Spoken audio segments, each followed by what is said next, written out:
This story begins on a rainy night on a battlefield. On top of the mountain of corpses was Qin Feng, who, despite being under the effect of accelerated aging 100 times, had still managed to clear the ruins of the ancient god. A woman holding a dagger praised Qin Feng for being impressive and decided to take the divine artifact called Eye of Judgment. Qin Feng, injured and on the brink of death, asked his sister Qin Xiaoyu why she was betraying him. Coldly, Qin Xiaoyu made it clear that Qin Feng was nothing more than an adopted child whom her parents took in. She did not consider him her brother since he did not share the same blood as her. A blonde man named Song Fei appeared and mentioned that Qin Feng had turned out to be useful. Resting his hand on her shoulder and holding the divine artifact, he smiled and thanked Qin Feng since without him, Qin Xiaoyu and he would never have obtained the divine artifact. To completely drain Qin Feng's lifespan in one go, he had worked hard to obtain the soul-stealing blade that was now embedded in his body. He asked if Qin Feng liked his farewell gift. Qin Feng had raised Qin Xiaoyu after their parents passed away, supporting her in school, and even after the game descended upon the world,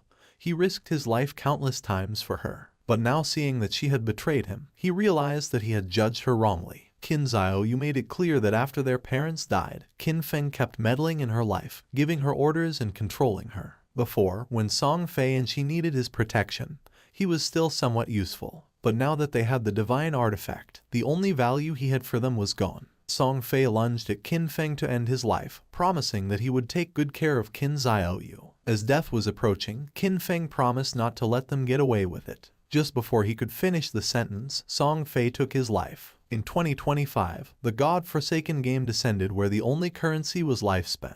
Dying caused a loss of lifespan, while killing monsters granted lifespan. Players could spend lifespan to bring their in-game abilities into the real world. The strong could crush tanks with their own hands, cut airplanes with a sword, and even withstand nuclear explosions with their own bodies. From that moment on, the world changed drastically, and chaos spread. He fought to survive with his sister, enduring countless hardships, barely managing to enter the top 100 of global powerhouses. After overcoming endless dangers and narrowly escaping death countless times, he finally managed to conquer the ruins of the ancient god and obtain the divine artifact called Eye of Judgment. At last, he had the qualifications to reach the top, but who would have thought that the price of his success would be betrayal by his only family? All his efforts in life were nothing more than an interference, and all his struggles only paved the way for another's success. If he could live again, he swore to fight only for himself. But then something happened, and Qin Feng opened his eyes. Surprisingly, he was in his room. He quickly sat up and realized that this was the real world. He was confused since he remembered having died, but once he turned on his phone he saw that it was the year 2025. When looking out the window, he saw the beautiful city, realizing that he had been reborn 9 years ago, the day the God-forsaken game descended to Earth. The next day, his sister, Qin Xiaoyu, kicked open the door and upon seeing that Qin Feng was at home drinking coffee, she got angry and asked why he wasn't answering her calls. She kicked the trash can. Qin Feng remembered that on the day the Forsaken game descended, he and Qin Xiaoyu had a big fight over Song Fei. On the wall were the posters of Song Fei. Before the game descended, Song Fei was a somewhat famous underground idol, and Qin Xiaoyu was his obsessed fan. Song Fei seemed glamorous on the surface, but in reality, he was a complete scoundrel who had deceived many of his fans to take their money and take advantage of their bodies. And to prevent Qin Xiaoyu from being scammed, Qin Feng always forbade her from associating with that guy. But in the end, our boy was accused of controlling her life. Pointing at Qin Feng with her finger, Xiaoyu asked if he was deaf, saying that it was his fault that Song Fei had lost first place this month, threatening him that if Qin Feng did not give her money to help Song Fei rise in rank, she would get angry. Just then, with a cold expression, Qin Feng gave her a strong slap on the face, making her fall to the ground. Her cheeks swelled, and blood began to flow from her nose, and her eyes filled with tears. She could not believe that Qin Feng had hit her. With a piercing gaze, Qin Feng made it clear that he neither had the desire nor the time to argue with her, warning that if she kept barking, he was going to break her mouth. He threw the credit card over her head and said that this was the money their parents had left behind, and no matter how difficult the situation had been all these years, he had never touched a single cent. For the sake of their parents, he decided not to lower himself to her level, but he made one thing clear: from today on, he did not have a sister like her. Xiaoyu began to cry and could not help but get angry. In his past life, to protect Xiaoyu, Qin Feng lost too many opportunities, too many secret treasures and dungeons that required risky exploration, which he gave up. He took out some sleeping pills and using water, swallowed them. He was curious, and without this burden, he was going to go far. This time he decided to use his understanding of the game from his past life to get ahead of everyone. And from now on Qin Xiaoyu was on her own. And as for Song Fei, our boy decided to take his head personally. Qin Feng fell asleep and appeared in the choice hall. He had missed this place since the first time he came here. He was so nervous that it took him several hours to complete his career choice and leave. But this time, he had to be faster. In his past life, he chose the warrior to protect Qin Xiaoyu. The warrior class was not weak, but it was no longer the right choice. Now, without the burden of Qin Xiaoyu, he was going to be able to clear solo much faster. Mobility and reaction were the most important things, so without hesitating for a second, Qin Feng chose the assassin class. But then something unexpected happened, and the system reported that the divine artifact Eye of Judgment had been successfully bound. The Eye of Judgment was activated. It had a passive authority. Upon entering the Forsaken game, Qin Feng was going to automatically obtain the highest ranking profession and talent. Our boy was in shock upon seeing that the Eye of Judgment had linked to him after his rebirth, realizing how it worked. As long as the artifact recognized its owner, and even if it was stolen, it would be useless, believing that perhaps this was the reason why he had been reborn. Just then, shadow began to enter his body, then his body started to change and his hair turned white, becoming a shadow. Qin Feng's appearance had changed. Shadow was the highest level hidden profession for assassins. It was completely different from the warrior profession he chose in his past life. Just obtaining this profession had already given him enormous power. Qin Feng's eyes widened in surprise when he remembered that each profession had a very small chance of unlocking its hidden higher tier profession,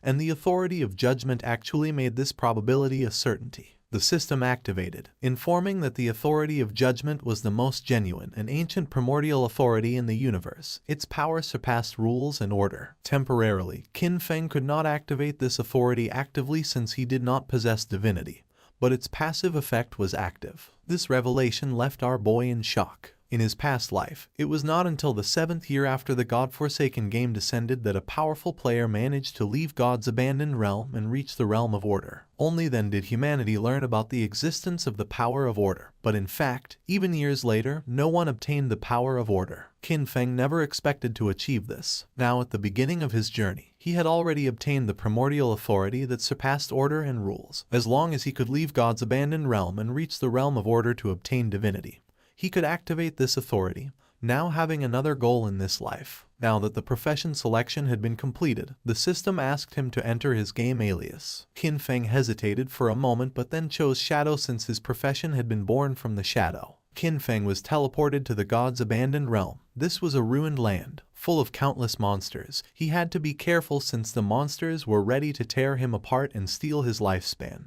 One could leave the town, kill monsters and earn tradable lifespan. But if they died in the game, they would lose half of their lifespan, both tradable and non-tradable. Qin Feng was in Shell Town, a safe zone. Here there were no monsters and players could not attack each other, and the lifespan loss speed was multiplied by 1. Many people were dragged into the game. Some had taken a nap after eating and some others had fallen asleep after a long workday, only to end up in this place. Everyone's attention was fixed on Qin Feng. No one knew what profession he had, nor why it looked so different from theirs. Seeing the dagger, some realized that he was an assassin. Soon, powerful figures from various countries were going to appear one after another, reconfiguring the order of this world. If Qin Feng wanted to get ahead of them, then he couldn't wait since practice waits for no one. Just then, 3 men and an archer were teleported back to the town. You see, if during the monster hunt players died, they would return to the town. The players were furious and panicked since the wild monsters were too strong. With one bite the monster had taken all their life. They had been fighting against a weak level 1 crawler. But even so, they had only managed to take away 1/3 of its health together, and now that they had died, their lifespan had dropped to half. They asked the archer Lizzie what to do now. Qin Feng started observing her and remembered that archers started with short bows, realizing that she was also a hidden class. Lizzie noticed that Qin Feng was also a hidden class. With a kind smile, she asked if he wanted to team up with them. The monsters outside were really strong, and they couldn't handle them alone. Her team had already been annihilated once, so they had experience. Qin Feng refused and continued on his way. Lizzie's companions mocked him when they saw that he was pretending to be a pro. The 5 of them together had not been able to defeat the monster, so there was no way he could do it alone. According to them, Qin Feng was looking for death. Using the system, Lizzie saw that King Feng's alias was Shadow. While our boy was walking towards the exit of the town, Lizzie decided to follow him to see if they could find out what skills he had. She couldn't help but smile since maybe they could get new information about monsters and see how Qin Feng died. The land abandoned by the gods was a too unsettling and dangerous place. Lizzie and the others began to secretly follow Qin Feng. She did not know why she had ended up here, but with years of experience in online games, she quickly formed a group. However, the first monster they encountered outside of the town annihilated them. She knew that this monster was not an enemy that a level 1 player could defeat. Lizzie's friends were furious since Qin Feng's initial weapon was different from the group's assassin. He had a dagger, but Qin Feng had a short blade. The assassin felt envious since Qin Feng was even faster than him, but as an assassin, his agility should be the highest. Besides that, Qin Feng's clothing was different from his. Qin Feng seemed like an unusual player, so Lizzie decided to follow him as he might lead to crucial information. Qin Feng started staring at them, and upon feeling this, Lizzie quickly hid again without knowing if they had been noticed. Our boy used the shadow sneak technique and disappeared from the place without a trace, becoming a shadow. Lizzie and the others were somewhat confused to see that he had vanished into thin air. The assassin of the group realized that this was a stealth ability, an initial ability that granted invisibility. Qin Feng had become invisible. Lizzie decided to return to the town and look for ways to improve themselves. It was too dangerous to go out. They had already died once and their lifespan had already been reduced by half. They decided to look for NPCs to try to obtain hidden rewards like treasure chests. Shadow Sneak was a skill that allows the user to enter stealth for a duration. Attacking will reveal the user,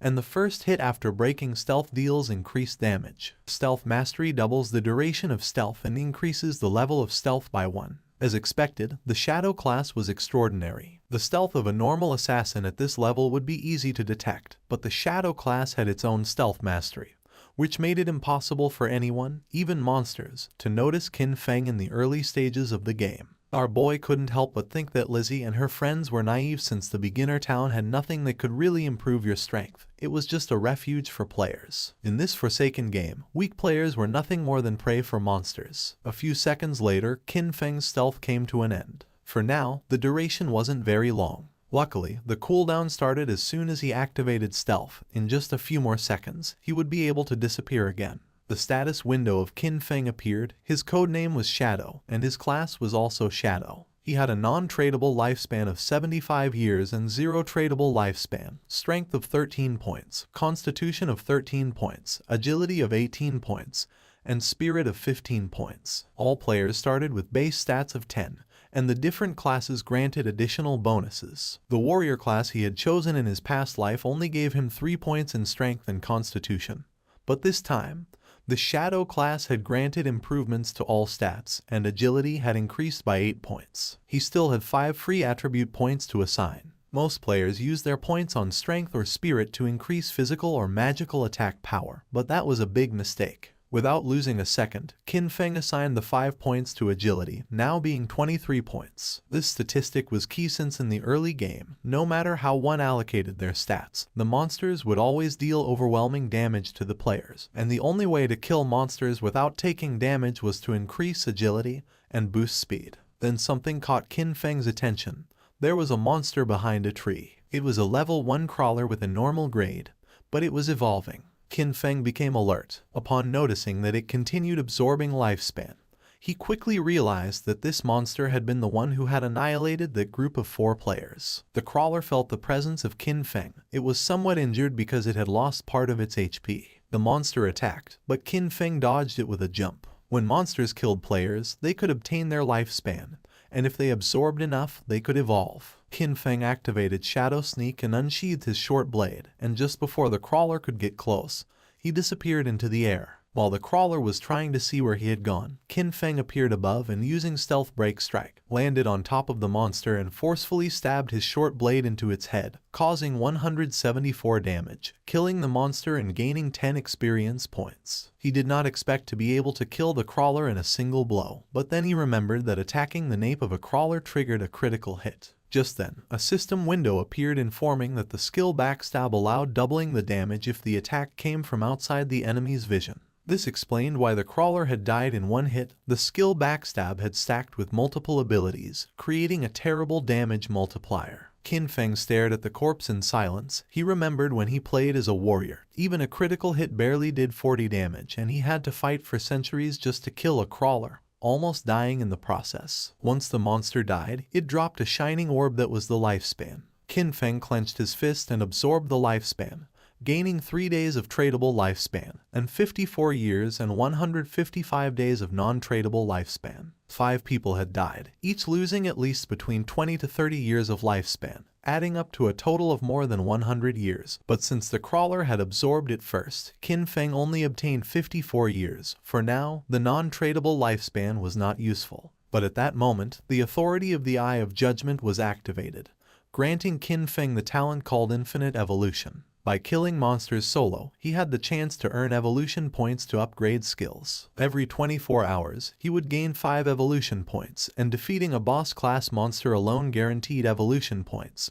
Currently, he had 5 points. He had infinite evolution and could improve his skills. In his past life, he had never heard of anything like this. No matter what equipment or skill book monsters dropped, its grade was fixed and there was no way to improve it. This was a power beyond rules and order. Our boy decided to try it out and upgrade Shadow Sneak and Backstab. He spent 4 evolution points and the skills were successfully improved. The starting skill Shadow Sneak went from normal to bronze, and the duration increased from 12 seconds to 16 seconds. The breaking stealth attack bonus increased from 60 to 90, and the cooldown time was reduced by 2 seconds. Backstab went from inferior to normal and the damage increased by 5%.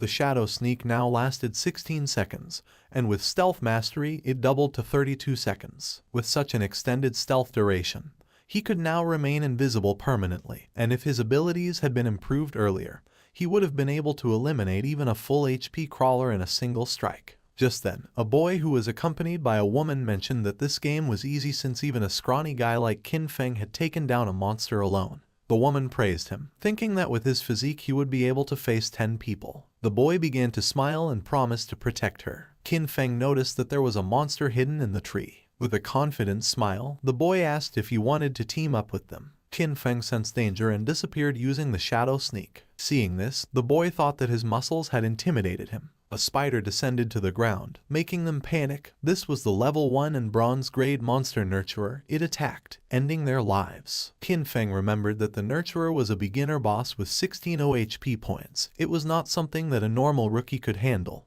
and besides, it had many small spiders under its command. The nurturer began to feed and Qin Feng took advantage of this moment to check how strong his upgraded abilities were. Using the stealth break strike, Qin Feng stabbed his short blade into the spider's eye. It counterattacked, but Qin Feng reacted in time and after dodging the attack, he moved away and became invisible using Shadow Sneak. Our boy's attack caused 338 damage, and in the process, he received 9 damage.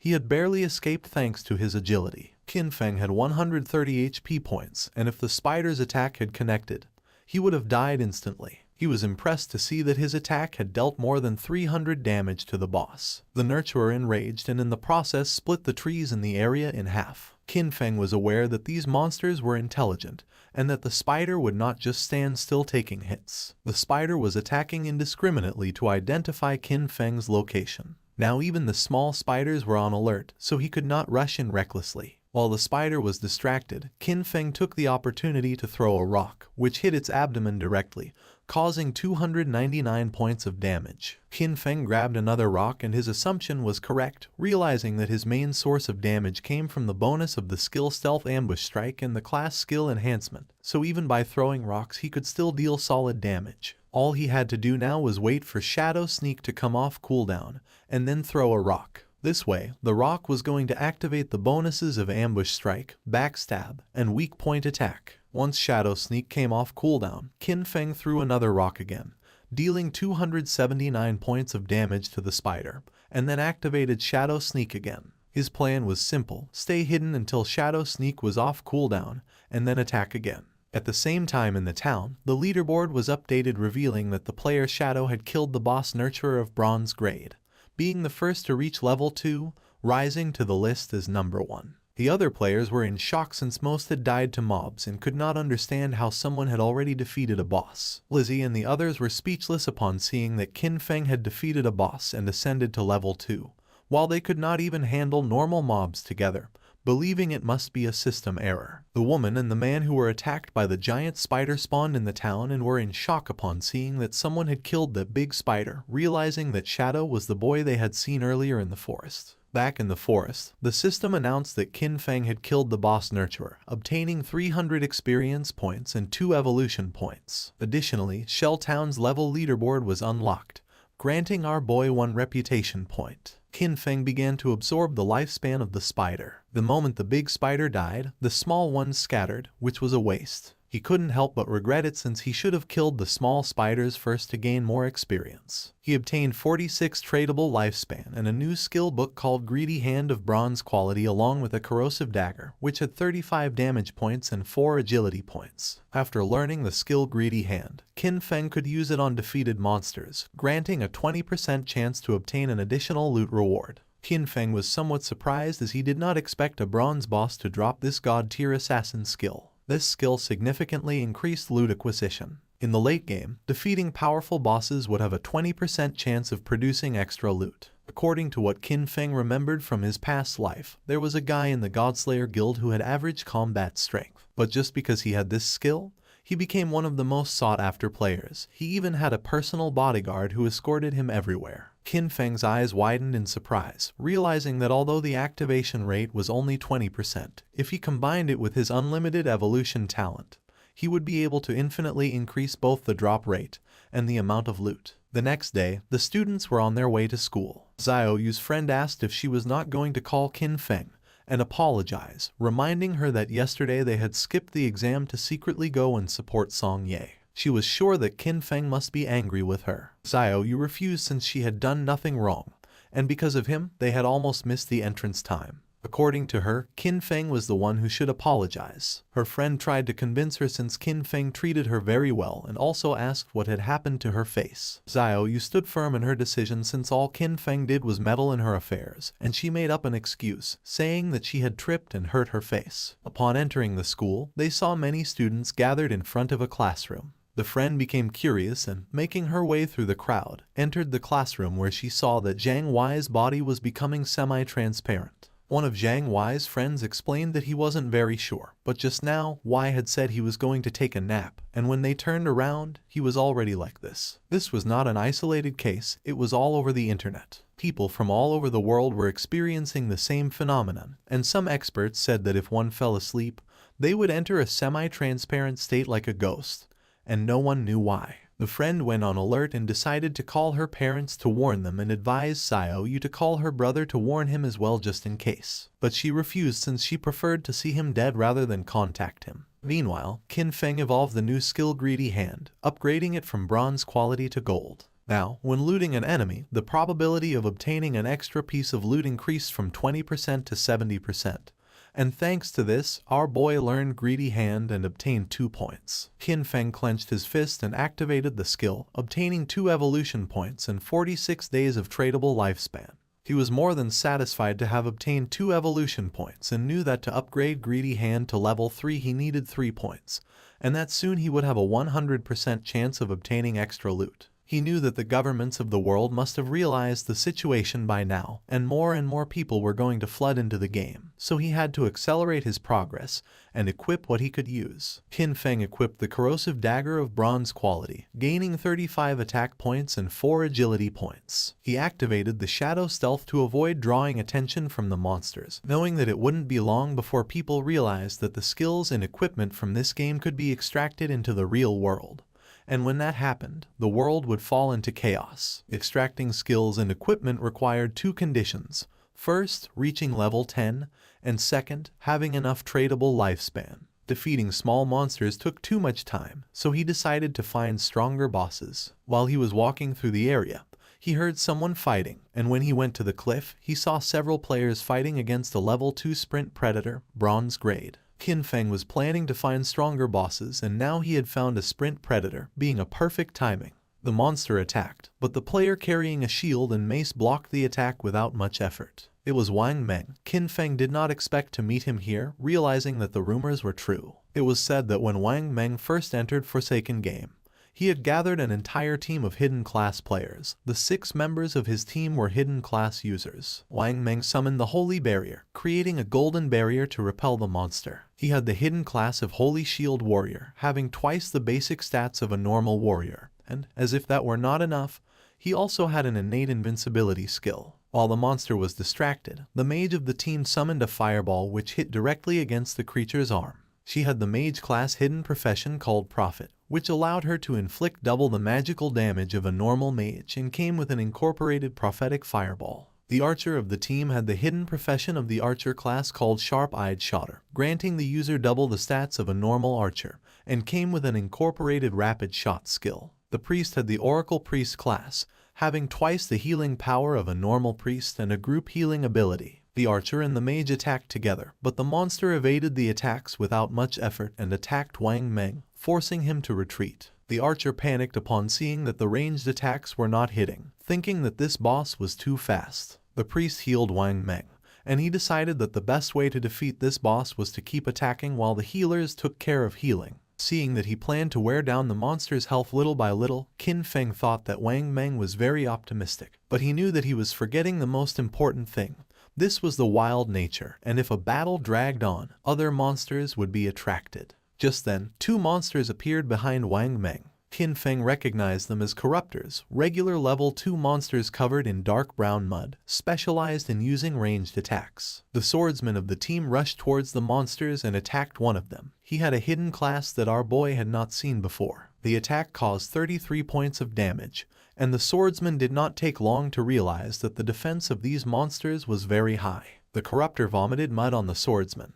It was ground bind and now his movement speed had decreased. The other corruptor began to chase the mage, forcing her to flee with tears in her eyes. But just then, Qin Feng jumped in the blink of an eye, decapitated the monster, causing 441 points of damage, saving the mage and leaving everyone in shock. Our boy's attack was so powerful that he defeated the corruptor in a single blow. The mage became confused, not knowing who had done this and if someone was helping them. With the help of his sword, the swordsman stood up. He was in shock upon seeing that someone had eliminated a level 2 corruptor with a single blow. While on the other hand, for them to defeat a level 1 corruptor they had to join forces for 10 seconds. The corruptor tried to attack, but again, Qin Feng moved like lightning and decapitated the monster. The swordsman began to tremble with fear and asked if Li's eye had seen who it had been. She panicked and said that she had not seen it. Wang Meng stood up and asked them not to get distracted. Deep down he hoped that Qin Feng was on their side. Now only the sprint predator remained, and our boy was watching from a branch. As a reward for having killed 2 level 2 corruptors, he obtained 40 experience points, 1 evolution point, the skill book called Venom Dart of common quality, and 8 days of tradable lifespan. Qin Feng did not waste a second and evolved Venom Dart as it was a perfect mid-range poison damage skill. Upon evolving it, the skill rose to level 2 and went from common quality to silver. It allowed the user to throw a deadly poison dart with a maximum range of 14 meters, inflicting 120 attack damage points upon impact and applying the status Venom, with a cooldown of 5 seconds. The status Venom inflicted 50% continuous damage per second, lasting for 5 seconds and could not be stacked. The monster attacked again. Wang Meng managed to block the attack with his shield, but in the process, the creature stabbed its sharp limb into his stomach. Wang Meng dropped his shield and mace to the ground, and the monster took advantage to stab him with its other limb, causing him terrible pain. The archer began to tremble with fear. The priest panicked knowing that this was not good since he could not heal fast enough. In a desperate attempt, Wang Meng asked them to flee. Qin Feng shot a dart, which lodged in the head of the sprint predator, causing 845 points of damage. The mage and the archer were in shock upon seeing that the attack had taken half of the boss's HP. Both the monster and Wang Meng began to writhe in pain, and venom started to emerge from the monster's wound until its body collapsed to the ground, causing 324 damage multiple times. Since Qin Feng had inflicted more than 90% of the damage, the loot belonged to him, and for having killed the sprint predator, he obtained 600 experience points, reaching level 3, obtaining 2 evolution points and 55 days of tradable lifespan. He did not expect that the damage over time of the Venom Dart would activate his class's passive ability. With stealth, he could remain invisible and throw darts indefinitely, and now nothing in the early and mid-game could stop him. The loot began to emerge from the monster's corpse. Wang Meng was in shock upon seeing the amount of damage the monster had taken, and several seconds later, the loot disappeared. Wang Meng stood up and thanked Qin Feng for saving them, but our boy made it clear that in the wildlands, one could not trust people so easily, leaving everyone in shock. Wang Meng thanked our boy for the advice and they decided not to bother him while he was checking the loot. He also added that if he ever needed anything, he could come to find him. Qin Feng picked up the loot, realizing that Wang Meng seemed trustworthy. Plus, he had the backing of Daxia's government, which had many resources. Our boy decided to look for a stable sales channel to sell the unused loot. He used Greedy Hand, gaining 3 evolution points and 55 days of tradable lifespan, acquiring Sprint Predator's bronze quality leather greaves. Our boy equipped the leather greaves, obtaining 9 points in physical defense, 5 points in all elemental resistances, along with a 15% cooldown speed. This had been a great loot, since he still had many other class gears and skill books, and once his bag was full, he decided to return to the town and exchange everything for lifespan. His eyes began to shine with confidence since this time his growth was 100 times faster than in his last life. Not far from the area, another team of players was being attacked by more monsters, and seeing that the number of monsters was increasing, they decided it was better to flee. But before they could do so, another much larger monster appeared, and just before the players could escape, the monster attacked with sharp vines, killing them all. The players respawned in the town and couldn't help but feel frustrated since the monsters always appeared in groups and fled when they had low health. It was said that players had to be level 3 to leave the game, but this seemed like an impossible task. Some players thought they needed more people since a team of 3 players was not enough, believing they should form groups of 6 or 10 players. The other player argued that this was not going to work since he had seen a team of 10 be surrounded and wiped out. Plus, too many people were going to attract a boss, and recently, a group of 40 had activated some curse master and it had annihilated more than 30 of them in one single strike. Lizzie's team also spawned back in the town. If the players did not reach level 3, they were going to be trapped inside the game forever. They had all ended up here after falling asleep, so in other words, only their consciousness was inside the game, and if they could not get out,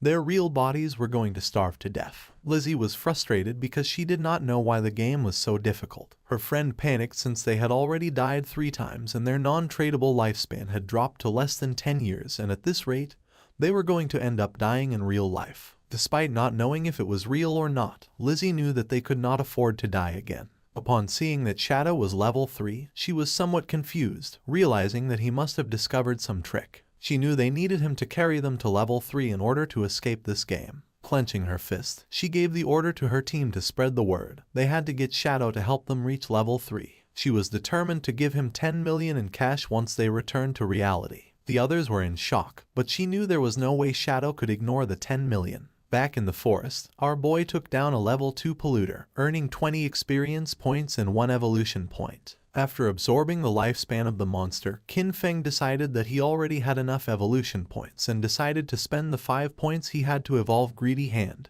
It improved in quality, going from platinum to emerald, increasing the probability of obtaining extra loot to 160%, and now the extra loot had a 20% probability of being 1 tier higher. Qin Feng was amazed knowing that the effect was insane, realizing that if he kept evolving it, it would reach 100% or even 200%. It was raining, and something caught Qin Feng's attention. It was the monster called Curse Master which was wandering through the forest. This monster was a bronze tier boss and was consuming vital force to advance to a silver tier boss. For Qin Feng, it was normal that this boss had annihilated a team of 40 men. For now, our boy had a full inventory, so even if he killed the monster, he wouldn't be able to pick up the loot, so for now, he decided to mark this place on the map. The boss's evolution took some time, so he thought about emptying his inventory first and coming back later. In the town, the news that someone was offering 10 million for Shadow, the number 1 player on the leaderboard, to help them level up quickly had spread everywhere. People were dying, losing lifespan, so the rich had already started looking for a way to escape, meaning that the commoners were doomed. While people were chatting, Qin Feng appeared in the town, leaving everyone in shock. Using the system, he activated the market stall option, making the system announce that he was selling equipment and skills, with the stall available for only 10 minutes. The players were in shock upon seeing that he was wearing 2 pieces of bronze tier gear, and furthermore was selling 2 more. They still couldn't believe that he had killed a bronze tier boss. One of the players asked why they couldn't see Qin Feng's face. Another player explained that he had enabled the face concealment function, making the in-game appearance match the real one, so for this reason he wanted to remain mysterious. A mage approached our boy's stall and with a curious gaze asked how much for the icicle spell, to which Qin Feng replied that it was 100 days of tradable lifespan. She was Grey Rose, currently ranked 11 in Shell Town, who also had face concealment activated. For Rose, 100 days of lifespan was a lot, so she asked if he could lower the price, to which Qin Feng explained that the common tier skill icicle spell increased a mage's early farming speed, and 100 days was already a bargain. Rose asked if she could use real-world money, but Qin Feng refused to accept it, advising her that if she had cash, she could first buy tradable lifespan and then exchange it with him, and if no one offered more, he was determined not to sell the skill until she had the lifespan. She started to ponder, and then using the team channel, she asked her teammates if this was a good offer. They had leveled up to level 2 so quickly thanks to her leadership, so they showed no objections. Moreover, with this skill, they would be able to reach level 3 even faster since the most important thing was escaping first. She asked them to transfer their tradable lifespan to her, promising to send them money when they returned. She handed over the 100 days of tradable lifespan to our boy. Seeing that all of her team members were level 2, Qin Feng realized that they must have killed at least 30 or 40 crawlers.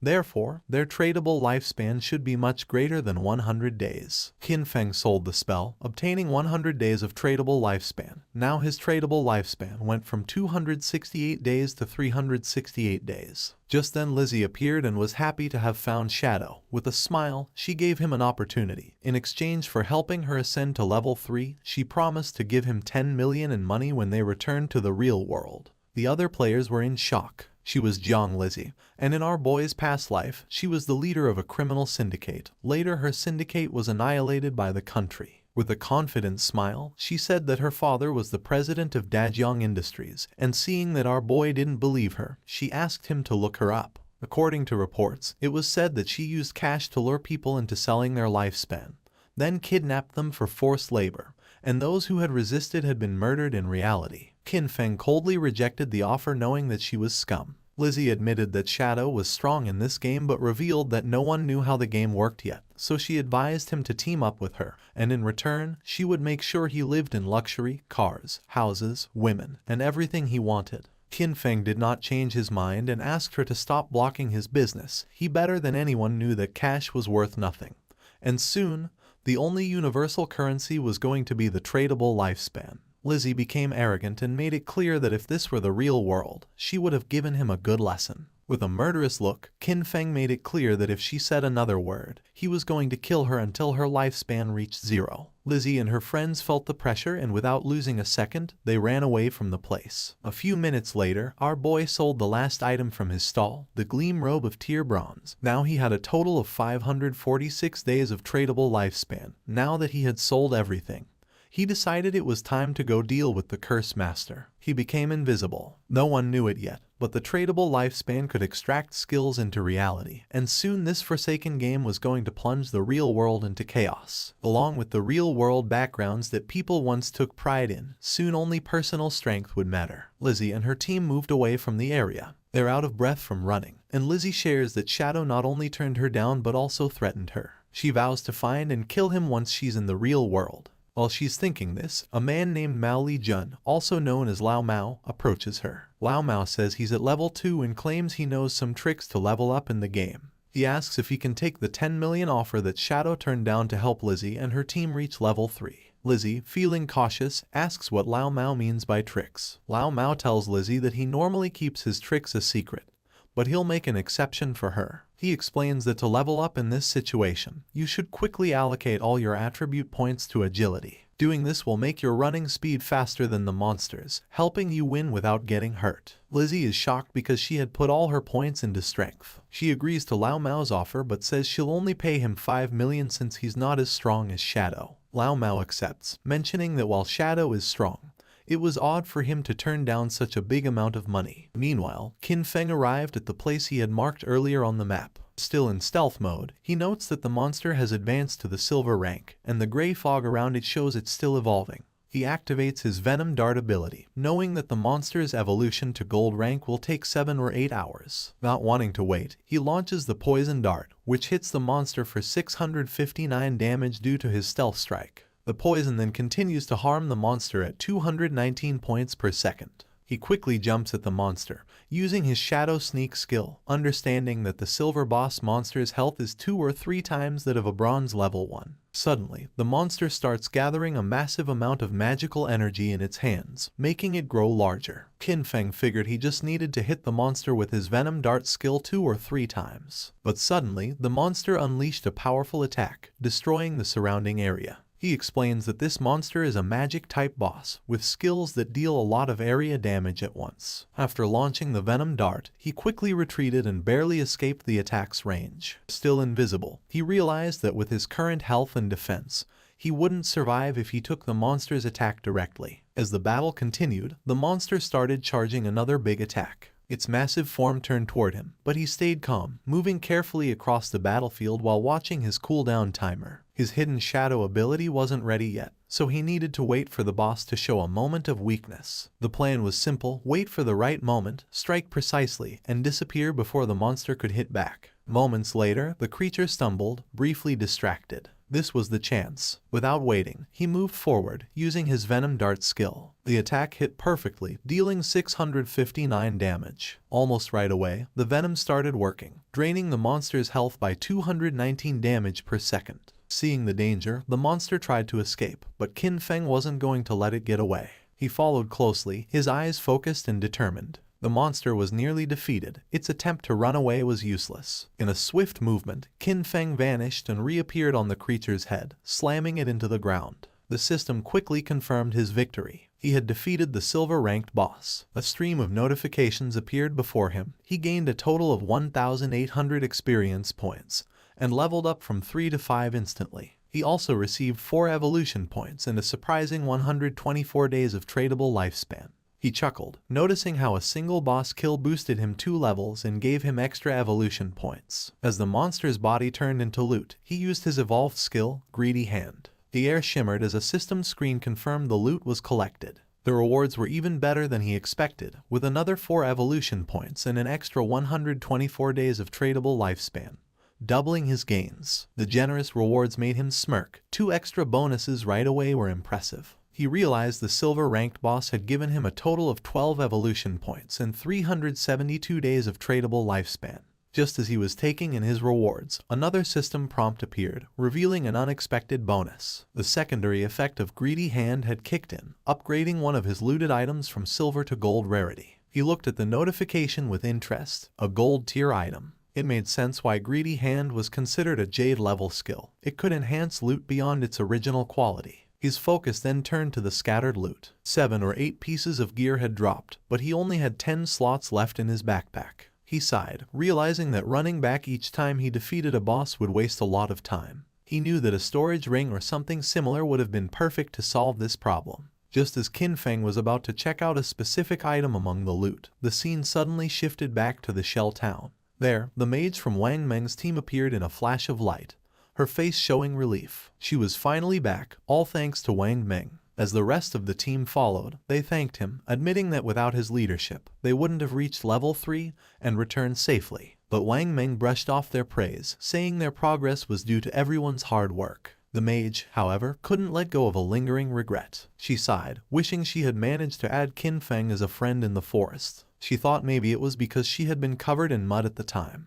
Her teammate reassured her with a playful grin, saying that with her new outfit, she looked great, and surely the mysterious player wouldn't reject her again. As they chatted, a system announcement echoed through the town. The leaderboard had been updated. Shadow had reached level 5. The news shocked the players in town. Someone couldn't believe how Shadow had jumped from level 3 to 5 so quickly. The only explanation was that he must have defeated a powerful boss monster. Another player mentioned that just 10 minutes ago, he saw Shadow casually selling gear in the town square, and now this. Another guy said that his sister had just turned 18, and if Shadow liked her, it would be a big win for their family since having Shadow's help with leveling up would be a game changer. His friends quickly dismissed the idea, reminding him that Shadow wasn't interested in 10 million cash, so he wouldn't be interested in a matchmaking proposal. Back at Wang Meng's camp, his team was starting to worry. They had just celebrated reaching level 3, only to find out that Shadow had already moved far ahead. But Wang Meng stayed calm. He told them to put their worries aside for now. They needed to log out, return to reality, and warn their families and friends about this dangerous game.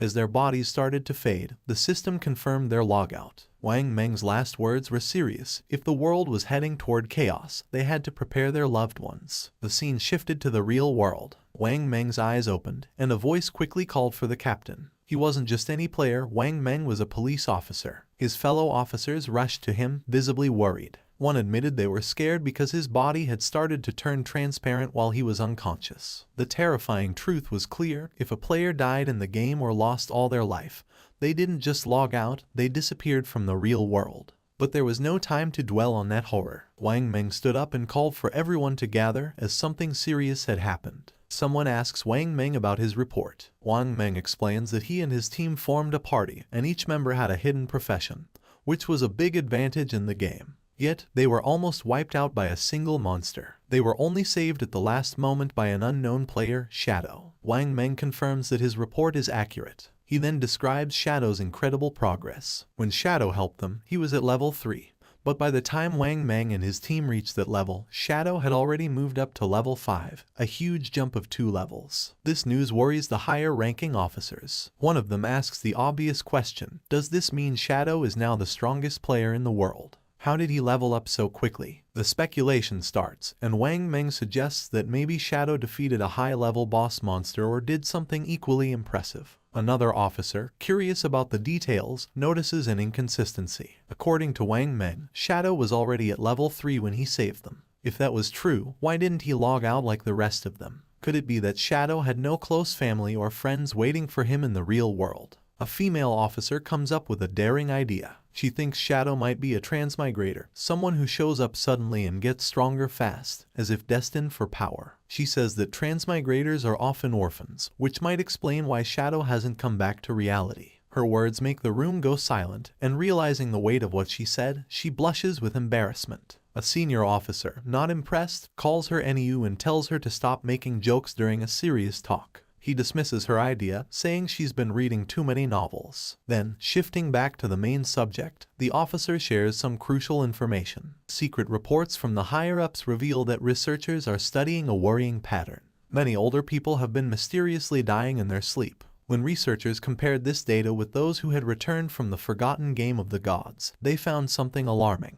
It turned out that those who died in their sleep had also died multiple times in the game. This shows a scary truth. If a player's lifespan hits 0 in the game, they don't just die there, they die in real life too. One officer shares his worry, saying the forgotten game of the gods is an anomaly, something way beyond what they understand. The head officer agrees, suggesting that they might be facing an invasion by unknown beings from higher dimensions. The room goes quiet as everyone takes in this heavy thought. Without delay, the head officer moves on to urgent matters. He tells everyone that the higher-ups, probably the government, have given an emergency order. All officers must form vanguard teams based on their locations, enter the forgotten game of the gods, and gather as much information as they can. This is no longer just a police issue. The government is setting up a special force to handle this unique crisis. He highlights the global scale of the problem. Every nation is rushing to explore and understand this new reality, and falling behind would mean losing international standing.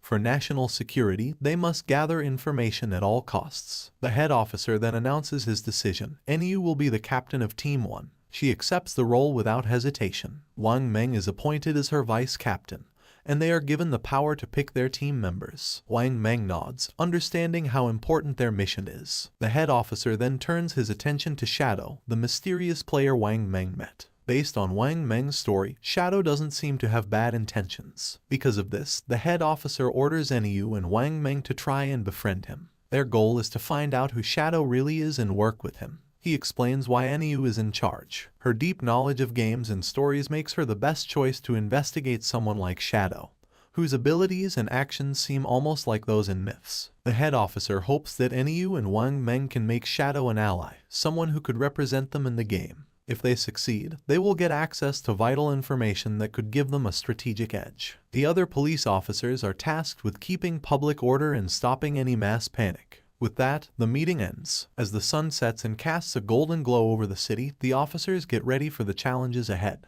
The next day, the scene shifts to a high school where the protagonist's younger sister sits at her desk, lost in thought. Around her, students chat excitedly about recent news. A small group nearby talks about a surprising discovery. Chang Wai, the student whose body had started to vanish, has reached level 3 in the game and logged out safely. One of the girls shares that Chang Wai revealed something important. If several people from the same district fall asleep at the same time, they will all end up in the same starter village in the game. This news stirs both excitement and worry among the students. Another girl, alarmed, insists that this won't work. She feels she must bring her parents into the game. They have no gaming experience, and she's scared something might happen to them if they enter unprepared. But another student disagrees, saying they shouldn't rush to involve their parents yet. They should focus on getting stronger first, so they can protect their families when needed. Meanwhile, the protagonist's younger sister looks at her phone, deep in thought. A nagging frustration grows inside her. Why hasn't her brother reached out to her yet? With something as big as the forgotten game of the gods happening, she expected at least one message from him. But there's been nothing. He hasn't checked on her or even apologized for hitting her earlier. That was completely unlike him. In the past, whenever they argued or she upset him, he would always find a way to make peace. But today, there was only silence. No apologies, no attempts to make things right. Even their parents had never laid a finger on her, yet he, her brother, had struck her. Still upset, she tries to justify her actions. All she did was skip class to see Song Fi's concert. Was that really such a big deal? She pouts, deciding that unless her brother calls and apologizes at least 1,000 times, she will never forgive him. Her annoyance quickly turns into excitement as she starts talking about Song Fi. Looking back, she's glad she went to see him yesterday. Once the forgotten game of the gods takes over, she might not have many chances to go to his concerts. A dreamy look appears on her face as she remembers last night, thinking about how close she was to him during the show. She pictures Song Fi on stage and can't help but gush over how amazing he was. Then, she realizes something. If everyone enters the game world while sleeping, that means Song Fi will too. Her face turns red as she imagines meeting him in the game. Could this be her chance? Is fate finally bringing them together? Her heart beats faster at the thought. As she gets ready to sleep, she suddenly remembers something. Chang Wai had reached level 3 really fast. That meant he was probably already an expert. If she wanted to do well in the game, she needed some good advice. So, without hesitating, she sends Chang Wai a message, asking if he has any helpful tips before she enters the game world. Meanwhile, Chang Wai is with his classmates when he gets her message. He looks at his phone and smiles. He's amazed by the situation. Who would have thought that someone like the protagonist's younger sister would ask him for advice? He sees this as a great opportunity. This was his chance, whatever that meant. Chang Wai quickly replies, saying she's asked the right person. He shares an important game secret. At the start, she should put all her attribute points into agility. If she doesn't, she won't be fast enough to escape monsters and will keep dying.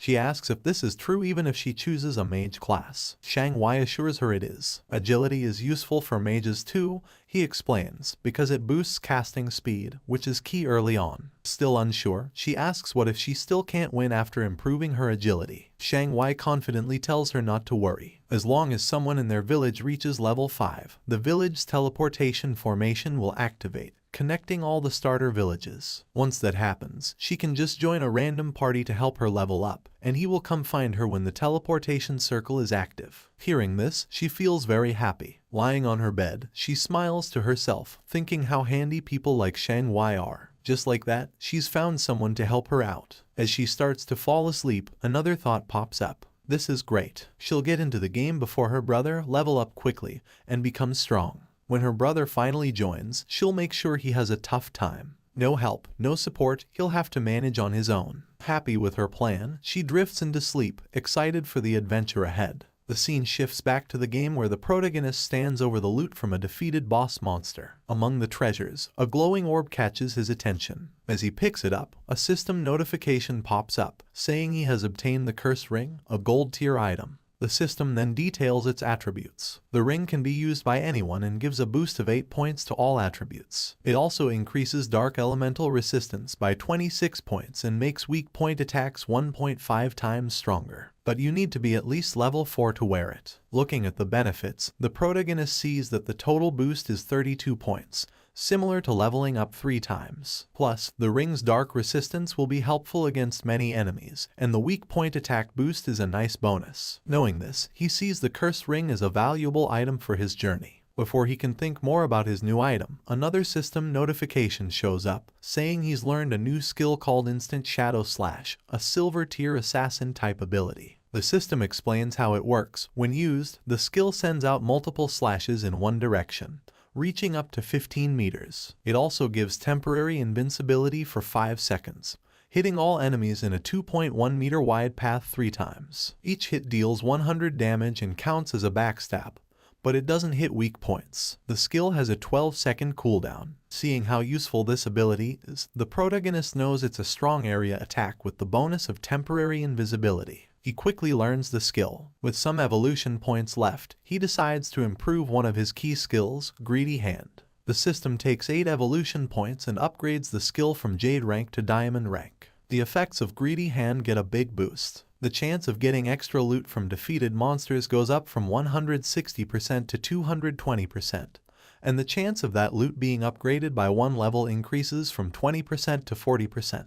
Thinking about this upgrade, the protagonist realizes that with this improvement, he'll now get 2 pieces of loot per enemy, making each kill 3 times as rewarding. Not wanting to waste his remaining evolution points, he upgrades Instant Shadow Slash by 3 levels. The system takes 3 evolution points, leaving him with just 1. The skill quickly evolves, moving from silver rank to gold rank, and finally reaching platinum rank. The skill's attack range has expanded, growing from 15 meters to 21 meters, allowing for greater reach. The invisibility now lasts 7 seconds, giving him a bit more time to stay safe. The number of slashes has increased from 3 to 5, hitting all enemies in its wider 3.1 meter path. The cooldown is slightly shorter, going from 12 seconds to 10.43 seconds, which makes it a bit more efficient but still needs careful use. Each strike now deals 200 damage, doubling its previous strength. Every attack counts as a backstab, triggering the backstab skill effect, even though it can't hit weak points. Seeing these upgrades, the protagonist knows that while the cooldown isn't much shorter, the skill's ability to keep him invisible longer can be a big advantage in fights. Looking at the rest of the loot, he quickly sees that most of it isn't useful. But one item stands out, a silver tier warrior skill book, Battle Roar. He knows selling it will give him more tradable lifespan.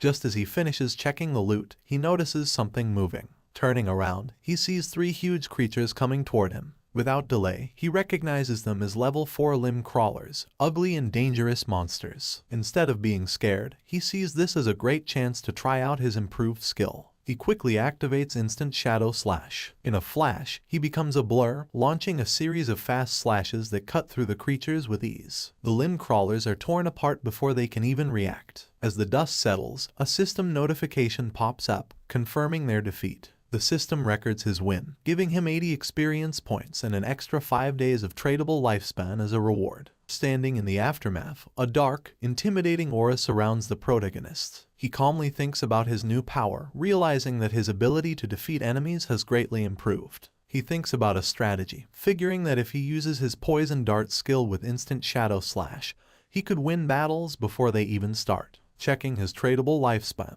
he sees he has 618 days, but to bring his game skills and gear into the real world, he needs at least 900 days, or about 2.5 years. With that goal in mind, he plans his next steps. First, sell all the valuable items in his inventory. If things go well, he might reach the required lifespan sooner. Once he hits level 10, he can finally connect the virtual and real worlds. The scene shifts to the protagonist heading back to the starter town, invisible thanks to his latent image skill. Moving quietly, he hears a conversation nearby. A man congratulates a woman on reaching level 3 and reminds her of a promise. Watching them, he sees that it's Lizzie and Lao Mao. Their talk reveals a deal they made before. Lao Mao had agreed to help the Lizzie reach level 3 so she could log out of the game, in return for 5 million in cash. Now that she's reached her goal, Lao Mao is expecting his payment. Lizzie reassures him, asking if he really thinks her father's company, Do Young Industry, can't spare such a small amount. She tells him she'll log out and handle the transaction in the real world.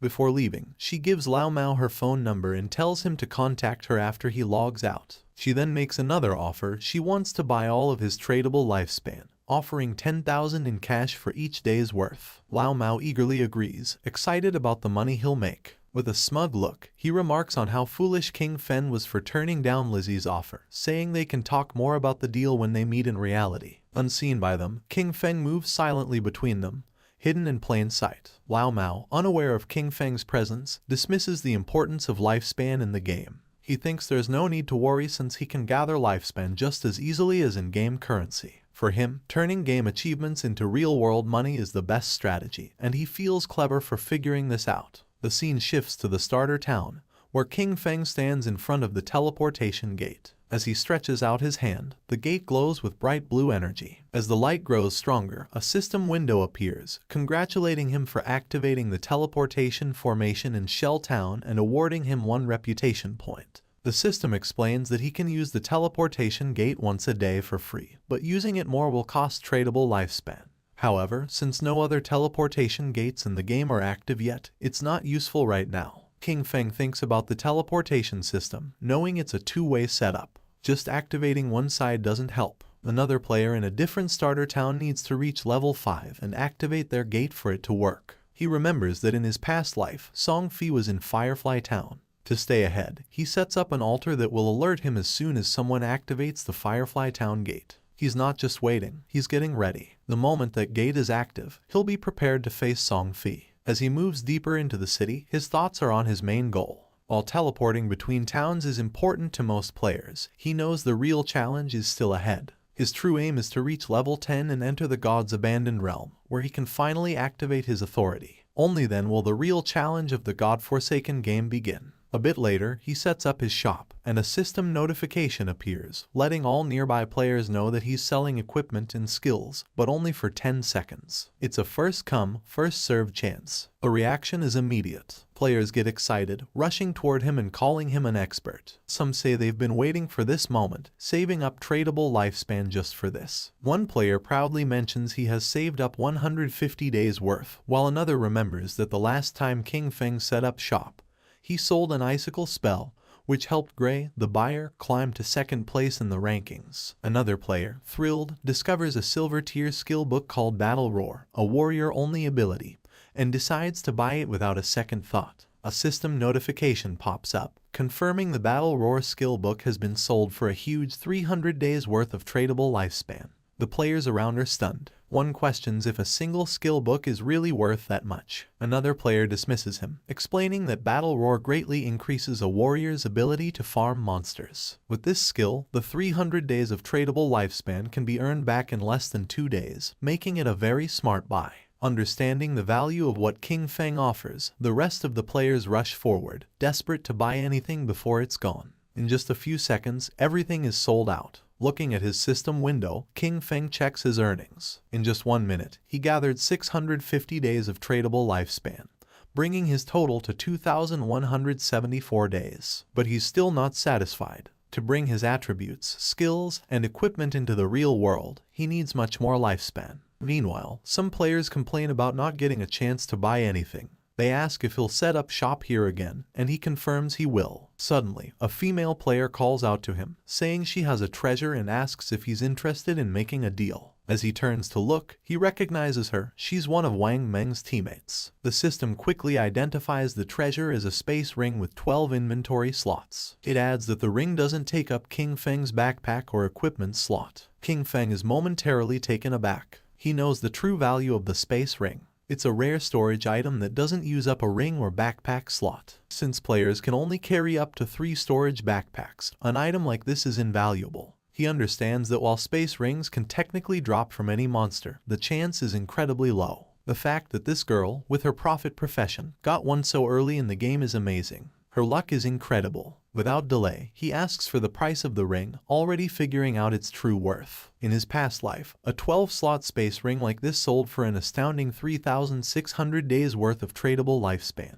But instead of asking for lifespan, the girl surprises him with her offer. She doesn't want his lifespan at all. Instead, she asks him to add her as a friend and team up with her to defeat a boss monster. King Feng agrees right away, and a system notification pops up, confirming that player Big Plum has accepted his friend request. As they leave Shell Town, King Feng asks Plum about the boss monster she needs help with. Plum explains it's a gold tier boss, but she didn't catch its name because it was too far away. She says it's located on a worn-out boat in the swamp. King Feng is surprised. Could it be the Golden Ghost ship? He knows this ship is a rare special boss that can show up at any level. Its appearance rate is very low, but when it appeared in the past, it caused big guilds to fight fiercely over the strong gear it dropped. Just spotting this monster could start a big battle. But from what Plum says, he thinks this version of the Golden Ghost ship is probably around level 5, making it the easiest to beat. Still, he wonders how Plum found such a rare boss so near the starting town. His mind races as he tries to figure it out. The Space Ring, her link to Wang Meng's team, a gold tier boss showing up as if by luck. A thought hits him. Could she be the rumored koi fish from his past life? He recalls whispers from before. People said someone in Wang Meng's team had crazy luck, finding rare bosses, treasure chests, hidden palaces, and ancient temples just by wandering. He used to think it was just a cover-up to hide their real info. But now, looking at Plum, he realizes the rumors were true, and she's right in front of him. Deep in thought, he stares at her, trying to understand what it all means. Plum notices his gaze, blushes, and asks why he's looking at her like that. Snapping back, King Feng tells her it's nothing and focuses back on their journey. As they step past the main gate of the starting town, they don't notice a figure lurking nearby. A bald player hides behind a tree, watching their every move. The scene shifts to a group of tough-looking players, where a long-haired man stands in front of a bunch of bald players, speaking with authority. He talks about his past victories, like leading his team to conquer the overlord of Sand City. With confidence, he tells the bald players that if they follow him, he will make sure they succeed in the game. Before he can say more, the bald player who is watching King Feng runs back and reports that the target has left town with a girl. The boss smirks. He laughs at the news, thinking King Feng is just another young guy, easily distracted by a pretty face. Without delay, he gathers his group and orders them to move out. It's time to make their move. Meanwhile, outside the town, as they continue their journey, King Feng talks about his conditions for helping Plum's party. He says that if the boss drops equipment or skill books Plum can use, they will go to her, but the rest will be his. Plum thinks about this for a moment and then asks what the other party members, like Wang Meng, will get from this deal. King Feng explains that since the party has different roles, there's no promise that gear for an assassin will drop. If that happens, he would have fought for nothing, which wouldn't be fair. Understanding his point, Plum agrees to his terms but has a small request. If any gear drops for her captain or other party members, she asks if he would sell it to her at a discount. King Feng agrees. With the terms set, Plum says they will go to the boss's location once Wang Meng and the rest of her party log back into the game. But after walking for a while, she realizes she doesn't know where they're going. It's only when King Feng finally tells her their destination that she understands. They are going to fight the gold tier boss monster now. Plum is shocked. The idea seems crazy. King Feng is an assassin, and she is a mage. He might turn invisible, but she can't take a hit from such a strong enemy. Facing a gold tier boss this early with just the two of them sounds like a death wish. But King Feng stays calm and confident. He doesn't plan for her to fight at all. His plan is to tackle the boss alone while she watches from a safe distance. Even with his confidence, Plum finds it hard to believe. She knows he's strong, but beating a gold tier boss solo is unheard of. Just as she gets ready to question him more, King Feng suddenly stops, sensing something. Without a word, he uses his latent image skill, and he disappears into thin air. Plum is left there, stunned. She looks around, trying to understand what just happened. Moments ago, he was next to her, and now there's only empty space. Confused, she calls out for him, but there's no answer, just silence. Meanwhile, hidden behind a tree, the group of bald-headed players keeps watching King Feng and Plum from afar. Their leader smirks, sure they have the upper hand. But then one of the players notices something odd. King Feng has vanished. Confused, they look to their boss for what to do. Without a second thought, he dismisses it, thinking King Feng must have tricked Plum and left her alone. Grinning wickedly, he orders his men to move in, planning to capture Plum first and have some fun before anything else. As they rush forward, their boss reminds them of his promise that sticking with him means a good life. Now, he claims, even women are falling into their laps. But just as they get close, a shadowy figure appears right in front of them. The leader stops, his grin fading as he looks into the swirling dark aura before him. Confusion flashes in his eyes. What is this? Before he can react, King Feng uses his instant shadow slash skill, and in a blink, it's over. A cold gleam slices through the air, and the group falls, lifeless. Their bodies drop, torn apart before they even know what's happening.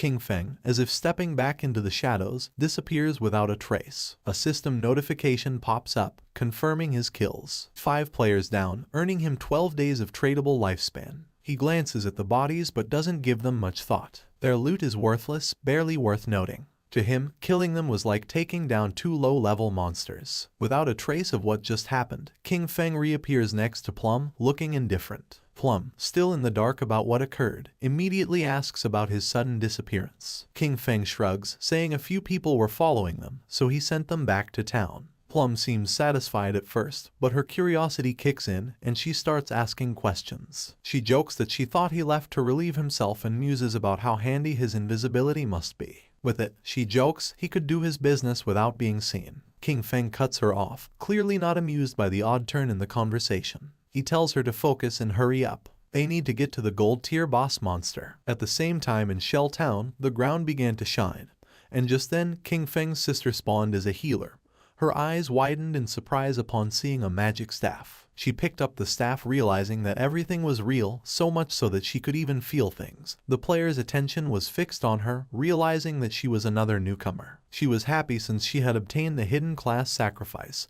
Thinking that it must be very powerful, she firmly believed that with this class she was going to capture Song Fei's attention. She was worried about knowing where Song Fei was right now and if he knew the secret about the starting points. Her eyes began to shine with rage at the thought of where King Feng might have gone. He was always looking after her all day, but when the critical moment arrived, he couldn't be trusted at all. She decided to stop thinking about it since she now had a hidden class and Jiang Wei had promised to help her level up. From now on, King Feng would have to manage on his own because she was not going to worry about him. Her attention fixed on the leaderboard, leaving her in shock upon seeing that rank 1, Shadow, was level 6. She was furious because Jiang Wei was only level 3, and yet dared to boast about how powerful he was. Realizing that Shadow was the true expert, she thought that if she could stick close to Shadow, she would be able to level up faster than with Jiang Wei.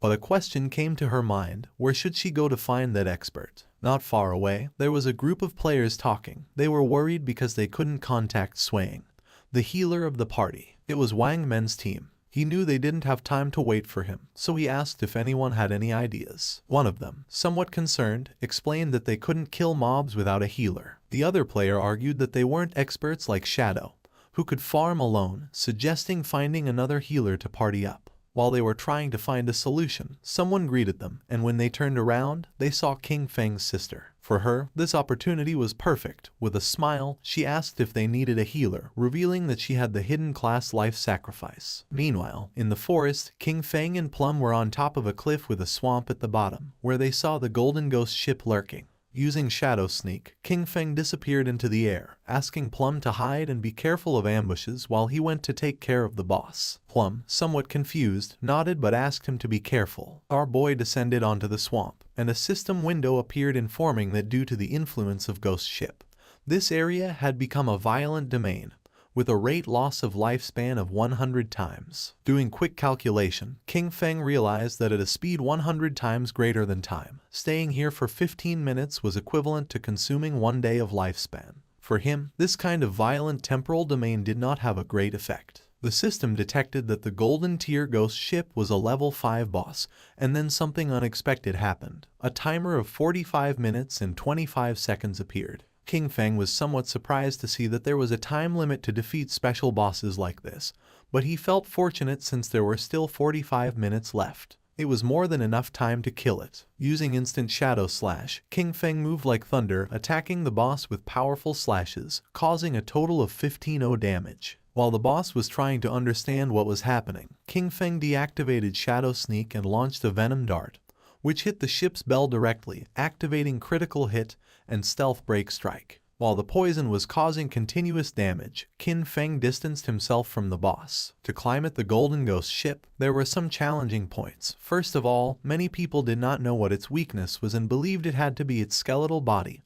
or the ship. But in reality, the weak point was the Ghost Fire Bell located at the tip of the ship. The boss enraged because when its weakness was attacked, it controlled the surrounding water. The boss prepared a massive AI attack, making pillars made of water emerge. Evading the attacks, King Feng began to approach the boss. The water pillars had abnormally high damage, and early-stage warriors wearing silver armor sets could barely take a hit. He was happy since his shadow class had high agility, otherwise, he wouldn't have been able to dodge. At that moment, hands emerged from the swamp. Decaying zombies known as ghosts began to surface. King Feng remembered that once the AoE attack ended, the boss would summon 12 decaying water ghosts, each with a silver tier capability. Thanks to Shadow Sneak, the ghosts couldn't sense King Feng's presence as he stood right in their midst. The 12 decaying water ghosts were about to attack savagely, and most parties would be in a frenzy by then.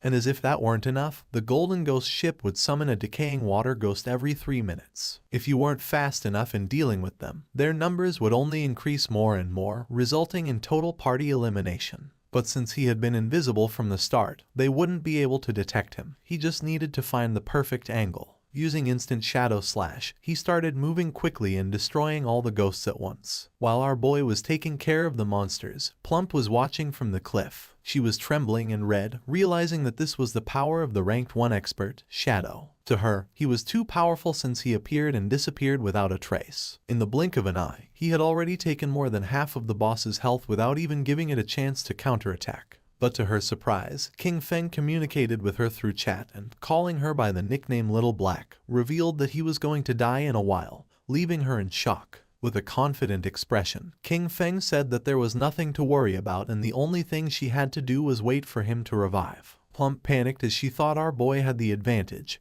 and also asked who Little Black was. Calmly, King Feng asked if she wasn't Little Black. She explained that her nickname was Big Plum and not Little Black, which sounded like a dog's name. Someone stomped on the ground forcefully. It was the man our boy had killed before. This time he had brought his entire team and was furious for having been careless. In his glory days, he used to kill legends one after another, but now he was being bullied by a little girl. One of his men appeared running with good news. He had found the girl on the cliff, revealing that Shadow's bastard was challenging the boss alone at the bottom of the cliff. The leader was filled with determination and thought they could kill him since this time he had brought his entire team. In the swamp, the boss was furious and the ship's bell was shining. King Feng was in stage 4 and the most difficult to deal with. The boss raised the ore, creating powerful waves. When it was at half health, it launched massive AI Soul Surge. The waves started traveling through the swamp, making Plump's eyes expand in fear. The Soul Surge disabled our boy's invisibility skill, and something started emerging under his feet. In the next second, a powerful giant pillar of water trapped his body, taking away 1059 points of damage. The system confirmed his death. Our boy lost 326 years of non-tradable lifespan and 1087 days of tradable lifespan. The leader, who was on the cliff, was pleased thinking that King Feng had become arrogant after being called an expert several times. To him, our boy was a fool for believing he could challenge a gold boss alone. Seeing King Feng's lifespan lying on the ground, he and his men started running like mad towards it. They didn't know Shadow was so rich, realizing that such a large orb of light must contain at least 100 days of lifespan. They decided to kill the boss now that it had low health, believing that at the same time they could collect our boy's lifespan. But once they took another step, they appeared in the sky. The leader was confused, not knowing what was happening. He and his men were teleported back to Shell Town. They felt frustrated without knowing why this boss was so powerful, and how the player Shadow had attacked it until leaving it at half health. Some were furious since just after entering the swamp, the boss had instantly killed them with the water pillar, not to mention that the swamp was full of small mobs. For them, there was no way to fight this. The leader gritted his teeth and refused to believe this. They had suffered great losses, so he gave the order to his men to follow him as he wanted to try again. At the same time, someone jumped. It was King Feng who had already returned to the swamp. He felt somewhat confused upon seeing so much lifespan dropped on the ground. Using the chat, he informed Little Black that he was already back and also asked why there were so many lifespan light orbs. Little Black was somewhat surprised to see how quickly he had returned, explaining that the lifespan belonged to a group of people who had charged noisily against the boss, only to be wiped out by the water pillar. King Feng couldn't help but smile upon seeing that they had overestimated their own strength, but then he remembered that in his past life, he had also suffered a lot because of Ghost Ship. The boss was still roaming around the area. King Feng began to observe it, knowing that the Golden Ghost Ship was only going to use the immobilization skill once, so the rest of its health was very easy to handle. When it received damage while below half health, there was a fixed probability that it would disappear and reappear far away, making it very difficult for normal players to kill it. Without wasting another second, King Feng launched a poison dart, which hit the ship's bell directly. The boss became enraged and began to summon another attack. Seeing this, King Feng used Shadow Sneak and became invisible. After carefully observing the boss's movements, King Feng used Instant Shadow Slash and attacked quickly since he had long seen through its movement patterns. The leader and his men arrived at the cliff again. One of them informed his boss that King Feng was fighting against the boss again. Upon hearing this, he decided to find an opportunity to take down both. Seeing that the group of idiots had returned to cause trouble again, Little Black got angry. Shadow was about to kill the boss, so she decided not to let these bastards get away with it. She gripped the magic staff tightly and concentrated, making thunder appear. A thunderbolt emerged from the magic staff, falling on the men, charring their bodies and leaving the others in shock. The leader, somewhat furious, asked who was attacking him. One of his men began to point at Little Black with his finger, informing that it had been her. He picked up his axe from the ground and gave the order to his men to kill her. Seeing this, Little Black's eyes filled with fear. She started running, asking for help. The leader and his men began chasing her, swearing to kill her. Not far from the area, a man who was hiding behind a tree began to observe them. He was not alone, there was another man behind him. Upon noticing that Little Black and the others were approaching, they hid again behind the tree. Back at the swamp, King Feng distanced himself from the boss, his gaze fixed on it, realizing that it was almost dead. But it was as he had expected. Despite being only a level 5 boss, the Golden Ghost ship was difficult to kill alone. He knew that his damage was very low. The battle had taken too long, attracting many people to spectate. Noticing that there were people on the cliff, he realized they were those who had just died. Additionally, he noticed that there was also a group beside the swamp waiting for him to kill the boss before killing him and seizing his loot. The poison started to take effect on the boss, making its eyes start to shine, and not many after, its body started to disappear. The system announced the death of the Golden Ghost ship of gold grade, granting King Feng as a reward 48 experience points.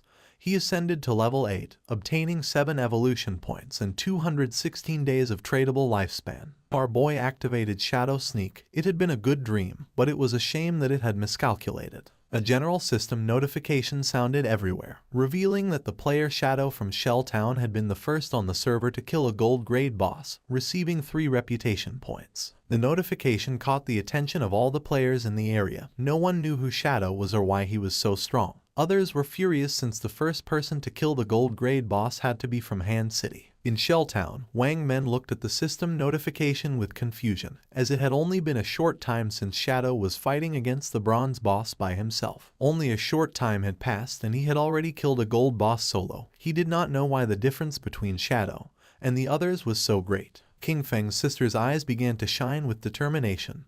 Realizing that Shadow really was the strongest, she thought that if Shadow helped her level up, then she would be able to see Brother Song Fei. The body of the boss disappeared, leaving lifespan and loot on the ground. The boss of the group that was hiding behind the tree couldn't help but smile upon seeing that the boss had dropped so much loot. With a wicked expression, he realized that Shadow had hidden using invisibility without taking the loot, realizing that he must be wary of them. He gave Guang the order to release his skill and find Shadow. They were going to kill King Feng and take the gold boss's loot for themselves. Guang nodded his head, then drew his bow, used the skill called Phantom Horned Eagle, and shot an arrow toward the swamp, which transformed into the ghost of an eagle. The eagle flew until it exploded, causing its feathers to start falling over the swamp. King Feng began observing them carefully. He did not expect this hunter to learn this anti-invisibility ability so quickly. For him, it was no surprise that they were so confident in killing him and seizing his loot, but it was a pity that his assassin class came with an extra point in invisibility level. Guang's skill was level 1, so it could not break his skill. Confident, Guang turned to the boss, informing that Shadow must have fled after seeing so many of them. The boss and his men began to advance towards the loot. Deciding to protect the loot first, he asked his men not to be careless and to prepare for battle at any moment. The ownership of the boss's loot was 5 minutes. After the time ended, the loot was going to be theirs. A proud smile appeared on their faces, but just then, Shadow began to emerge, making their eyes widen in fear. Just before they could react, King Feng moved like thunder, taking everyone down. Now that the atmosphere was quieter, King Feng's attention focused on the loot. But then a question came to his mind: where had Little Black gone? He decided to forget about it and find her later. For now, he had enough evolution points to upgrade Greedy Hand, so he decided to upgrade the skill before obtaining the loot. Greedy Hand went from being diamond quality to epic. It could be used on monster corpses, having a 220% to 300% probability of obtaining an extra loot drop. The extra loot had a 100% probability of being one tier higher. Our boy picked up the loot. He was determined to use the 100% chance to gather all the light together and squeeze them. Greedy Hand started to absorb the loot, making a smile appear on King Feng's face. A bright light began to emerge from the forest, and after using Greedy Hand, he obtained 21 evolution points, 648 days of tradable lifespan, and 2 special items called Ghostfire Bell. King Feng's eyes widened in surprise upon seeing that he had obtained 2 Ghostfire Bells. It was a special item. After equipping it, King Feng would not lose lifespan upon dying, with a cooldown time of 1560 seconds. It had 2 skills, 1 passive and 1 active. Soul Absorption was passive. When killing monsters, the amount of dropped lifespan would increase by 20%, and having 2 Ghostfire Bells at the same time would double this effect. Soul Shock was an active skill. He could shake the bell to immobilize all enemies within a 100-meter radius for 3 seconds, with a cooldown of 512 seconds. The Ghostfire Bell was not considered equipment. It was an item. It did not take up 2 equipment slots, and 2 Ghostfire Bells only occupied 1 inventory slot, making it very convenient. While he was distracted, Little Black contacted him through chat asking him to come save her. Shadow became alert and asked with a worried expression where she was. King Feng, somewhat worried about knowing where Little Black was, the only thing he heard through the voice chat were her screams asking them not to come near her. Little Black was very scared since the leader and his men had already cornered her. They praised her for having strong resistance, but revealed that there was nowhere to escape, advising her to come over calmly, promising that they were going to make her feel so good that she would ascend to heaven. She clenched her fist, and when she looked back she saw that she was at the edge of the cliff, determined not to give these bastards the kill. Without thinking too much about it, she threw herself backward off the cliff, leaving the leader and the others in shock. Her body began to descend rapidly until it forcefully hit the ground, causing her terrible pain and making a pool of blood appear. Her body began to disappear and turn into lifespan. The leader peeked over the cliff and felt somewhat confused upon seeing that she had really jumped, thinking that she was quite resolute. Little Black informed our boy that he no longer needed to save her. Since she had died and returned to the town, she felt relieved, as it was good that the tradable lifespans of their party were all on Captain Wang Meng. King Feng felt relieved and asked Little Black to wait for him there, as he was going to pass the stuff to her. She felt happy and praised our boy for having worked hard. He collected all the lifespan that was in the area. This time he had 1 big. His tradable lifespan had reached 3115 days, and he even had 21 evolution points. He decided to use the points and evolve Greedy Hand. A system window appeared, informing that the skill Greedy Hand had already reached epic. It required 10 times the evolution points to keep evolving.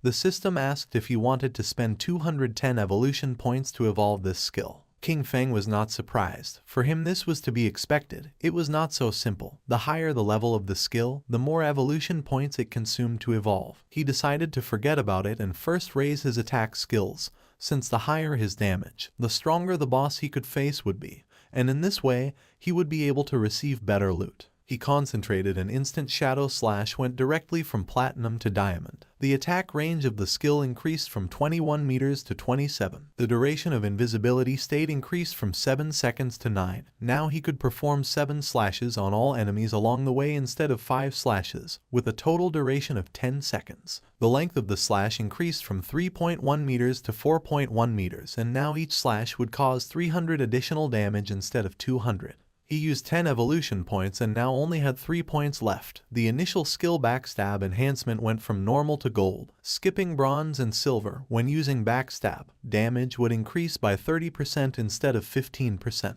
King Feng was happy since after evolving Instant Shadow Slash twice, its damage had doubled. Even if he was not in stealth mode, and without breaking the stealth, he could inflict 3,000 points of damage. And if the stealth was broken and Backstab was performed, the total damage of 7 slashes could reach between 6,000 and 7,000. Using the system window, our boy started analyzing his skills. He remembered that the gold tier boss dropped from 2 to 4 silver equipment, with a small chance of dropping gold equipment. Now, due to the effects of Greedy Hand, he had received 11 gold equipment and skill books, 2 platinum equipment, and 1 platinum skill book. This loot was not bad at all since 3 of them could be used by assassin types. Among the equipment was the Ghost Ship Dual Blades of Platinum, an assassin class weapon with a damage of 136 points, agility of 22 points, attack speed of 24%, armor penetration of 17 points. The requirement to use this weapon was to be level 5. The unique effect of this weapon was that each normal attack would inflict damage twice. King Feng equipped the 2 daggers. The effect was not very useful, since basically he always used his skills to deal damage.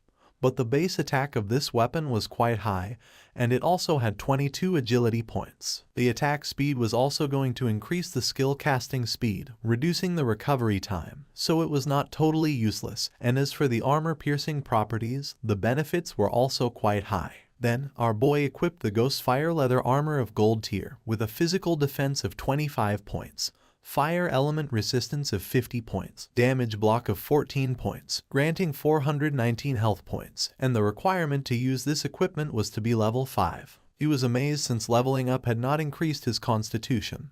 His current health was 350 points, and this equipment had actually added 419 health points directly. When he put this on, most players now wouldn't even be able to break his defense. Using the system, he decided to make his defensive equipment invisible, and use the starting appearance of the assassin class. This way, others wouldn't be able to see his equipment with their eyes and would have to enter the game interface to check. This wasn't over yet since there was still one last piece left. Upon checking the inventory, he saw that it was a skill book. It was called Ghost Shadow Blur of Gold Tier, an assassin class skill. It had a passive, it granted 15% dodge rate, and dodge activation granted immunity to all damage. King Feng was happy to have finally obtained an assassin survival skill, but then he remembered that this skill was very weak because it was very difficult to increase the dodge rate in this game. And if one spent effort to raise the dodge rate, the other attributes would be low. And if the dodge was not activated, it would be very dangerous. Our boy's body began to shine since he was different from the rest. He could evolve skills infinitely. While increasing the dodge rate, he would not sacrifice other attributes, so there were only benefits for him. King Feng started to move away from the area and decided it was time to return. The remaining loot consisted of warrior, priest, and archer items. He could sell them to Wang Meng with a 10% discount, and although they couldn't afford them now, he was sure that with Wang Meng's personality, he would sell them on credit. This great upgrade was all thanks to Little Black. Without this koi, he wouldn't have been able to find a level 5 ghost ship to attack, so he decided to thank her. King Feng passed by a tree and just at that moment, the leader, who was furious, and his men appeared. King Feng noticed them, and they did too, and their faces turned pale. With eyes full of fear, they started running upon seeing Shadow. As expected, King Feng was not going to let them escape, so he used Shadow Stealth, and while the skill was activating, he let out a sigh. Just before they could take another step, King Feng moved like thunder and finished off all the subordinates. Upon seeing this, the leader panicked and ran with all his strength, but King Feng was not going to allow this. Our boy appeared in front of him and deactivated the invisibility skill. The leader's face touched King Feng's, his eyes filled with tears and fear. He admitted he was wrong and promised not to do it again, begging our boy to please let him go since he had less than 1 year of lifespan left. With a cold gaze, King Feng asked if he had first thought about his own fate when attacking others. Without remorse, King Feng attacked with a poison dart, and while the leader was writhing in pain, he turned his back and left. Since he had killed too many players, he received a layer of status called Killer. Currently in the first layer of the Killer status, he was going to lose 75% of his current lifespan upon death. King Feng was calm since he had the Ghost Fire Bell. If he was careless and died once, he would not lose any lifespan. King Feng returned to Shell Town and everyone's gaze fixed on him. People started talking among themselves since he had killed a gold tier boss. Everyone was in shock. Seeing that he was not wearing any equipment, some thought that he must have exploited bugs to defeat the boss. While our boy was walking through the area, a man approached and asked him to please wait. King Feng turned curious. Showing a skill book with a smile, the man mentioned that they had mistakenly bought this assassin's skill book, asking him to please accept it and take it as if nothing had happened between them. The system identified the skill book. It was a common tier called Impale. It was a single target skill. Upon hitting, it added 20 attack points and caused stun for 2 seconds, with a cooldown of 22 seconds. King Feng took the skill book and his eyes widened in surprise since it was a control skill. After taking the book, he went on his way, and the man and the others on theirs. One of the men, furious, told Xian Shao that they had been killed by King Feng. For him, it was too cowardly to have to give a skill book to him. The other man nodded since no one treated them like that. The other man decided to use each of their connections to gather people, with everyone contributing. Even a single spit from each of them could drown King Feng, so there was no reason to fear him. With a serious gaze, Xian Shao made it clear that Shadow was growing so fast and leveling up by himself, so he must have a great secret. He wanted to find him in real life and kidnap him, since not only would they learn his secret, but they could even make him their slave to collect lifespan for them. The man praised Xiao Shao for this great plan. Xian Shao decided to have the family send a woman to try to extract information from King Feng. When he had heard Shadow's voice just now, it sounded very foreign. He knew he was not within their circle, which meant that he was very poor. They decided to find a professional beauty, as they were sure that King Feng would fall into the trap. King Feng met with Little Black and asked her to accept the trade, since he wanted to give her some things. Upon hearing this, her eyes filled with excitement, but she explained that her name was not Little Black but Big Plum. King Feng gave her a powerful skill and a necklace, and upon using them, fire began to emerge from her magic staff. She was happy because with this skill and the necklace, her damage had multiplied several times. Moreover, her mana regeneration had more than doubled. She thanked him from the bottom of her heart. Our boy said there was no need, explaining that he was just following their agreement, asking her to give him the space ring. With a smile, she took the space ring out of the inventory and said that he could keep it. With her face blushing, she revealed that when she was escaping in the forest, she had discovered an underground cave that seemed to be the entrance to a ruin,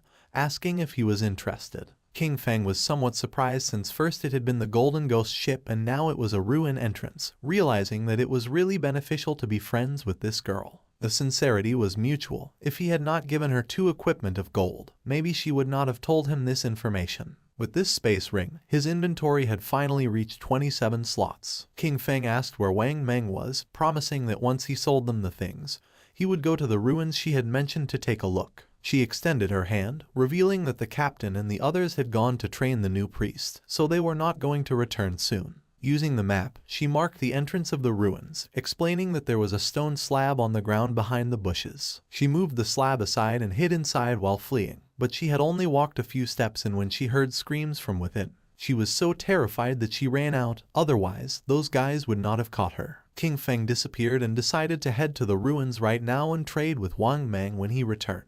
Little Black was somewhat confused. Our boy left Shell Town and entered the forest. Originally he wanted to find some place to grind to level 10. But since there was a ruin, there was no need to grind. Mainly there were 3 types of ruins that appeared in a beginner's town. They were tombs, cursed ruins, and temples of faith. No matter what type of ruin it was, the small mobs were all bronze tier. There might even be some silver tier monsters. For him they were a sea of lifespan and evolution points. Following the location that Little Black had marked on the map, King Feng arrived at the entrance of the ruin. Without wasting time, our boy entered, remembering that there were mainly 3 types of ruins that appeared in a beginner's town: tombs, cursed ruins, and temples of faith. There was not much to say about the tombs. They were inhabited by a lot of monsters and it was very difficult to kill them all, and also there was almost always going to be a golden boss at the end. The monsters in the cursed ruins were all cursed by ancient gods and evil gods. They could have been humans in the past, but some went mad and others became ghosts after death. The monsters in the temple were all believers of ancient gods and evil gods. Moreover, the layout of the temple was very complex. The walls were filled with ancient murals. If one managed to get past the last 2, they would receive a special item or a skill book. Upon observing the murals on the walls, our boy realized that this was a temple of faith. He began to observe the murals carefully as they were very familiar. At that moment, roars began to be heard. Our boy started walking down the hallway, realizing that this was the faith temple of the ancient god of judgment. It had the same origins as his eye of judgment. At the same time, in the forest was Wang Meng and his party fighting against a monster. Wang Meng drew his shield and blocked the monster's attacks. But then, the monster lunged at him and just before he had time to react, it attacked with its fierce claw, causing Wang Meng's body to fly through the air, inflicting terrible damage on him. Seeing that the captain was injured, the party's archer panicked and gave the order to the healer to heal. King Feng's sister was paralyzed with fear, not knowing what to do. With tears in her eyes, she tightly grabbed the magic staff and asked how to do that. While they were distracted, the monster jumped and prepared to attack. Seeing this, the party's swordsman drew his sword and gave King Feng's sister the order to use her skill. But instead of obeying, she fell to her knees on the ground, dropped her magic staff, and began crying in fear. The monster attacked again and Wang Meng's party was eliminated and they were teleported to Shell Town. Wang Meng and his men were furious. Little Black, who was in the area, greeted them and with a smile asked why they were back so soon, explaining that the expert Shadow was still not back so they couldn't buy equipment now. The archer, who was furious, started pointing at King Feng's sister and said he had never seen someone as stupid as her. She didn't know how to dodge monster attacks, nor how to use her skills. Xiao Yu started to cry, not knowing what to do. Little Black stood in front of her and with a confused expression asked the archer why he was so fierce, explaining that she was a beginner, and it was her first time playing the game, so it was normal to die once. With eyes full of rage, the archer asked Little Black to move away since he was going to scold her to death. The swordsman explained to Little Black that they had not died once, they had died 3 times in less than an hour. Upon hearing this, Little Black's eyes widened in surprise. With a smile, she began to show the necklace that King Feng had given her. She decided to go with them, revealing that she had just received 2 good things from the expert. She was very powerful now, and believed they were not going to die once she was there. Wang Meng stepped forward and gave the order to everyone to stop arguing.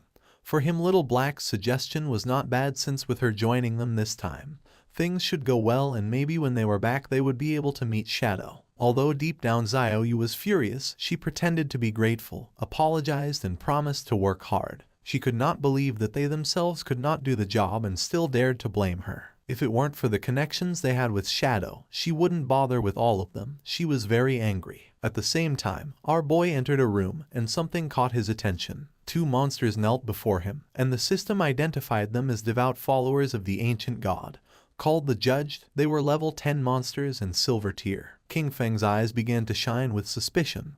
Without wasting another second, with a determined expression, he attacked the monsters using instant shadow slash. Our boy became invisible and when he turned around he saw that he hadn't taken much health from them. Even after breaking his stealth and backstabbing them, they had only lost a small portion of their health. For him, this was to be expected. They were level 10 silver bosses, and the health of these 2 devout followers together was already greater than that of the gold tier Golden Ghost ship. Just then, something caught our boy's attention, making him turn curious. The monsters knelt before him again. He was somewhat confused since the monsters were kneeling once more in his direction. It was strange since he was still in stealth. He didn't know if they had sensed the eye of judgment on him, nor if this was the reason why they weren't attacking him. King Feng questioned whether they knew the way and asked them to guide him. The monsters raised their heads and began to roar. King Feng realized that they had been corrupted, decomposed and had gone completely mad. They had turned into wild beasts that only knew how to steal lifespan from humans. At that moment, the eyes of the monsters began to shine. And not long after, they turned their backs on our boy and ran off. Right at the door of the room there was a group of players. The monsters felt their presence and began to charge at them. The players realized that these bosses were silver tier. They could not face one so they decided to flee from this place. Just before they could do it, the monsters attacked and toxic mist began to melt their bodies. Their bodies disappeared, dropping lifespan orbs. They were the team of the girl who had bought Ice Spike from our boy, called Grey Rose. He never thought that they would also find this ruin. Judging by the current players' equipment levels, King Feng came to the conclusion that no one was equipped to go deep yet. Our boy deactivated stealth and decided to pick up the lifespan. The monsters knelt before him again. These guys had lost more than 100 days of tradable lifespan, and our boy didn't expect them to be rich. Our boy returned to the room and started searching. Several minutes passed and after searching around, he hadn't found anything. There were no traps or treasures.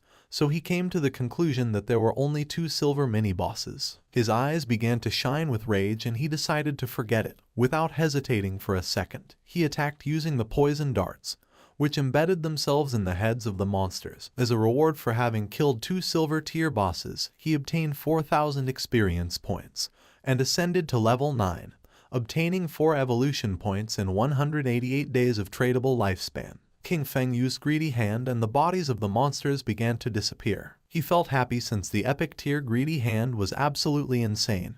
He got 32 evolution points, 1504 days of tradable lifespan, 4 gold tier items and 10 silver tier items. He extended his hand, making a pendant appear. He was happy since he had obtained a gold tier item for assassins. It was the Pendant of the Faithful, an assassin class accessory. It was going to grant 15 agility points and 20% cooldown reduction, with the unique effect of summoning a silver tier devout follower to fight for you with a cooldown of 6,000 seconds. King Feng clenched his fist. This necklace had good stats. The 20% cooldown reduction was going to lower the cooldown of his stealth skill from 22 seconds to 19. The cooldown of poison darts dropped from 4.35 seconds to 3.75 seconds. That of instant shadow slash went from 10 seconds to 8. Grinding had become much more efficient, since all his other gear required being above level 8. No one else could use this yet, so he decided to keep it for now and sell it later. Just when King Feng was about to leave, the ground started moving. Our boy became somewhat curious, and when he turned around, a small pillar emerged. His eyes began to shine with joy, since after eliminating all the monsters, the mechanism had been activated. King Feng examined the pillar carefully, realizing that it was a hidden mechanism. Not long after, the mechanism of the pillar was activated, and a platform appeared under our boy's feet. A door that was on the ground opened, and little by little the platform began to descend. It was a lift. Once the platform descended several meters, the door began to close. Several minutes later, it stopped. King Feng felt as if he had descended 300 or 400 meters. This place was dark and seemed gloomy.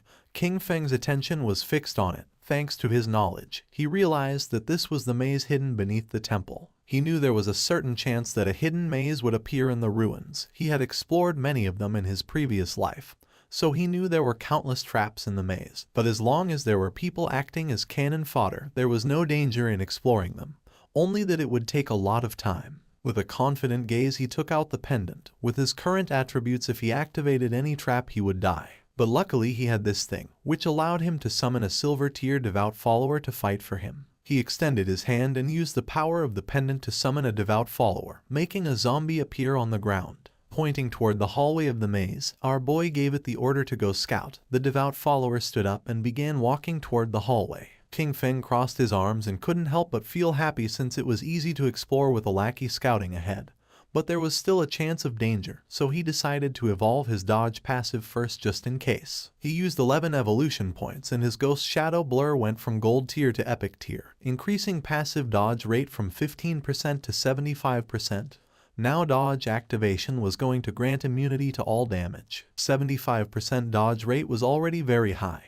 He had just enough remaining points to evolve instant shadow slash to epic tier. Using 13 evolution points, King Feng evolved his instant shadow slash from diamond tier to epic. The range increased up to 30 meters and the duration up to 12 seconds. Now he could perform 9 slashes instead of 7 with a cooldown time of 8.8 seconds. The width of the slashes increased up to 5 meters and the damage increased from 300 points to 400. King Feng's eyes began to shine, since to evolve from epic to legendary it required 10 times the evolution points. The higher the starting tier of an item, the more profitable it was to evolve it. For example, if a skill was of epic tier at the beginning, evolution to legendary tier was the first evolution, so it only required the base evolution point of 1. Since the target for evolution was legendary tier, it required 10 times the points, and 1 times 10 were 10 points. This also meant that if he only obtained an epic skill, he could quickly evolve it to legendary tier, then mythical tier, ancient tier, and immortal tier. But if a skill was normal tier at the beginning, then to evolve it to epic tier, it would need to be evolved 7 times.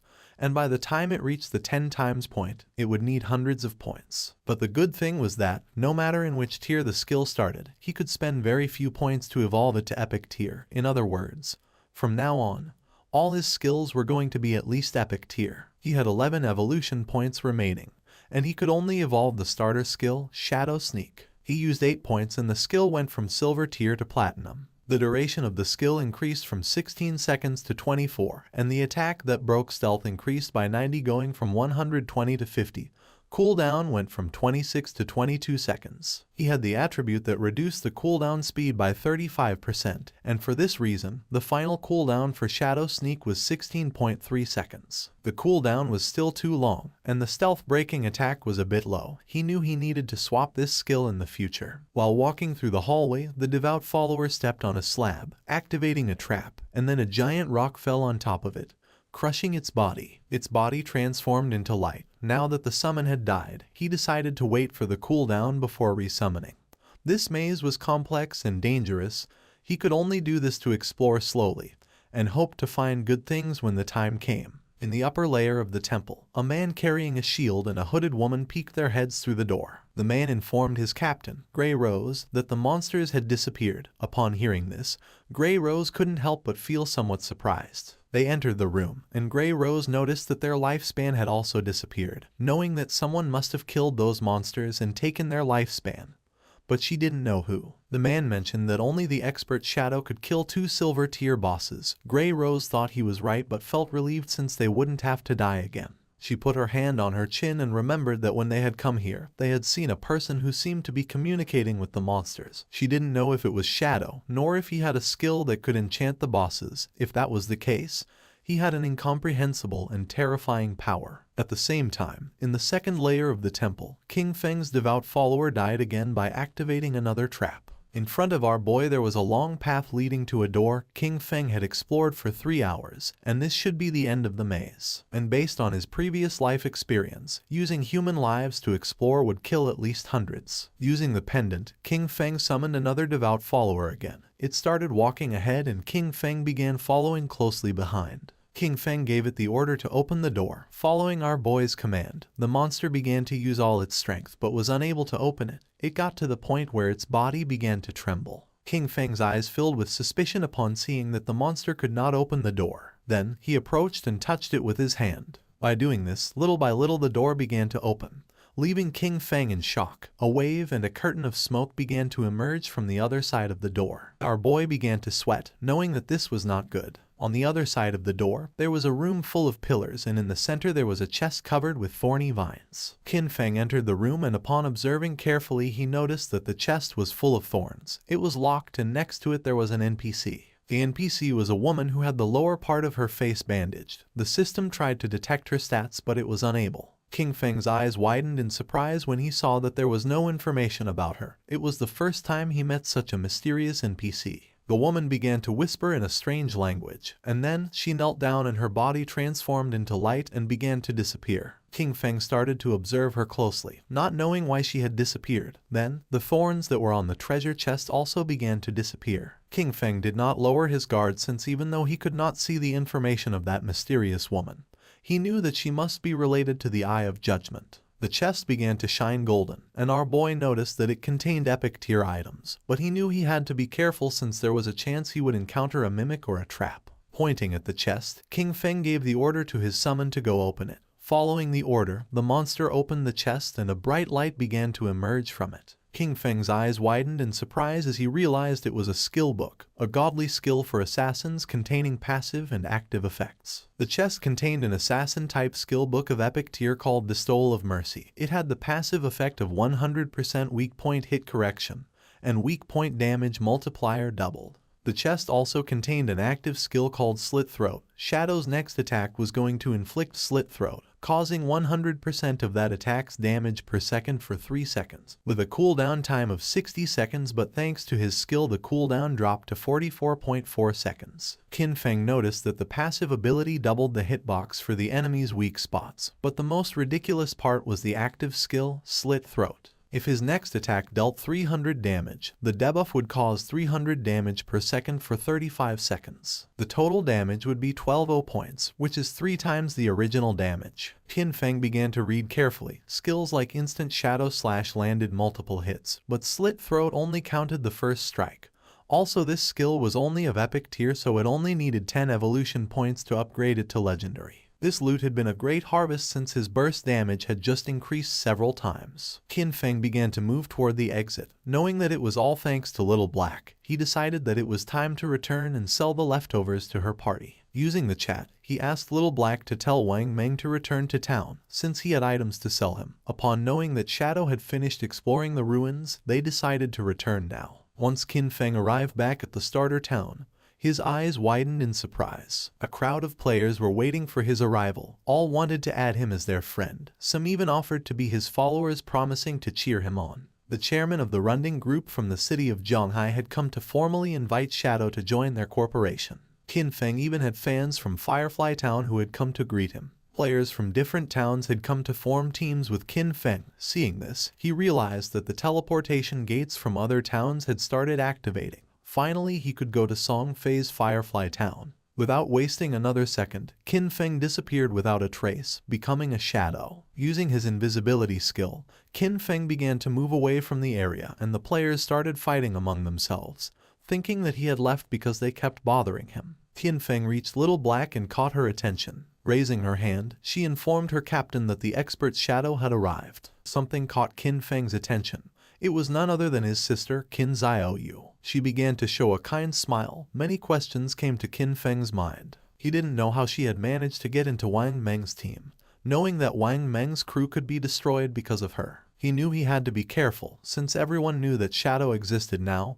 He couldn't reveal his true identity. He still couldn't use his powers in real life, and with so many eyes on him, even a kitchen knife could kill him right now. Xiaoyu couldn't help but blush as she could tell how powerful he was just by looking at him, realizing that compared to him, Wang Meng's party was like trash. She thought that if he carried her, then she could reunite with Song Fei in a matter of days. Using the system, Qin Feng explained to the captain that this equipment was perfect for their party's classes. Moreover, the skill books could increase their combat power. Our boy set an initial price of 22 days of lifespan. For Wang Meng this was very expensive, since they were all silver and gold tier. For now they could not afford it. Qin Feng said that there was no problem since they could pay him later. Wang Meng was sincere and thanked him, not knowing how to repay him for helping them. If ever Qin Feng needed them in the future, he only had to say the word and they would do their best to help him. The swordsman of the party put on a golden helmet. According to him, Shadow was awesome. He could not believe that he was getting gold tier equipment so soon.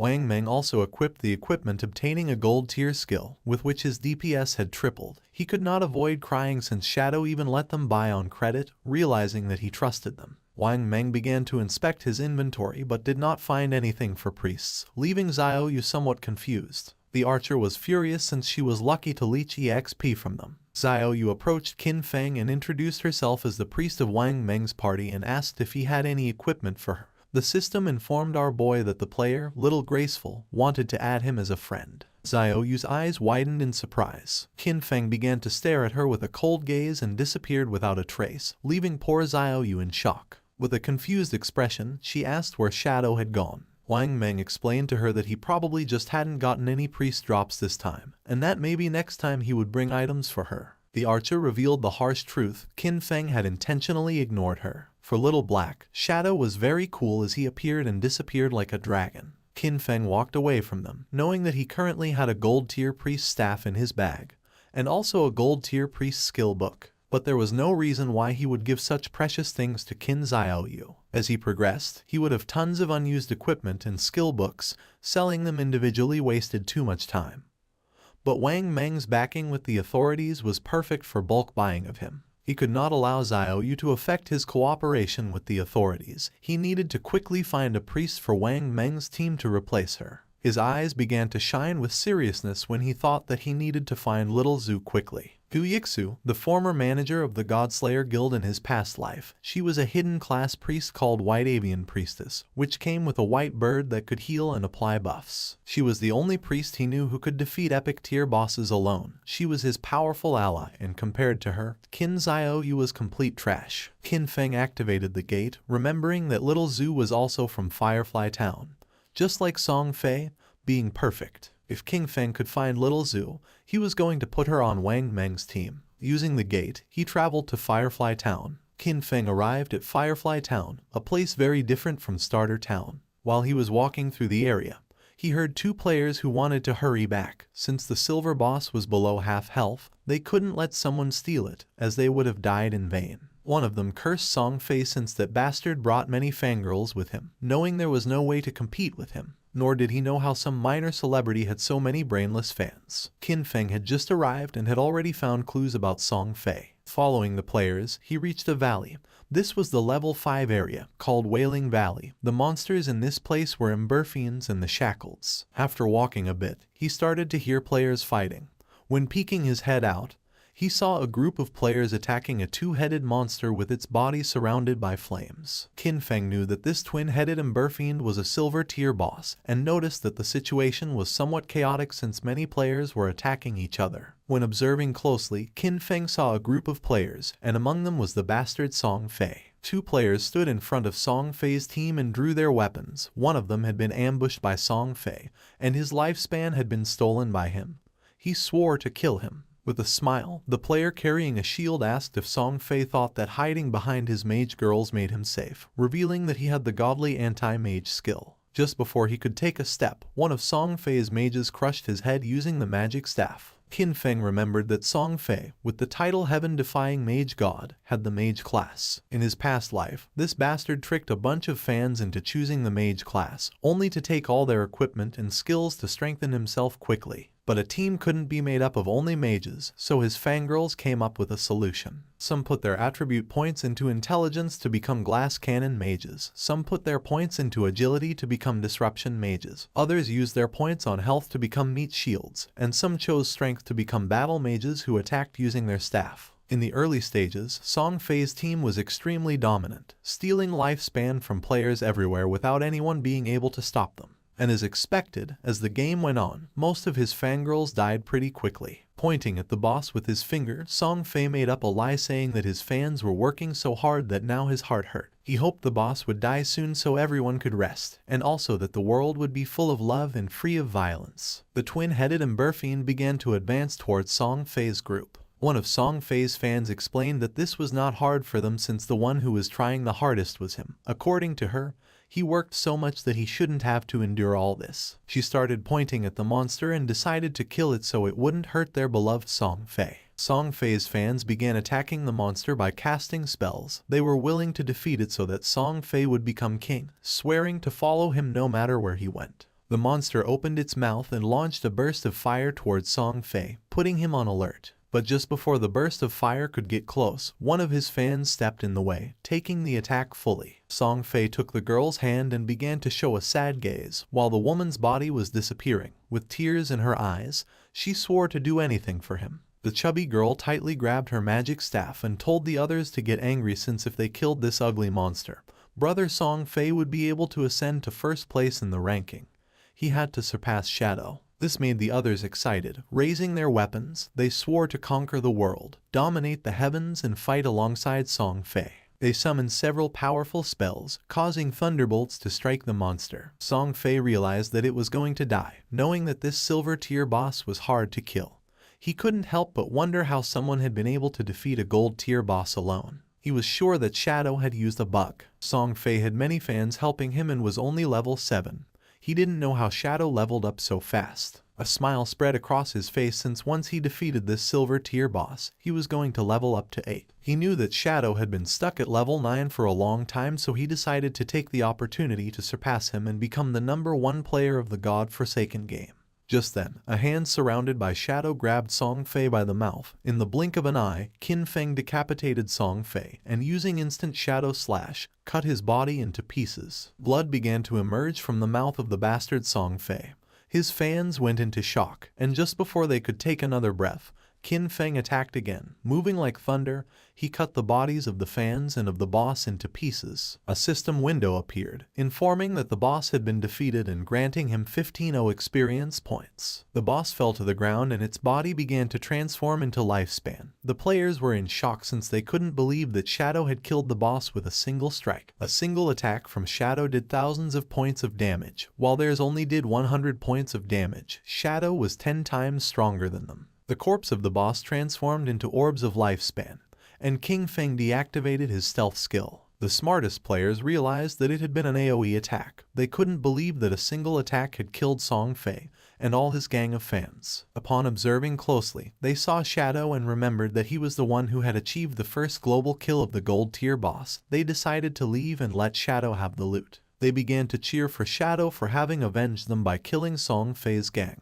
Qin Feng knew that they were only afraid of being attacked, and that's why they could only join forces to attack him. In his past life, he would not have hesitated to kill them. At the same time, Song Fei respawned again in Firefly Town. The system reported that he had been killed by Shadow, and he lost 1106 days of tradable lifespan, and 18 years and 113 days of non-tradable lifespan. Song Fei panicked and realized that Shadow had come to Firefly Town. He couldn't believe that out of the hundreds of starter towns in Zhonghai City, he had come to his to steal the kill. His fans also respawned again.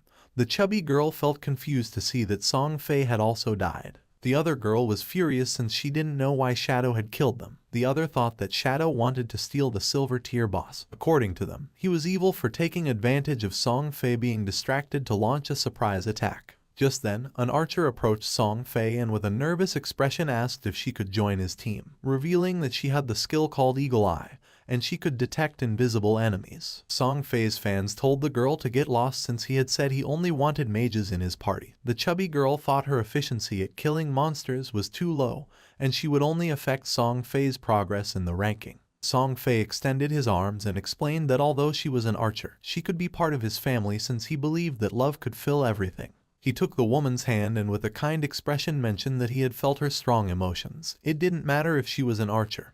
He decided to let her join his team, swearing they would strive together to level up. Having Song Fei so close made her blush and tears of joy began to flow from her eyes. An assassin appeared and mentioned that she could also become invisible, swearing that she was going to make Shadow pay for having killed him. The mage revealed that she had learned a new AoE skill and could freeze Shadow. Song Fei extended his arms, making it clear that his family was full of love. Any girl who wanted to join his team was welcome. The girls began to cry with joy and swore to stand by Song Fei forever. According to them, Shadow had no honor for having attacked their beloved Song Fei by surprise.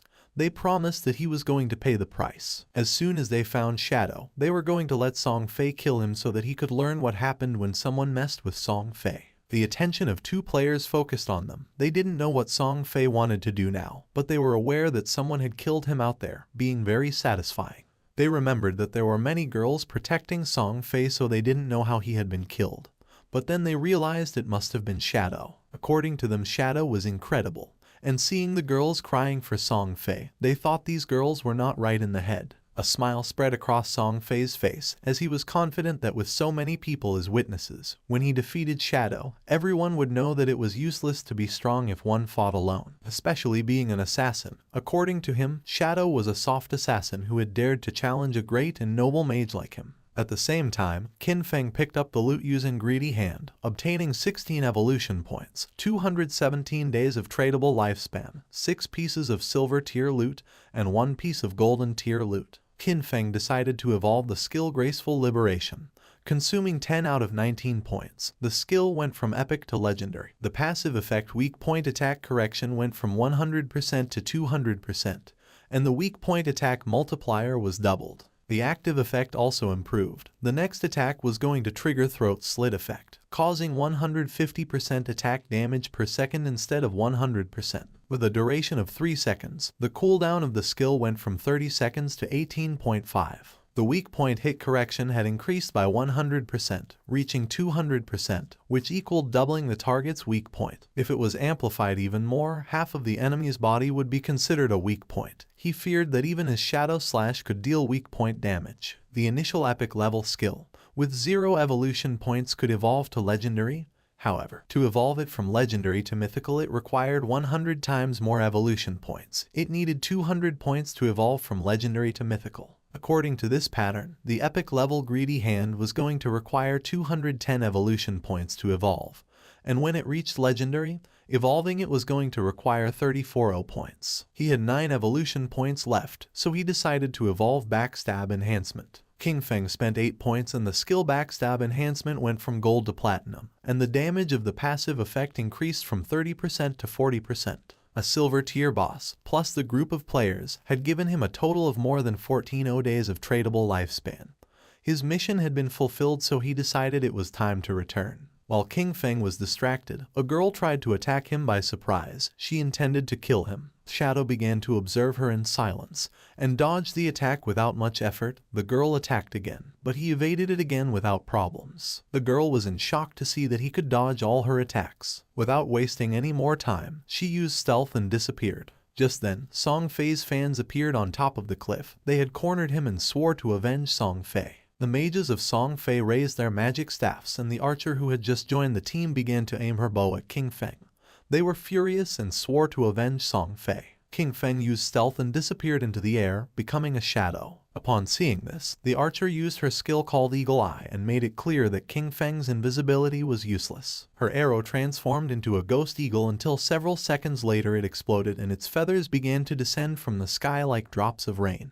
The feathers began to fall on the assassin from Song Fei's party and her stealth was deactivated, making her visible. The chubby girl clenched her fist and felt happy believing they had detected King Feng. She gave the order to the others to use their most powerful skills and attack with everything. Following her order, Song Fei's fans used their most powerful skills to attack. A rain of powerful spells began to descend upon the assassin. Seeing this, she panicked and tried to tell them that she was not King Feng. It was already too late, as the spells hit her body directly, creating a great explosion. Instead of feeling sad, the chubby girl felt furious since she didn't care about this anyway because she wasn't a mage, and that showed that she didn't sincerely love Song Fei. According to her, this was a punishment from heaven for her falseness. She gave the order to the archer to launch the eagle again to find Shadow. The archer nodded with her head, but at that moment, King Feng took out the Ghostfire Bell and started shaking it, activating its active effect called Soul Attack, which could immobilize all enemies within a range of 100 meters for 3 seconds, with a cooldown of 521 seconds. Just before the archer could use her skill called Eagle Eye again, an aura appeared around her body and those of her friends, leaving them immobile. Seeing this, they felt confused. Just before they could take another breath, King Feng appeared and using Instant Slash, attacked like thunder, cutting their bodies into pieces without even giving them a chance to react. Song Fei, who was hiding behind the corner, peeked his head out and felt confused not knowing what was happening or why they had suddenly died.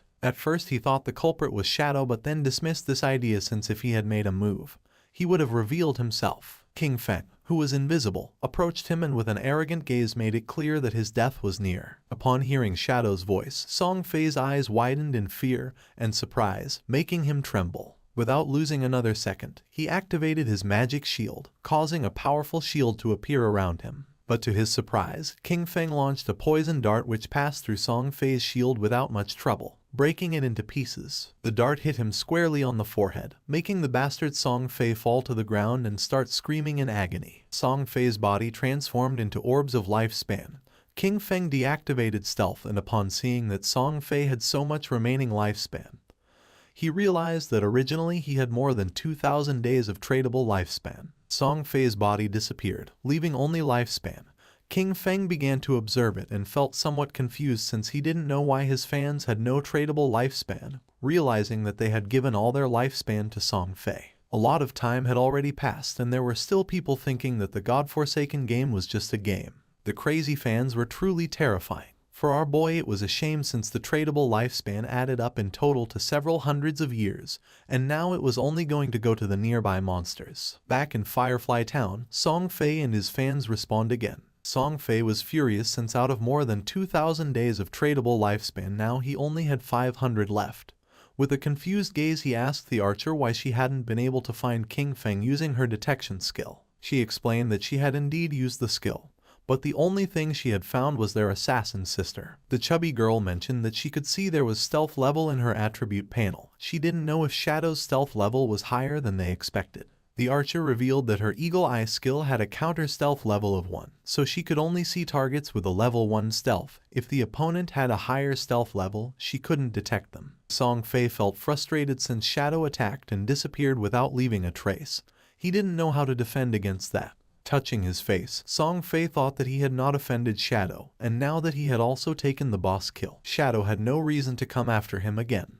But then he thought maybe Shadow was jealous of his unparalleled beauty, and was going to come kill him again. Song Fei's fans raised their weapons and decided for everyone's safety to level up somewhere else. Wherever Song Fei wanted to go, they swore to follow him. Not long after, King Feng also returned to Firefly Town. After searching for a while, he thought this was strange since Song Fei and the others had left. He didn't know if they had gone to another town or logged off. Deactivating stealth, our boy asked a player who was in the area if he knew where Song Fei and the others had gone. Upon seeing Shadow, the man couldn't help but feel afraid. Pointing to one side, the man revealed that Song Fei and his fans had gone in that direction.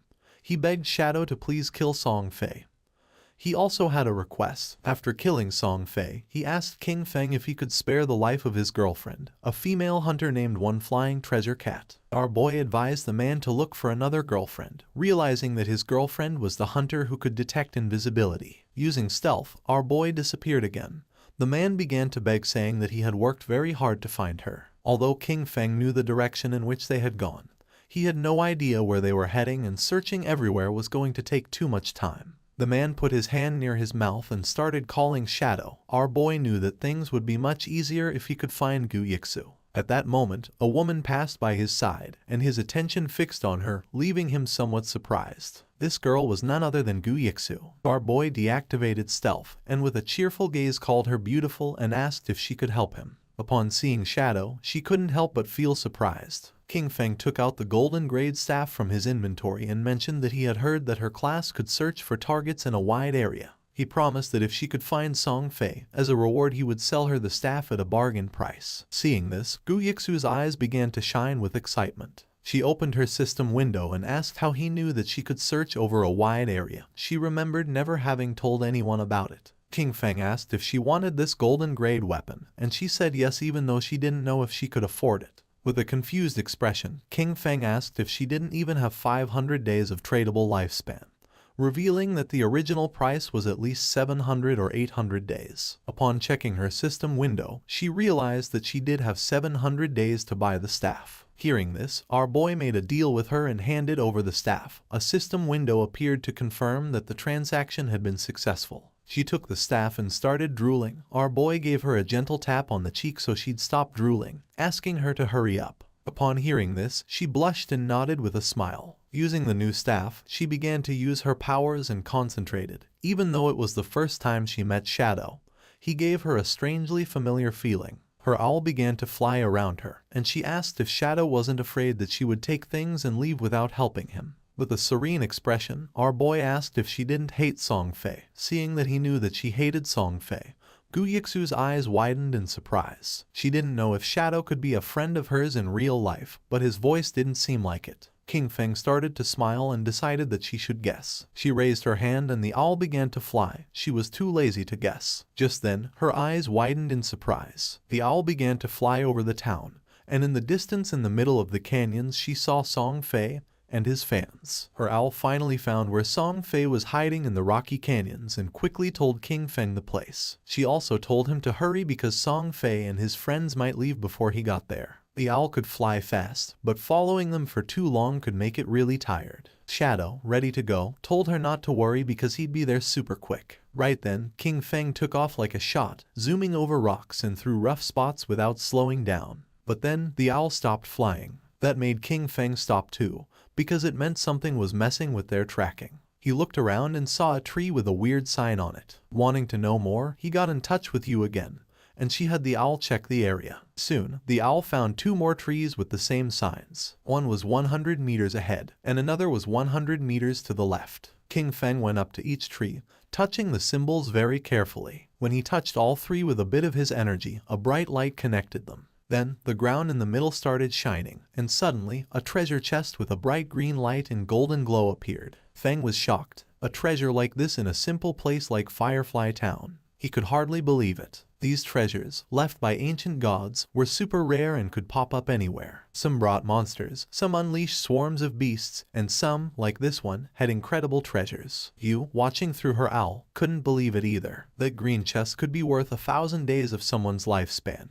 or over 10 million in real money. King Feng couldn't help but admire Yu's quick thinking. Back in his previous life, a year of someone's lifespan was worth 10,000 at the start, but it quickly jumped to 50,000 by the second day. Yu, still intrigued, started to take note of the symbols for later. A smart look was in her eyes. There was no telling what secrets her skills in tracking could uncover. Then, King Feng went ahead and opened the chest. Inside, there was a skill book with a dark aura called Curse of the Blossoms, a powerful emerald-level ability. This skill let cursed flowers grow from a defeated enemy, making their tradable lifespan drop to 0. It didn't have a cooldown period, but it had to be used within 15 seconds after someone died. Feng remembered how dangerous this spell was in his previous life. Every enemy he defeated could turn into an advantage. If he managed to defeat Song Fei again and watched over the body for a short time, he could take everything from him. A sinister smile appeared on his face. This time, Song Fei wouldn't just be defeated, he would be completely drained. As King Feng hurried toward his target, the scene changed. Somewhere far away in a canyon, Song Fei's biggest fans were busy fighting a boss, hitting it hard while Song Fei stayed back, waiting to land the last blow. Song Fei was overconfident, sure that King Feng wouldn't chase them this far, especially since King Feng had already beaten a silver-level boss and embarrassed him twice. That should have been the end of it. But Song Fei was mistaken. Right when the boss was about to go down, the girl who was a bit heavier noticed another group fighting a different boss nearby. Song Fei, smooth as ever, convinced his fans once more. He said the other group were fans of a rival idol, trying to make him look bad. The faces of his fans twisted with anger. No one was going to outdo their dear Song Fei. Without a second thought, they charged at the other group. The other team, thinking they were about to get some help, welcomed them. But before they could even say hello, the heavy girl slammed her staff down, knocking out their leader in one hit. The rest of the team was shocked as Song Fei's fans turned on them, madly talking about idols and fate. When one of the enemy tried to ask what was going on, they were quickly shut down by a spell. Then, in a strange turn, the fans started spouting odd poems, talking up Song Fei like he was some kind of god. After they took out the other team, the girls made way for their golden prince Song Fei to finish off the boss. Song Fei kept up his act, pretending to be grateful and showering them with thanks that didn't mean a thing. He made up stories about almost getting caught in an ambush and called them heroes. His words made them all blush and giggle. They were totally caught up in his make-believe world. But that was the end of it. At the same time, Shadow appeared at the edge of the canyon. Song Fei felt something wasn't right and got a cold feeling down his back. But by the time he turned around, it was too late. Feng's sword moved through the air like it was meant to punish, striking in an instant. Song Fei's head was cut off in one smooth motion, and his body fell to the ground. This time, Shadow didn't just leave after the deed was done. He knelt down next to Song Fei's body and used the Curse of the Blossoms. A big red flower grew right out of Song Fei's chest, its petals moving like they were alive, sucking away the tradable lifespan from the young troublemaker. The fangirls watched in shock, not able to make sense of what was happening right in front of them. Then, the scene changed, and Song Fei was back at Firefly Town's portal, feeling confused and annoyed, still not getting why Shadow was always after him. In his confused way of thinking, he decided it must be jealousy. Maybe Shadow was upset about all the attention from the fangirls, or perhaps one of those girls was someone Shadow had feelings for. Song Fei convinced himself that Shadow's constant showing up in Firefly Town was part of some complex revenge scheme. While he was lost in his wild guesses, a system alert popped up, scaring him with the news that his tradable lifespan was going down fast, much more quickly than just from dying. At first, he thought it was some kind of penalty for dying too much, but before he could really figure it out, his fan club started showing up at the portal as well. The heavier mage girl was among them, out of breath, telling Song Fei about the creepy red flower that grew from his body, clearly taking away something important. Song Fei quickly figured it out. The cursed flower and his disappearing lifespan were Shadow's doing, thanks to a scary new ability. The realization hit him hard, and he suddenly ordered his fans to log off. He knew if they kept losing to Shadow, their tradable lifespan could drop to 0, which meant actual death. Still acting the leader, he called them his family, promising to step into the real world to extend their lifespan, and come back with new gear bought with the lifespan they had saved up. The girls, still totally under Song Fei's spell, were all in, imagining their big return to beat Shadow with new power. Even as Song Fei disappeared from the game, anger and frustration warped his face. He wasn't ready to see this as a loss. After working for 2.5 years to get to where he was, he couldn't stand the thought of being taken down by some unknown player. In his mind, with enough money, he could crush any obstacle. He just needed some time. Back where the fight had happened, red flowers were everywhere, each one growing from a fallen player, quietly taking away the tradable lifespan from Song Fei's fans. With Shadow's relentless attacks, his rank as a killer had jumped to level 4, making the loss of tradable lifespan upon death a staggering 96.8%.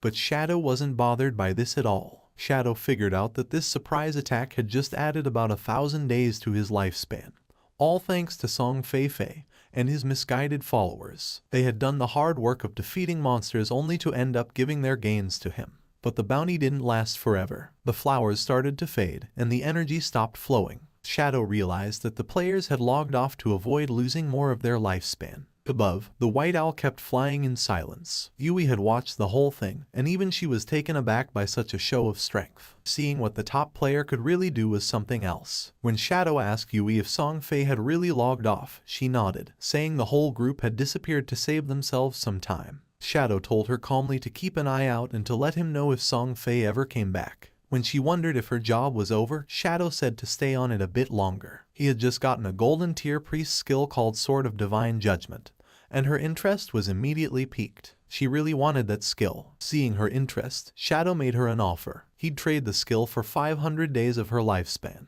but he'd cut the price in half if she agreed to one thing. Yui's eyes narrowed, and she quickly said she wasn't going to trade her dignity, which caught Shadow off guard. He hurried to explain she had the wrong idea. He just wanted her to join his team as their main healer. She relaxed and laughed, agreeing right away, but warned him she'd hold him responsible if the team was a disaster. Shadow reassured her they were a solid group and decided to get in touch with them immediately. Then the story moves to a different part of the game world, where Wang Mang was feeling proud after defeating a poisonous monster, happy about the experience points. He called over to Ju for a heal and something to counter the poison, but Ju was stuck, not knowing what to do. Wang tried to remind her again about her priest class's ability to remove toxins. But before she really got what he was saying, she accidentally used the skill on a tree instead of helping Wang, who needed it. As time ran out, Wang fell to the ground, succumbing to the poison, his victory over the monster wasted. The team was left in shock, frustration simmering as they looked at Feng's sister, unable to believe how useless she had been. Standing near the teleportation stone later, the team leader faced a tough decision. He knew they needed a new healer since every skilled hidden class priest was already taken. But they couldn't continue like this. Zhao, on the other hand, was blissfully ignorant of her failure, lost in fantasies of being the chosen one, a goddess in this new realm. She believed her quick leveling was a sign of her destined greatness and anticipated joining her brother, Song Fei, in glory. But at that moment, news from Shadow reached Wang Mang, bringing a surge of excitement. A hidden class healer, a white bird priest, had agreed to join their team. She was also strong in other roles. This was the chance they were waiting for, and the leader immediately asked Shadow for her location. Shadow told them the new healer was in Firefly Town. It wasn't the best place for leveling up, but it was important to get together and start moving as a team. Wang agreed and got ready to head there, but he knew he had to address the issue with Zhao first. He carefully told her they were moving to a zone with higher levels because Shell Town was too crowded. He said it in a way that made it seem like her low level was the only issue, to avoid hurting her feelings. But before she could respond, the whole team took off, clearly happy to leave behind a healer who couldn't actually heal. Zhao didn't seem bothered, though. She saw their leaving as a good thing, thinking they weren't strong enough for her anyway. She decided she'd find Shadow and make him help her level up. Meanwhile, Wang Mang made it to Firefly Town and found Shadow and Yu. Right away, he gave them the lifespan he'd gotten from their last fight, ready to settle up and get going with the new team setup. As they moved forward, Wang realized just how challenging it was to keep up in this game. While making plans, he brought up a new ally, a captain named Yu. Hearing that name made Shadow stop dead in his tracks, his thoughts racing. That name wasn't just random. Then, suddenly, she showed up, greeting them with a cheerful wave. Yu caught the attention of both men right away. Shadow was in disbelief. The woman standing before them was the Yu, also known as Justice Execution, the only one in the game with the Dragon Swordsman hidden class. In Shadow's previous life, she was in the top 20 players worldwide and played a crucial role for the country's official forces. She was a national hero, respected and feared. And there she was, showing up early, glowing, and looking at Shadow with clear admiration.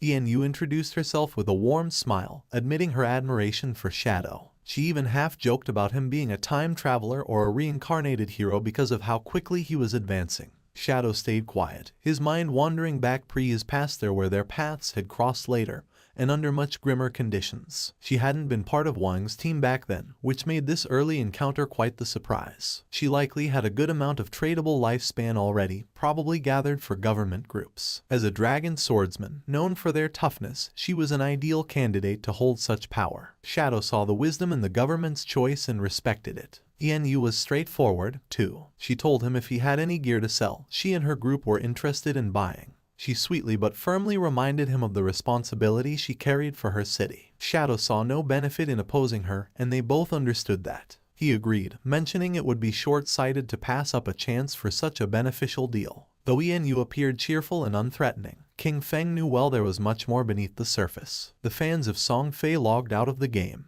They had seen the official announcement that left them in shock. Lifespan in God-forsaken game was real, and if it reached 0, one would die in the real world. The archer was furious since she realized this wasn't just a game. She had given all her tradable lifespan to Song Fei. Some of them only had a few days of lifespan left. The assassin had killed several players and had the assassin's stat, and dying one more time was going to make her lose double the lifespan. They were in shock. They couldn't believe how it was possible that dying 3 times cost so much lifespan. The chubby girl began to read the messages and her face filled with sweat. She realized, cursing to herself, that in the game, as a tank mage, she had always charged at the front. She had killed many people and died many times, so now she only had 1 day of lifespan left. If it reached 0, she was going to die. Just then, something caught her attention. Brother Song Fei was buying lifespan. That was great. She decided to go find Brother Song Fei, thinking that he would definitely help her. Quickly, she changed clothes and thought about putting on Brother Song Fei's support outfit from head to toe, thinking that it was great, and that she was going to find Brother Song Fei, who would definitely help her. She even mentioned Brother Song Fei's latest release, the Song Fei Ultra Thin Anti-Side Leak. She dressed in Song Fei's merchandise, and without wasting a second, she left her house and started heading to the concert. Not far away, there were some apartments. Qin Feng's sister also logged out of the game. She didn't know if she was in the real world since now it was hard for her to tell the difference. She turned on her phone and couldn't help but smile when seeing that. At that rate, 1 day of lifespan could be sold for 15,000. With the 200 days she had left, she could become a millionaire. But then, she went into shock when she saw that Shadow had killed Song Fei 3 times. She couldn't help but cry from sadness and fury, since she remembered that they had told her that if her lifespan reached 0 in the game, she would truly die in real life. Even having 100 years of non-tradable lifespan, dying 3 times had left her with barely 12 years remaining. Then she remembered Brother Song Fei and wondered why Shadow had killed him. According to the group chats, Shadow, despite being surrounded by dozens of people, had managed to kill Song Fei 3 times. To her he was something so terrifying and incredibly strong. The chubby girl started sending messages through the chat, saying that Brother Song Fei needed help at this moment. She asked any sister in Zhanghai City to go find her to sell their tradable lifespan to her. She also revealed that Song Fei was at Dajiang Plaza at that moment and that the exchange rate for lifespan was 1 to 10,000. This was the perfect opportunity to get rich and help brother at the same time. Qin Feng's sister put on her clothes. She couldn't believe that Brother Song Fei was in Dajiang Plaza, not far from her. She thought she couldn't just stand by and watch his lifespan run out. She had to go help Brother Song Fei. Thanks to that Shadow and the others, she had managed to save more than 200 days of tradable lifespan. Just enough to help Brother Song Fei. Without wasting any more time, she decided to go to Dajiang Plaza. At the same time in the game, our boy slaughtered several monsters without much difficulty. A system window appeared, informing him he had reached level 10. His attributes had increased by 2, and he had gained 5 free attribute points. He had unlocked class promotion. In addition, as the first player to reach level 10 in the Zhanghai City area, he had earned 7 reputation points. As the first player in the Great Xia Kingdom area, he had earned 14 reputation points, and as the first player worldwide to reach level 10, he had earned 21 reputation points. The window also revealed that the teleportation function to the continent of Forgotten Gods would be unlocked when there were 7 level 10 players in the Zhanghai City area. The system revealed in all towns that Shadow had reached level 10. People were in shock and commented with amazement. They said that, as expected, it was Shadow again. He had gotten the first kill of a gold tier monster and was the first player worldwide to reach level 10. They thought Shadow was simply too strong. They had also heard that the big shot had even killed a small celebrity several times recently. According to them, Song Fei deserved it. Other players were expressing their frustration. They cursed, surprised that Shadow was from Grand Xia, and compared their own progress, pointing out that their hidden smith class was only at level 8, while wondering what was going on with Shadow. No one knew if among the 1.5 billion people in Tianju, there really wouldn't be anyone who could catch up to him. Our boy was near a shore, and decided to use the points he had obtained. He consumed 13 evolution points, leaving him with 0 points. His initial skill, Backstab Enhancement, evolved from Platinum to Emerald, increasing its passive effect from 40% to 50%. Even though his tradable lifespan was just a little over 7,000 days, he realized it wasn't enough. He knew that to leave Starter Town, they needed to gather 7 level 10 players to activate the teleportation portal to the continent of the Forsaken Gods. But since the highest level at that moment was only 7, they would have to wait a bit before it became possible. He decided to go back to the real world to take care of a matter. His figure disappeared with the sand, and several seconds later, he opened his eyes in the real world and the system asked him, Do you want to consume tradable lifespan to transfer your skills to reality? Without losing a second, Qin Feng accepted. When the system asked what skill he wanted to extract to the real world, he stood up and decided to extract his class. The system then consumed 1,000 days of tradable lifespan and completed the extraction. He gained the shadow, its passive was activated, and his attributes increased: strength by 3, constitution by 3, agility by 8, and spirit by 5. Then, he decided to extract level 2. The system informed him that he had successfully extracted level X2, consuming 2,000 days of tradable lifespan in the process. His level in reality immediately increased to level 3, and his stats received a boost: strength plus 4, constitution plus 4, agility plus 14, and spirit plus 4. The system reported that he had consumed 900 days of tradable lifespan and extracted the skill Shadow Step of Platinum tier. It also informed him that he had consumed 2262 days of tradable lifespan and extracted the skill Venomous Dagger of Silver tier. He was happy since he still had 1292 days of lifespan left and for now could not extract other skills. He had only paid the price to extract a low-tier skill, but had obtained the Shadow Step of Platinum tier, being a beneficial deal. He couldn't help clenching his fist and feeling furious when thinking about Song Fei. Now his base stats were double those of an average person, and his agility had reached 32 points, surpassing the human limit. With unlimited invisibility and the poisonous dagger that could be thrown up to 14 meters, he could definitely find an opportunity to finish off Song Fei. Qin Feng started browsing on his phone and was surprised to see that Song Fei was aggressively buying lifespan. He wondered if Song Fei planned to enter the game and then go after him. He saw that this bastard was in Dajiang Plaza and calculated that being about 7 or 8 kilometers away, at his current speed he could get there in just over 10 minutes. Just then, his hand began to tremble upon seeing a message from Hu Qinbin, the arrogant and powerful company supervisor. Hu Qinbin was furious upon seeing that after growing wings, Qin Feng wasn't even answering the phone. She knew that the young lady had taken an interest in him and this was his big chance. She couldn't believe he didn't want to cooperate. Qin Feng decided to block Hu Qinbin, and while he was walking, he threw the phone and began to turn invisible, thinking that those people would soon realize what the true Forsaken Gods game really was. After a few hours, at Dajiang Square the Song Fei concert was taking place, which was full of girls. Among them was also Qin Feng's sister. On stage was Song Fei sitting next to a blonde woman. With a smile, she mentioned that she had heard he had been killed 3 times by Shadow in the game. She told him not to worry because she was already sending people to investigate Shadow's true identity. With a curious look, Song Fei asked how the investigation was going, and she revealed that she had already sent someone to Firefly Town to make contact with him.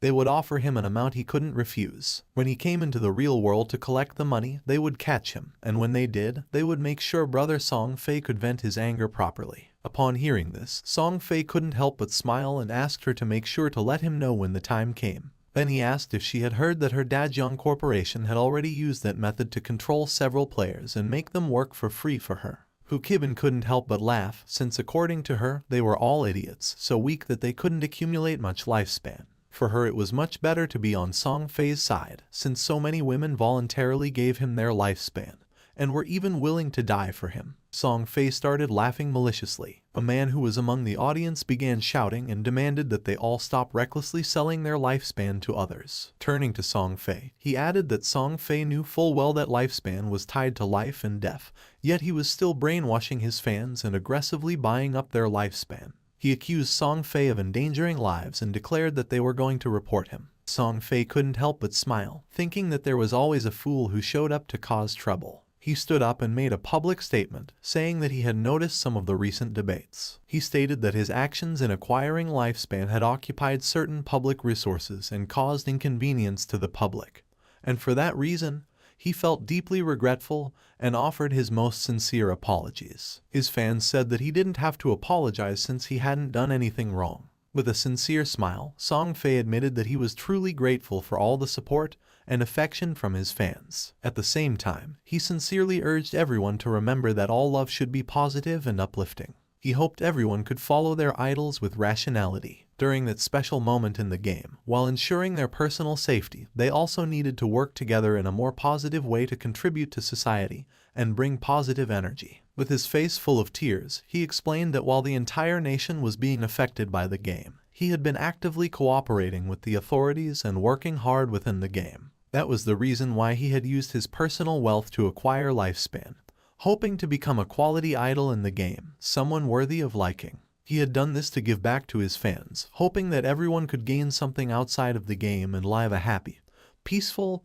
and safe life and work together for a better tomorrow. But he never expected that it would cause so many problems for everyone. His words made all his fans unable to avoid crying. He apologized to everyone for having caused them trouble. This made everyone feel sad.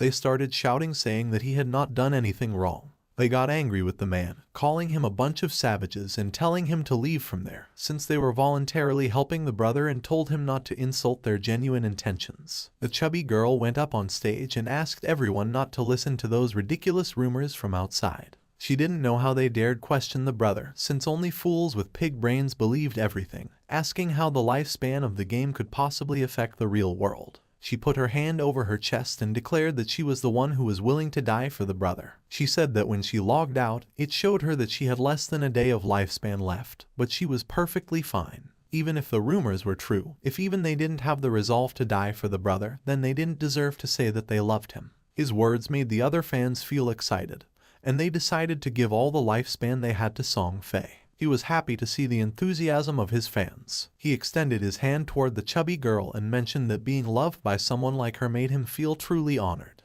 The chubby girl, in turn, was crying and willing to die for him. Just then, something flew out and went through Song Fei's head, leaving everyone in shock. Song Fei began bleeding from the mouth and his hair started falling like leaves. Song Fei's body fell on the shoulder of the chubby girl, making her eyes fill with fear. She fell on her butt to the ground and started screaming. She didn't know what was happening. Once it was revealed that Song Fei was dead, all his fans panicked. The guards began to escort Hu Kibin, and she couldn't help but cry and scream. She said that she had seen it, that when Song Fei died in the game, his body was surrounded by an orb of lifespan, and that they should leave immediately. She knew that the person who killed Song Fei clearly did it using a skill from the game. She wondered, horrified, if the skills from that game could really be used in the real world, and how that was possible. She thought about the actions, killing Song Fei instantly, becoming invisible and collecting lifespan, and concluded that the only person who could do that was Shadow. Just then, a dart pierced her head as well, killing her instantly and leaving the guards in shock. Among the crowd was King Feng. It was already dusk, and the news announced the tragic death of superstar Song Fei in Dajiang Plaza. It was also reported that his most devoted fans had sacrificed all the lifespan they had left, falling dead next to Song Fei's corpse, and the police investigation had revealed that his death was due to supernatural abilities. The faces of King Feng's sister and her friend were full of tears and fear. She was sad since she still couldn't believe that just the day before they had gone to see Song Fei's concert, and now he was already dead. The friend wasn't dumb at all and realized that the throwing knives and invisibility must be abilities from the godforsaken game. She wondered if Shadow had been the one who killed Song Fei, since she had heard that Shadow had killed him 3 times in the game. Xiaoyu was confused as she wondered how the game's skills could appear in reality. She couldn't believe that Shadow had killed Song Fei. She remembered that Shadow had killed him several times in the game and came to the conclusion that, in reality,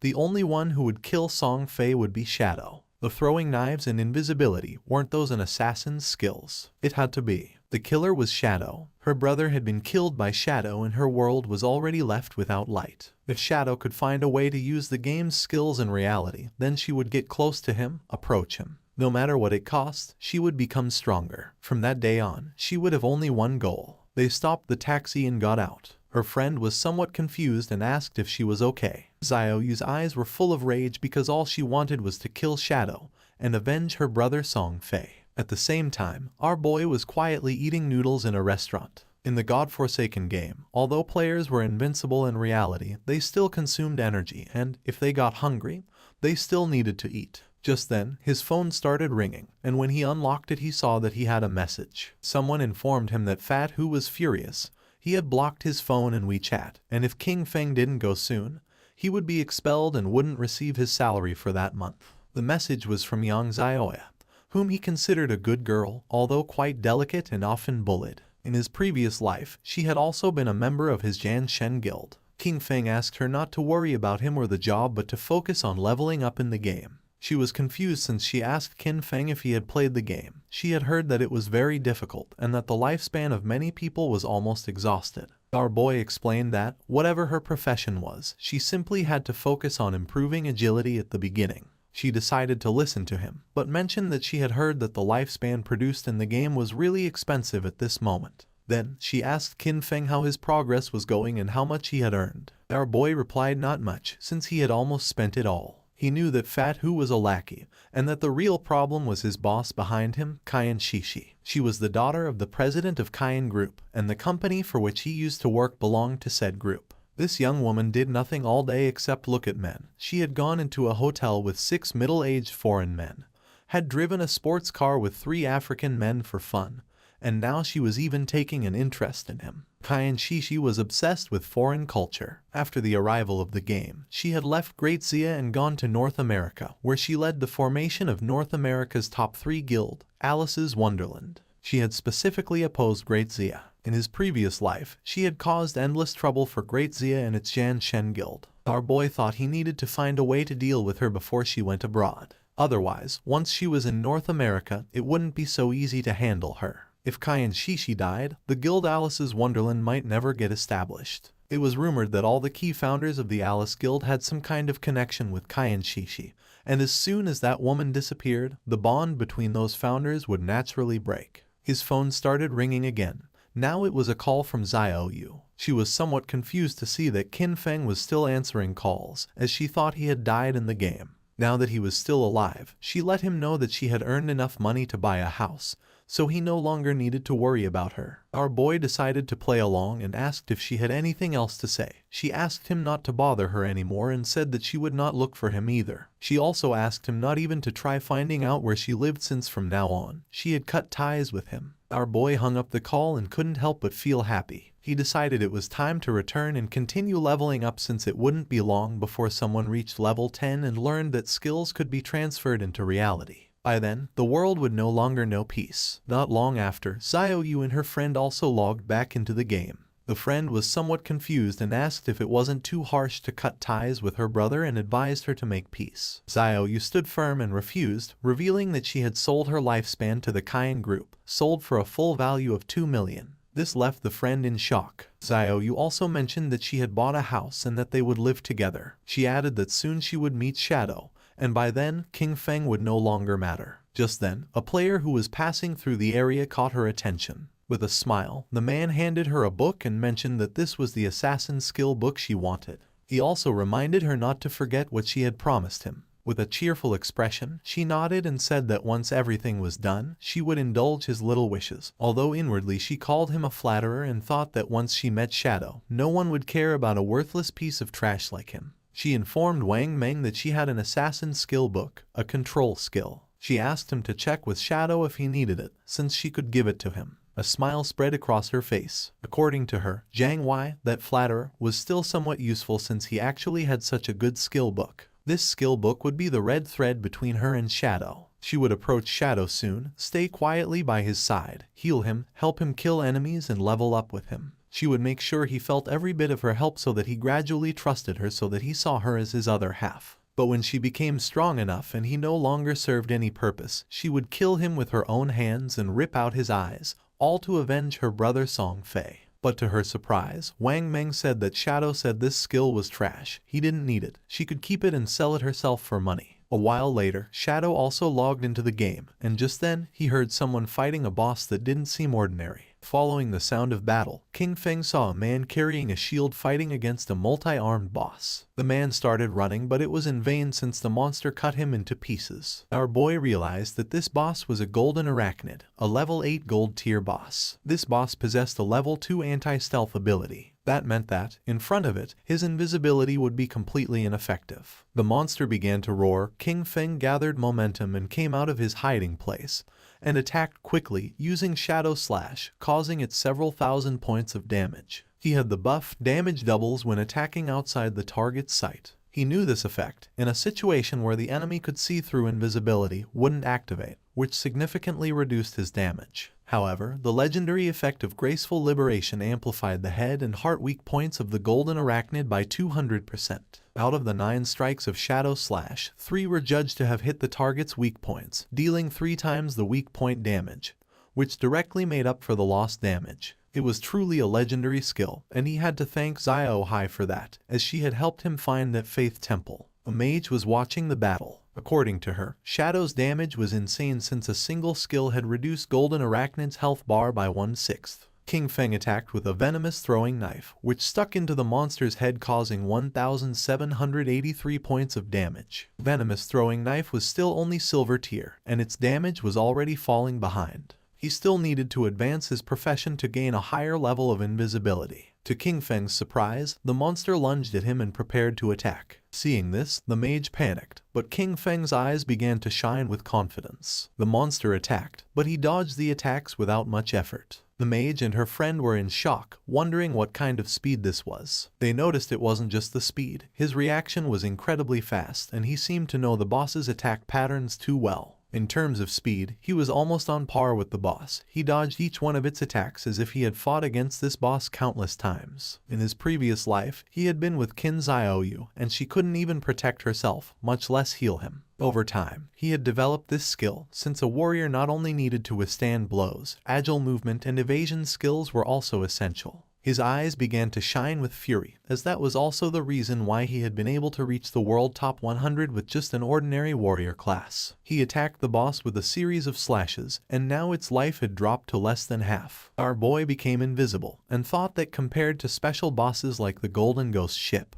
which had unavoidable attacks, dealing with the Golden Arachnid was much easier. The mage was in shock to see that the boss was fleeing. King Feng was not going to let this happen, so he drew his dagger and slit the monster's throat. A system window appeared informing that he had killed the level 8 gold tier boss and obtained 64 experience points, 7 evolution points and 497 days of tradable lifespan. King Feng used Greedy Hang and obtained 21 evolution points and 497 days of tradable lifespan.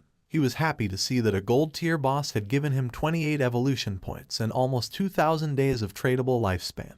But to his surprise, another system window appeared, granting him the Blacklight Shield, an assassin skill. Its active effect converted all dodge rate into a damage-reducing shield for 8 seconds, had a cooldown of 60 seconds, and required level 8. The conversion rate detailed that every 20% dodge rate converted into 1 layer of damage reduction shield. The shield would disappear or the dodge rate would return to normal once the duration ended or the shield was broken. He couldn't believe that a skill book like this had dropped. He considered that, combined with the 75% dodge chance from the epic skill Phantom Blur, Blacklight Shield could provide 3 layers of a damage reduction shield, and with this skill, he could take down many bosses without taking any damage. He spent a total of 6 evolution points. As a result, the Blacklight Shield was upgraded from Platinum to Epic tier. Its duration increased progressively from 8 to 10, then to 12, and finally to 14 seconds. Furthermore, its conversion rate improved, so now every 10% of dodge chance was converted into 1 layer of damage reduction shield,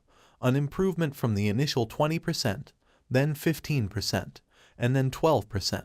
He was happy since he now had 7 layers of damage reduction shield. With this, he could even explore many high-level areas ahead of time. He still had 22 evolution points left, so he also decided to evolve the venomous throwing knife to increase its damage. He spent 16 evolution points, and the venomous throwing knife of silver tier evolved into emerald tier. Its maximum range increased from 14 to 17 meters. The continuous damage had no weak point bonus, lasted for 5 seconds, and could not stack. The additional damage on hit increased from 120 to 240 attack, and the venom now dealt 80% of attack per second, instead of the previous 50%.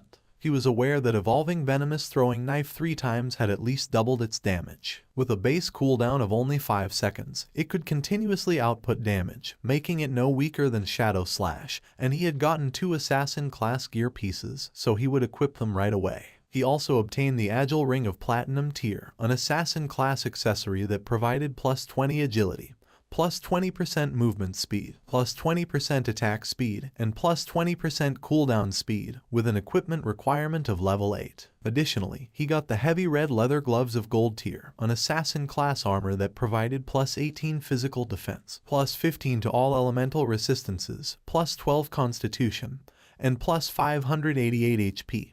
With an equipment requirement of level 6. With these 2 pieces of equipment, his cooldown speed was now at 55%.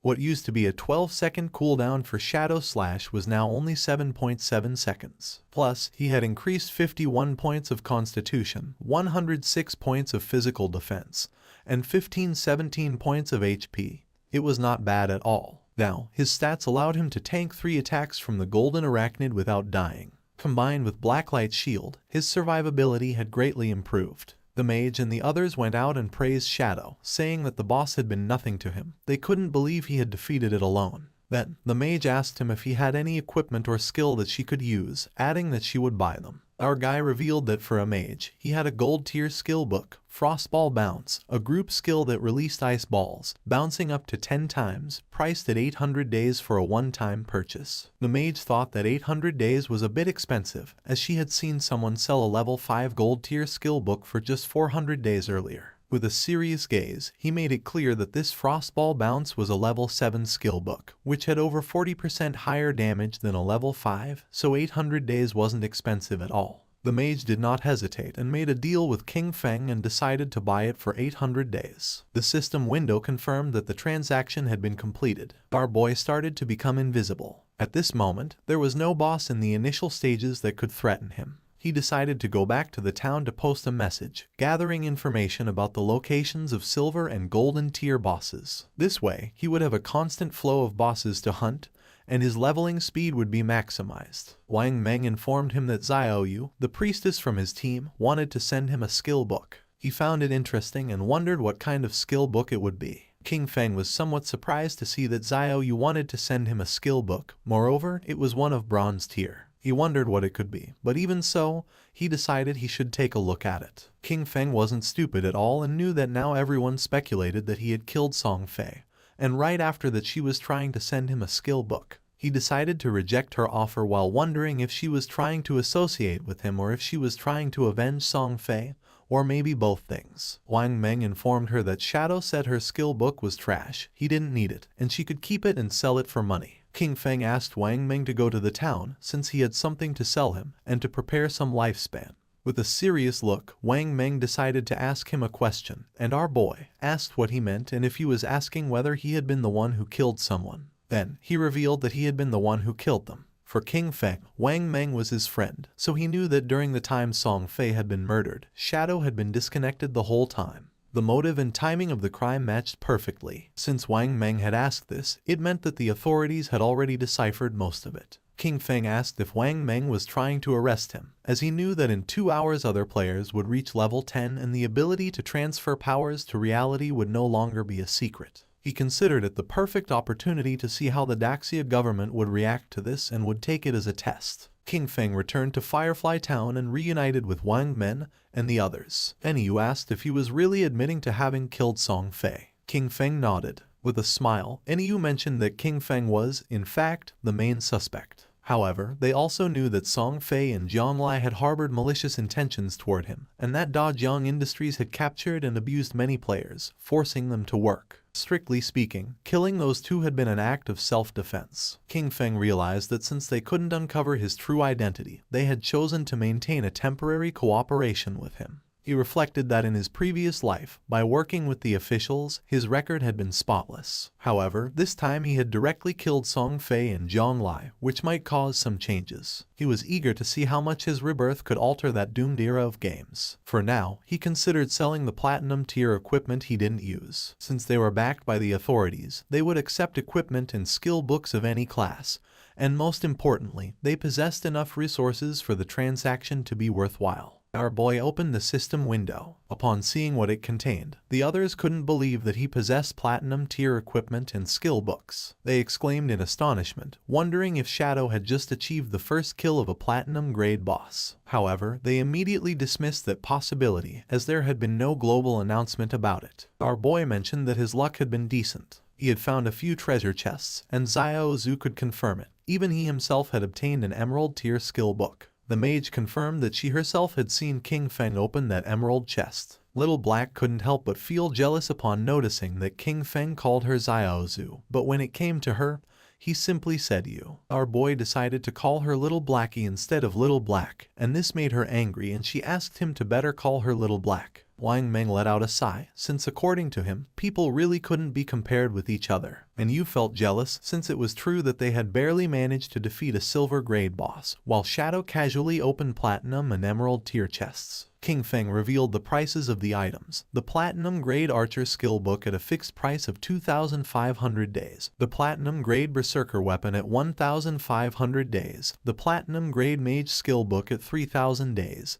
And the Gold Equipment and Skill Book package at 8,000 days, including the remaining Platinum Equipment and Skill Books, which totaled 25 items. He offered a discount, setting the total price at 16,000 days. Wang Meng was in shock and asked Eniyu to pay whatever he said. Then he asked if she wasn't going to try bargaining. With a smile, she mentioned that she thought the price was quite fair. She would also include what Xiao Zhu and Wang Meng owed her from before in the deal. The transaction was completed and King Feng praised her, calling her a true heroine, direct and decisive. Deep down, King Feng knew that once the tradable lifespan exceeded 10,000 days, the unit would change to years. 60 years converted to days were approximately 22,000 days. At the current exchange rate, that equaled 400 million in cash. Even for the officials of Jianghai City, it was a huge expense, but the benefits for them far outweighed the money. After all, with this batch of equipment and skill books, many teams under the tutelage of Jianghai City officials could develop ahead of schedule. He was aware that the stronger the authorities became, the more unnecessary problems could be avoided in the future, and they could even gain an advantage in international confrontations. Eniyu informed King Feng that several players had been imprisoned at Dajiang Industries. They were planning a rescue mission and asked if he wanted to join them. King Feng felt somewhat confused since he didn't know whether the authorities were trying to recruit him or just trying to whitewash the fact that he had killed Song Fei. He said he wouldn't go but that he could tell them something in advance. Their suspicions were correct. He had indeed used game skills to kill those two, leaving everyone in shock. King Feng made it clear that, while in the game they reach level 10, they could consume lifespan to extract skills from the game into reality. Eniyu realized that for this reason, Dajiang Industries was also buying lifespan at that time. Once their people reached level 10 and extracted skills from the game, their rescue mission would face even greater resistance. King Feng was glad that she had understood and decided it was time to leave. Not long after, he transformed into Shadow and disappeared from the place. With a serious look, Eniyu gave Wang Meng the order. From that moment on, they should level up separately. She explained that their 6-person team already had high levels, and when they stayed together, they defeated small monsters with a single blow due to excessive damage. However, if they separated, each leading a team, they could greatly improve their overall leveling efficiency. Wang Meng nodded his head, and Eniyu mentioned that everyone should reach level 10 first. Then, she told him to log off for a moment to report that intel. 2 players who were in the town noticed that Shadow was setting up a stall again, but this time he wasn't selling, he was buying. A system window appeared and announced that Shadow was buying silver boss coordinates for 30 days. And gold boss coordinates for 100 days. Upon seeing this, one of the men nearby couldn't help but smile. He approached our boy and informed him that his young lady had said that as long as he was willing to help her level up, she would give him 300 million, plus shares in Dajiang Industries. The man added that such an opportunity rarely came along in life and advised him to take advantage of it. The other players noticed that the man still hadn't disconnected. He probably didn't know that Shadow had killed Song Fei and the young woman from Dajiang Industries in real life. Some couldn't believe that the girl from Dajiang Industries had also been eliminated. They had seen that girl and thought it was a waste. The man's face filled with rage as he remembered that the girl had brought it upon herself. She had initially planned to capture Shadow in real life to force him to do illegal work, but she was killed on the spot. With a shock, he realized that Zhonglai was dead. He recalled how, at first, Zhonglai had offered 10 million for Shadow to help her level up. Shadow refused, so he, seeing the money, rushed to help her. He thought he could get a huge payment of 5 million, but when it came time to collect the money in real life, they knocked him out. When he woke up, he found himself locked in an unknown basement. They whipped and abused him every day, forcing him to earn lifespan for them in the game and lure more people in. He never expected that Zhonglai had already been killed by Shadow. With a bitter laugh, he thought that hateful woman got what she deserved with a good death. He used to mock Shadow for being stupid, but it turned out the real fool was him.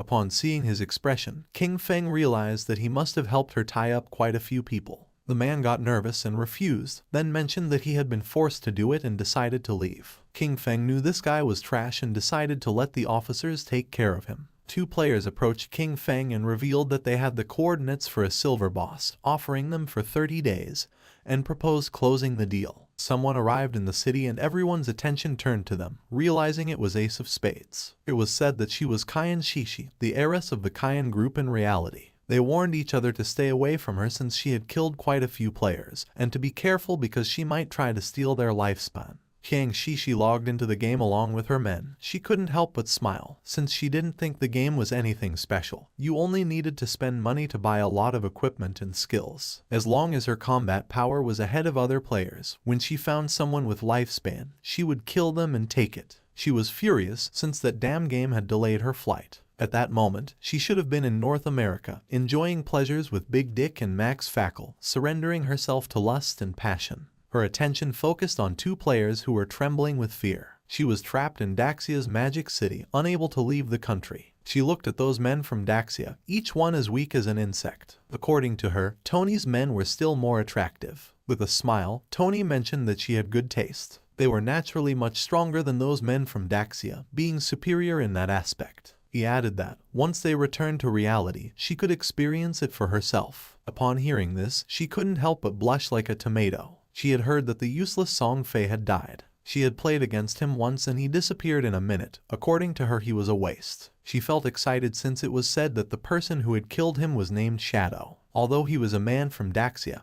he was still #1 in the world. Maybe she could get to know him. Upon learning that Shadow had been capable of killing Song Fei, she deduced that murdering an ordinary person would be even easier for him. She believed this was a good opportunity to get to know him. She informed her men that she would disconnect to make a call and send someone to contact Shadow. She claimed that although Shadow might not be interested in cash, he definitely wouldn't reject 3,000 days of lifespan. To obtain this, all she would need was to kill an ordinary person with a simple flick of the finger. Internally, she chuckled softly, promising never to forget the expression on Qin Feng's face when he rejected her, and stated that soon, Qin Feng would die. At the same time, in the forest, a player killed a monster and its body transformed into lifespan, while a healer was healing him from the monster's attacks. The man was exhausted and asked Xiaoyu that next time she healed him, not to be so extreme, since he was about to meet his great-grandmother. Xiaoyu turned her back on him and asked why he was being so fierce, adding that he wasn't dead.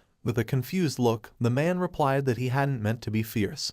He was just reminding her. She mentioned that the system had warned her that her hunger level had reached 90%.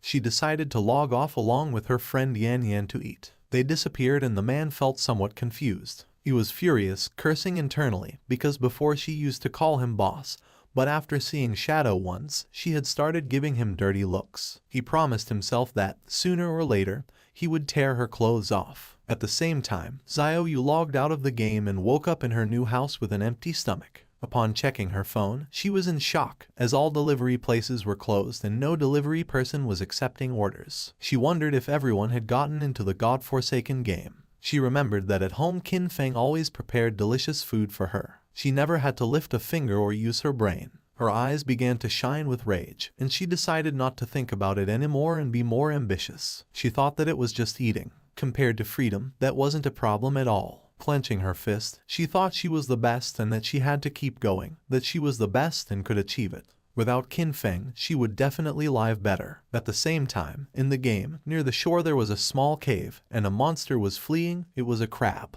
When the crab came out of the cave, someone cut it in half. It was Shadow, he sighed, as he had killed 4 silver bosses in just over an hour, and overall efficiency was quite good. Each boss granted 16 evolution points. The crab's corpse transformed into lifespan. On average, each silver level boss yielded 3,500 days of tradable lifespan. Thanks to this, all his equipment was now gold tier or higher. He couldn't help but smile, as his cooldown speed had increased from 55% to 75%.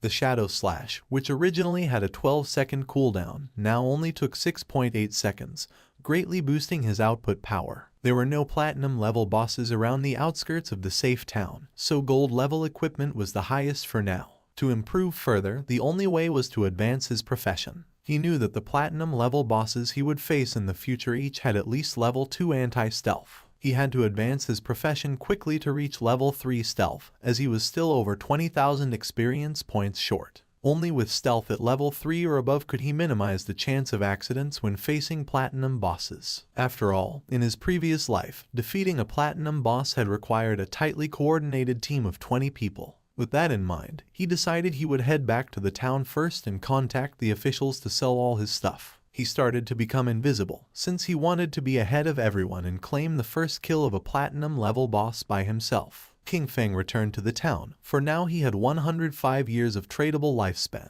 While he was walking through the area, a player asked him that next time he had more equipment to sell it to them. King Feng had almost 40,000 days of tradable lifespan, and knew that it would allow him to extract quite a few skills. A man who was hiding behind a pillar peeked out and, with a smile, realized that he was Shadow. He approached and offered him an assassination contract, asking if he would take it. He asked him to kill someone in reality, assuring him that the payment would not be less than what he deserved. Our boy ignored the man and left. Seeing this, the man panicked and stood in front of King Feng, asking him to stop. He explained that it was just about killing an ordinary person named Kin Feng. He would give Shadow the address. He argued that since he had even killed Song Fei, this should be easy for him and asked him not to reject free money. With a cold gaze, our boy was in shock and asked if King Feng had provoked him and if he wanted to kill him. He told the man not to worry about that. With an arrogant smile, the man made it clear that the payment would not be small. If he completed the task, he would get 3,000 tradable lifespan days. King Feng was pleased, realizing that 3,000 days, which at current prices was about 50 million, was an interesting offer. He wondered who wanted to kill him, as he hadn't met this person in real life, nor were they any player he knew in his previous life. It seemed like they were just a messenger. The real person wanting to kill Kin Feng was someone else. He recalled that in his previous life, his grudges with others had also surfaced in the later stages of the God-forsaken game. The man couldn't help but smile since this was a tempting offer. King Feng knew that being the target so soon must be due to grudges prior to the game's arrival. Only someone who held a grudge would be willing to pay such a high price. He couldn't help but wonder if it was Cayenne Shishi. King Feng knew better than anyone that she had both the motive and the means to hire someone to kill Kin Feng. However, with the financial power of the Cayenne group, if they had really wanted to kill him, they could have done it before the game arrived. So this contract must have other intentions. He feared that her main goal was to get familiar with Shadow. As for getting rid of Kin Feng, that was probably just a side effect, since Kin Feng had once rejected her invitation for fun. He laughed internally, thinking it was interesting.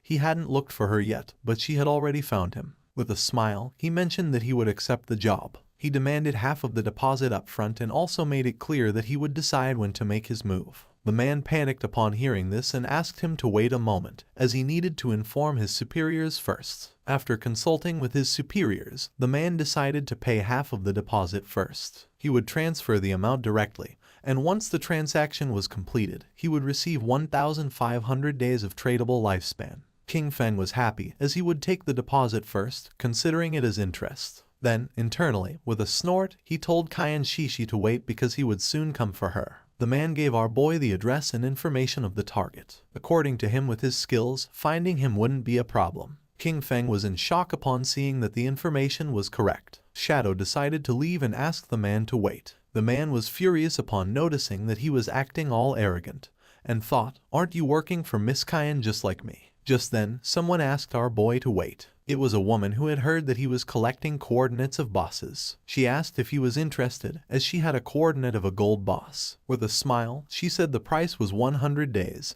He could pay after seeing the boss. King Feng thought this was good and decided to go with her. The woman asked him to follow her, and mentioned that the place was a bit far north of the city. King Feng asked what the name of the boss was, and the woman said it was called the Plague Enveloper. Upon noticing that she knew the name of the boss, he asked if she had really seen it. She didn't know if he could handle it alone and if he wanted to take a healer, warning that the boss had area toxic damage. Our guy refused and decided to go without a healer. King Feng was aware that the Plague Enveloper was indeed a golden level boss. This boss had a poisonous aura. As long as one stayed within its range, they would continuously lose health every second. Therefore, to deal with this boss, one had to kill it as fast as possible. For him, at that moment, it was just a matter of using a few skills. Not long after, the woman took King Feng to a cave and mentioned that the boss was inside. She added that her team had eliminated all the monsters, but they had not been able to defeat the boss. She decided to guide Shadow inside. They entered the cave and the woman began to point at a tree which was in the middle of a swamp full of poisonous aura,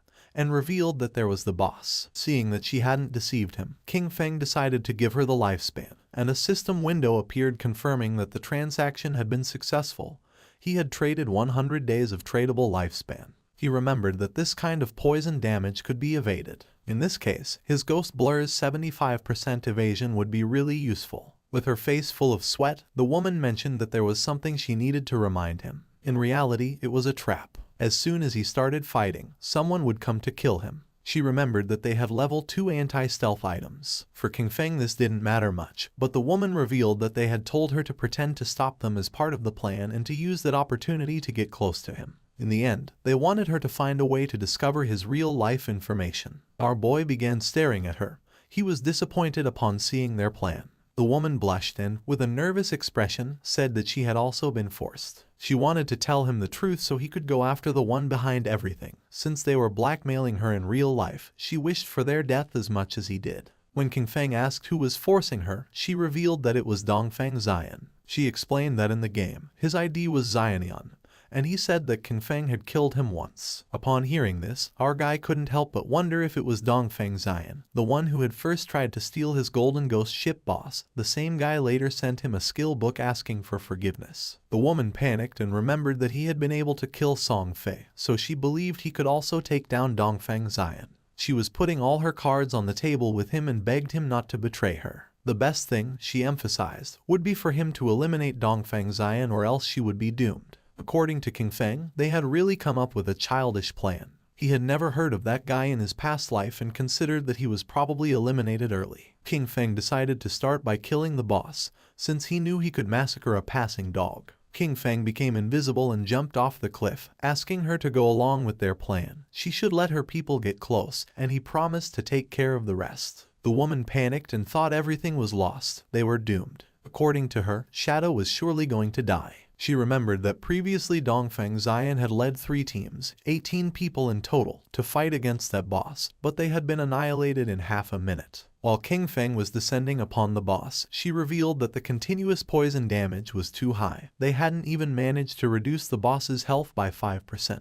No matter how strong that Shadow was, when facing indiscriminate poison attacks, death would be the only outcome. Therefore, they had to find a way to escape. King Feng first used Blessed Release, and while the boss was preparing to attack, our boy activated the Weakness Amplification effect, and then the Throat Slash effect. His eyes began to shine with determination. King Feng attacked quickly, taking several thousand HP points from the boss. In an instant, its HP bar dropped to less than half. The woman was in shock, since she realized that a single skill had annihilated 2/3 of the HP of the gold tier boss, inflicting more than 80,000 points of damage. She wondered if King Feng was even human. Our boy disappeared and appeared behind her. Luckily for him, the active effect of Blessed Release had a 25-second cooldown.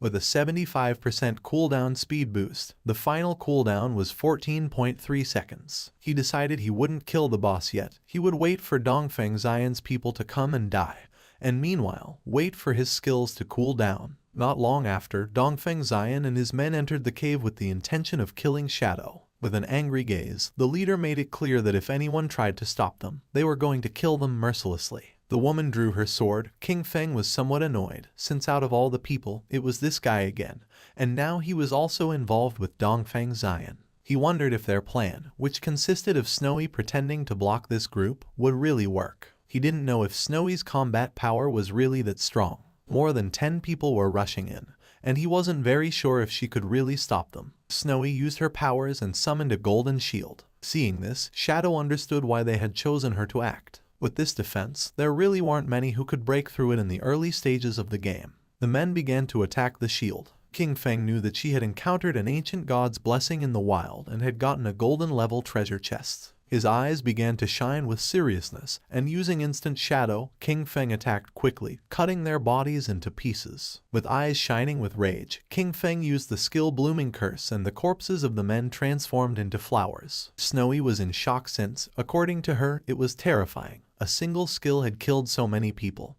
and she wondered what those crimson flowers were. Fortunately, she hadn't listened to Dongfeng Xian, or otherwise she would have died miserably like Song Fei and the others. She asked Shadow to add her as a friend, promising that if she had the chance, she would tell him Dongfeng Xian's location in real life. King Feng decided to listen to her. Snowy couldn't help but blush and asked him that if he ever needed any special service, he should come to her, assuring him that for him they would always be free. King Feng realized that was how it was, and it was no wonder it burned so much. Then he jumped and began descending the cliff. He attacked the boss quickly using powerful slashes. According to King Feng, the lifespan that had been absorbed from more than a dozen people did not even compare with what the boss had granted. He remembered that after all that, instead of dedicating themselves to farming safely, they went out to cause trouble, and therefore deserved to die. He turned around towards Snowy and asked if there was any problem. She said no and decided to leave. King Feng used Greedy Hand and felt happy, since it had been a long time since he had seen an assassin's skill book. Finally, another one had appeared. This skill book was called Darkest Hour of Platinum Level. It was an assassin-type skill that unleashed a burst of dark light from his blade, blinding all enemies within range. It had a cooldown of 60 seconds, required level 10, a range of 20 meters, and a base duration of 10 seconds. The higher the target's spirit stat, the shorter the duration. King Feng clenched his fist and decided to learn it. He unsheathed his dagger as he knew that as long as he blinded the enemy,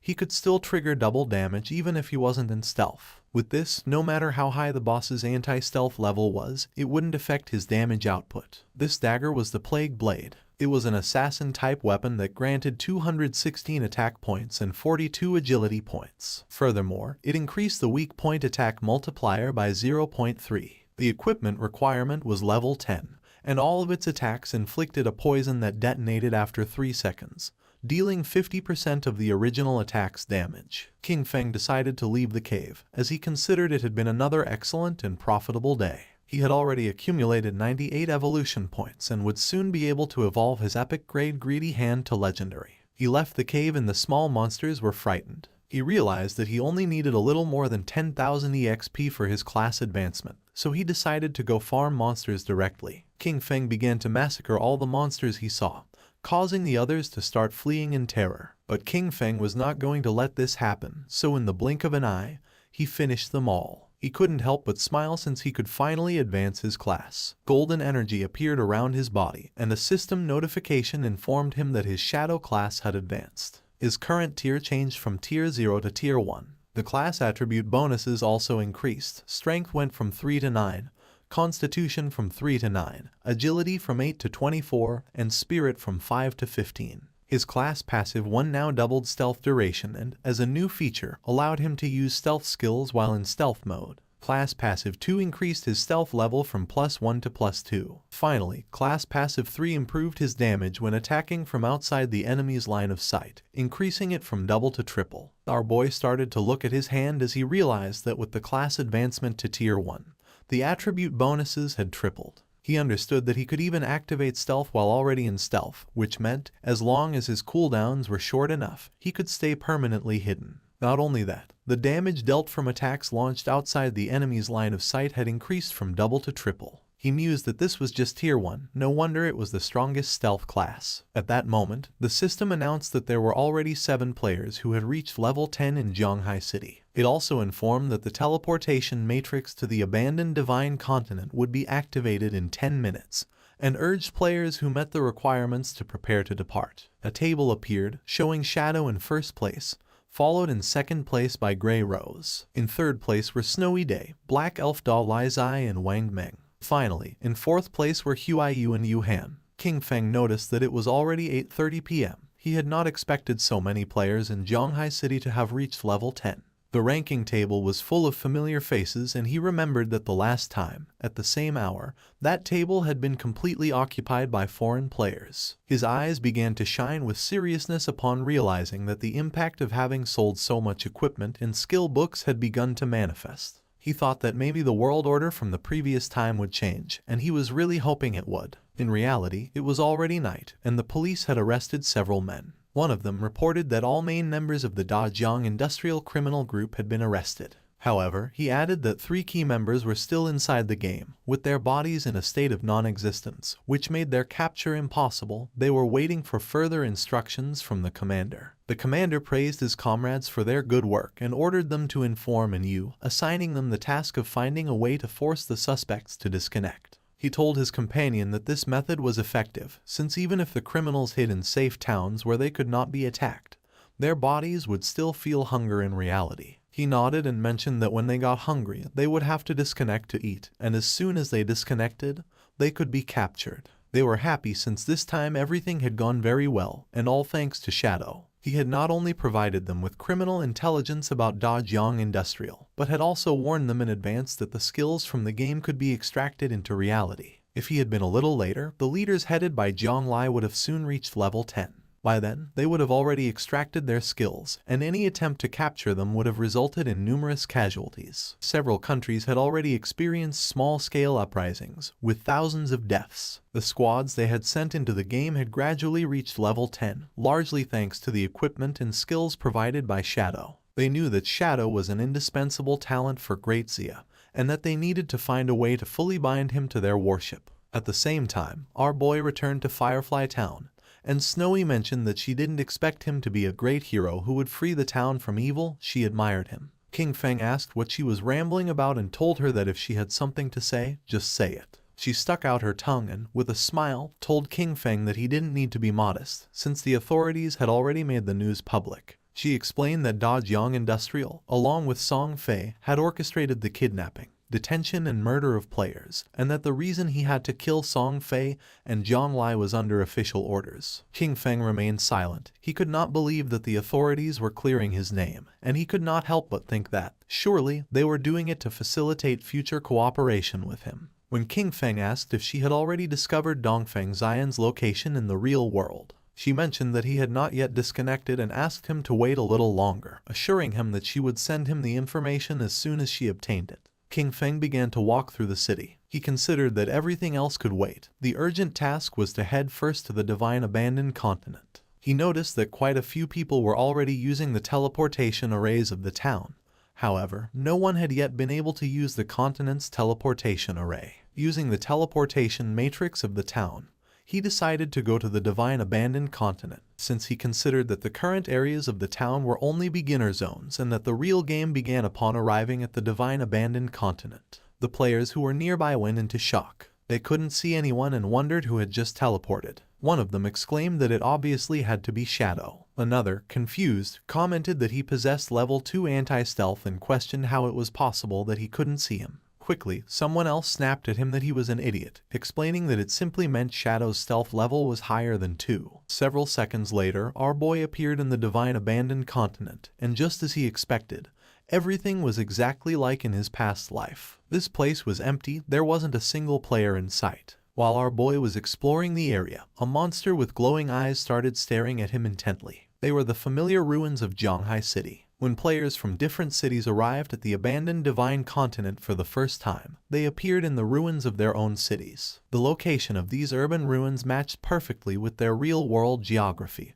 and the reason for this had always been a mystery. The monster emerged from its hiding place, and upon noticing this, King Feng turned around. A worm-shaped monster appeared and began to roar. The monster attacked fiercely, destroying the ground. Using Shadow Blur, our boy dodged the attack, and then using Instant Shadow Slash, he cut the monster in half. A system window appeared informing that he had killed a level 11 Earthshaker. Just then, more Earthshakers appeared and tried to attack King Feng, but he jumped and dodged the attacks. With his eyes shining, he used Blessed Release, and then activated Instant Shadow Slash and cut the monsters into pieces. The bodies transformed into Lifespan, and he knew that there were no longer safe zones like in the towns. The monsters lurked from all directions, ready to attack at any moment. But he was aware that, as long as one could find the refuge hidden in the ruins, a fortress could be established and dominate the area. He remembered that the best refuge in the ruins of Zhanghai City was located in the northwest. It was exactly the refuge of the Godslayer Guild from his previous life. At the same time, in the divine abandoned continent, another group of players also arrived. It was Wang Meng's party. Little Black was somewhat surprised,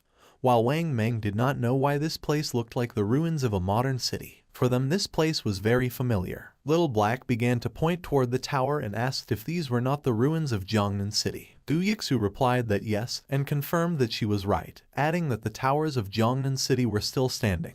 Little Black began to look around the area, since she had heard that someone had said they had seen Shadow teleport here, and she was insistently wondering where he was. Gu Yixu asked her to stop searching, adding that he could turn invisible. At that moment, 2 Earthshakers emerged from the ground. Seeing this, Wang Meng drew his shield and warned everyone that they were being attacked by monsters. Gu Yixu used her skill called Elven Blessing, The monsters attacked quickly, but Wang Meng blocked the attack using the shield, and thanks to her enhancement he was able to withstand the attacks. Gu Yixu asked Wang Meng to be careful, warning him that the ordinary monsters hit harder than the silver-tier bosses around the starting town. The party's archer used the skill called Binding Shot and shot an arrow toward the monsters. In the blink of an eye, the arrow created energy ropes which wrapped around the bodies of the monsters. With a smile, he mentioned that these monsters were vulnerable to control, and therefore he would keep them immobilized and unleash all his damage to finish them off. Little Black raised her magic staff into the air and summoned a prophetic fireball. 2 flames of fire struck against the monsters. The Earth Shakers died and their bodies began turning into life-spun. Wang Meng asked Xiaoxu to send her owl to fly high and explore the surrounding terrain. She nodded and her owl began flying around the area. She reported that there were monsters everywhere, a lot of them, and that the noise from the previous fight had already attracted some in their direction, which were heading directly towards them. She added that she didn't see any nearby safe zone and asked the captain what to do now. Wang Meng was in shock upon seeing that there was no nearby safe zone. The archer panicked, wondering what kind of lousy continent this was and how it had suddenly turned into a survival game. Little Black asked Xiaozu to try to find Shadow, explaining that he had arrived about 10 minutes before them and shouldn't be far away, and assured that if they found him, they would be safe. At the beginning, she couldn't see any human figure nearby, but then she started to see Lifespan. She observed a huge cluster of bright lights toward the northwest and realized that those were the rewards from the defeated monsters. She deduced that it must be Shadow's work, who probably had a full inventory and that's why he hadn't picked up the loot. More monsters emerged from the ground and began to charge towards them, and Yu started to run and asked everyone to hurry up. Now that Shadow had cleared all the monsters from that place, it was safe, and if they followed the glow of the rewards, they would find him. The captain asked everyone to stay alert, maintain formation and not fall behind, adding that they would fight while retreating. At the same time, not far away, more Earth Shakers emerged and prepared to attack. But someone moved quickly and cut their bodies into pieces. It was Shadow. He knew that even without the active effect of Graceful Release, the total damage of Shadow Slash could still reach 20 to 30,000, which meant an instant kill against those mobs. That place was, for him, basically a farming paradise. A few minutes later, he arrived at the hideout. He began to observe the place, as he knew that beneath those ruins lay a massive underground palace, which had taken a long time to be discovered in his previous life. That subterranean palace alone had over 1,000 resting rooms and dozens of large halls. It was the largest hideout in Zhonghai City and the base of his guild, Godslayer. Before being taken over, the hideout had been like a dungeon filled with numerous traps and monsters, as well as a guardian boss. The larger the hideout, the stronger its guardian was. He entered the hideout and remembered that in his previous life, after founding the Godslayer Guild, he had gathered 3 squads, 18 elite members in total. All of them had reached level 15 and were fully equipped to the teeth. Even then, they barely managed to conquer this palace. He began to descend down the stairs toward the bottom of the ruins. A system window confirmed his arrival at the hideout.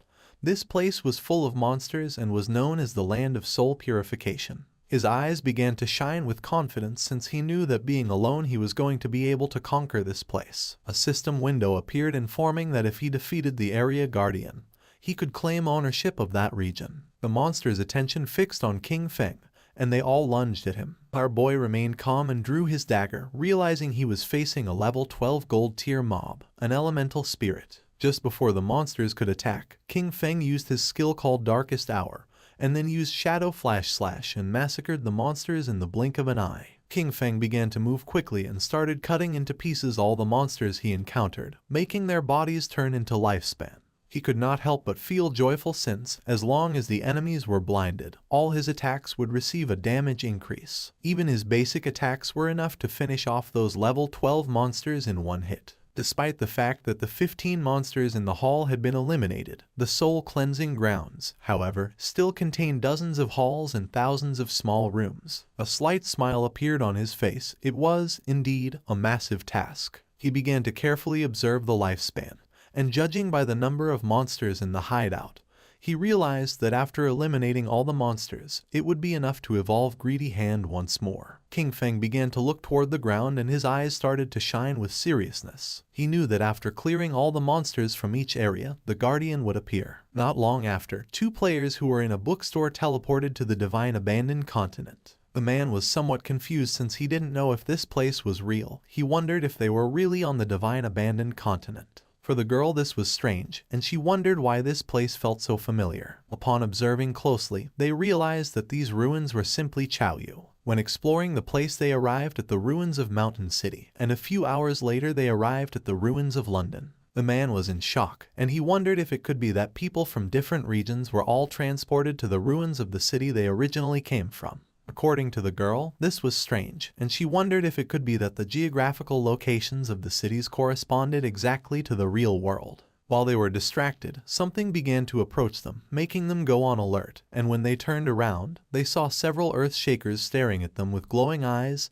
They panicked and decided to flee. The monsters began to attack and they began to flee the area. At the same time in the Zhonghai ruins the ground was filled with lifespan, and not far away were Wang Meng and his team hidden under some rubble. Wang Meng stuck out his head and, seeing that there were no monsters nearby, suggested that they first take a moment to recover. And you couldn't help but blush since for her shadow was impressive. She had believed that they were strong enough, but in the end, they could only cower trembling under the shadow of the boss. Wang Meng coughed and asked her to watch her words. She felt somewhat confused and asked if that wasn't an accurate description. Little Black stuck out her head and mentioned that, fortunately, Shadow had cleared that area, since otherwise, with so many monsters, they probably all would have died. She added that she was a little curious about where exactly they would reappear if they died in this place. While Gyixu was controlling the owl to explore the area, Wang Meng reached out to Yu and suggested that the 6 of them should postpone exploration for the moment, proposing that they wait until all members of their team reached level 10 before moving forward together. She nodded her head.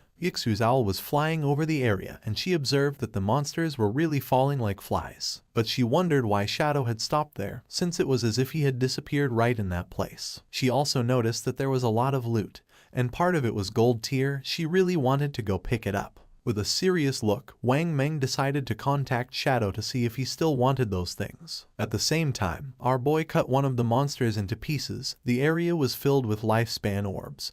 He felt relieved, as he had finally cleared all the mobs. He had cleaned more than 40 halls and more than 1,000 small rooms, taking down over 400 monsters. He had also defeated 4 bronze tier bosses and 2 silver tier ones, which had granted him more than 80,000 experience points and had raised his evolution points to an impressive 205. He began to walk, knowing that he only needed 5 points to evolve Greedy Hand. Wang Meng contacted Shadow and mentioned that they had noticed he had left some loot from the monsters he had killed, and proposed if they could collect it and pay him in lifespan according to its value. Upon hearing this, our boy realized that it seemed Wang Meng and his official squad had also arrived. He did not refuse and decided to let them collect the loot, adding that he would contact them later as he had a batch of equipment to sell. Wang Meng thanked him and said they would wait for him at coordinates 89,554, 66,666 inside the ruins shelter. At that moment, electricity began to manifest. King Feng's attention was fixed on it. It began to move quickly toward our boy. King Feng realized that the Guardian had appeared. A knight made of electricity appeared in front of him called Soul Purifier of Tier Platinum. According to the system window, its description indicated that it was the guardian of the Soul Purifier's domain, and that by defeating it, he would become the master of the Soul Purifier's domain.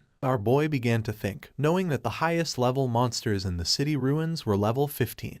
This Soul Purifier, Faisal, was already the highest level monster within the city ruins and also the highest grade boss. If he remembered correctly, this boss had a total of 750,000 HP, and 3 phases. Using instant shadow slash, King Feng decided to take the first step and attack, but the attack didn't have much effect. King Feng attacked using throat slash. This time the attack took a bit of HP from the boss. It raised its hand and summoned a spear of electricity. A rain of spears began to descend from the sky towards Shadow, but he started moving quickly and dodged the attacks. While dodging the attacks, he realized that if he were hit by those lightning attacks, with his current defense and lightning resistance, death was certain. He knew that any skill or attack from a platinum level boss or higher had hit correction. With his current evasion rate of 75%, normal monsters only had about a 25% chance to hit him, but the Soul Purifier's attacks hit him with at least a 50% probability. However, his agility attribute had already reached 182 points, and at maximum speed, his running speed exceeded 40 meters per second.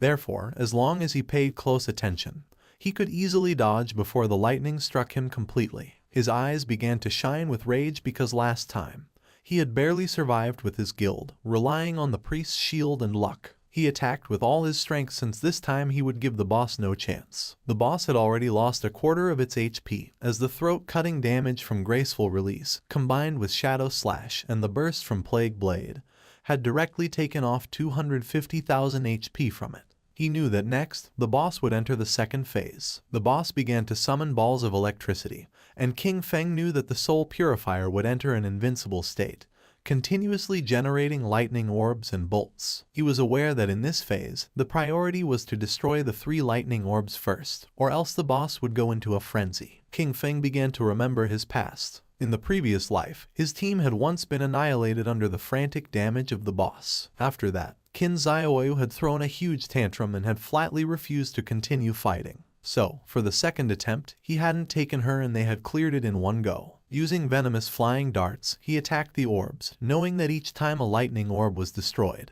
it would receive corresponding damage, and that once all 3 orbs were destroyed, it would enter the third phase. King Feng threw another dart, which hit the third orb, causing the boss's HP to drop below half. Its eyes began to shine with rage. It extended its hand and electricity started spreading through the area. King Feng remained calm because he knew that in the third phase, the Spirit Purifier continuously unleashed wide-area lightning attacks. He remembered that last time, the guild had equipped all participating members with full sets of lightning resistance gear in addition to 4 priest and healing shields, barely managing to survive it. King Feng jumped and a barrier appeared around his body, since this time there was no need for all that trouble. He used Graceful Release and Black Light Shield. With the continuous lightning on the ground, he decided to attack from the air. Upon noticing that there were continuous lightning strikes on the ground, he decided to attack from the air. King Feng used Graceful Release and the Black Light Shield, then his eyes began to shine with determination. Using Shadow Slash, our boy attacked quickly, cutting off the boss's head. After defeating it, King Feng landed on the ground. A system window notified that he had killed the Soul Cleanser Faisal of Platinum tier. As a reward, he reached level 11. His 4 main attributes increased by 4 points and he obtained 10 free attribute points. Additionally, he gained 20 evolution points and 1,520 days of tradable lifespan.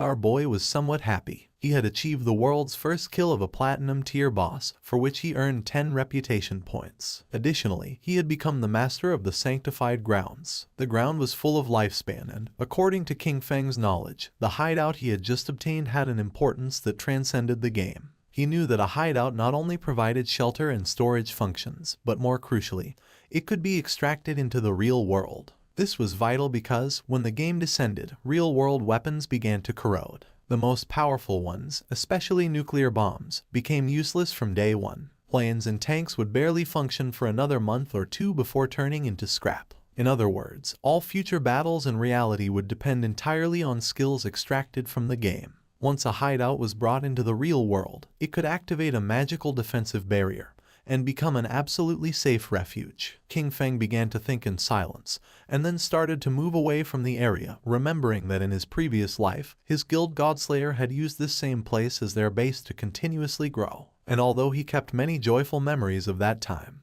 he had also witnessed how countless people came and went, full of intrigues and deceit. His eyes began to shine with determination. This time he was not going to choose the same path, he was going to become stronger on his own, until reaching the top. Outside it began to rain, and a monster swung its axe forcefully. Xiaoyu's friend fell to the ground and dodged the attack. Asking her to step aside, she began screaming for help. She didn't react in time and the axe cut her body in half. She respawned back in the town, and the system informed her that she had died, losing 14 years of non-tradable lifespan and 2 days of tradable lifespan. She went into shock upon seeing that she had died again.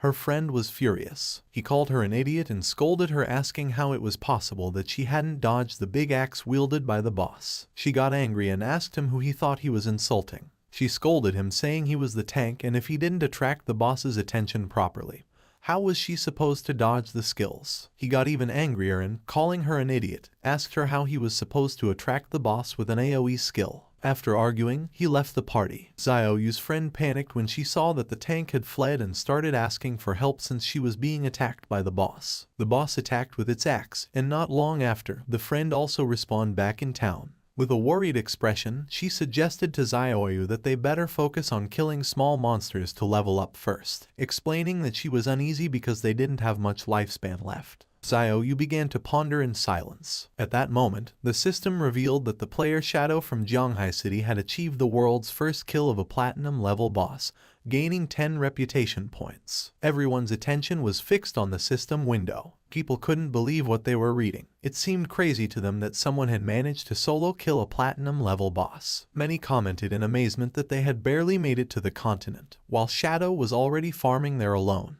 The name Shadow echoed once again, and everyone wondered about his true identity. The feat was incredible, considering that most players hadn't even seen a gold-tier monster yet. It was evident that this was someone immensely powerful. Xiaoyu was somewhat confused, since she did not know why the other players were so weak. She knew that they fought simply to kill a silver-tier boss, and she wondered how the hell it was possible that Shadow had achieved the first kill of a platinum-tier boss. Back at the hideout, our boy began collecting the lifespan orbs. After killing the Soul Purger, he had reached level 11. He knew that after level 10, each level up granted +4 to all attributes and 10 free attribute points, so he continued assigning all his points to agility. His reasoning was that with high enough agility combined with his infinite invisibility, he could kill many bosses without taking any damage. He was in shock, as he did not expect the boss kill to grant him 20 evolution points immediately. This meant that he could evolve his skill-greedy hand once more. He could not help but feel happy, since the additional loot rewards had increased from 3 to 5. Moreover, he had obtained an extra storage space of 100 slots. He spent 210 evolution points, which left him with 15 remaining.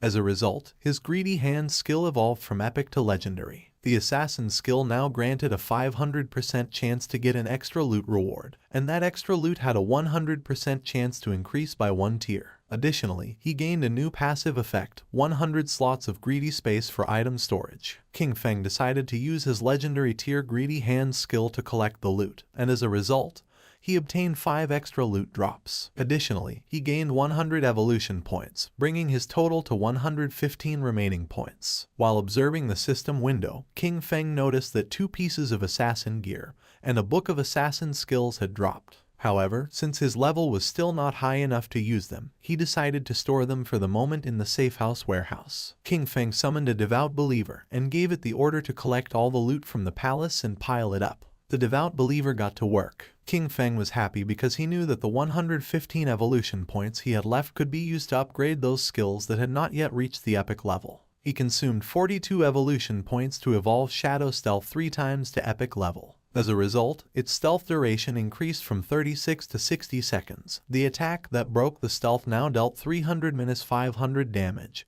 and its cooldown was reduced from 22 to 15 seconds. Next, he used 34 evolution points to evolve Backstab Enhancement twice, bringing it to epic level, and increasing its backstab damage bonus from 50% to 75%.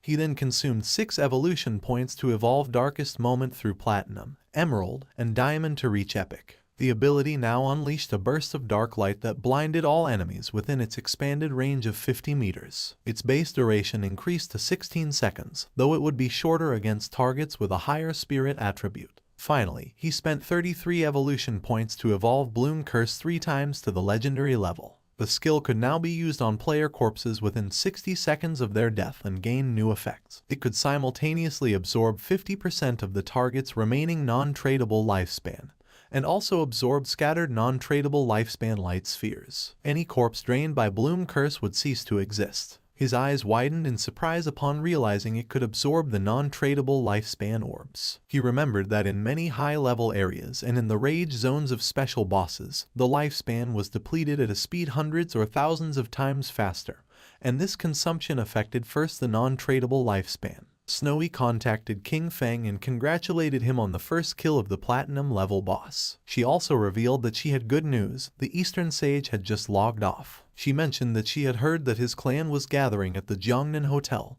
and apparently, they had bought a large amount of lifespan with the intention of turning it into combat power within the game. While the devout believer was piling up the loot, King Feng praised her. However, she replied that there was no need to thank her, since that was what she was supposed to do. She revealed that he had to defeat Eastern Sage without fail, or else she would be doomed. King Feng asked her not to worry and began storing the loot. He realized that all the items fit and he still had half of the space left. Thinking about how truly useful the 100-slot backpack was, he decided to go look for Wang Meng and sell everything to them. Upon seeing that Shadow had returned, Anyu's and Little Black's eyes widened with joy. Anyu got excited and started running toward him.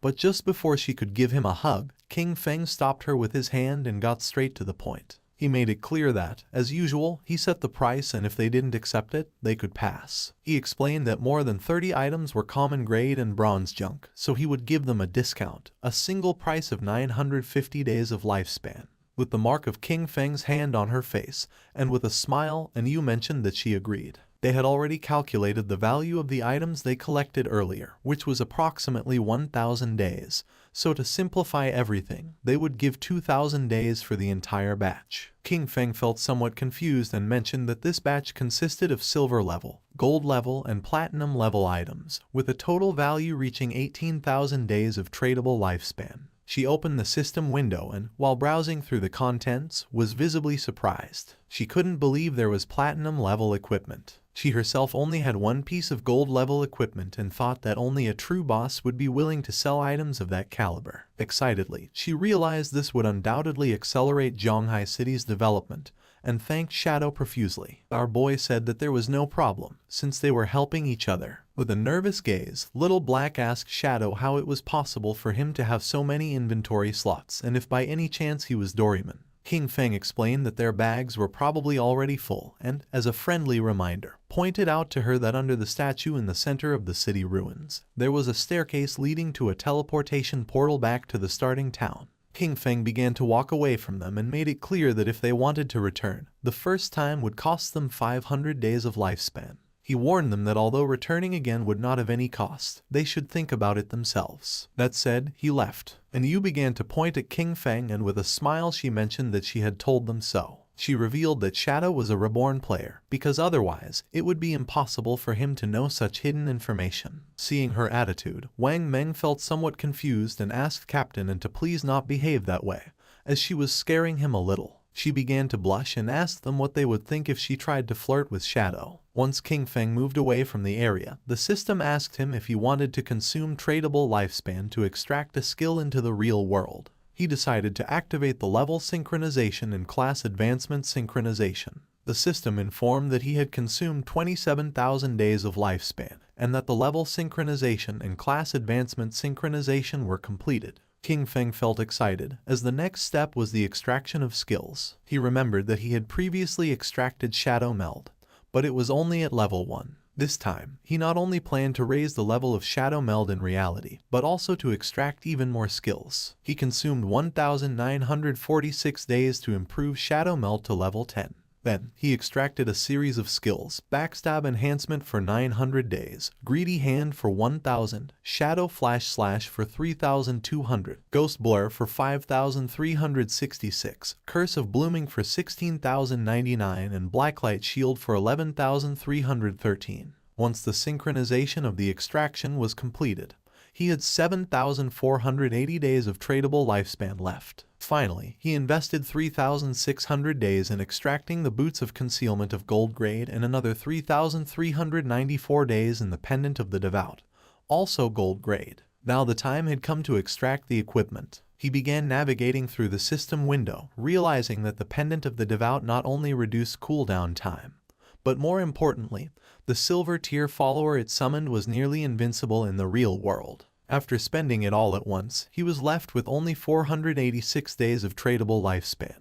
But now his strength in reality was almost on par with what he had in the game. He began to disappear without a trace, knowing that he still needed to gain more lifespan. He had to make sure that by the next logout, he could achieve full synchronization. Several minutes later, with the body releasing Shadow, King Feng woke up in the real world. He began to think silently. Now that Kai and Shishi knew his address, he considered that, for safety, it was best to leave this place for the moment. He knew that extracting the Sanctuary of Soul Purification required more than 1,300 years of lifespan, so for now, he would have to find a temporary place to stay. With eyes shining with seriousness, King Feng decided to use Greedy Hand and absorbed everything that was in his room. Everything disappeared without a trace. He was happy, since the storage space of Greedy Hand was really useful, and all his things fit perfectly inside. Jumping up, he climbed onto the window. Then, he took out his phone and realized that Dongfeng Zion was at the Jiangnan Hotel, about 15 kilometers from that neighborhood. He began to look toward the ground and then, making himself invisible, descended from his apartment to the ground. He calculated that, at his current speed, he could get there in 10 minutes. Our boy began to move quickly through the night toward the Jiangnan Hotel. Several minutes later, he arrived at the place. Inside there were several men having dinner, and one of them mentioned that, given the current situation, the various skills and the lifespan of the game could affect the real world.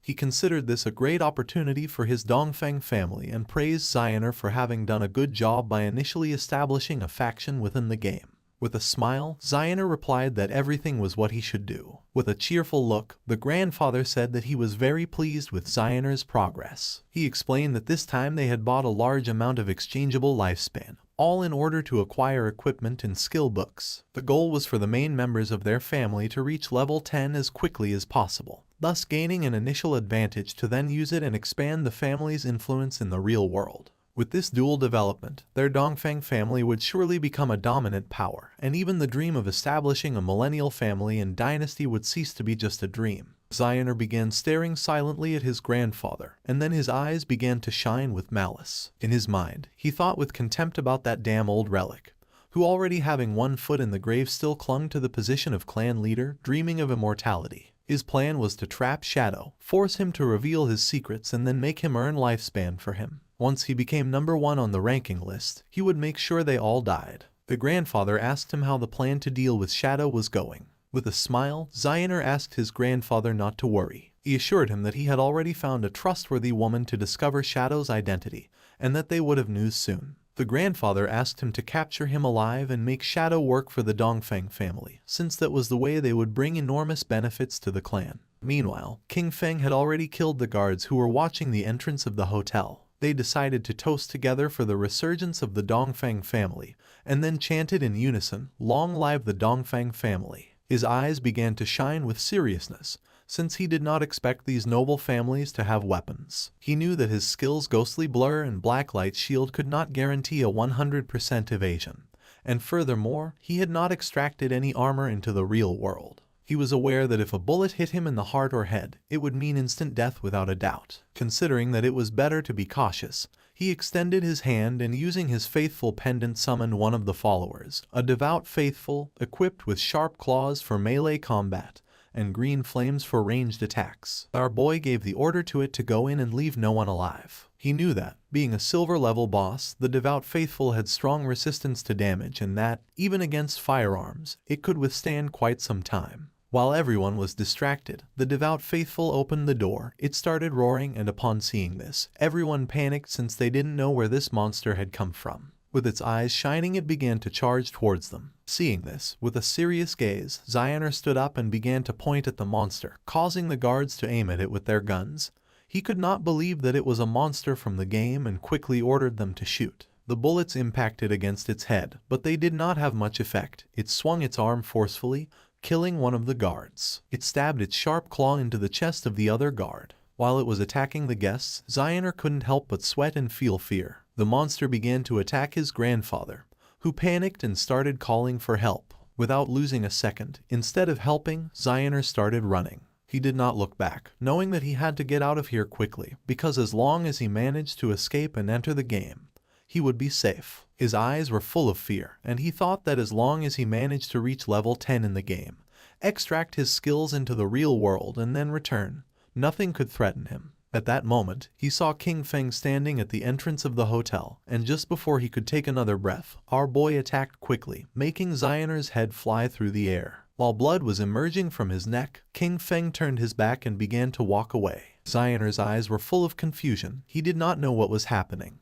Not long after, flowers began to emerge from his body. King Feng began to observe them carefully, and the system revealed to him that he had absorbed 27,000 days of tradable lifespan, and 482 years of non-tradable lifespan. His eyes began to shine with joy, as it had been a truly great loot. Zioner's corpse turned into flowers, and King Feng was happy, since this time, the skill Blooming Curse had truly proven its worth. It had not only erased all corpses and traces of blood, but also extracted every last drop of lifespan from Zioner. As a result, his non-tradable lifespan had accumulated up to 2,327 years. Thanks to this, he would no longer feel so much pressure in the future when entering the rage zones. Not long after, someone shouted alarmed, urging others to call the police, as gunshots and screams had just been heard coming from the private room. King Feng became serious, and just at that moment, several police officers began to run toward the room, remembering that this was the room where the Dongfeng family was having their meeting. They were sure there had been a shooting, but upon arriving at the room they went into shock. Since there was no corpse, it seemed impossible to them that there were no victims. The situation was incredibly strange. One of the police officers felt somewhat confused. As this private room was a complete mess, it was evident that a violent fight had taken place here. What he didn't understand was why there wasn't a single person in the place. Immediately, he asked his companions if any of them had seen someone leave the hotel. According to them, this was strange. The question everyone was asking was where the entire Dongfeng family had gone. It was as if they had completely disappeared, and they thought it best to call the investigation unit. Meanwhile, King Feng had already left the hotel. King Feng began to move away from the hotel. His next target was the Cayenne Corporation. However, its main headquarters had already moved to North America before the game descended. At this moment, only the CEO's daughter, Cayenne Shishi, was trapped in the Demon City area, and he needed to eliminate her before she left the country. The distance from Zhonghai City to Demon City was nearly 300 kilometers. If he traveled on foot, it would take him 2 or 3 hours, and that was too much of a waste of time. King Feng got ready to sleep, knowing that he needed to find a way to get a mount. Our boy returned to the godforsaken game and stood up upon realizing that there were still some silver and gold tier bosses left in the ruins, and decided to go farm them. Captain Anu contacted Shadow and informed him with great enthusiasm that she had excellent news. She explained that Xiao Hai had just found the entrance to a tomb, but a gold tier vengeful spirit was guarding it and they couldn't defeat it. King Feng was somewhat surprised to hear this and asked how she had found the entrance to a tomb. Captain Anu revealed that, on their way back to the starting city, they had taken a slight detour to avoid some small monsters. While walking, they suddenly noticed that someone was missing. After searching for a while, they finally discovered that Xiao Hai had fallen into a pit. It was a special tomb area where team chat did not work. By following him into the pit, they saw a level 12 gold boss that began chasing them. Luckily, they ran fast enough to escape. She informed him that they were now back in Shell Town and that if he wanted to go to the tomb, she could give him the coordinates. King Feng knew that a true lucky charm was indeed a lucky charm.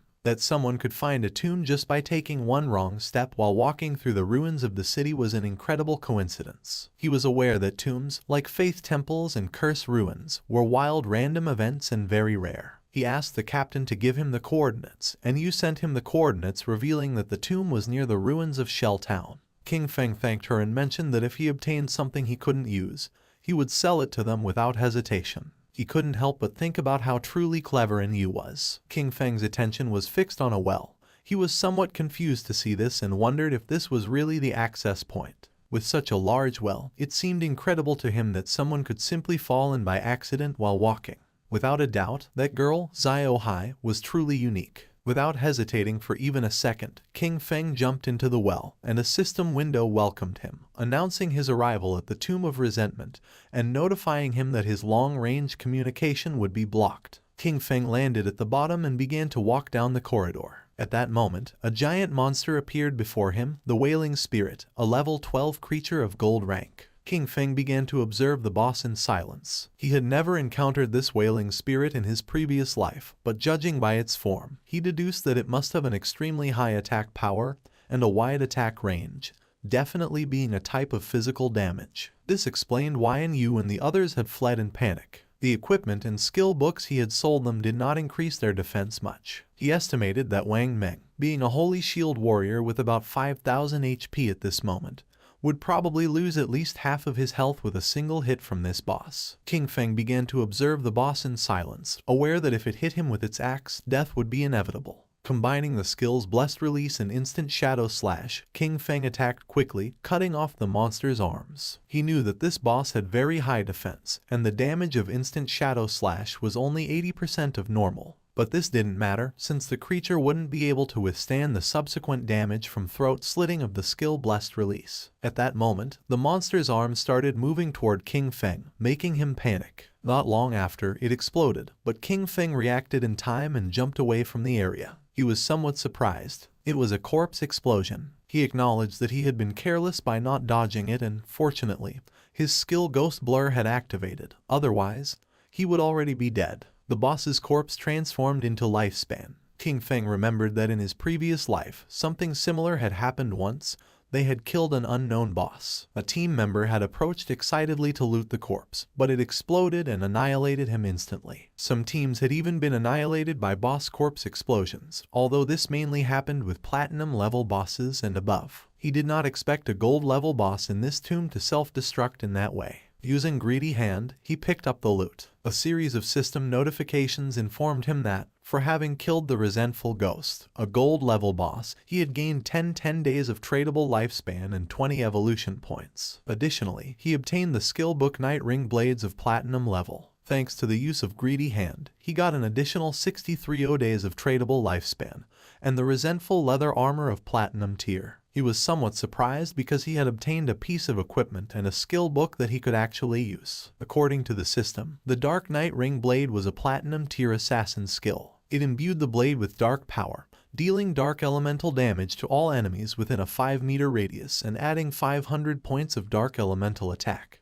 Its cooldown was 10 seconds, reduced to 5.7, and the required level to use it was 11. King Feng was happy, as this was exactly the elemental damage skill he needed for the assassin class. Since the shadow class had higher spirit attributes than strength, its magic attack power surpassed physical. This perfectly explained why elemental skills like Dark Night Ring Blade suited him so well, and he understood that he should focus more on enhancing his spirit stats to maximize this type of damage. He had 9 points in strength, 9 in constitution, 24 in agility, and 15 in spirit. Phew! King Feng decided to advance the skill to epic level to see the result. Immediately, he consumed 6 evolution points, leaving him with 36 remaining. The skill Dark Night Ring Blade evolved from platinum to emerald, then to diamond, and finally to epic. As a result, the radius of effective dark elemental damage increased from 5 to 12 meters, and the added dark elemental attack rose from 500 to 13 points. Our boy thought that, after the evolution of the skill, the range had expanded from 5 to 12 meters and the additional attack had increased from 500 to 13 points. His eyes filled with seriousness, as he knew better than anyone that, being an area attack, the additional attack power was not so strong and the total damage per use could not be compared to that of Shadow Slash. However, it was a divine skill for eliminating groups of small enemies. Shadow Slash had a cutting range of 5 meters, but ultimately it was a linear skill. In contrast, the Dark Night Ring Blade was an area skill, so its effectiveness was much greater when surrounded. The system informed him that the Resentment Leather Armor of Platinum level granted plus 55 physical defense, plus 45 to all elemental resistances, plus 42 damage block and 777 points of health. The level requirement to equip it was 11. Additionally, it possessed the Resentment effect, which granted him 30 points of base attack power after being attacked. King Feng began advancing toward a giant door, knowing that the Resentment effect did not have much impact. However, the base defense, resistances, and block on this leather armor were very high, so he could replace the Golden Ghostfire leather armor level 5 he wore. In total, the rest of the loot added up to about 20 items, and selling them all would bring him more than 10,000 days of lifespan. Now that he could enter the tomb, he hoped to find good material inside it, and if he managed to get a mount, that would be best. At the same time, a goblin swung with force its sword, cutting Xiaoyu and her friend in half. She and her party respawned back in the town. The man was so furious that he started shouting like a madman. Then, he grabbed Qin Xiaoyu by the collar and made it clear to her that she was a useless person who grew in height but not in brain. He scolded her that it was always because of her that the team ended up being annihilated, and that, because of this, he only had 2 years of non-tradable lifespan left. He threw her to the ground with force and threatened her, warning her not to even think about looking for him at school, or he would definitely take care of her. The friend approached her to help her and the man disconnected from the game. The friend asked Qin Xiaoyu to go with her to her parents' small town. She explained that she had heard that there was a community support group there that specifically helped the elderly and people like them, who didn't know how to play the game. She clenched her fists tightly and couldn't help feeling furious. She disconnected from the game and rejected her friend's offer, telling Yanyan to go alone. Furious, she woke up in her bed and, using her phone, asked Hanhan if he could help her level up. With a smile, Han did not refuse, but he set a condition. In exchange for raising her one level, she would have to accompany him for one night, as he wanted to see how the popular goddess of the school behaved in bed. She was furious and called him an ugly monster. She scolded him for thinking himself capable enough to try to take advantage of her and ordered him to leave. Then, a smile spread across her face. She told Han that, actually, she had always liked him too, but that she hadn't accepted his confession earlier because her brother, Qin Feng, was controlling her. Now that she had cut ties with him, they could finally be together openly and without worries. He didn't fall into her trap. He called her an idiot and asked if she was trying to kill him with laughter. He pointed out that, if she had already cut ties with her own brother, who knows what she could do to him next. Finally, he ordered her to get out. She started contacting everyone. First, she reached out to Sharp Young Master, inviting him to her house to keep her company and, by the way, help her level up. However, he recognized her immediately and mocked her, boasting that he was now a platinum-level talent and had plenty of women, before ordering her to get lost. Then, she tried her luck with Brother Xiao Ma, telling him that she was bored and waiting for him in Shell Town. The response was just as curt. He reminded her that everyone knew how she had deceived Jiang Wei and threatened to hit her with his new skill. She was sad and desperate. She cursed those men, thinking that not one could be trusted when it really mattered. In her desperation, she lamented that she only had 2.5 years of non-tradable lifespan left and didn't know what she was supposed to do. Her eyes were full of tears. She felt alone. She thought of King Feng and then remembered that he definitely would not ignore her. He must have a way to solve this, and she had to go back and find him to confirm it. It was night and, several hours later, she arrived at King Feng's apartment. For a moment, she thought that once inside she would find Qin Feng, apologize with some kind words, and that he would definitely forgive her. However, almost immediately she rebelled against this idea. She had done nothing wrong. Why should she apologize? She prepared herself to knock on the door and decided that she could not think in that way. She convinced herself that lowering her head was only something temporary. First, she would pretend submission so he could help her level up, and she was sure he would accept because he was the person who had cared for her the most since childhood. A smile appeared on her face. Once she leveled up and no longer faced the crisis of lifespan scarcity, she would completely cut ties with him. This was the plan, and Xiaoyu thought she was truly a genius. Satisfied, she knocked on the door, asking Qin Feng to open. She started knocking on the door, calling for Qin Feng to open it. She insisted, wondering aloud if he might be asleep, and then announced that she had returned. Her tone became increasingly pleading, begging him to please open the door. Furious, she kicked the door open but went into shock upon seeing that there was no one inside. She wondered where Qin Feng was, only to discover with greater astonishment that the bed, table, clothes, everything had disappeared. She turned on her mobile phone and tried to call King Feng, but there was no answer. She didn't know where our boy had gone. At the same time, in the depths of the grudge tomb, King Feng was massacring all the monsters. Not long after, he realized that he had reached the end of the tomb. King Feng summoned a devout follower, remembering that along the way he had annihilated more than 200 minor monsters and several bronze and silver level bosses. Thanks to this, he was about to reach level 12. In front of him was the final coffin and, knowing that once opened, the ultimate boss of the tomb would appear, he hoped it would be platinum level. It began to push the coffin. King Feng's attention was fixed on it, and not long after, something strange happened. Evil energy began to enter its body through the eyes and mouth. The system informed our boy that his devout follower had been annihilated. King Feng realized that this was Death Miasma, a gold-level boss. He cursed his luck for having run into this disgusting thing, as he knew that this boss had no physical form, which made it completely immune to physical attacks. He remembered that in his previous life, someone released this boss, and it ended up spreading to a nearby base. Countless unsuspecting civilians were killed or injured. Being possessed by this was practically a death sentence unless a teammate helped dispel it or one belonged to one of the few classes that could use special invincibility type skills to survive. The eyes of our boy began to shine with seriousness, and he decided to use the Dark Knight Ring Blade. Shadow began to spin around his body. Thanks to this, he was able to see the true body of it, which was hidden inside the miasma. Using the dagger, King Feng attacked the true body and a system window appeared, informing that he had killed the gold tier boss, Death Miasma. King Feng knew that the strength of this boss was clearly above platinum level, even though it was classified as gold tier,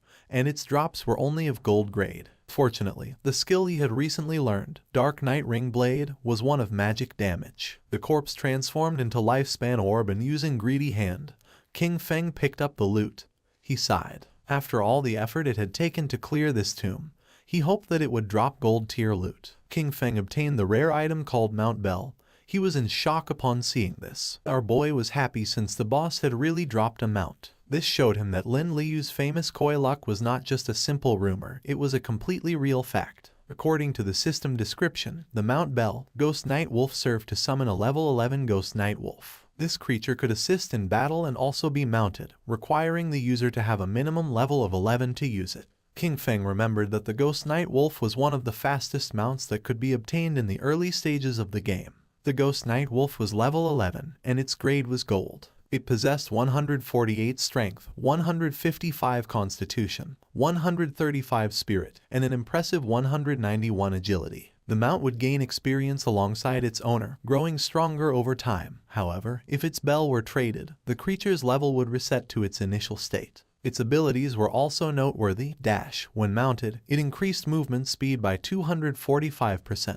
Nightwalk. At night, it allowed the mount to remain permanently in level 1 stealth. Attacking would break this effect but added 120 reveal damage, and it took 60 seconds to re-enter stealth. Pounce. It allowed the mount to pounce on a single target 3 times in succession, with each hit dealing an additional 267 physical damage, on a 12-second cooldown. Wolf Howl. It granted allied units a bonus of plus 35 attack, plus 35 physical defense, and plus 35 all-element resistance for 18 seconds, with a 600-second cooldown. King Feng knew that it was not just a mount, but also a battle pet. The fact that it also included a stealth skill made it an immense gain. It was night, and mounted on the Ghost Night Wolf, King Feng emerged from the ruins and began heading to his next destination. His plan was clear: reach level 15 and accumulate enough lifespan to be able to extract the mount. Once he disconnected from the game, he would go directly to Magic City to eliminate Kaiyan Shishi, cutting off any future threat at its root. King Feng passed by Zhanghai Coliseum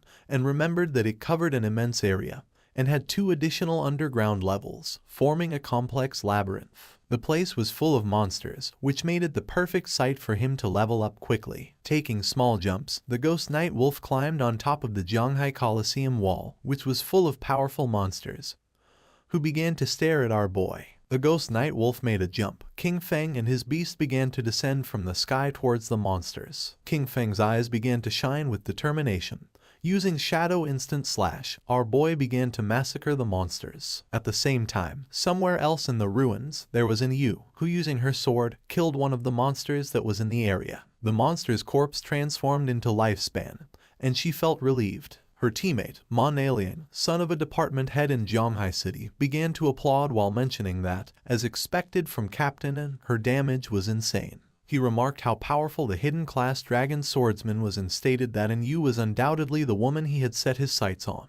She mentioned that this golden boss was only level 8, and even so, they had been fighting it for more than 10 minutes. Because of this, she really didn't understand how Shadow had managed to solo kill a platinum boss. Mon Alien praised her but dismissed Shadow's achievement, stating that he was simply a stealthy assassin who relied on stealth to slowly wear down the boss. According to him, someone with this playstyle would never truly become great. He felt happy, since he knew that, luckily, Yu didn't have any influential backing. With his status as the son of an official, subduing her would be a piece of cake. And Yu asked if a mediocre archer like him wouldn't be even more suitable for the task of slowly wearing down a boss. Mon Alien fell on his butt to the ground and explained that he was an upright person and wouldn't stoop to doing something like this. With a serious expression, he revealed that he had heard that Shadow had a terrible character and was a ruthless killer in the real world. He also mentioned that he knew a hunter from the Metropolitan Police who already possessed level 3 anti-stealth skills. He suggested finding a way to set him up, discover Shadow's identity in the real world, and, afterwards, take control over him. He argued that someone like Shadow could only be trusted if he worked for his organization. Otherwise, incidents like those of Song Fei and Zhang Lai would keep happening. He was tired of cleaning up Shadow's messes. And Yu and Wang Meng looked at each other and started laughing at Mon Alien. They asked him if he really hadn't understood it. They explained that the situation wasn't that Shadow begged them to clean up his messes, but quite the opposite. It was they who had to clean up what he left behind. Only in this way could they ensure their interests were aligned with his, thus allowing cooperation. They reminded him of Shadow's achievements, the first global kill of a golden boss and the first kill of a platinum boss, both solo. With a furious expression, Ma Liang made it clear that, to him, Shadow was nothing more than a fragile assassin. He rhetorically asked how they couldn't control him, as long as their anti-stealth level remained on par. Calling them a bunch of nobodies, he scolded them for daring to reprimand him. He then turned to Yu, declaring that she should watch closely because he would ruin Shadow's reputation and capture him. He stated that when this happened, she would be on her knees before him, apologizing and begging for his forgiveness. Wang Meng asked Yu what loot the boss had dropped. She replied that it had dropped a piece of gold tier equipment for a priest, a silver tier equipment, and a silver tier skill book. She started touching her chin and remembered that Shadow usually sold them several pieces of gold and even platinum equipment. This made her wonder how many bosses he had actually killed, or if his talent was treasure hunting and all these items came from opening chests. With a serious look, Wang Meng revealed that he was a little worried, and Yu couldn't help but feel somewhat confused. Wang revealed his concern, bringing up the case of the Jiangnan restaurant, the incident in which the entire Dongfang family was murdered during a gathering. Then, he raised an unsettling hypothesis. If Shadow had been responsible for this, were they still supposed to clean up his messes? Wang admitted that he still didn't understand Shadow's personality, and expressed his fear that he might actually be a ruthless serial killer in real life. She knew about this case. The superiors were taking it very seriously, and everyone was speculating whether it was related to Shadow. With a confident smile, she explained that, even if this case had really been the work of Shadow, she would still choose to cooperate with him. She stated that, although the superiors refused to clean up his messes, she would personally support him. Wang Meng was somewhat confused, and when he asked the reason, she simply replied that the real question was who wouldn't want to support Shadow. Their subordinate appeared and reported that in the area ahead they had found a place similar to an arena, but all the monsters inside were already dead. With a serious gaze, he revealed that there were bodies everywhere. He didn't know which party had been strong enough to clear all the monsters from the arena. And Yu felt happy and decided to go to the arena. Upon seeing her behavior, Wang Meng felt even more confused. They arrived at the Zhanghai Coliseum and saw a lot of lifespan lying on the ground. They were in shock as they realized the incredible amount of loot. There must have been hundreds of minor creatures there, and this led them to wonder which party was so strong to have achieved such a feat. Captain Yu was confident that Shadow had been here. With this in mind, she suggested they search the surroundings, as they might run into him. Ma Liang questioned why she was so sure it had been Shadow. Captain Yu responded that the reason was simple. He was number 1 on the leaderboard. Their party was right behind on the leaderboard, and since they couldn't achieve something like this, it had to have been Shadow. Ma Liang was furious and revealed that he also had invisibility, and could do the same. It would just take him more time.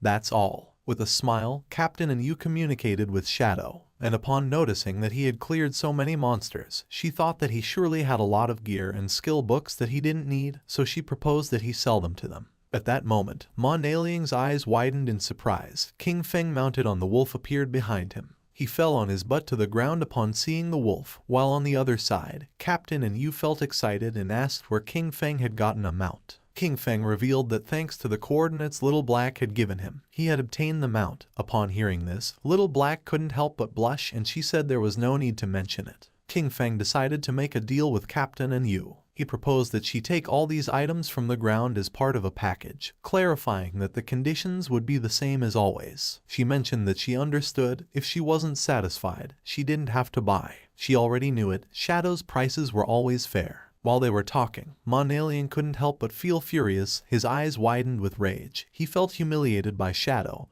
and swore internally that he would make them pay. Mounted on the wolf, King Feng began to advance through the ruins. According to the system chart, he had already reached level 13. Below him, at level 10, were Justice Enforcement and Wang Meng. Black Goblin Big Lai's Eye also appeared at level 10. Our boy had 245 years of tradable lifespan and 255 evolution points. King Feng was happy because this time, after clearing the arena ruins, he had obtained a pretty good grade gold skill book. The skill book was called Silent Concealment. It was grade gold and allowed the user to enter stealth without moving. As long as they did not attack or move, they would remain permanently invisible. Attacking from this state added 300 detection penetration damage points. It had a cooldown of 120 seconds and required level 13 to be used. King Feng realized that this skill not only strengthened his stealth, its true power lay in the fact that, if he used it in reality and combined it with the invincible state from the game, he could make himself disappear completely in the real world.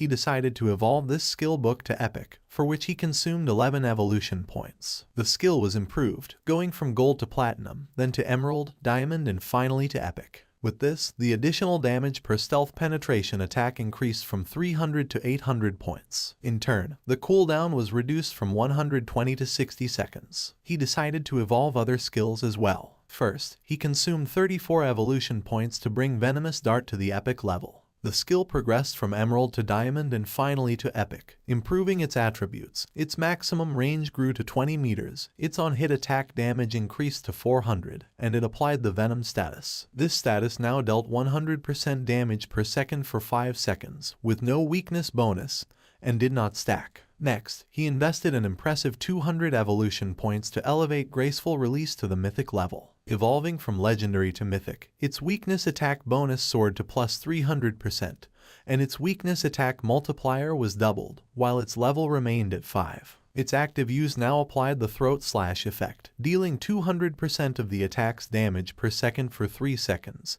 and its cooldown was slashed to just 15 seconds, or 9.7 with his bonuses. King Feng was happy since the mythic level skills were truly powerful. Now, except for some special monsters, each of his attacks was a hit to a weak point. He took out the necklace and began to observe it carefully and decided that it was time to evolve it. It was the Deceiver's Pendant of Platinum Grade, an accessory for assassins that granted 45 points of physical attack, 20 of strength, and 20 of constitution. Its equipment requirement was to be level 13 and also had a unique effect that added 1 point to stealth level. By combining his skills and equipment, he realized that he now possessed a stealth level 4. He was convinced that, at this stage, no one could detect him. In addition, there was the item Shadow Veil. Thanks to it, his evasion rate had directly reached an impressive 83%.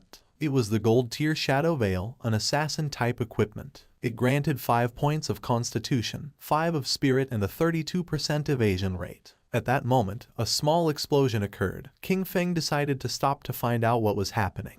And when he turned around, something began to emerge. It was a giant boss who had chains as arms and 2 sharp blades as hands. King Feng realized that it was the Steel Saintess and wondered who would be crazy enough to have unleashed this boss. King Feng remembered that in his previous life, she had appeared in the ruins of Zhanghai City, where more than 1,000 people tried to hunt her down, which resulted in more than 4,000 deaths in total. In fact, she was the guardian of the sanctuary called Church Sanctuary, the second largest refuge in the Zhanghai ruins. His original plan had been to deal with Qian Shishi first before facing this boss, but since she had appeared there, he decided to face her. Jumping up, the wolf climbed on top of a building. The boss began spinning her arms and massacring nearby players. She killed one of the players, and upon seeing this, the others realized that she was very strong. Just before they had time to react, she swung her blade-made arms with force and began to kill the other players. King Feng, upon seeing that the players wanted to face the Steel Saintess, knew that they were greatly overestimating their own abilities. A player who was mounted on a tiger began to fight against the boss, and King Feng noticed that he was Dong Wuming,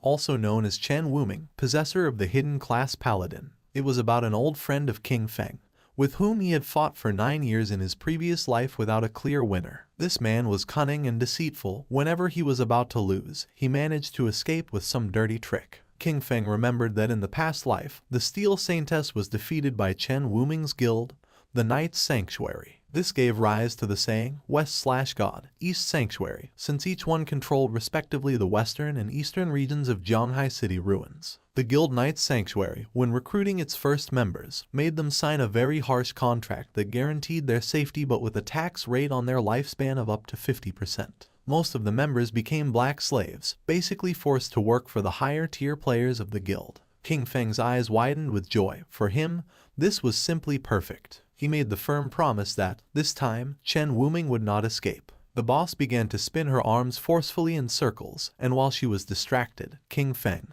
using invisibility, landed near her. His eyes began to shine with evil intent, and without wasting time, he used the Dark Night Ring blade and in the blink of an eye killed the players who were nearby. Wrapped in red aura, our boy began to spin quickly, killing all the players. Upon seeing this, Chen Wuming was in shock. Upon realizing it was Shadow, he asked why he was killing his people, stating that they had no grudge against him. King Feng appeared behind him and, with a murderous gaze, replied that it was because he didn't eat beef. Upon hearing this, Chen Wuming's eyes widened in fear. with a cold and arrogant expression. Using instant shadow slash, King Feng killed Chen Wuming. Then, he extended his hand and used the skill Blooming Curse. Not long after, the players respawned back in their town. Chen Wuming was furious since he didn't know what Shadow not eating beef had to do with them. His subordinate panicked since his lifespan had reached 0. Chen Wuming knew this must be the work of a skill from Shadow. He decided they would gather their people to counterattack.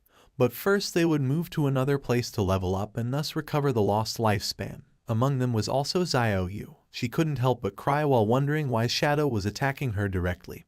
Her lifespan was about to run out completely. The system informed King Feng that his skill, the Flower Bloom Curse, had absorbed from Xiao Yaoya 4 days of tradable lifespan and 1 year of non-tradable lifespan. King Feng couldn't help but feel happy upon realizing that she was also in Chen Wuming's party. His eyes widened with excitement. She had just absorbed this small amount of lifespan, a clear sign that she was already desperate. Because of this, she had chosen to join the Knight's Sanctuary Guild as a black slave. For him, this was something she well deserved. At that moment, the boss tried to attack Shadow, creating a smoke screen. Once the smoke cleared, it could be seen that he had dodged the attack using ghostly blur. He knew that in the first phase this boss wasn't very difficult to deal with. The boss was somewhat confused. The chains that formed her arms began to tense. Not long after, her arms began to spin. She didn't know what was happening. King Feng's eyes began to shine with seriousness. He knew that she only limited herself to swinging her chain swords repeatedly, performing some directed or area physical attacks. King Feng appeared above her and decided to use a combination of Blessed Release and Plague Blade.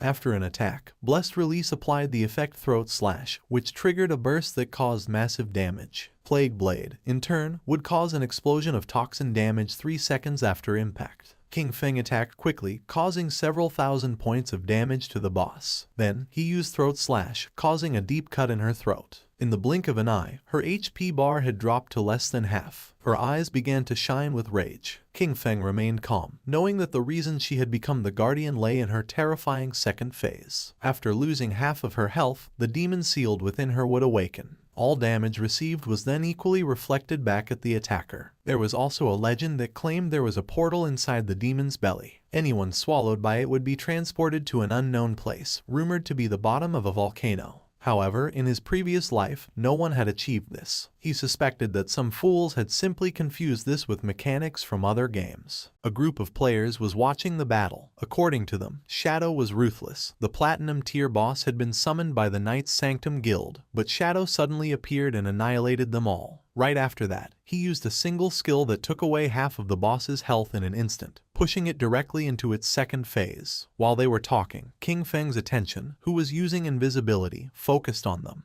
His eyes began to shine with seriousness. He was aware that the Steel Saintess had a weakness in her second phase. When she launched an attack, the damage reflection effect disappeared momentarily. This meant that if he attacked right when she did, he could avoid receiving the reflected damage. However, the problem was his skills like Shadow Slash, Throat Cut, Plague Blade, and Poison Dagger, since they all inflicted damage over time. If he used any of them, he would still receive the reflected damage, and at his current level of development, this would kill him instantly. Thinking about this, he considered the players who had been spying on him from the cliff.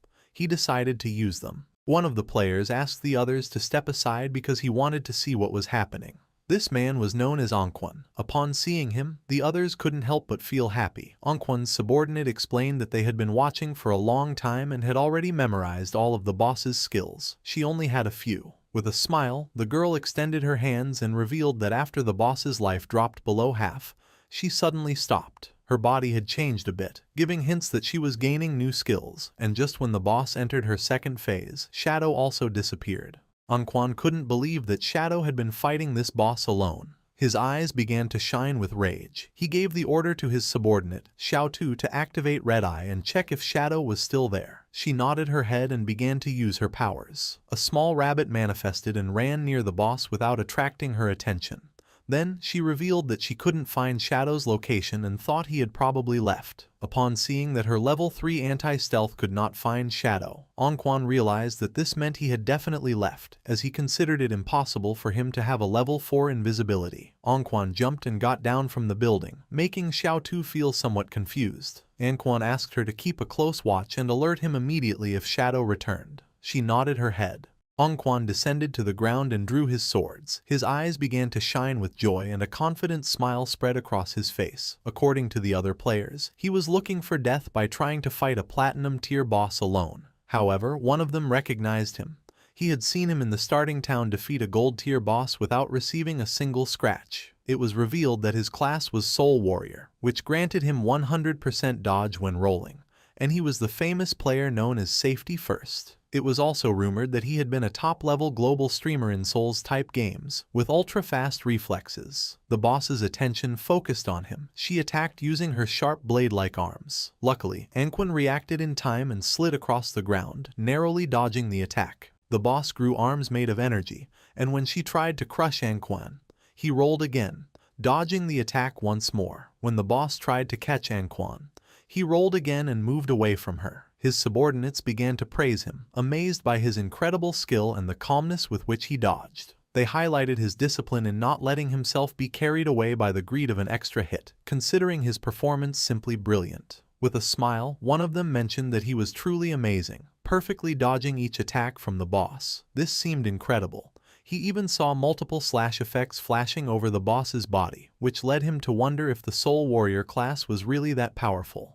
With a curious expression, the black-haired woman explained that Quan, by rolling, activated the special passive or counterattack mechanic of the Soul Warrior. Each dodge or roll counterattacked, dealing damage to the boss. Because of this, every time he dodged perfectly, he was actually hitting the boss simultaneously, draining her life. This was why the boss's HP decreased every time he rolled. With a smile, Xiao Tu made it clear that the perfect dodge was only the foundation.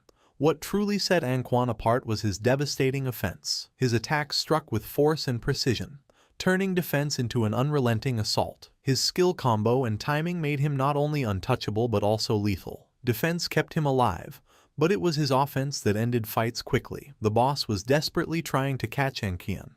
Xiao Tu's eyes began to shine with confidence when she revealed that if the dodge successfully activated during the roll, Quan's next attack would ignore 50% of the boss's defense. Quan turned around and decided to face the boss, and blue energy began to emerge from his body. Upon seeing this, his subordinates realized that this striking effect meant that the blow would definitely deal 4-digit damage. Quan's eyes began to shine with excitement. Just before the boss could react, he unleashed the powerful strike he had prepared. His movement was a graceful dance, a single blow split into 3 shadows, swift and fierce like shooting stars. With absolute mastery, he precisely swung his swords through the gaps in the boss, causing deep cuts. In the blink of an eye, her HP bar dropped to less than half. His subordinates began to applaud upon realizing that, before they noticed it, the boss only had a third of her life left.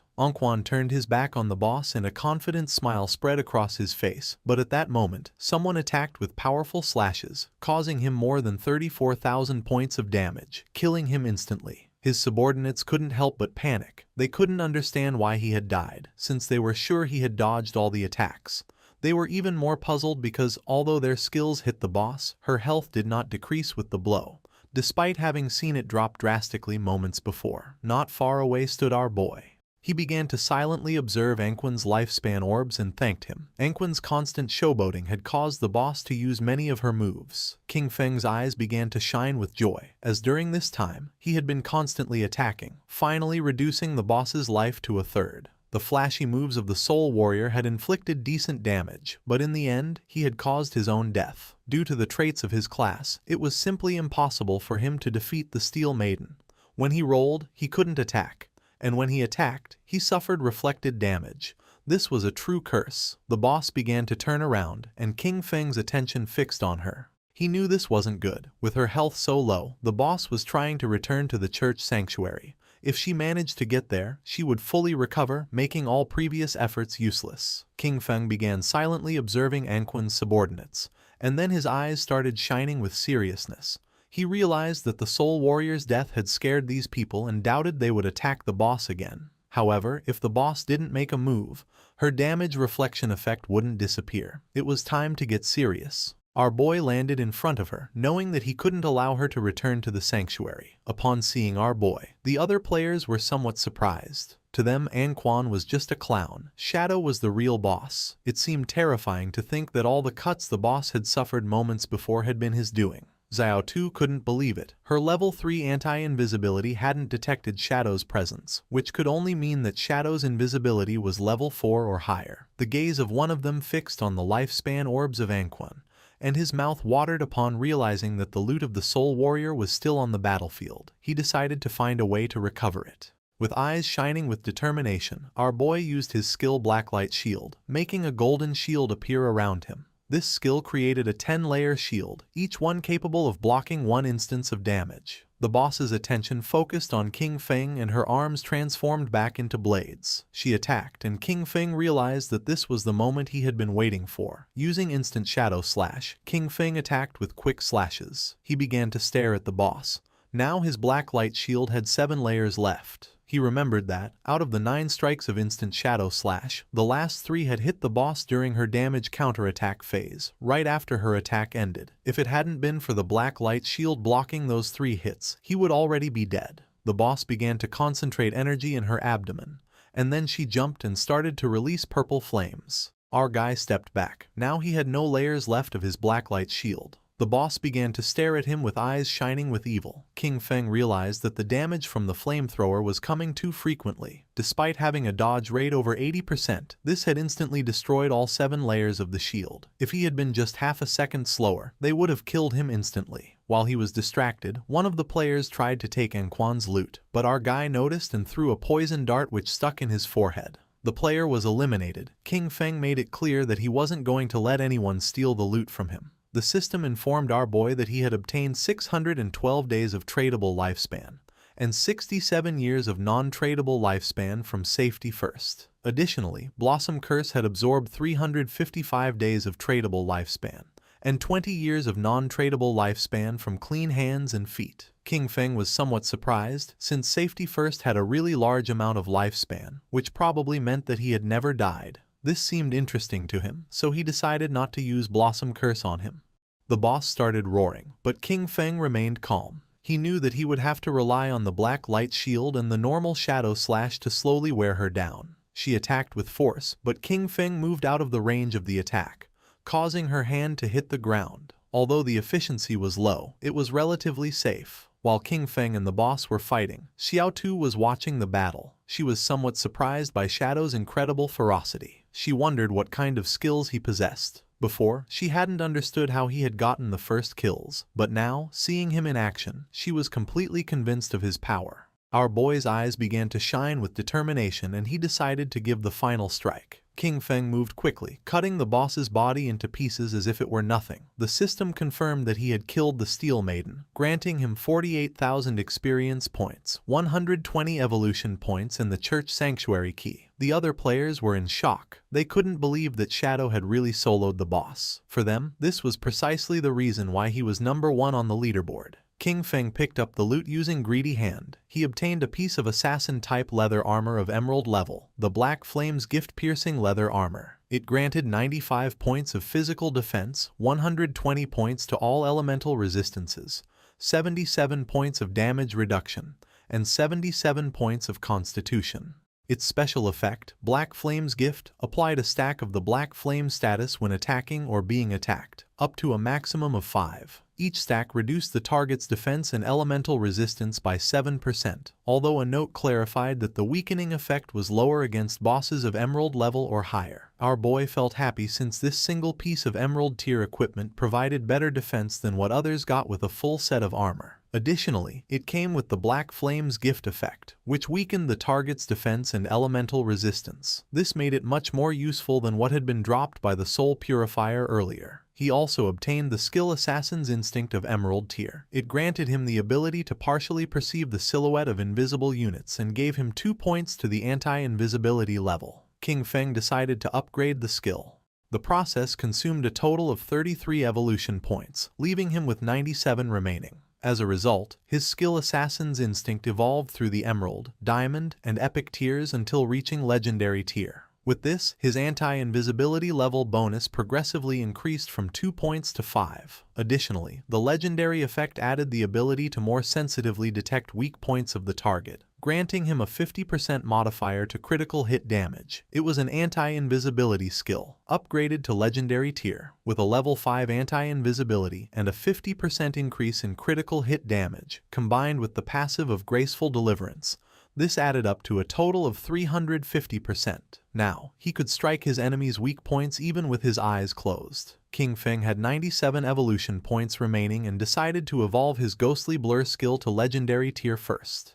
It consumed 80 of his points, leaving him with 17. As a result, Ghostly Blur evolved from epic to legendary, increasing its passive evasion rate from 75% to 85% and granting full immunity to damage each time the evasion activated. At that moment, Captain Anyu and the others appeared. She began greeting our boy and asked if any good loot had dropped. King Feng was confused, not knowing what was wrong with Anyu. With a smile, Captain Anyu mentioned that she hadn't checked the leaderboard before and didn't expect him to reach level 13 in a single night. According to her, this was crazy. Wang Meng mentioned that they had been grinding all night and hadn't even reached half of level 11. His speed was simply unreal. Captain Anyu hit Wang Meng on the head, telling him not to talk nonsense. She knew that men leveled up faster. King Feng felt somewhat confused, but then he explained to her that he had gotten some loot. He had already appraised it at 45,000 days of lifespan, all together in a single package. She decided to give him the lifespan, and the system confirmed that the transaction was completed.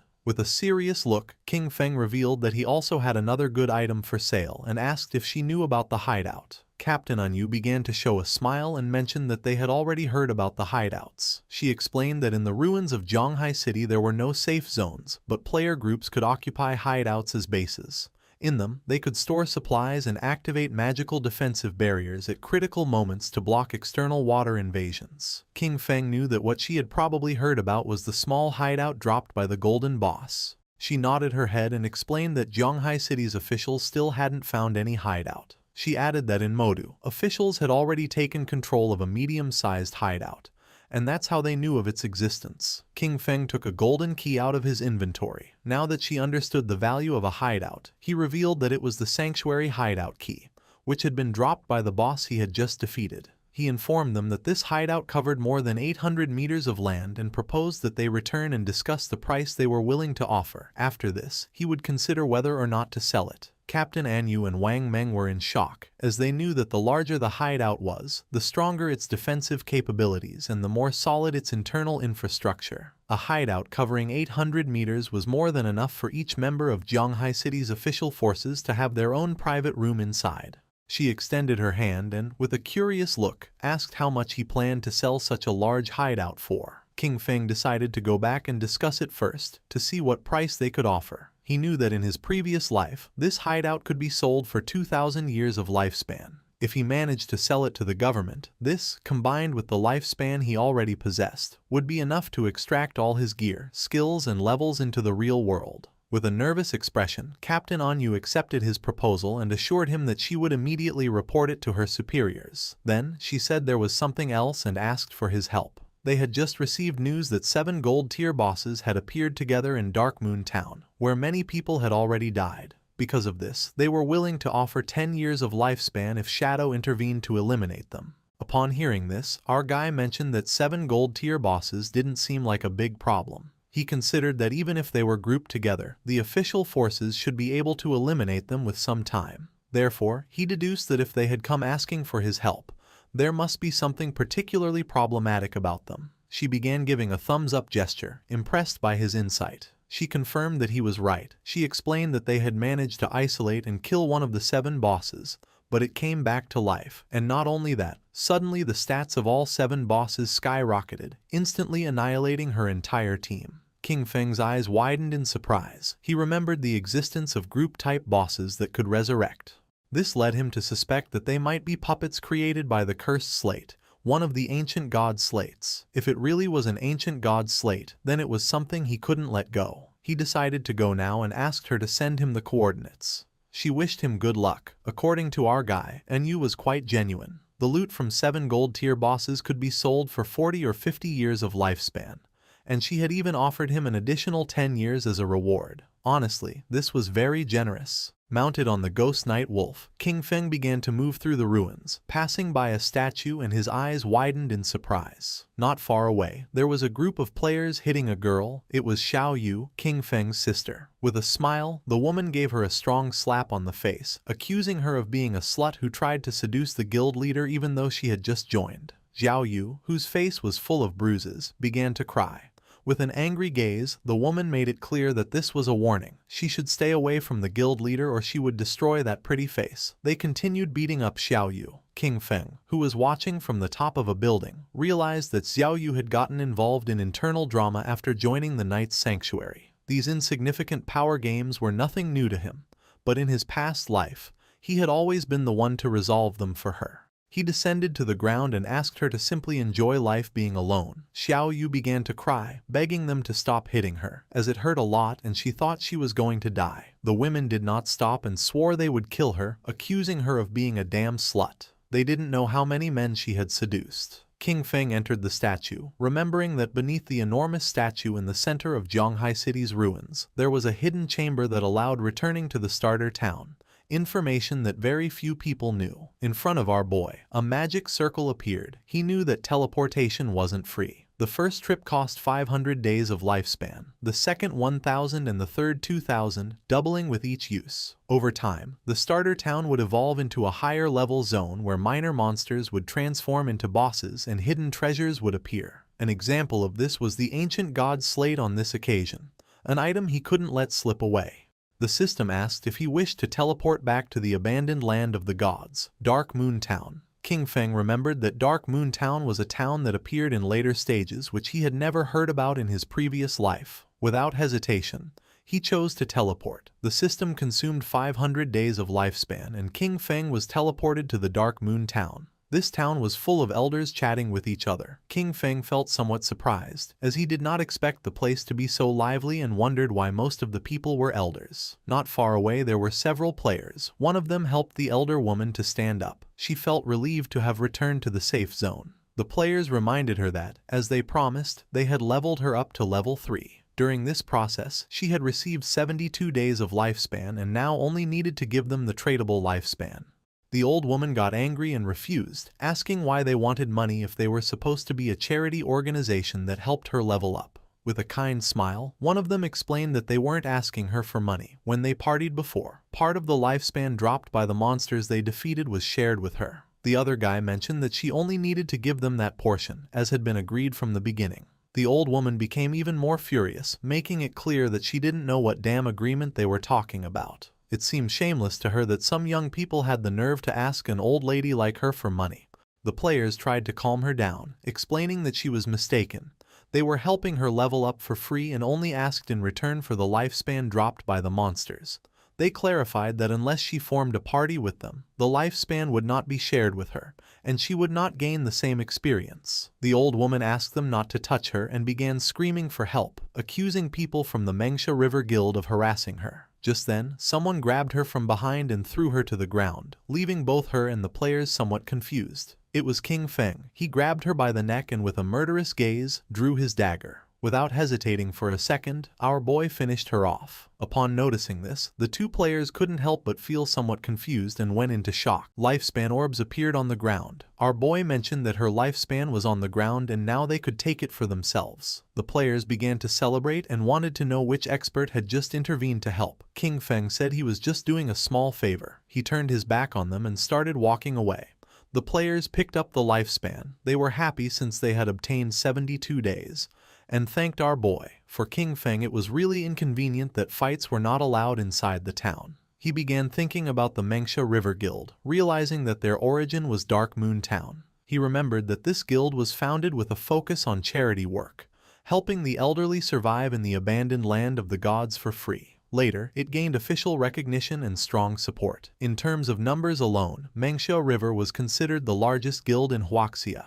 King Feng's eyes began to shine. According to him, in this chaotic apocalypse it was precisely when more people like these were needed. It was night, and somewhere in the forest, someone was fighting against a monster made of mud. They were two mages. One of them asked her friend called Mother to use lightning strike. She obeyed and began to charge her magic staff. Not long after, a thunderbolt descended from the ground and struck the monster. The swordsman of the party decided to take advantage of this opportunity and cut the monster in half. Its corpse began to transform into orbs of lifespan. He felt relieved for having defeated the monster. The girl praised them, saying they were the best. The player named Mother mentioned that if they listened carefully to other people's tutorials, they could also defeat small monsters. They started walking through the forest, and the boy asked Yanyan if her good friend Xiaoyu had really joined the Guild Knight's Sanctuary, since he had heard that it had very high membership fees. She nodded her head and added that she had invited Xiaoyu to join the Guild Mengsha River with them. With a sincere gaze, she explained that she had told her that Mengsha River was a charity guild, where many people like them who were not good at games helped each other, and there were even experienced players guiding them. But she didn't want to join. The other player remembered that Xiaoyu was already level 10, since she had been leveled up by people from Knight's Sanctuary. She added that she had heard that this guild's membership contract bound its members for 3 years. Once signed, they became their slaves during all that time.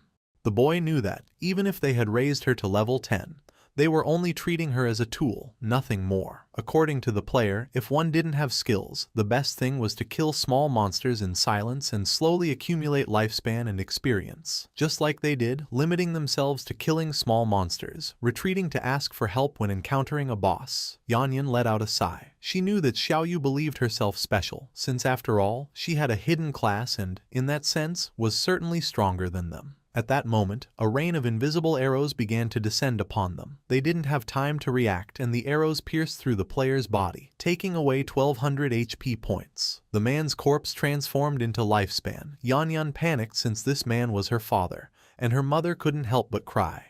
The archer who had shot the arrows couldn't help but smile, as he had eliminated him instantly with a single skill. The masked men asked him to stop talking nonsense, claiming that it was impossible for the Mengsha River Guild to have experts, since they were just trash. They wondered what kind of player with skill would want to carry those elders, insisting that they were all scum. They approached Yanyan and her mother. With a smile, the archer asked them to hand over all the lifespan they were carrying. Yanyan could not help feeling afraid. She knew that the authorities had officially forbidden killing people in-game and remembered that the attackers were risking becoming wanted criminals. The archer began to point at her with his finger and a smile, making it clear he didn't give a damn about the authorities. He decided to stop chatting and gave them 3 seconds to hand over the lifespan.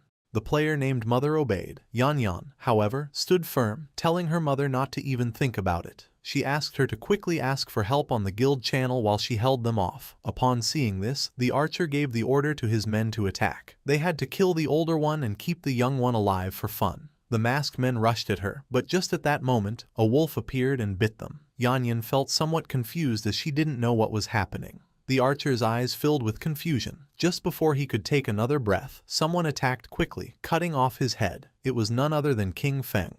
While the wolf was devouring his subordinates, our boy began to observe the archer's head in silence. He soon realized that he was Shadow. The archer and his subordinates respawned back in the town. He was furious, and his men too. They wondered if the cause was the killer status, but even with it, there was no way that their lifespan could be completely drained. They were in shock, not understanding how all their lifespan had disappeared and why such a large amount had dropped, ready to be traded. They started running toward the forest, knowing that if this continued, they were going to die. They had to kill monsters quickly to get some lifespan. At that moment, a strange energy appeared, and not long after, a sword made of energy descended upon them. The energy made them unable to move. Someone approached them. They knew they had finally been caught for having been wandering around and attacking other players. They were 2 priests. The man who was holding the skill book revealed that they were official bounty hunters and that, according to the law, they were going to arrest them, for which he asked them to provide their real-world information. The other man began staring at them with a serious gaze and made it clear that if they resisted, they would immediately end their lifespan. Back in the forest, flowers began to emerge from the archer's corpse. Yanyan felt happy and thanked our boy, knowing that without his help, she and her mother would have been doomed. King Feng started looking down at the ground. He did not expect Chuyen to be so good. Kind-hearted and brave, she was completely different from Qin Xiaoyu. He didn't know how they had become best friends, but fortunately, they had taken separate paths. King Feng disappeared without a trace, and upon noticing it, Yanyan and her mother felt somewhat confused. Yanyan picked up the lifespan orb and her eyes filled with confusion since she didn't know if it was her father's lifespan. The mother was somewhat confused since she didn't know where the others were. She asked her daughter how Shadow had suddenly disappeared. Yanyan said that she didn't know. The only thing she knew was that he was the #1 shadow boss in the world. Somewhere else in the forest, there was another group of players. They remembered that Captain and Yu had said that Shadow would arrive in a few minutes, but almost half an hour had already passed and they wondered what he was doing. With a curious expression, one of them asked the other if Shadow could defeat the bosses that were inside. The other player said he doubted it, since, after all, these bosses could revive. He found it incredible that he had dared to accept the mission, considering they were bosses that revived infinitely. Our boy, who was invisible, passed between them. King Feng began to move away from them. He was aware that the ancient god slate added one positive and one negative affix to equipment. With luck, these affixes could even alter class traits. Some had even seen the 7th player in the world ranking summon the ghost of an ancient god using 7 of these slates to destroy a legendary level boss. Sometimes, these bosses were invisible with extremely high stealth levels, so players passing nearby were eliminated without even knowing what had hit them. The group-type bosses created by the ancient god slate contained unique mechanics, and each possessed different skills. King Feng saw several monsters with eyes shining with malice standing. Sometimes, these bosses were invisible, with extremely high stealth levels, and players were eliminated without even realizing what had happened. Other times, the real boss was actually a summoner-type sorcerer, hidden somewhere nearby. In these cases, the boss that players faced simply respawned endlessly. According to current information, once killed, the bosses would revive. And each time, all of them would gain a stackable berserk attribute. Official sources said that killing even just one triggered resurrection and berserk state. But what if they were all killed at the same time? Would they still revive? It was something worth trying. King Feng decided first to equip the follower's pendant and use a devout follower to make a test. Our boy summoned a devout follower. It started to charge towards the bosses and attacked, taking more than 1400 points of HP from them. The eyes of one of the bosses began to shine with rage. It turned around and not long after, the body of the devout follower exploded. The bosses didn't even pay attention to the poor devout follower. King Feng's eyes widened with seriousness, realizing that all of them were level 10. They had no damage reflection and their stats were only about twice as strong as those of regular golden tier bosses. He used Shadow Ring Blade. A strange red energy began to spread throughout the area. Then, King Feng used the poison darts, which embedded themselves in the throats of the bosses. The corpses of the bosses began to disappear. Our boy felt somewhat confused upon seeing that they hadn't dropped loot. At that moment, the bosses began to merge into a much more powerful monster. It was gigantic. The boss began to charge toward King Feng. He went on alert, knowing that eliminating them simultaneously had been the right move and that now they had entered the next phase. Then, he noticed the symbols covering this giant boss's body. The boss attacked, but our guy dodged the attack. He immediately recognized the symbols on its body as ancient god script. By deciphering the individual words, disaster, sky, ancient, tuo, wu, god, sea, and reorganizing them, he translated them to reveal the true name of the boss, Uthos, the calamity ancient god. As little by little the boss was getting closer, King Feng became confused because he didn't know how to proceed. Then he wondered if he should attack different parts of the boss in order of the characters. After all, it wasn't for nothing that he had invested a great amount of personnel and resources studying ancient god script to overcome the ancient god ruins. King Feng slipped and attacked the symbol that the boss had on its leg, then attacked the symbol on the arm and then the one on the chest. Poison began to emerge from the body of the boss. It opened its mouth and began to roar in agony. Its body began to fall apart and fell into the water. Our boy became alert, not knowing what was happening. Then, coffins emerged from the water and the boss began to float and change shape. Its body began to mutate, and not long after, several monsters began to emerge from its body and roar. King Feng noticed that the embossed inscriptions on the coffins matched one by one with the monsters. Apparently, at this stage, he needed to kill them near their respective coffins. He could already see the ancient god slate. This seemed like its final phase. The monsters began to charge toward our boy.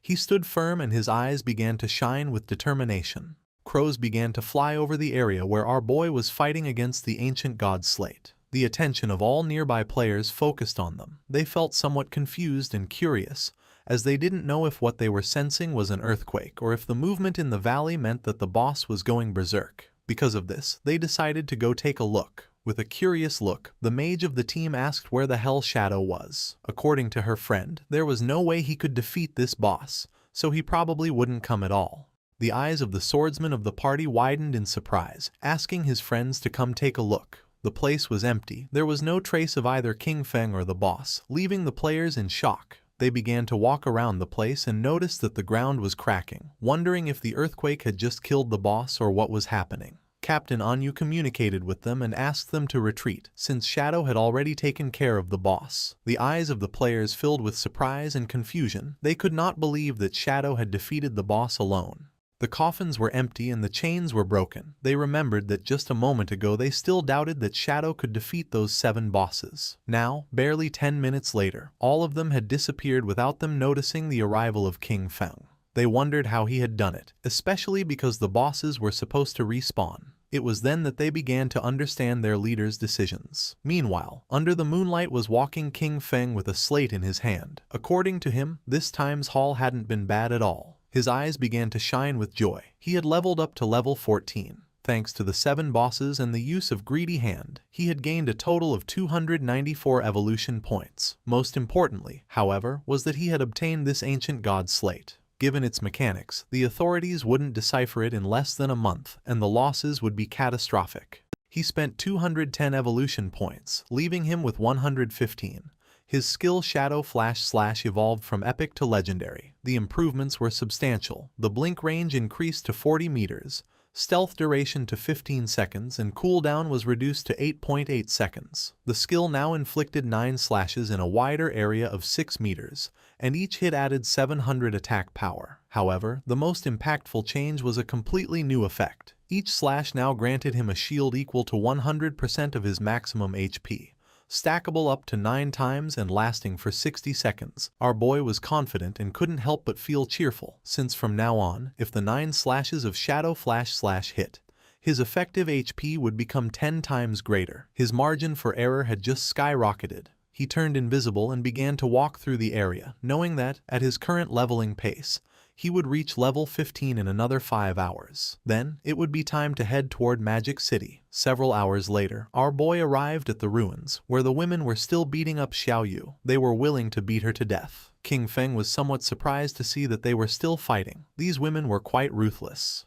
The white-haired woman began to stretch her arms to rest a little. She was exhausted and complained that her back and waist hurt. The friend was somewhat furious, as her hand was swollen from so much hitting, and she complained that her hands were practically smoking from the fight. They spat on Xiao Yu and decided that it was enough for today. This beating should serve as a lesson. Xiao Yu, whose body was full of bruises and wounds, began to sit up. She couldn't help but cry. According to her, everything was King Feng's fault. She had told him to cut ties and he had really ignored her, not understanding that when girls say something, they often mean the opposite. Using the magic staff, she stood up. Fortunately, she had signed a contract with the Knight's Sanctuary, so she wouldn't have to worry about her survival for the next 3 years. Although she had to give up 50% of her lifespan, she would still have some left for herself, ensuring that she would grow faster than Chu Yan and the others. She used the skill Holy Healing, which allowed her to restore all of the target's life. She was certain that once she became stronger, she would make sure that all those who had looked down on her wouldn't get away with it so easily. Neither King Feng nor those crazy women were going to escape. To everyone's surprise, the spell began healing King Feng, who was invisible. Poor Xiao Yu fell to her knees on the ground, thinking that she had failed casting again and wondering, puzzled, where the healing had gone.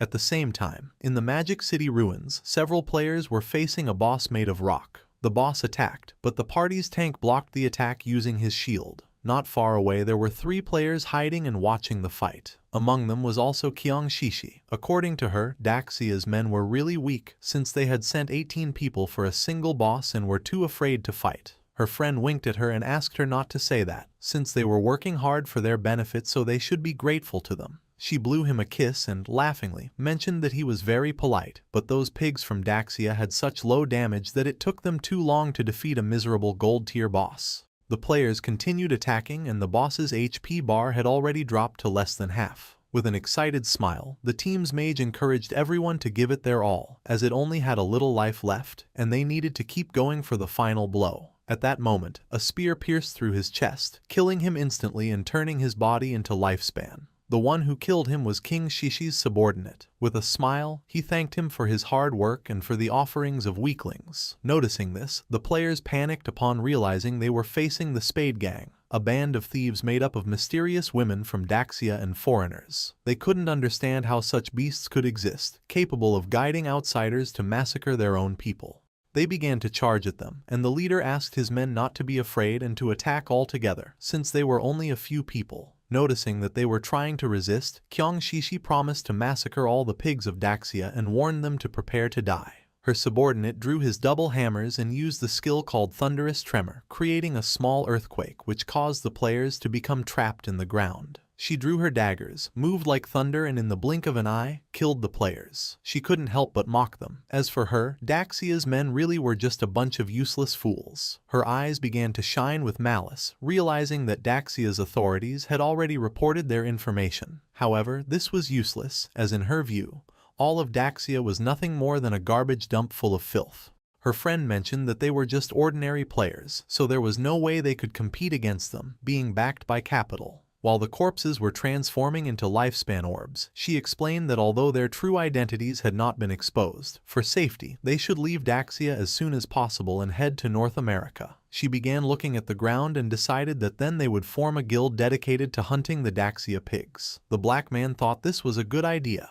but the other man questioned what name they would give to the guild. She began to show her dagger and decided to call their guild Alice. She fell to the ground and began imagining herself surrounded by black men. She decided that it was enough for today. It was time to disconnect and celebrate the founding of Guild Alice with a big party. With a smile, Captain Anu began to wave at our boy and proposed to discuss together the prices of the hideout, informing him that they had already arrived. King Feng asked how much, and she mentioned that 1,500. According to our boy, this was too low. Captain Anu admitted that she knew that 1,500 was too low, so she had fiercely debated and managed to get the big boss to raise the price to 2,000. King Feng agreed to make the deal for the statue in the center of the ruins. He knew that Anu was smart, even so she tried to offer him a low price. A while later, our boy arrived at the statue and saw Captain Anu along with several knights. She blushed and with a smile mentioned that she had too much lifespan on her, so the high command didn't feel safe and had organized a military escort for her. King Feng's eyes began to shine seriously. He knew this was nothing, since the authorities still didn't know his true strength and those guys only knew one or two moves. King Feng handed over the key, and the system informed him that the transaction had been successful. He had lost the church sanctuary hideout key, and in exchange had gained 2,000 years of tradable lifespan. After making the deal, King Feng decided to leave, and Captain Anu said goodbye to him. The knights were somewhat confused upon noticing that she was willing to pay 2,000 years of lifespan just for this. She clarified to them that they didn't understand. This was a hideout that could house hundreds, even thousands of people, and no one but Shadow would be generous enough to give it up.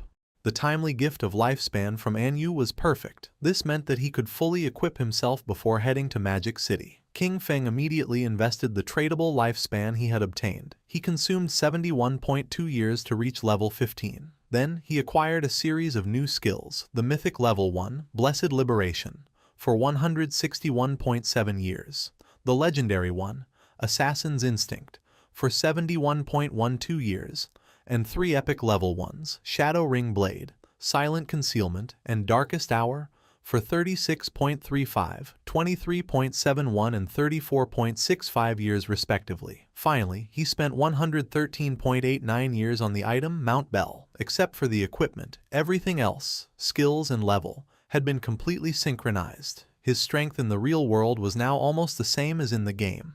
The system alerted him that his hunger level had reached 90%. He hadn't eaten in a long time, so he decided to disconnect to take care of his hunger first. King Feng disconnected from the game and woke up in a cage at the Hoi Lun Hotel. The men noticed that our boy was awake. They drew their weapons, asking him to hand over the lifespan he carried or he would end up like the others in this motel. One of them mocked, celebrating that the apocalypse was great because it meant he could kill whoever he wanted. King Feng began to look at them with a penetrating gaze. Seeing this, one of the men furiously demanded that he hurry up and hand over his lifespan. The other man begged his boss to let him tear him apart. The man carrying the bat thought that King Feng was so scared that he had become paralyzed, and decided it was better to simply kill him. Just before they could take another breath, a strange energy began to spread through the air. Our boy used the skill Shadow Ring Blade, and not long after, the whole hotel started collapsing into pieces. King Feng took a pack of instant noodles, realizing that the more power he drew into the real world, the more energy his body needed. At his current strength level, ordinary food simply was no longer enough. Our boy started eating the instant noodles, knowing that once he dealt with Qiang Shishi and her guild called Alice, he would need to find a way to obtain the divine gifted book. Riding on his wolf, King Feng set off. He knew that she was incredibly cunning, much harder to track than Song Fei. However, he could use the mission Kill King Feng that he had previously accepted as bait to lure her. Hungry, he headed toward Magic City, intending to find something to eat along the way. At the same time in Magic City, Qiang Shishi was throwing a big party. According to her, her men were amazing. She hugged the two black men and mentioned that for her, the feeling of falling asleep and entering the game after their epic and exciting battle was simply incredible. The men praised her, declaring that her skills were absolutely unmatched. Amid laughter, they called her a crazy hot chicken. One of her subordinates informed her that Shadow had just sent a message. Qin Feng was already dead. He told her to meet in Magic City in the real world. He would bring her Qin Feng's head and then collect the final payment. She knew that meeting with Shadow in real life was too risky. She mentioned that it wasn't necessary to meet in person and simply asked him to send a photo. Her subordinate explained that Shadow didn't use a phone because he was afraid of being tracked by the authorities. She couldn't help but smile upon noticing that Shadow was also hostile toward the authorities. Lately, their persecution had become more intense, and if they could take advantage of the opportunity to lure Shadow into Alice, the Daxia pigs would no longer be a threat. Because of this, she decided to stage a small play to test the waters and see which side Shadow was really on. She decided that she wanted to meet with Shadow first in the game, and sent him the coordinates. She went to the ruins and called Skywalker. She addressed him with affectionate words, asking if he was there and expressing that she missed him. Then, she asked him for a favor, mentioning that she needed his help with a living one. King Feng was sitting and meditating. He was using silent concealment, a skill that allowed him to enter stealth permanently while remaining completely motionless. Noticing that she wanted to meet in the game, King Feng thought that Qiang Shishi was really clever. These coordinates, Spectre Academy, were not far from him. He logged into the game and decided to see what kind of tricks she had up her sleeve. A few hours later, King Feng went to the Magic City ruins, Spectre Academy. King Feng, still using invisibility, got off his mount. At that moment, some government agents appeared in front of King Shishi. They announced that the authorities had located her Spade Gang, identified her as Spade A, and advised her to surrender immediately and stop resisting. Otherwise, they would be forced to take military action.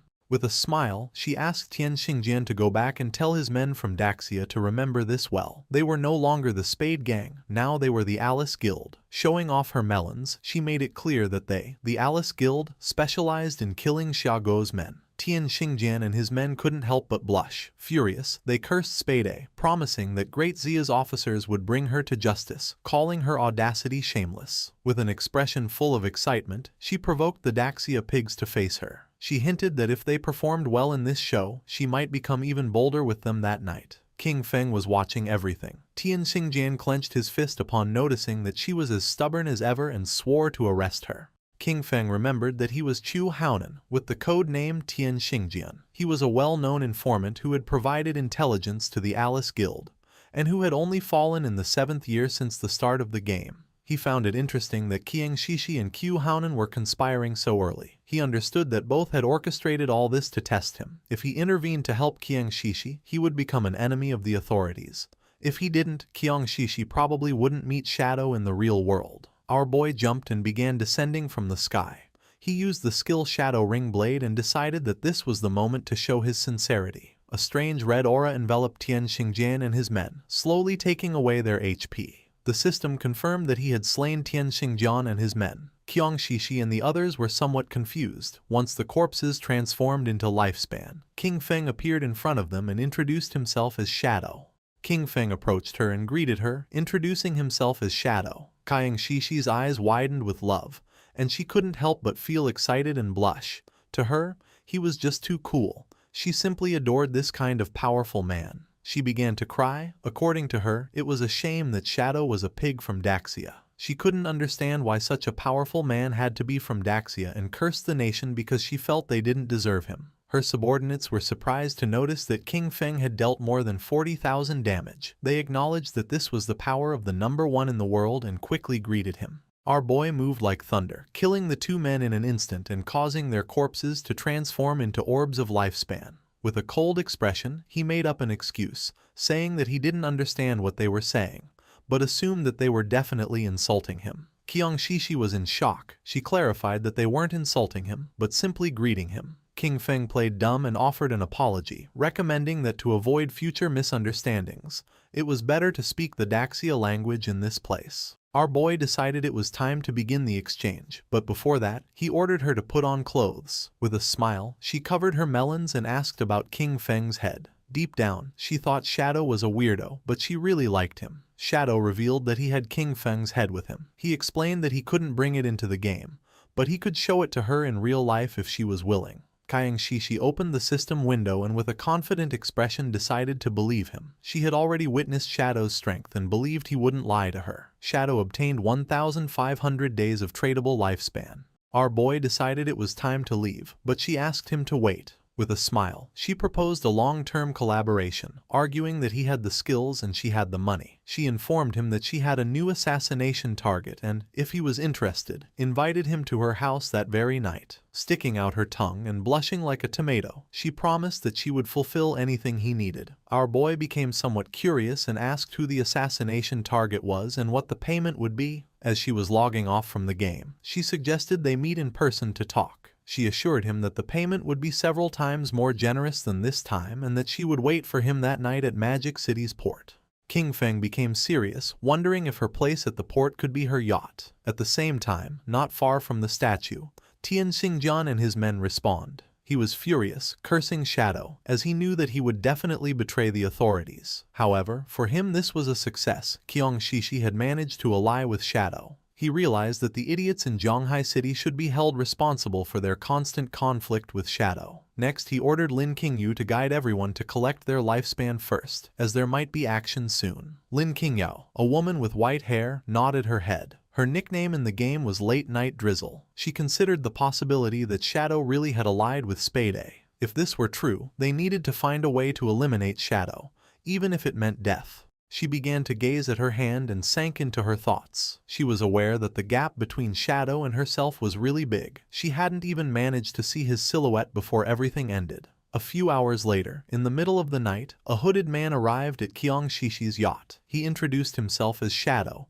and mentioned that he had come to find Spade. Upon noticing that Shadow had arrived, the guards recognized him. They informed him that they had been waiting for him and were ready to set sail, inviting him to come aboard. Shadow remained silent. It was nighttime and the yacht was sailing in the middle of the sea, far from the cities. While Shadow was distracted, Qiang Shishi appeared with a glass of wine. She wore an elegant red dress and offered him a glass, commenting that they were finally meeting. She didn't expect him to be so mysterious even in real life. Shadow got straight to the point and asked her who she wanted to kill. She approached Shadow and with a mischievous smile told him there was no fun in getting straight to the point. She suggested that with such a beautiful night and such pleasant company, they should leave boring matters for later. Instead, she invited him to have a drink and toast to the lovely evening they were spending together. Shadow took the glass of wine and without hesitating for even a second, took a sip. Qiang Shishi couldn't help but feel cheerful, and not long after, Shadow sat on the sofa. Qiang Shishi sat next to him and grabbed his arm, smiling as she questioned whether he was already feeling the effects, revealing that the drink contained her special secret recipe.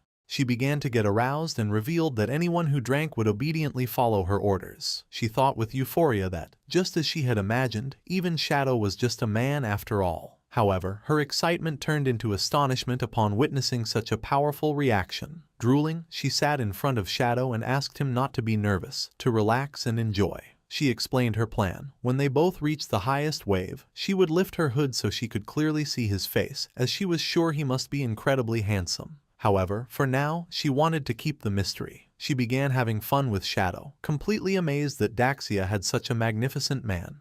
This made her understand why he was Shadow. A burning heat overwhelmed her as she marveled at the incredible experience. Feeling how a scorching heat consumed her, she urged him to continue, shouting that she was ready and for him to come out until finally reaching climax. At that moment, something strange happened and green flames emerged from Shadow's body, burning Qiang Shishi. She went into shock, feeling a scorching heat as she wondered if this was fire. Someone appeared next to her and grabbed the protective crystal pendant that she wore around her neck. They did not expect her to have such a good item that had saved her life. It was the protective crystal pendant of gold tier, universal accessory, whose unique effect granted the wearer a shield layer of damage immunity every 300 seconds. It was none other than Qin Feng, with his body emitting a suffocating aura and a penetrating gaze. He began to stare at her. Qiang Shishi was in shock. She wondered why he was here, since she remembered that Shadow had killed him. Our boy decided to reveal the truth. There was only one reason: he was Shadow. She moved away from the supposed Shadow who was sitting on the couch, and her eyes widened in fear. The hooded man was none other than a devout follower that our boy had summoned so that it would pretend to be him. It was very happy since it had had a lot of fun with Qiang Shishi. The formerly arrogant Qiang Shishi now knelt before King Feng. Banging her head against the ground, she begged him to spare her life, admitting that she was wrong. She offered him all of her lifespan and pledged to be his slave, telling him he could do with her whatever he wanted. King Feng asked about the 5 foreigners who were with her. With her eyes full of tears, she began to bark like a little dog, asking her daddy if he would let her go in exchange for the information. Just before she could finish the sentence, King Feng broke her neck, and while she writhed in pain, he grabbed her phone, realizing that the 5 guys were not on the yacht. King Feng obtained 659 years of tradable lifespan. He wanted to catch them all at once, which was a shame. He decided that the first thing would be to use Qiang Shishi's phone to call the authorities. Not far from Qiang Shishi's luxurious yacht, police boats began speeding toward it. A large-scale murder case had been reported on the yacht, where one of the victims was the heiress of the president of Qian Group. According to the informant, the skills used by the killer closely matched those of Shadow from the game, making their identity almost certain. The investigation team was immediately dispatched to the crime scene. On the boats was also Tian Xingjian. He knew that Shadow lacked all law. He considered that such a gratuitous murder was a direct provocation against the laws of his country. Once on the boat, he would use search skills on the corpses, and as soon as Shadow's location was confirmed, they would open fire with full force to ensure that the target was eliminated. He would definitely avenge his Shishi. The police boats surrounded the yacht in a matter of seconds. They began to investigate Qiang Shishi's corpse. The preliminary autopsy showed that the cause of death was a fracture of the cervical spine. Unidentified DNA samples were found in her mouth, along with burn marks. Tian Xingjin cursed Shadow, for he not only killed, but also insulted the dead.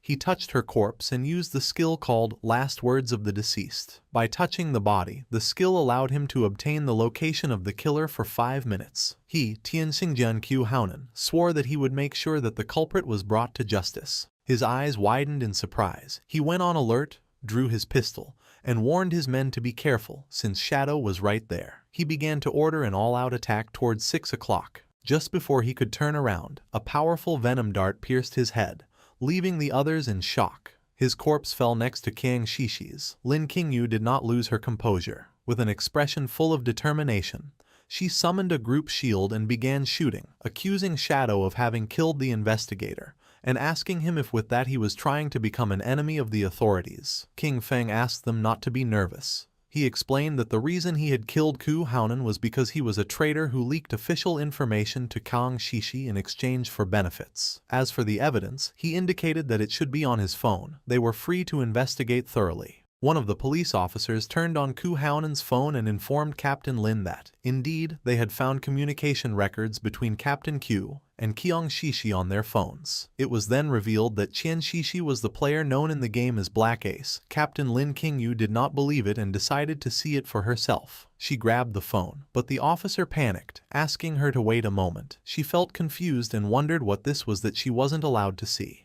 Her eyes widened in surprise when she saw a photograph of Qiu Haonan and Qiang Shishi kissing. She couldn't help but blush like a tomato when she opened the photo gallery and saw all the private photographs of Qiu Haonan and Qiang Shishi. The police officer got nervous, saying that he had already warned her. She realized that Shadow's words were all true. She finally understood. The last time Shadow had killed them in the game, it had only been a show for Qiang Shishi to see. Shadow had gained Qiang Shishi's trust in order to later find her and take care of her in real life. Afterwards, he informed the authorities, luring and killing Qiu Haonan. With one move, he had helped the officers solve 2 big problems. The police officer asked her why she kept staring at the photos so intently. She realized how terrifying Shadow was. She understood that, if he were hostile to the authorities, the consequences would be unimaginable. She remembered that just a few moments ago she had shot him. Although he probably wouldn't care or hold a grudge, she was worried that this could cause problems between him and the authorities. With a grateful expression, she thanked him for his help and apologized for having shot him earlier. Without hesitating for even a second, she shot herself in her own leg,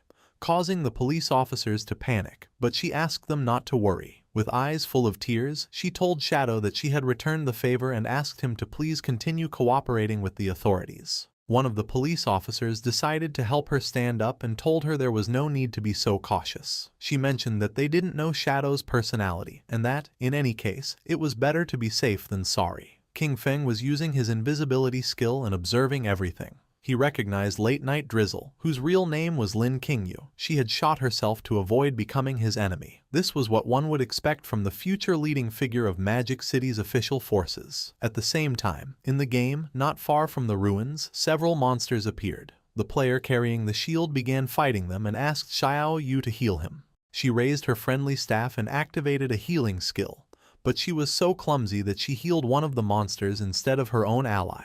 The monster bit the player, and he, in shock upon seeing that she had healed the wrong target again, called her as useless as always. Her skill began to heal the monster, while the other devoured her friend. Not long after, both were eliminated. Both respawned again, and with tears in her eyes, Xiao Yu wondered how it had happened since she hadn't seen anyone. She concluded it must have been Shadow and questioned whether the reason he always attacked her was because he had discovered that she wanted to avenge brother Song Fei. He gave her a hard blow to the head, calling her an idiot and asking why Shadow would waste time attacking her. He explained that they had been annihilated by the Platinum Boss, Headless Assassin, Shero, and questioned whether she had even noticed the system notifications. Xiao Yu now had a bump on her head. With a furious expression, the man revealed that the boss had been provoked by her misdirected healing skill. Then he swore that if the guild leader assigned her to his group again, he would kill himself on the spot. At that moment, the boss descended near them, causing the man to panic. While a strange aura was emerging from its body, the man turned his back on Xiao Yu and began to flee from the place, realizing that the boss had followed them. Xiao Yu's eyes widened in fear, realizing this was not good. It was night and somewhere in the city there was a mansion. Someone threw a plate with fruits to the floor. It was a red-haired woman, who was on a call. She was furious. She declared the officers on the other side of the line useless. This was a golden opportunity to kill Shadow and they were simply giving up. She didn't care about their excuses. Shadow had massacred her entire Dongfang clan and their blood could not be spilled in vain. After having been infiltrated in the government for years, they had proven completely useless at the critical moment. She demanded that, no matter what it cost, they make Shadow pay for what he had done. Behind her there was a boy holding a whip. She reminded him that Shadow had killed his father-in-law, asking him why he was hesitating. Behind the boy was a wounded woman, with eyes shining with evil and confidence. The boy revealed to his mother that he had a plan to kill Shadow. The mother felt curious and asked her son Nantian what his plan was, reminding him that the godforsaken game was only accessible to adults over 18 years old, and that he still could not enter. Nantian's eyes began to shine with confidence as he explained to his mother that, although he could not enter the game, he could still use his brain. Since Shadow liked killing people, his plan was to send some people to provoke him and lure him into his father's fireworks factory. They would prepare everything in advance and, when Shadow appeared to kill them, they would detonate the entire factory. In this way, tens of thousands of fireworks would become his funeral pyre, allowing the whole world to witness his death. And even if the plan failed, there would be no way for Shadow to trace it back to them. A smile spread across the mother's face, realizing that they hadn't done a bad job creating him. Then, turning to Chu, she snapped that even her son was more useful than him. Chu did not object and mentioned that the matter should be kept secret. The official stance toward Shadow still focused on winning him over. And besides, his older and second brothers would not support them doing this. Upon hearing this, the mother hung up the call and decided she would take care of it herself. She approached her son, began observing the tied-up woman, and asked her son why he kept refusing to hand over his lifespan. Nantian apologized, started touching his cheek and while blushing admitted that he had lost control for a moment and had accidentally killed her. At the same time in the godforsaken game, more precisely in the ruins of Magic City, the boss that had chased Xiao Yu and her friend attacked quickly, and just before they could escape from the place, it moved like thunder, cutting them into pieces, killing them instantly. Xiao Yu was in shock. She couldn't believe how fast this boss was. Not long after, their bodies transformed into orbs of lifespan. The players who were nearby reacted immediately, pointing out how the players had suddenly died. They realized that someone invisible had killed them instantly, and came to the conclusion that it had to be Shadow. Just before they could take another breath, the boss attacked again, killing them and turning their bodies into orbs of lifespan. Noticing this, the remaining players began to flee from the place, thinking that Shadow had gone crazy and was massacring innocents everywhere. At the same time, King Feng was standing over the sea, whistling and enjoying the views. He was far from town and thought this was a good place to extract the hideout. The system asked our boy if he wished to consume 1,315.2 years of lifespan to extract the soul-cleansing land, hideout, into reality. This hideout was an underground structure and King Feng had to mark the location on the map. Finally, before proceeding, it warned him that all materials overlapping with the hideout would be obliterated and asked him to confirm the action. King Feng began looking toward the bottom of the sea and confirmed. Not long after, a magic circle appeared in the water. The sea split in half and the soul-cleansing land was successfully extracted into reality.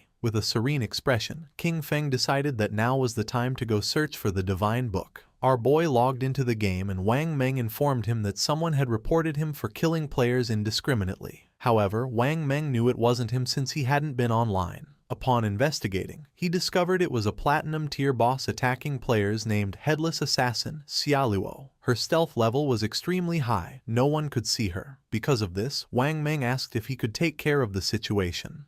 In the ruins of Magic City, the boss was massacring all the players in the area, leaving only lifespan orbs. Onquin, who was hiding behind the rubble, couldn't help but feel fear, wondering what kind of divine boss she was, since not even his level 3 anti-stealth could detect her. Last time, the Iron Saintess had been overshadowed by Shadow, and he was very upset. With a confident smile, he revealed that the only problem was that he couldn't see the boss.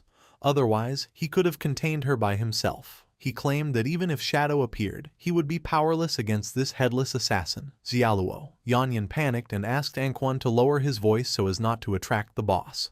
Then she suggested heading first to higher ground since the view would be better from there. Anquan began to move stealthily, but in the process he stepped on a banana peel lying on the ground. Poor Anquan slipped and fell to the ground, not knowing who had thrown that banana peel. But just before he could finish speaking, the boss moved like thunder, cutting Yanyan and the subordinate in half. The bodies of Yanyan and the others transformed into orbs of lifespan. Anquan was the only one who had not been eliminated thanks to slipping on the banana peel. He was in shock upon noticing that the boss had killed all her subordinates. Without losing a second, he grabbed an orb of lifespan, and when he turned around, he saw the boss. She raised her arm and prepared to eliminate Anquan. Far from feeling fear, he challenged her, shouting that he wasn't afraid of her. While the boss was preparing the attack, Anquan rolled, only to panic upon realizing that he had rolled too early. Without losing a second, Anquan continued rolling without stopping. His eyes widened in confusion, wondering what she was waiting for and why she wasn't attacking him already. He started rolling non-stop around the boss, and in the process got dizzy since he had rolled to the limit. Anquan stopped rolling and couldn't help but feel somewhat confused upon noticing that the boss was disappearing. He was so dizzy that he could barely see clearly. After charging the attack, she used the technique anti-stealth strike and attacked the dizzy Anquan, who didn't have time to roll again and received the attack directly. In an instant his body transformed into lifespan. While the boss was distracted, Shadow began to emerge. Out of nowhere, King Feng appeared above her and using his skill true anti-stealth strike forcefully stabbed his dagger into her back, dealing more than 28,000 points of damage and killing her instantly. He was so fast that she didn't even have time to turn around or feel his presence. He couldn't help but feel somewhat surprised upon noticing that this boss's name was Xiaolu. A few minutes before King Feng appeared, all the members of the guild who were in the city ruins began to point at poor Xiaolu, blaming her for having miscast a spell that activated the headless boss. They claimed that the boss had noticed her and followed her to the respawn point. Xiaoyu's eyes were full of tears and sadness. She explained that it hadn't been her intention.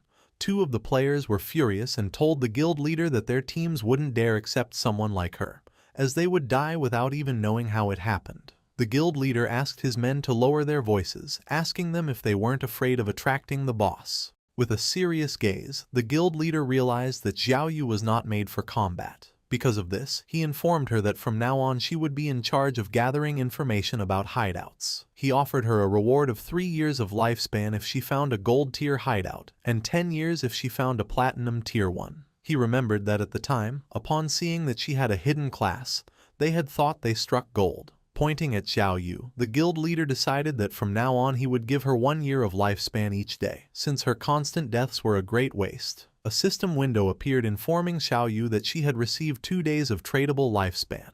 Her remaining tradable lifespan was now 2 days, 13 hours and 32 minutes. With a grateful expression, she thanked him from the bottom of her heart. Upon noticing this, the other girls in the guild couldn't help but feel furious. They were convinced that Xiao Yu had been lucky and that all of this had been her plan from the beginning to be able to see the guild leader every day. Cursing little Xiao Yu, they declared that they would do the same. At that moment, lifespan began to emerge from the area, and someone noticed that the boss was named Xiaolu. Upon hearing this, the guild leader and his men couldn't help but feel somewhat curious and confused. Not long after, the corpse of the boss appeared lying on the ground, and then King Feng appeared and began staring silently at the guild leader. The eyes of the leader and his eyes widened in surprise, and their jaws dropped in shock. Without hesitating for a single second, with a furious expression, he gave one of his own men a strong blow to the head. At that moment, a strange energy appeared around Xiao Yu, and the space around her began to distort, leaving her somewhat confused.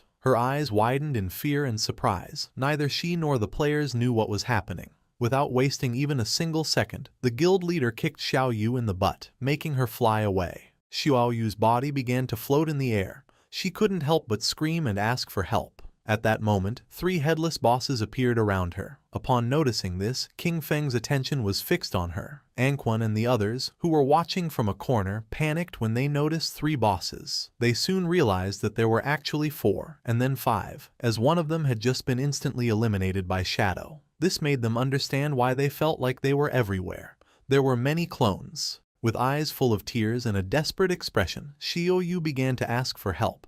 Then she saw Shadow and thought she was saved. She reached out her hand to King Feng and begged him to save her, calling him Brother Shadow. Upon hearing the word brother come from the mouth of the person who had betrayed him, King Feng's eyes began to shine with rage. Just before the bosses could attack, King Feng used his new Shadow Dash, moved quickly and in the blink of an eye, cut the bosses and tore Xiao Yu into pieces. Xiao Yu went into shock, not knowing why Shadow had killed her. The system informed our boy that he had killed Headless Assassin Xiaolu and Xiao Yu, obtaining 48,000 experience points, 20 evolution points and 1,520 days of tradable lifespan. While the orbs of lifespan were falling from the sky, King Feng turned his back on Xiao Yu and coldly said that she was unlucky. King Feng used Greedy Hand to pick up the loot. He realized that, in addition to the 1,520 days of lifespan from the boss itself, it had also dropped a bunch of light orbs. They were the non-tradable lifespans that the boss had just absorbed from other players and had not yet digested.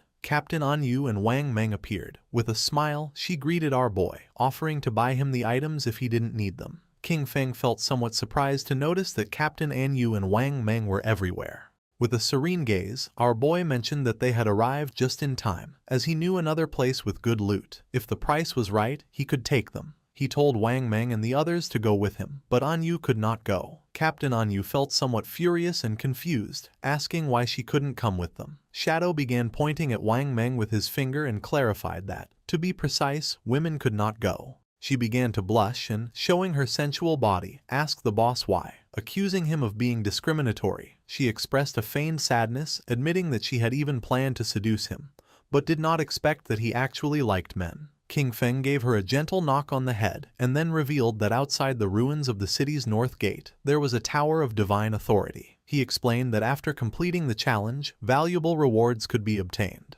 However, the NPCs inside despised women. If there were women in the team, the difficulty would increase tenfold. Little Black said goodbye to King Feng with a smile and wished him good luck, while her friend began to show a smile full of admiration. Furious, Captain An Yu turned her back on them, declaring that the NPCs were sexist and trash, and vowing that she would kill them as soon as she leveled up. Then, she told Xiao He that they should go explore the nearby mountain to kill some mobs and vent her frustration. King Feng asked Wang Meng and his men to follow him, and the system informed them that Shadow had sent a party invitation. Wang Meng's subordinate was nervous since it was the first time he teamed up with the great boss. However, Wang Meng scolded him for his nervousness, reminding him that this was an opportunity to learn from the great boss's movements. In an instant, King Feng had moved away from them. Noticing this, they panicked, as they didn't understand what was happening. Shadow seemed to walk slowly, but his speed was greater than theirs while running. They wondered how they were supposed to learn anything this way, concluding that his agility was too high.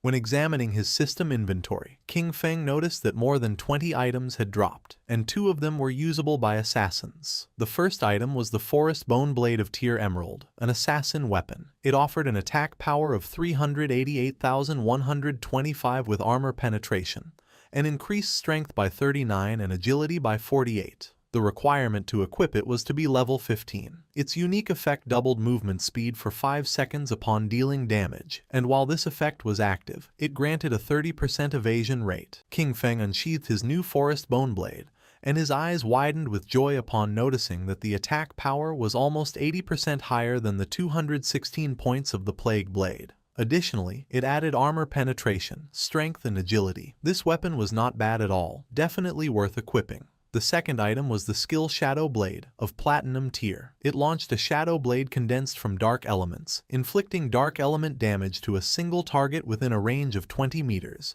with an additional 600 points of dark elemental attack. Upon impact, it dispelled a random buff up to Platinum tier. Its cooldown was 12 seconds, reduced to 6.49, and required level 14. Our boy decided to evolve this skill and raise it to legendary tier. Although the dark element damage to a single target was somewhat low, he considered that the effect of dispelling buffs was quite useful. The evolution consumed 56 evolution points, leaving him with 219 remaining. The skill Shadow Blade went through the Platinum, Emerald, Diamond, and Epic tiers, until finally becoming legendary. This increased its added dark elemental attack to 1,500 points and allowed it to dispel a random buff of up to legendary level. Its cooldown was reduced to 7 seconds, 3.78 effective. Finally, the skill obtained a new legendary effect.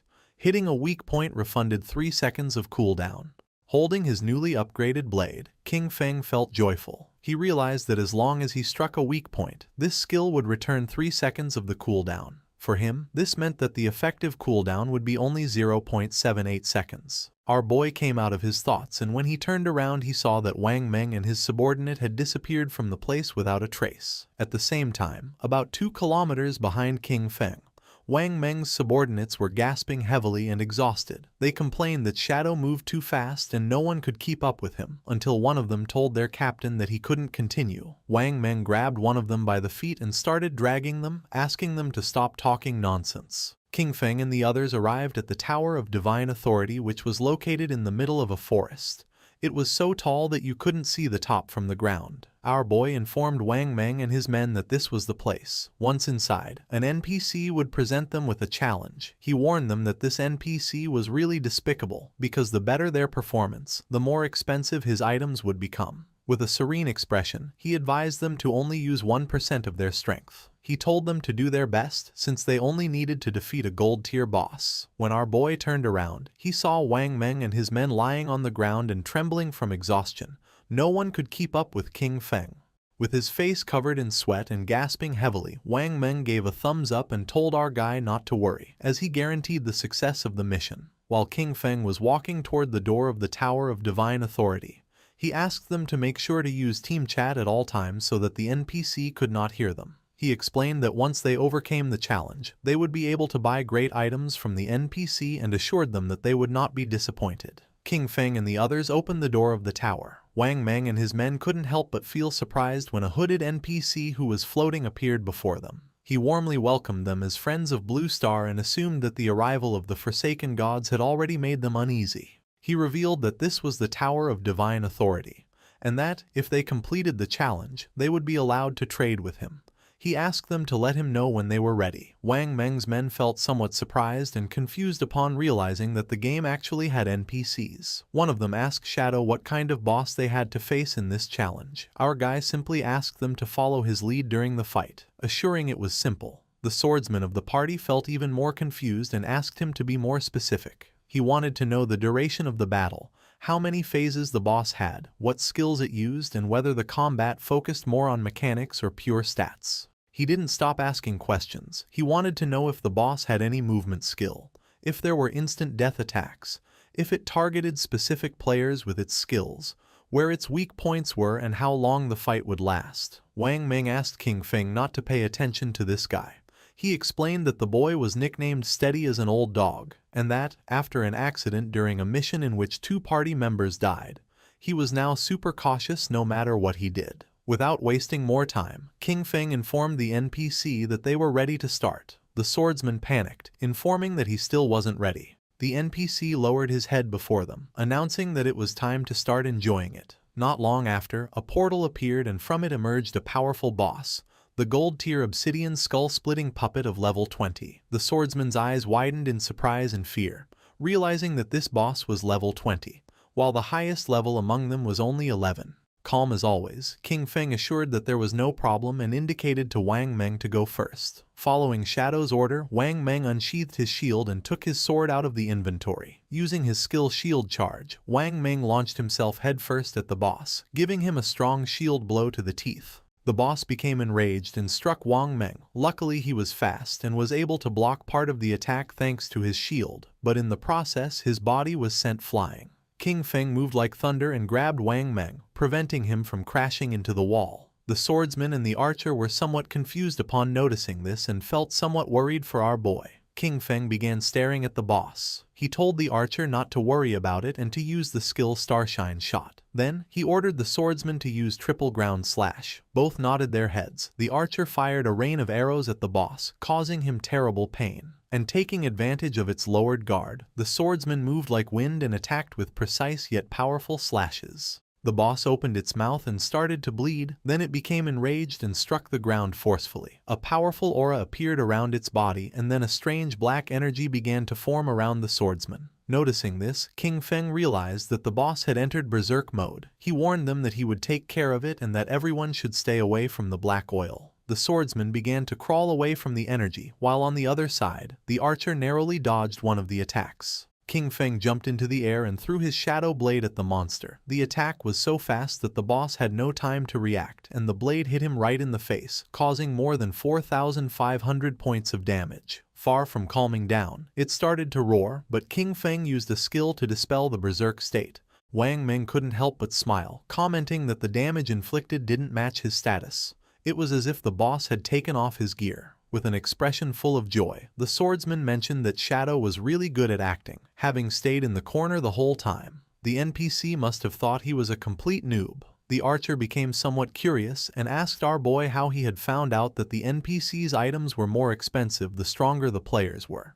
He was even more curious to know how King Feng had discovered this. King Feng began to ponder and then explained that the game held many secrets, with much information buried in the depths of the ruins. He told them they should often ask themselves if they had made an effort to explore and if their knowledge base had grown. The archer and the swordsman remained silent, not knowing what to say. While they were distracted, the boss opened its mouth and began to charge a fireball. As little by little the fireball summoned by the boss became more powerful and large, King Feng warned them that the boss was about to spin clockwise and spit fire. He ordered them to make sure to dodge it, explaining that the black oil on the ground, combined with flames, could burn them to death in just 3 seconds. Wang Meng and the others began to disperse and then Wang Meng warned Old Dog that he was running in the wrong direction. King Feng did not take long to realize that it was too late to dodge, so he ordered Wang Meng to activate invincibility and block the attack for him. Wang Meng obeyed and blocked the attack using his shield. King Feng congratulated him and ordered them that, once the flames subsided, they should use their highest damage skills and attack with everything.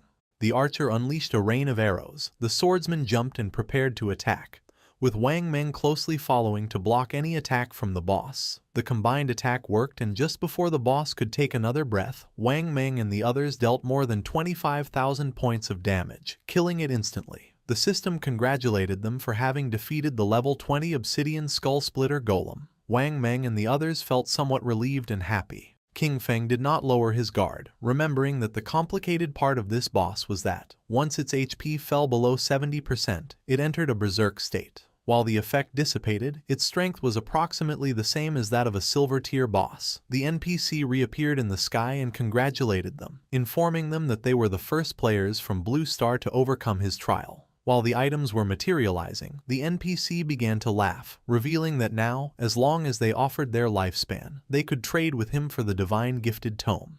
The NPC used his powers and his name appeared above his head. He was called Vickley. Upon noticing this, the swordsman couldn't help but feel somewhat surprised, as the man actually had 6 fingers. The eyes of the NPC began to shine and his gaze fixed on the swordsman.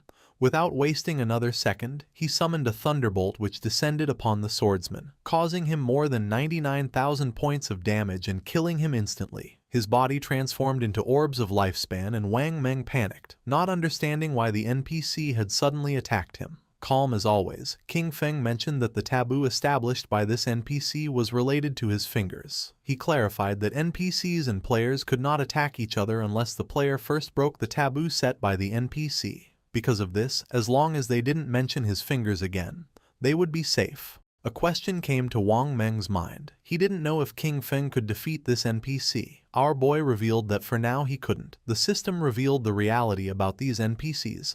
They were powerful beings from other timelines who had obtained divinity. Bound by ancient and eternal rules, they arrived at Blue Star disguised as NPCs to collect the lifespan of players. With an arrogant expression, Vickley asked them to choose the divine skill book they needed, exchange their lifespan for it and get lost. Upon seeing the skills books, Wang Meng went into shock. He discovered that it was possible to spend lifespan to create daily necessities in reality, like all kinds of food, water, and drinks. He understood that with these divine books, even if a disaster occurred, they would be completely supplied. As expected from King Feng, he had really led them to obtain something good. Wang Meng and the archer were surprised. They were certain that King Feng never let them down. Their astonishment grew even more when the archer discovered the existence of the divine book, Mechanical Maid, and instantly wanted to buy it. King Feng spent 9,000 days of tradable lifespan and, in return, obtained the complete set of the 9 Zhonghai City divine books. These divine books would meet his daily needs, but there was also another reason. The Tower of Divine Authority offered an achievement that granted reputation rewards, and he was determined to claim it. King Feng informed the NPC that he wanted to challenge the highest difficulty alone. Vickley felt somewhat confused and made it clear that, with the performance he had just shown, King Feng wouldn't be able to finish even the first level, yet still dared to dream of challenging the highest difficulty. King Feng felt curious and decided to ask what exactly was involved in the highest difficulty. Vickley revealed that the difficulty was divided into 5 levels, with the 5th being the highest. The boss was still the Obsidian Skullbreaker Golem of Golden Grade, but its attack, health, defense, and cooldown speed were increased by 500%. The jaws of Wang Meng and the archer dropped in shock, a 500% increase. It had already taken them great effort to dodge its skills, so they doubted that Shadow could manage it. Moreover, with 5 times more health and defense, they wondered how long it would take to defeat it, knowing there was no room for a single mistake during combat. Vickley began staring at King Feng. He warned him that if he died during the challenge, the lifespan he dropped would belong to him, and asked if he was sure he wanted to accept it. King Feng ignored the warnings and nodded his head, making clear that he wanted to accept it. Vickley began to summon a ball of magic, gladly accepting what he considered a gift. For Vickley, the players from Blue Star had already become too arrogant so early in the game.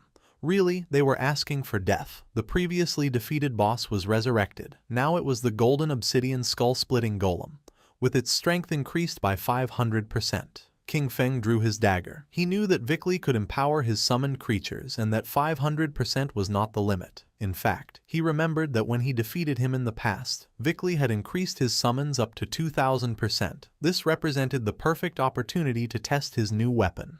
King Feng shot a poisonous dart at the boss, which activated the effect of Black Flame's gift, reducing the target's defense and all its elemental resistances by 7%.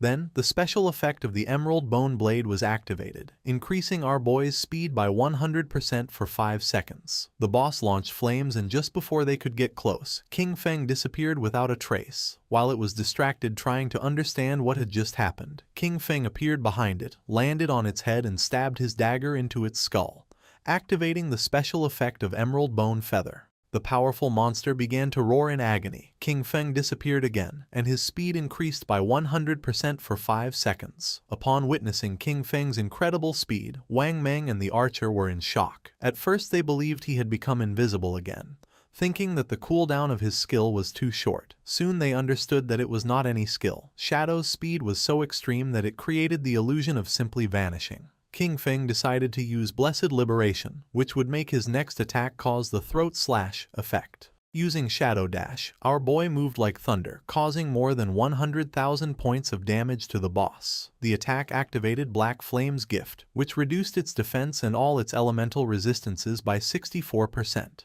Despite having used his most powerful skills, the monster's HP had barely dropped. King Feng was happy because he knew this was due to the buff granted by the ancient god's stone tablet. Without this item increasing the stacking limit of Black Flame's gift, each hit from Shadow Dash would have only inflicted, at most, about 18,000 points of damage. Wang Meng was in shock upon noticing that a single strike had taken away a third of the boss's health and wondered what skill King Feng had used. It was the first time that the archer clearly saw King Feng's attack. It seemed like an instant shadow slash to him, but the version he knew of this skill only had 3 strikes. Meanwhile, Vickley was watching the battle in silence, wondering how someone could be so strong if the game in Blue Star had just begun and what level of talent he possessed. The eyes of our boy were shining with joy. It was time to activate Throat Slash, a skill that inflicted 200% of the damage of the last attack per second. Blood began to emerge from the boss's body. It began to roar in agony as its HP bar dropped. In a matter of seconds, the monster lost its life and its body transformed into orbs of lifespan. The system congratulated our boy for completing the achievement, challenge of the 5th level difficulty of the Divine Authority Tower, granting him a total of 15 reputation points for surpassing all levels. Additionally, for being the first time in the world that someone cleared the tower solo, he received an extra 75 reputation points. Finally, an official global announcement echoed. Player Qin Feng had cleared the maximum difficulty challenge of the Divine Authority Tower for the first time in history. Far from being surprised, the players were confused. They didn't know what the Divine Authority Tower was, since in the ruins of the cities where they were, they had never seen a building resembling a tower. Once again, they realized that Shadow was ahead of everyone. Vickley was upset. For him, this was a scam. He cursed the cunning of the people from Blue Star, regretting not having charged 10,000 or even 100,000 days of lifespan for each Divine Authority book. Vickley summoned a powerful and bright ball of magic and shouted at them to get out. He never wanted to see them again. Wang Meng and the archer covered their eyes to avoid going blind, as they believed they were lost and that the NPC was about to unleash a powerful attack. Vickley's attack descended upon them. While Wang Meng and the archer were covering their heads, our boy stood still, calm as always. King Feng and the others were teleported outside of the tower. Both felt somewhat confused since they didn't know what had happened. They immediately panicked, only to realize that they hadn't died.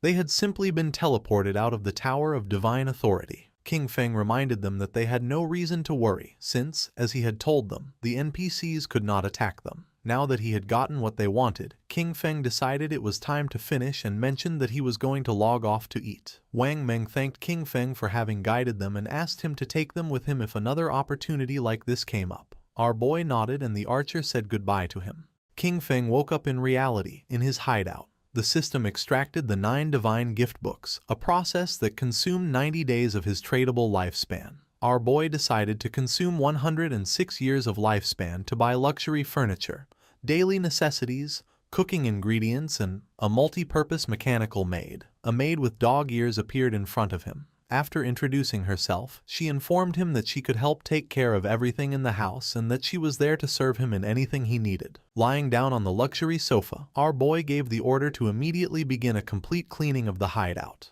The maid began to clean the floor and decided that afterwards she would prepare a sumptuous feast. At the same time, in the real world, more precisely in Jianghai City, the authorities were investigating several murder cases. The officer who was investigating the case informed his superior that this was the 3rd female corpse discovered in the week. Just like the 2 previous victims, all her limbs had been severed and her eyes extracted, which made it very likely that the killer was the same person. The superior asked if investigators had found any clues. The officer reported that the killer knew well about investigators. The timing of abandoning bodies was just outside of their skill's effective duration.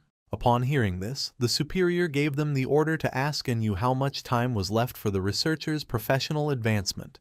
They could not delay any longer. They had to catch this killer. The police officer who was next to him nodded his head. The officer asked them to wait a moment, and the superior asked if he had found anything. His eyes began to shine with seriousness when he realized that Shadow's connection and disconnection times matched exactly with the moments of the girls' deaths. The superior began to ponder, since the simple coincidence of schedules was not enough to prove anything. The officer mentioned that, despite this, he believed they could start the investigation from this angle. He added that there were already rumors pointing at Shadow as the killer, and that authorities were covering it up out of fear of his power. The superior waved his hand. He reminded Xiaoma that, even though Shadow had embarrassed him in front of Yu, he could not allow his personal feelings to interfere with the work. He assured him that the technology department would support him 24/7 to solve the case as soon as possible and bring justice to the victims. That said, the superior began talking with another police officer. Meanwhile, Xiaoma started to gaze at the ground and his eyes filled with rage. King Feng logged into the game and began contemplating the castle in silence, which was located in the ruins of Demon City. He remembered that this place was the Academy of Evil Spirits, a platinum-tier hideout. Although it wasn't very hidden, it was said that its protective barrier was the strongest in all Huaxia. The system informed him that he had consumed 2.74 years of tradable lifespan to create the guild Shadow. His plan was simple: take over this hideout and register it under the name of the guild in order to obtain a sanctuary in the Magic City ruins. King Feng jumped. The sanctuaries could teleport between each other, which would make traveling back and forth between Magic City and Zhanghai much easier from now on. Using invisibility, King Feng entered the hideout and began walking through the place silently. Several minutes later, he realized that, despite having reached the third underground level, the deepest one, he had not encountered a single monster. This indicated to him that someone, or perhaps a group of rather strong people, had already been there. At that moment, someone shouted that she had nowhere left to run. King Feng became curious, and when he peeked around the corner, he saw several men surrounding a woman. With eyes full of fear, she asked them not to come any closer. They were on a bridge and had her cornered, with a river of lava behind her. With a smile, one of them told her not to worry, as they wouldn't kill her. For now. He explained that Madame Dongfang wanted them to take her so that her son could show her some love. He demanded that she reveal her location in the real world, warning that otherwise they would kill her repeatedly until her lifespan ran out. Furthermore, he made it clear that suicide wouldn't help her since members of their guild, Shura Hall, were waiting for her at the respawn point. With a smile, the orange-haired man suggested making a deal. He reminded her that she had killed Madame Dongfang twice in the game, estimating that because of this she must have taken at least 30 years off Madame Dongfang's lifespan.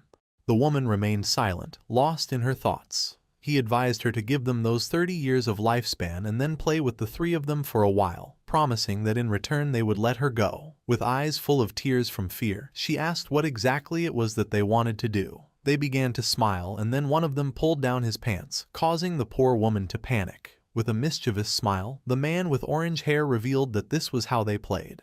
The woman began to ponder in silence, then looked away and, while blushing, asked them to promise to let her go after playing. With a cheerful smile, the orange-haired man promised her and invited her to start with him. The bald man said he would go next. With her body trembling, the woman began to approach them, and then her eyes began to shine with determination. Drawing her poisonous dart, she lunged at the man, but at that moment, the man with the blindfolded eyes used the skill Golden Cauldron Earthquake and descended upon her, crushing her body against the ground. He noticed that the little one was not behaving well. The only thing she could do was close her eyes as the orange-haired man approached. Showing his tongue, he warned her it was her last chance and ordered her to open her mouth. Then, a confident smile spread across the woman's face. Using a powerful skill, she cut both the bald man and the orange-haired one in half, causing the man with blindfolded eyes to feel somewhat confused. His eyes widened in confusion. He didn't know what was happening. Just before he could take another breath, the strip of paper summoned by the woman wrapped around his neck. She was so powerful that she made the man's head explode as if it were a watermelon. King Feng, who was watching everything from the corner, recognized the girl's profession instantly. Chain blade. After having killed those bastards, the woman crushed the orange-haired man's eggs.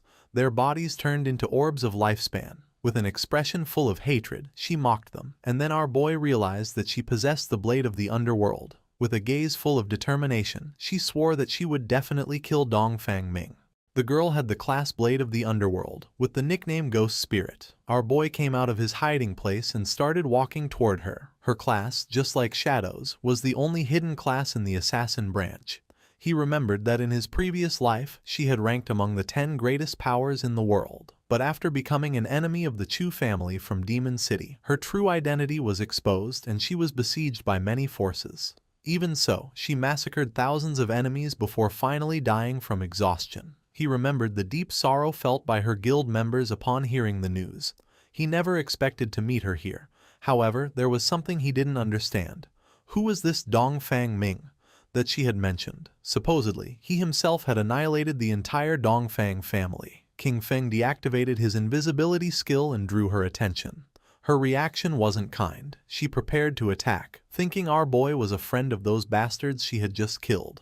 King Feng denied knowing those guys. She got tired and lunged at him, asking him to prepare to die. As always, King Feng remained calm. With a furious expression, Ghost Spirit used her skill Underworld Chain Blade. In the blink of an eye, the strip of paper began wrapping around King Feng's body. But just then, King Feng turned into shadow and disappeared without a trace, leaving Ghost Spirit somewhat confused. Our boy appeared behind her and decided to play along. Upon hearing this, her eyes widened in surprise and fear. Knowing she was in danger, she jumped away from him. She used shadow stealth and her body turned into shadow, disappearing without a trace. King Feng was somewhat surprised to notice that she had become invisible. He also decided to use shadow stealth and also disappeared from the place. Several minutes passed and nothing happened. Noticing this, Ghost Spirit was somewhat confused. She couldn't see him. Even though her class, Blade of the Underworld, had a built-in level 4 anti-stealth, it was impossible for her to detect him.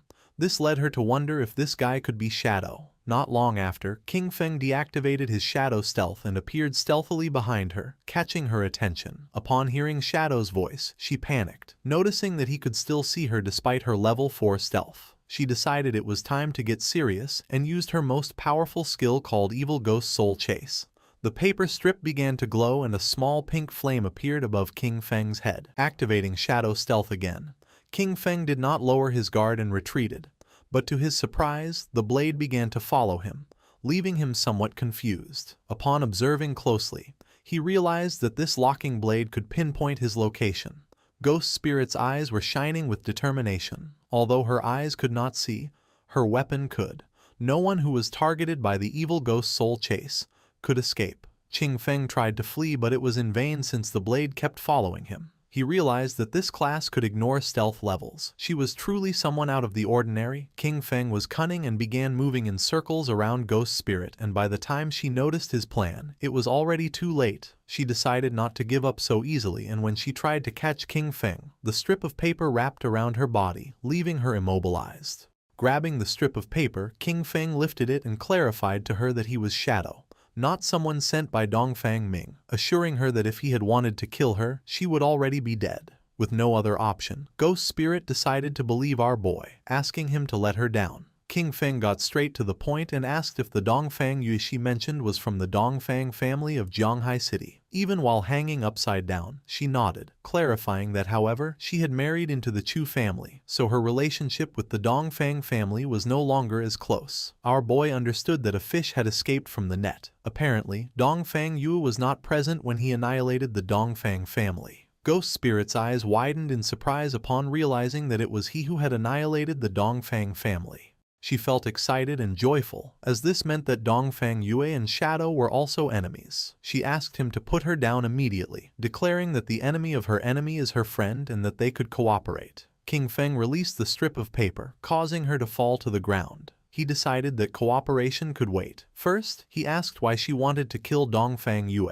Ghost Spirit clenched her teeth tightly and revealed that she wanted to avenge the murder of her family. She decided to tell the dark and sad story. Before the arrival of the God-forsaken game, Dongfang Yue had killed her mother in a traffic accident while driving drunk. However, she got away with it because the Chu family found someone else to take the blame for her. Her father, unable to accept it, found evidence to convict Dongfang Ming. But the next day his body was pulled from the river. The official conclusion was suicide. When she went to Dongfang Yue's house demanding an explanation, guards from the Chu family beat her nearly to death. Sunk in despair and about to end everything, it was at that moment when the God-forsaken game arrived. The first thing she did upon entering the game was kill Dongfang Yue. However, in order to kill her permanently, it was necessary to completely drain her lifespan. After reviving again, she hired countless people to hunt Ghost Spirit down, leading up to what he had just witnessed. King Feng listened silently as she told him this story without interrupting once. Tears began streaming from Ghost Spirit's eyes as she begged Shadow, "Please help me kill Dongfang Yue." Coldly and without beating around the bush, King Feng refused. Ghost Spirit did not give up, and with tears of sadness in her eyes, she begged him again to help her kill Dongfang Yue. Our boy began to stare at her. She was not a person who gave up so easily. With a sad expression, she assured him that she would not ask for his help for free. She offered everything she had, promising to work for him and give him all the lifespan she earned, her equipment and her skills, all this in exchange for his help to kill Dongfang Yue, declaring that she would even become his slave voluntarily. King Feng began to observe her in silence, and his eyes filled with surprise. With an arrogant gaze, he told her that he would not help her kill her, since that was her revenge and could only be settled by her own hands. King Feng was not a villain and told her that he would help until then. However, how far she could go would depend on her own destiny. Ghost Spirit was in shock and her eyes widened with confusion. She didn't know how he was going to help her. King Feng was honest and with a serene gaze asked her to join his guild, become one of his people, and he would help her complete her revenge. A system window appeared informing her that Shadow had invited her to join the guild. Shadow. She began to ponder silently, and then her eyes started to shine with joy upon realizing that the guild of Shadow consisted only of him, wondering if joining was all she had to do. Without wasting any more time, she agreed to join our boy's guild, and a system window confirmed her decision. King Feng accepted the friend request from Ghost Spirit. He felt happy to know that she had accepted, and told her that now she only needed to do one thing: class advancement. Our boy turned his back on her and told her that she would have to find out for herself what class advancement was and how to do it, and that she should come find him when she had achieved it. The eyes of Ghost Spirit, who was kneeling on the ground, began to shine with determination. King Feng made it clear that if she couldn't even accomplish this, then she should give up on her revenge. Using his skill Shadow Stealth, King Feng left the place. He recognized that the potential of the class blade of the underworld was unlimited and that, with just a little guidance, she could definitely advance much further in the future. He arrived at the depths of the Evil Spirit Academy. In front of him was a level 15 boss, a woman with several spiritual heads, the aberrant witch, Stana, of platinum grade. Upon close observation, it didn't take him long to realize that she was the guardian of the Evil Spirit Academy. In the blink of an eye, King Feng jumped and used his skill, Dark Knight Ringblade, against the boss, causing 26,000 points of damage and activating Weak Point Strike. He descended to the ground, remembering that in the first phase, only one of the 4 heads of the boss would activate and she was immune to physical damage. Because of this, he could only use his elemental skills, which inflicted slightly less damage. He summoned his Shadow Blade and his eyes began to shine with confidence, as he had the Pale White Bone Blade, which increased his movement speed, and his skill, Shadow Blade, also reset its cooldown when hitting a target. King Feng began to summon hundreds of Shadow Blades, and then attacked the boss, causing them to pierce one of her spiritual heads, dealing more than 200,000 points of damage. This turned him into a mobile Gatling gun of fire attacks. Not long after, her golden head exploded into pieces. Shadow did not lose his composure, remembering that in the second phase, 3 heads would activate simultaneously. Her eyes began to shine with rage, and her gaze fixed on our boy. Not long after, the heads started firing bursts of energy from their eyes, while she danced, unleashing indiscriminate attacks around her. But for King Feng it wasn't complicated.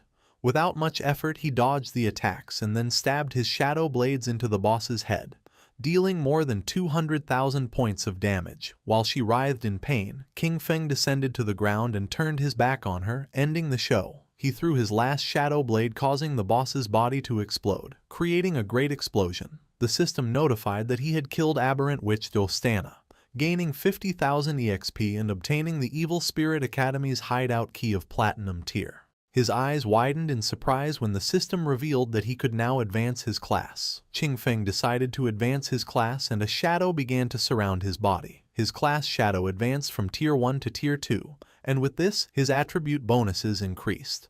Strength from 9 to 27, Constitution from 9 to 27, Agility from 24 to 72, and Spirit from 15 to 45. This class advancement tripled the bonuses of his attributes, resulting in a massive increase in his strength, constitution, agility, and spirit. As a result, all of his combat stats, including attack power, defenses, and resistances, were noticeably improved. His non-tradable lifespan exceeded 4,510 years, while his tradable lifespan was over 566 years. He also obtained his 4th-class passive, which allowed him to attack without breaking stealth status and still apply the stealth break attack bonus. Our boy's attention fixed on the golden key and his eyes began to shine. The attribute bonus of the class had tripled and attacking no longer broke stealth. The Tier 2 Shadow was something that completely changed the rules of the game.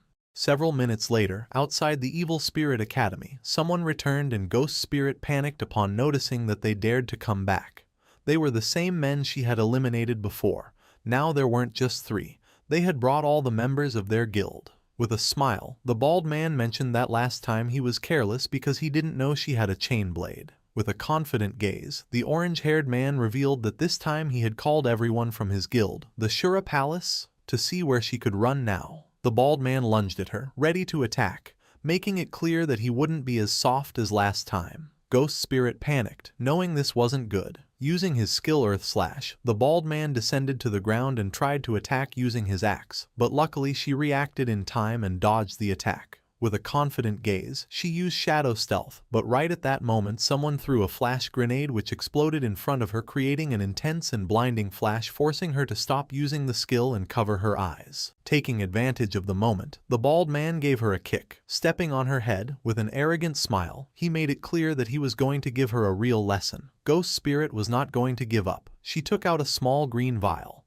but just before she could use it, the orange-haired man stepped on her hand and caught it. Upon observing closely, he noticed that it was suicide poison. Its effect consisted of losing half of the lifespan and returning to the respawn point. The man was amused that she had such a fierce personality. He began to show his tongue and couldn't help but feel excited, since he liked her personality too much. Ghost Spirit's eyes widened in fear. Then he began to lick her cheek. The man's eyes widened in surprise when a system window appeared, informing him that the Grade Platinum Sanctuary, the Evil Spirit Academy, now belonged to the guild, Shadow. The barrier was active and all personnel who did not belong to this guild would be treated as intruders. The system began eliminating the intruders from the place, causing a powerful thunderbolt to strike the men.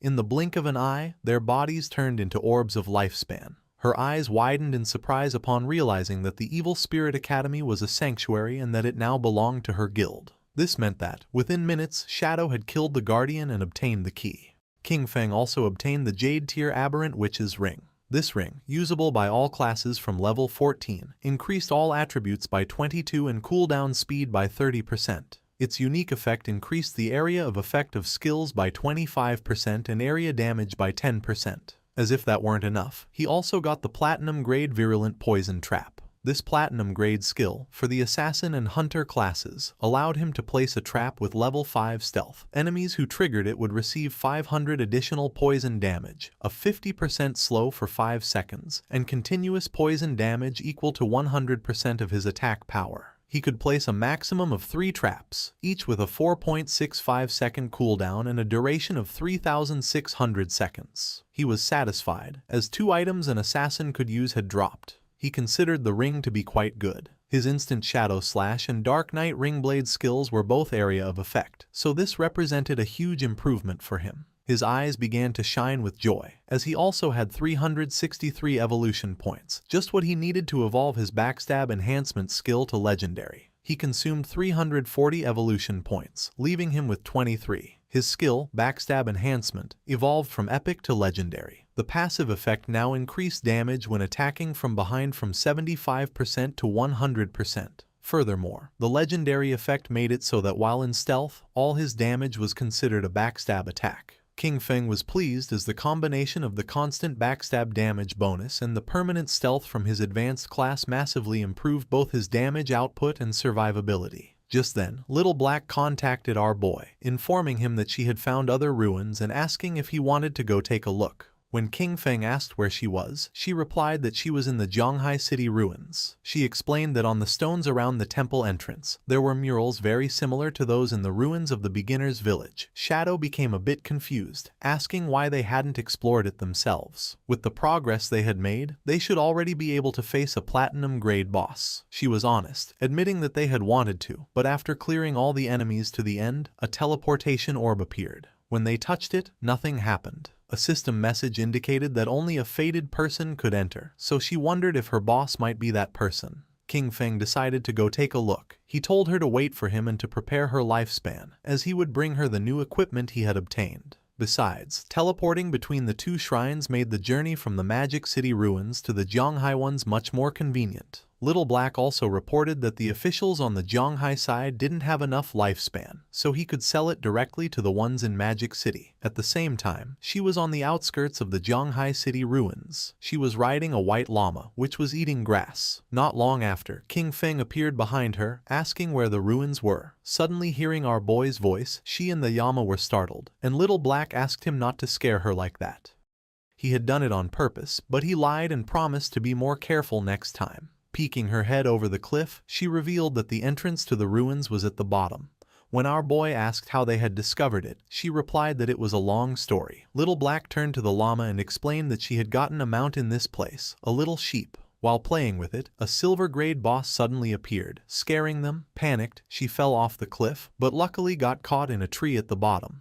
And that's how she saw the cave. Very carefully, she made her way down to the bottom of the cliff, warning him to be careful not to slip. She explained that after respawning, she had called Captain An and Uncle Wang Meng to explore it together. Taking a leap, King Feng also descended, commenting that it was just like her to find a place like this. Little Black praised Shadow's good moves, mentioning that Wang Meng had tried to jump the same way but slipped and died from the fall. They entered the cave. Along the way, she mentioned that there was a labyrinth ahead, but they had already cleared it of monsters and explored the entire path. Our boy advised her that, from now on, she should try not to die if she could help it. He warned her not to let her non-tradable lifespan reach 0, as it would be very dangerous. With a confident smile, she promised that she understood. She mentioned that she knew about a skill that drained other people's lifespan, but they had precautions in place, as they could replenish their non-tradable lifespan. King Feng was somewhat surprised, asking if they really had a reliable way to replenish it. Holding up a finger, she revealed that inside the city ruins, they would lure monsters that had absorbed non-tradable lifespan to a secluded location. After eliminating them, they would save all the non-tradable lifespan that dropped, so when they needed it, they would simply go to that place to replenish their own.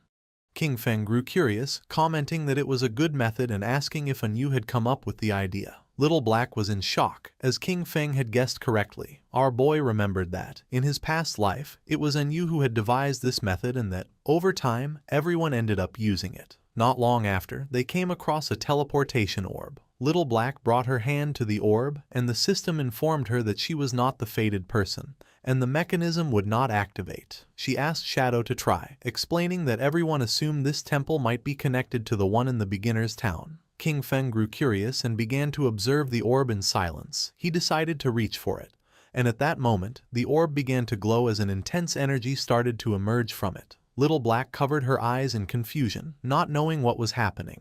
To her surprise, our boy disappeared without a trace. Realizing that both her boss and the orb were gone, she confirmed what she had suspected. He really was the fated person. Meanwhile, King Feng found himself in the cave of the Ice Tide, where his remote communications were blocked. King Feng didn't let his guard down and activated his invisibility skill. The system assigned him a new mission: protect the Ice Tide crystal. His attention was fixed on the Ice Tide crystal. He recognized it instantly. He remembered that this object would erupt with an icy tide if it was hit by any attack. Looking closely, he noticed that monsters would emerge from the caves and would do whatever it took to attack the crystal. He understood that if he let them succeed, he would be dead. King Feng took the virulent poison trap from his inventory. To him, dying itself didn't matter. What was crucial was that the mission could fail. If that happened, he would never be able to return to this place or get the reward. He knew better than anyone that his only option was to evolve the virulent poison trap. After consuming the necessary evolution points, leaving him with 17, the skill went from platinum to epic. As a result, the trap's stealth increased from level 5 to 8, Enemies who triggered it would now receive 1200 additional poison damage and an 8-second slow. The slow's potency remained at 50%, and the damage per second was equivalent to 100% of his attack power. Additionally, the maximum number of traps he could place increased from 3 to 9, while the maximum duration remained 3,600 seconds. King Feng placed 3 traps right at the entrances of the caves, and the system informed him that the effect of the aberrant witch's ring was activated, increasing the skill's area of effect by 25%. King Feng knew the upgraded traps perfectly covered the entire passage. It was guaranteed that any monster passing through would trigger them. Just then, they started to arrive. Monsters with glowing eyes began to stare intently at our boy, as a horde of them emerged from the caves and rushed towards King Feng. But just as they emerged, they triggered the trap. Thorny vines erupted from the traps, coiling around the monsters and dealing them over 100,000 points of damage. Dust rose from the ground, but King Feng remained calm. Just then, an arrow came flying. Noticing this, his eyes widened with seriousness. Just before the arrow could hit, King Feng summoned a shield, blocking the attack in the nick of time. His attention was fixed on a mob carrying a bow, realizing there were ranged ones too. Outside the Magic City ruins, a mage, Dongfang Yue, met with the orange-haired man and asked if his guild was giving up on hunting Ghost Spirit, also known as Guiling, now that she was a member of the Shadow Guild. The man nodded, confirming they couldn't do it and that she would have to find someone else. She gripped her magic staff tightly, questioning why he considered Shadow a greater threat than her. She reminded him, calling him a peasant, not to forget that she possessed all of his personal information and that killing him in the real world would be a piece of cake. His eyes widened with rage. Just before she could utter another word, the man had had enough and landed a heavy punch on her cheek, sending her body flying. Once Dongfang Yue was on the ground, the man drew his dagger and started beating her. He yelled that he was sick of her, and that even if he couldn't beat Shadow, he could still kill her. He furiously berated her for calling him a peasant again and again, yelling, "Die," repeatedly with each blow. In the blink of an eye, she died and her body began to transform into orbs of lifespan. She woke up in the real world at the Chu family residence, her golden-cased phone in hand. She was furious. She couldn't help but clench her fist tightly, indignant that those peasants from the Shura Palace had dared to kill her, Dongfang Yue. Immediately, she demanded her husband send people to catch them all. Her husband was somewhat confused and asked if she meant the Shura Palace, the group she had hired to capture Ghost Spirit. With a furious expression, she explained that Ghost Spirit had now joined Shadow, and that those people didn't dare to continue for fear of his retaliation. Her husband explained that they would deal with those peasants after eliminating Shadow. He informed her that he had already arranged for men from the Black Dragon Hall of Magic City to go after him, assuring her that the plan was already in motion and that she could soon avenge her family. Her eyes widened with rage, a fury directed at both Shadow and those peasants. Her mind filled with excitement, and with a confident expression, she swore she would avenge the Dongfang family and slaughter each and every one of them. In the cave of the Ice Tide, King Feng threw his short blade, which embedded itself in the eye of the bow-wielding monster, killing it instantly. To him, it didn't matter that they were ranged mobs, as his Shadow Blade skill reset its cooldown upon hitting a weak point, making it a simple matter of 1 slash per kill. The Ice Tide crystal was full of cracks and about to shatter when the system announced that the guard mission was complete and that he should claim his reward. This took him by surprise, wondering if it was already over. The Ice Tide crystal shattered into pieces, and then a golden chest appeared. King Feng's attention was fixed on it as he realized it was an epic treasure chest. He extended his hand towards the chest. Last time, an epic chest had given him graceful release. Now he would see what this one contained. The chest opened, and a powerful golden light began to emerge from it. Then, a woman started to manifest. She was an NPC. King Feng was somewhat surprised, as it was the same NPC who had been next to the epic chest last time. With her eyes closed, she began to speak in a strange language, one that King Feng recognized as the language of the old gods. She communicated to him that he had passed the 2 trials and that he was the chosen one. To our boy, this was strange. He obviously couldn't comprehend the language, and yet he understood its meaning perfectly, wondering if it was because of his eye of judgment. As her body was transforming, she revealed that the old gods had already perished, and that he was the heir to the mantle of judgment. The NPC's body began to change. The only thing Shadow could do was watch in silent amazement. Little by little, the NPC's body began to change. The third eye on her forehead opened as a powerful aura emerged from her body, and she informed King Feng that her name was Asathis, that she would follow him and witness him become the true god of judgment. Then she asked him to accept the gift she had prepared for him. It was the Asathis' summoning bell, a bell created by the Herald of Judgment, Asathis, using the power of order itself. It would allow him to summon her once at level 25, again at 35, and one last time at level 50. Each summon would grant him the opportunity to challenge a special ruin, and if he successfully completed all 3 challenges, Asathis could reside in his hideout and provide a skill upgrade function. Our boy grabbed the summoning bell, his eyes beginning to shine with joy. He understood that the last temple had been level 5 and this one was level 15. He was surprised to think that Da Lisi had stumbled upon both, recognizing that her luck was truly out of this world. Asathis asked King Feng to select a skill, informing him that he had one free opportunity to upgrade it to his current level. His eyes filled with seriousness as he began to ponder. He knew that the power of skills was judged by 2 standards, quality and level requirement. While the quality of each skill was fixed and couldn't be improved, he could use infinite evolution to forcibly increase it. Even an ordinary skill like Shadow Lurk could be turned into a mythic grade if he wanted.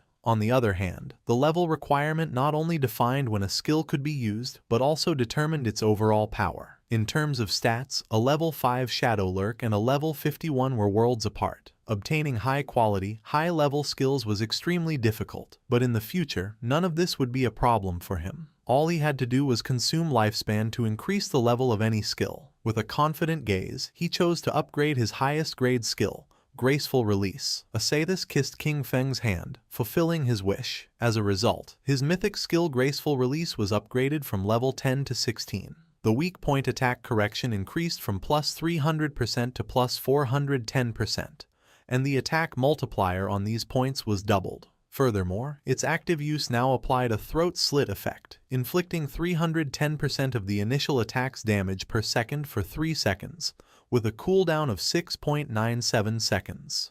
Asathis began to disappear, saying she looked forward to seeing him again. Then, a blue portal appeared in front of our boy.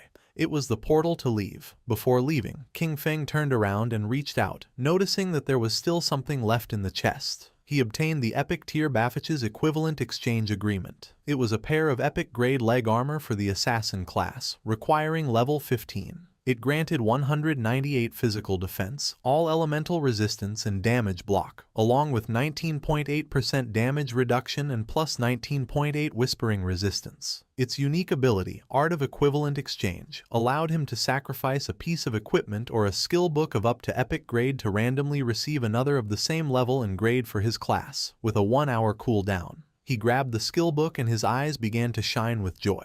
He realized he could use it for the equivalent exchange to get good items. He still had a bunch of Jade-grade equipment and skill books in his inventory, and all of them could now be converted into items for an assassin. He decided it was time to head back, as the loot had been incredible and he really had to thank Little Black for this.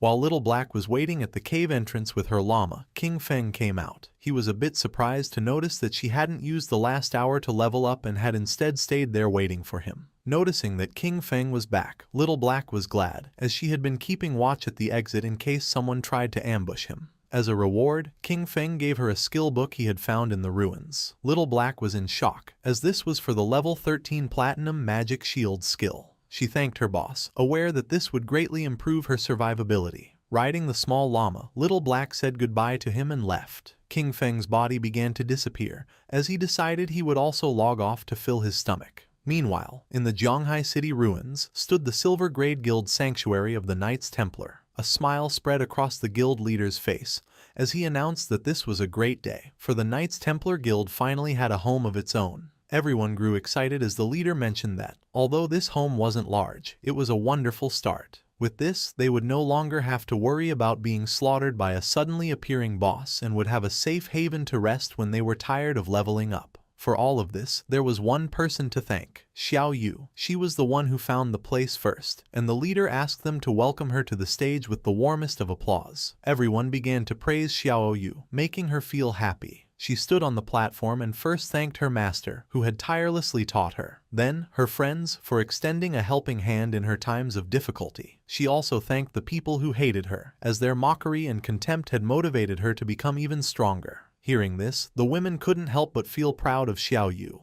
With tears in her eyes, she finally thanked her father and mother. She wished they hadn't died, so they could see the excellent person she had become. She would definitely make them very proud. The leader cut Xiao Yu's speech short, asking her to tell everyone what kind of difficulties and obstacles she overcame to find this hideout. Xiao Yu was honest and revealed that a while ago she'd had a dream. In it, a very powerful warrior guided her, and they captured the hideout. Although the dream was blurry, it felt incredibly real. So she came to the place with a just give it a try attitude, never thinking she would actually find it. The others mocked her. The idea of a dream seemed hilarious to them, and they didn't believe she could be serious. The leader, holding back his laughter, thanked Xiao Yu for her wonderful speech and asked if she'd had any dreams the previous night. Touching her cheek, she mentioned that she did have a dream. In it, there was a huge and magnificent hideout, full of people, and she believed it was a platinum-grade hideout. The guild members once again mocked her with laughter, commenting that she was really dreaming and joking that they would soon be moving into a bigger house. The leader became serious and decided that this was an excellent dream, handing her the reward she had earned, 1 year of tradable lifespan.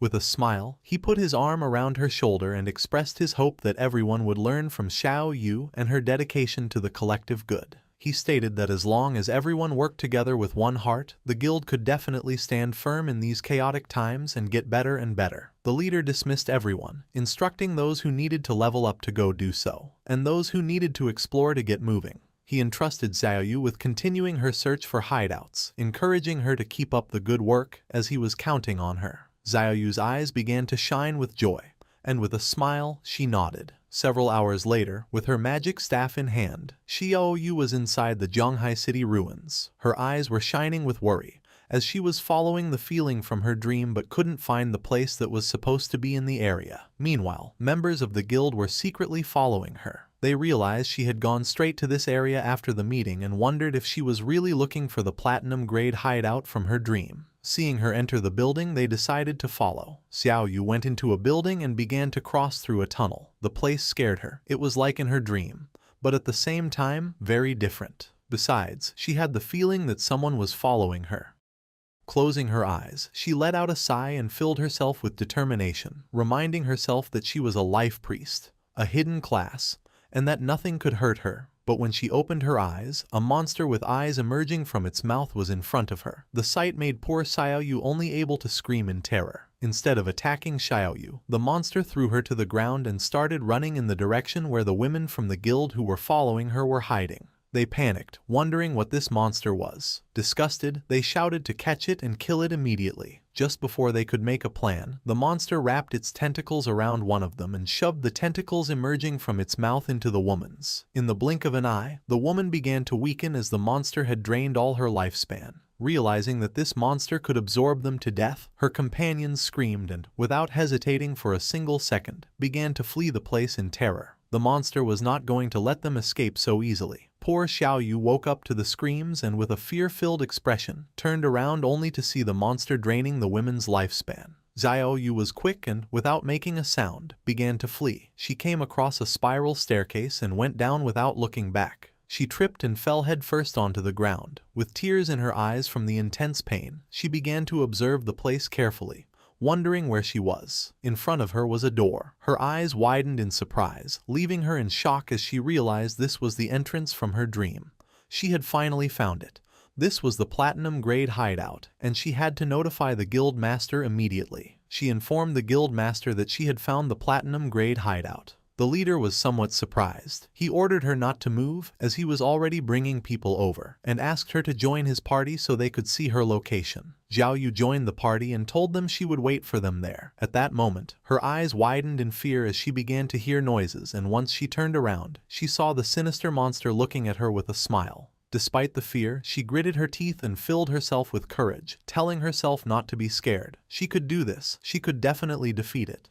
While the sinister monster was watching her, Xiao Yu stood up and grabbed her magic staff, convincing herself she could defeat it, as she was no longer the same person she used to be. As a powerful aura surged from her body, with a confident smile, she reminded herself that she was the noble hidden class, the life priest. Raising her magic staff, Xiao Yu activated her most powerful skill, venomous vines. Vines emerged from her staff and coiled around the monster, draining it of more than 500 hit points. Super excited, she celebrated that the attack had hit. Now, its poison would consume it while she prepared her next move. She aimed her magic staff at the monster and used corrupting poison mist, causing a poisonous mist to start damaging the boss, continuously draining its life. This was a corrupting toxin, much more vicious than any ordinary poison. The mist began to expand throughout the entire place. Noticing this, she panicked, and her eyes filled with fear. She realized this was an enclosed space and the poisonous mist had filled the entire area. This was very bad. She started to fan the smoke away with her hands, as she couldn't hold her breath any longer. Xiaoyu couldn't hold her breath anymore, but at that moment she remembered that, as a life priest, she had an antidote spell. Raising her magic staff, she used the antidote, causing the poisonous mist to slowly begin to disappear. This also stopped it from affecting the monster. Its attention became fixed on her, and a smile spread across its face. Xiaoyu's eyes were filled with tears and, unintentionally, she inhaled a bit of the mist. The effect was instant, and she died, causing her body to turn into lifespan. The system notified that the player, Xiaoyu Ya, had committed suicide. She respawned in her guild's hideout. Just then, the guild leader contacted her through chat, asking why she had returned. She explained that a monster inside the place had killed her. The leader and his men had already killed the monster. He asked if she meant the soul-sucking hag, the silver-grade monster they had just defeated. However, this didn't make sense to him. The soul-sucking hag was slow and had low attack power, but it completely drained the lifespan of anyone it caught. Because of this, he didn't understand how she had managed to survive. Hearing this, a smile spread across her face. She explained to the guild master that she had committed suicide in a moment of desperation, as she knew she would surely die if the monster caught her. The leader, surprised, exclaimed that she was incredible and had found the only way to survive. When the leader praised her, exclaiming that she was a true genius, she thanked him for the compliment and informed the guild master that she was on her way. She grew excited as she realized that, apparently, the 3 bitches who had been following her were dead for good. This is what happens when you mess with her. Qin Xiaoyu. A while later, Xiaoyu arrived at the hideout's door and explained to the guild master that the platinum-grade hideout was right behind this door. The leader patted her on the back, told her it was a good job, and promised her reward once they had secured the hideout. Then, he turned to his men and ordered Datu to take some men to clear the area and make sure no other players came to cause trouble. Datu nodded, assuring the guild master not to worry. He stated that they would eliminate anyone who dared to cause trouble, even if it was Shadow himself. Pointing at the hideout's door, the leader ordered his men to charge. They had to kill the guardian inside, and then the hideout would be theirs. Several of his men approached the door and prepared to open it, filling the air with war cries. They urged each other to charge to kill the guardian and proclaimed the imminent victory of the Knights Templar, while hurrying those at the front. One of the men informed the leader that the stone door wouldn't open. With a curious gaze, the leader began to reflect. He remembered that in this game, every hideout had a guardian, and suddenly he understood everything. With a confident expression, the leader pointed towards the hideout's door, revealing that this stone door was the guardian. Using his axe, one of the men struck the stone door. The attack dealt 320 hit points to the door as damage numbers appeared. This confirmed it was true. The stone door really was the guardian. Everyone praised the guild master's brilliance. With a smile, the guild leader told them that this platinum hideout was practically a gift and ordered his men to take it down. They accepted the order in unison. His men began to charge the door and, in the blink of an eye, created a large curtain of dust. At the same time, several system windows informed King Feng that his hideout, the land of purified souls, was under attack. The durability of the entrance's stone door was at 99.3% and taking continuous damage, while the magic defense barrier remained at 100%.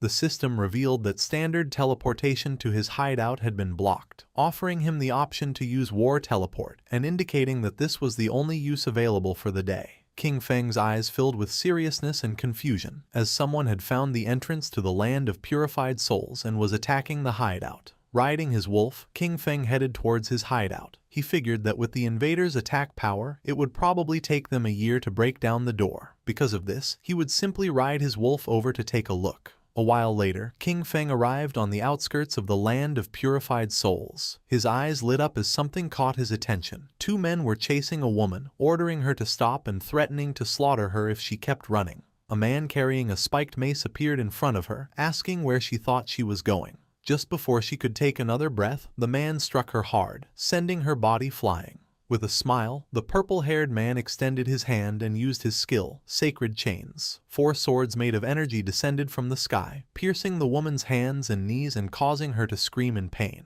One of the men reminded her that he had already warned her that this area had been claimed by their guild, the Knights Templar, and asked if she really thought she could force her way in. With a serious gaze, she explained that she was just passing through and that this wasn't forcing her way in. It was obvious they were just looking for an excuse to rob her.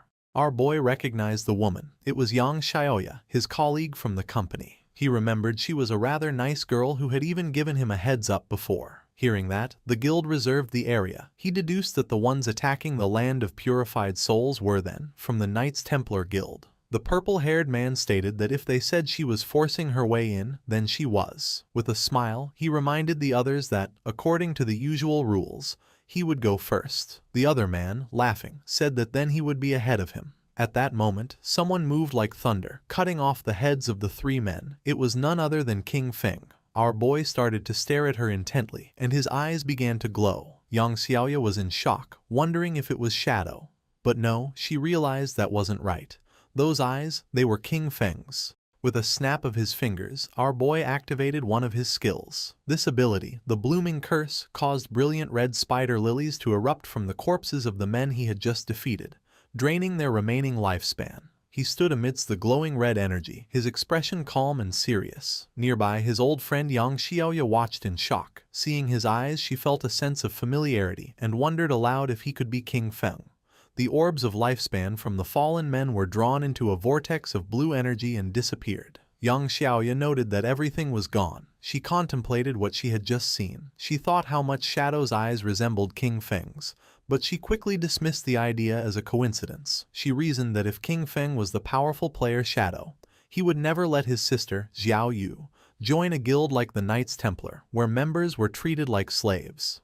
The story then shifted to Shadow's hideout outside the land of purified souls. A group of players, led by the Knights Templar Guild leader, spotted Shadow's arrival and erupted into a fanatical welcome, cheering for Big Brother Shadow. The leader explained that his men had been trying to rob someone and thanked Shadow for showing up and teaching them a lesson. He said that since Shadow saved them from the headless assassin, his entire guild had become devoted fans of him. The leader continued to flatter Shadow, claiming his guild now followed his positive values and strove to be a sunshine guild. After the praise, he finally asked why Shadow had come to visit. Shadow ignored the flattery and got straight to the point, asking if it was true they were attacking a hideout. The guild leader, looking surprised and nervous, stammered as he asked Shadow how he knew, then hesitantly questioned if Shadow was also interested in the hideout they were attacking. With his eyes glowing, Shadow made a calm declaration, stating that the hideout was his. The guild leader was so shocked he practically turned to stone, unable to process what he had heard.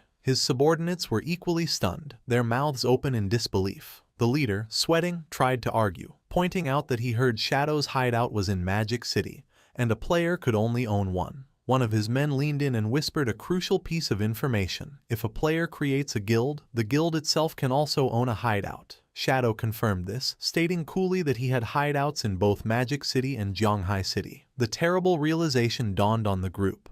They had been trying to invade the personal territory of Shadow, the most powerful player in the world. A wave of terror washed over them as they looked up, feeling as if the sky itself was collapsing. Meanwhile, Xiao Yu was in utter disbelief.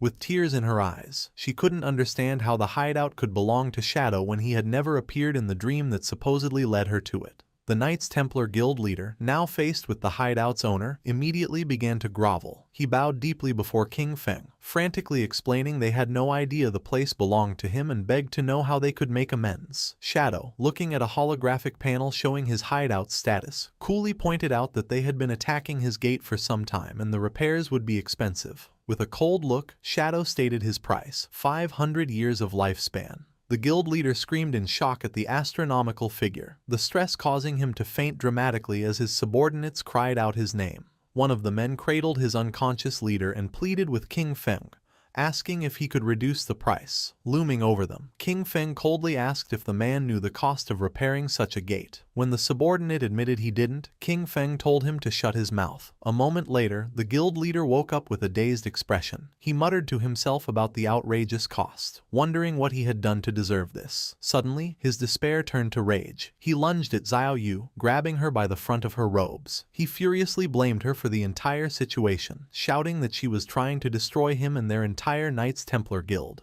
With a look of shame, Xiao Yu accepted the blame, quietly admitting it was all her fault and that she had dragged everyone into this. Turning to King Feng, she bravely took full responsibility. She told him to punish her instead, offering to do anything he commanded. Pledging her life to him, she swore to become his servant and give him all the lifespan she earned until the debt was repaid. Facing King Feng, Xiao Yu continued her plea, offering herself for any punishment he saw fit. Beating, cursing, or abuse, as long as he spared her guild. The Knights Templar Guild leader and his men looked on, moved by her self-sacrifice. Ignoring her completely, King Feng's glowing eyes fixed on the guild leader. He spoke a single name, Chen Wuming. The leader, whose real name is Chen Wuming, was struck with pure terror. He stammered in disbelief, shocked that King Feng somehow knew his true identity. King Feng then posed a cold question to Chen Wuming, asking if he truly believed Xiao Yu was worth the 500 years of lifespan. At this, a twisted manic grin spread across Chen Wuming's face. In a shocking turn, he launched himself at Xiao Yu, unleashing a furious punch and screaming at her to die. As his fist sent her flying, he angrily accused her of causing them to invade King Feng's hideout and then having the nerve to play the hero. He revealed his jealous motive, screaming that she was just trying to get close to King Feng and become his servant, something she didn't deserve.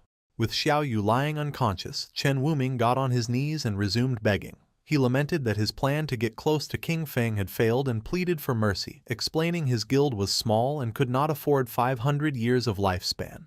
He promised to do anything else King Feng asked. King Feng relented, offering a new deal. He told them to pay 100 years of lifespan up front. The remaining 400 years could be paid off by bringing him every member of their guild who had the killer status. Each person they brought would count as 1 year off their debt. Chen Wuming was overjoyed by this. He explained it would be an easy task since his guild had over 2,000 members, and this would also let him clear his own killer status. He immediately transferred the payment, and a system notification confirmed King Feng had received 100 years of lifespan. Asking King Feng to wait, Chen Wuming began to rally his men with the killer status to gather immediately. While the guild members assembled, King Feng decided to use his new lifespan. A system window appeared, asking if he wanted to spend 7 days of lifespan to repair his damaged hideout. He calmly accepted, and another notification confirmed the transaction was complete and the hideout had been fully repaired.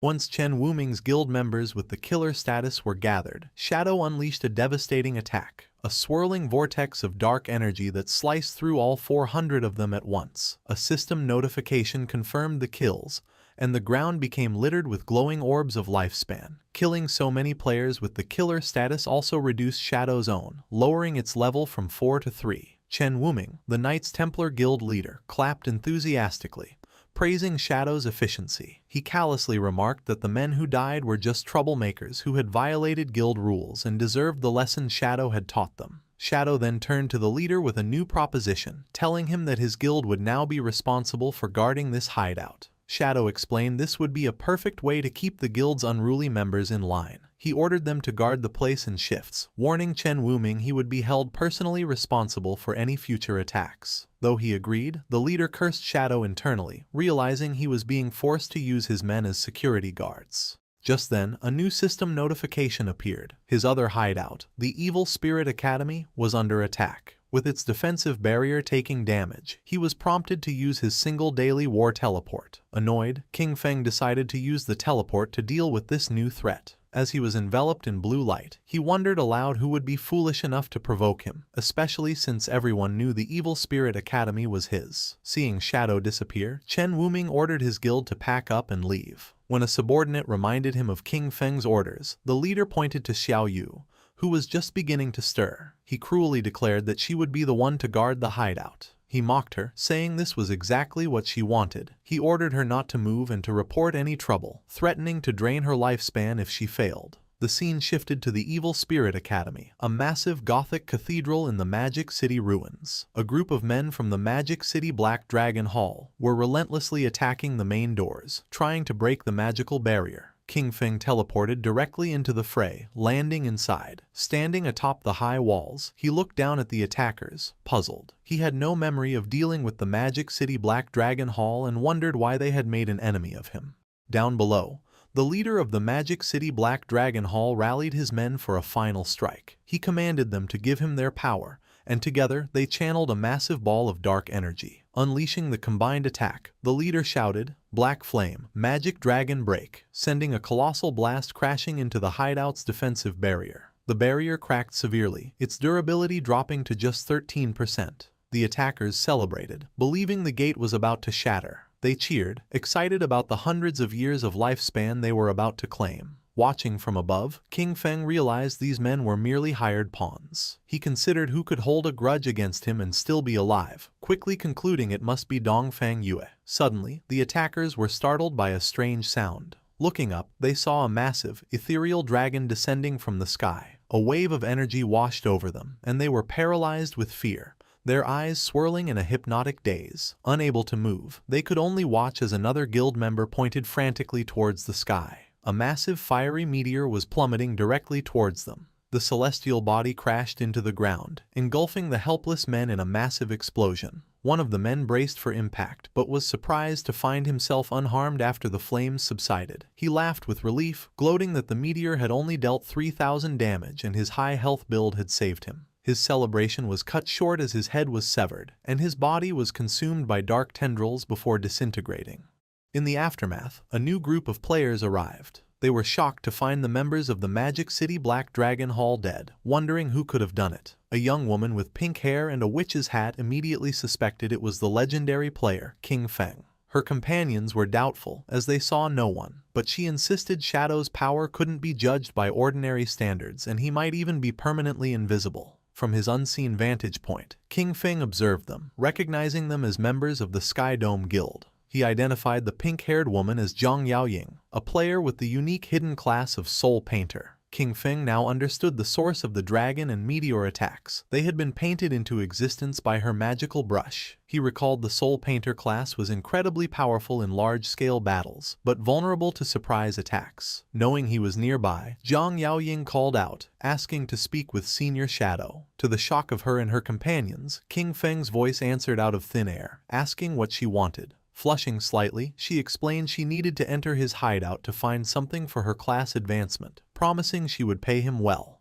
Shadow pieced everything together. In his past life, the Sky Dome Guild had controlled this hideout, and now he understood why. Zhang Yaoying must have discovered it during this quest. He mused that his actions had once again altered history. He fondly remembered watching her and her grandfather's popular gaming streams. Her grandfather, Old Man Zhang, founded the Sky Dome Guild, which became one of the top guilds in the nation. Blushing under his mask, King Feng admitted to himself he knew so much because he used to be a fan. Putting his memories aside, King Feng made a decision. He told them to come inside so they could talk. As he spoke, the massive sealed doors of the Evil Spirit Academy swung open, revealing a dark, cavernous entrance. Inside the Gothic halls of the Evil Spirit Academy, King Feng sat on a massive throne with dark energy swirling around him. He addressed the members of the Sky Dome Guild, asking them to state their business. Zhang Yaoying stepped forward and explained that her Soul Painter class required special materials for its advancement, materials only found in the Evil Spirit Academy. Stating they had heard he had sold a previous hideout for a high price, she offered to buy this one from him. She explained that her class required a large quantity of the material, making ownership the most practical solution. King Feng was impressed, wondering how the Sky Dome Guild had accumulated so much lifespan. He credited her grandfather, Old Man Zhang. However, he informed her that the Evil Spirit Academy was not for sale. As a compromise, he offered her guest permissions, allowing free access to the ground floor. Unsatisfied, Zhang Yaoying countered, asking to rent the space instead. She proposed a price of 500 years of lifespan for a 3-year lease on the first floor. King Feng considered her proposal. He realized that since he had already offered her free access for her quest, her insistence on paying such a high price meant the Sky Dome Guild's true goal was not just to gather materials, but to formally establish a relationship with him. As if reading his thoughts, Zhang Yaoying offered another term to sweeten the deal. With a devious grin, she promised that if he agreed, her guild would take care of the Magic City Black Dragon Hall, the group that had just attacked his hideout, and wipe them out completely. King Feng was taken aback by her audacity, asking if she could really make a decision that would lead to war without first consulting her grandfather. Zhang Yaoying laughed, surprised he knew her grandfather. She confidently assured him that old man Zhang always listened to her, and that crushing a small guild like the Black Dragon Hall would be easy. Admiring her decisive nature, King Feng agreed to the deal and tossed the rental contract to her. A system notification confirmed the transaction, informing Shadow he had received 500 years of lifespan. He told them they could use the first floor as they wished and not to worry about the defensive barrier, as the lava in the lower levels would automatically repair any damage. With the deal done, Zhang Yaoying and her guild celebrated. After the Sky Dome Guild members entered his hideout, Shadow allowed himself a small smile. He thought to himself that Zhang Yaoying was even more energetic in person than on her streams. Blushing under his mask, he shook off the thought and reminded himself to get back to business.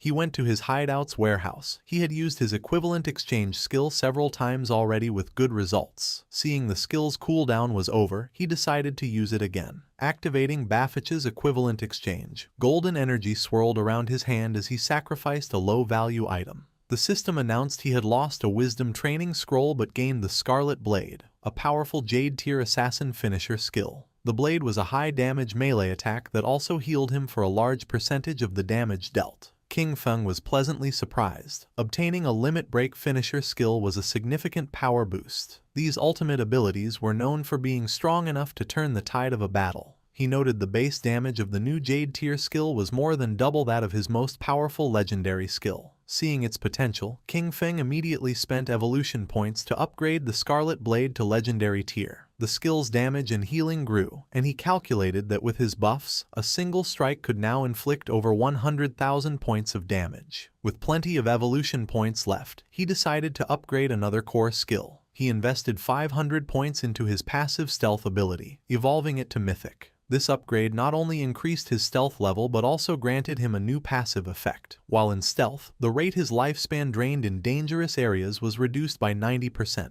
King Feng's eyes glowed with satisfaction. This would make exploring high-level rage zones much safer. At level 17, Shadow could finally equip the new Jade tier gear he had acquired.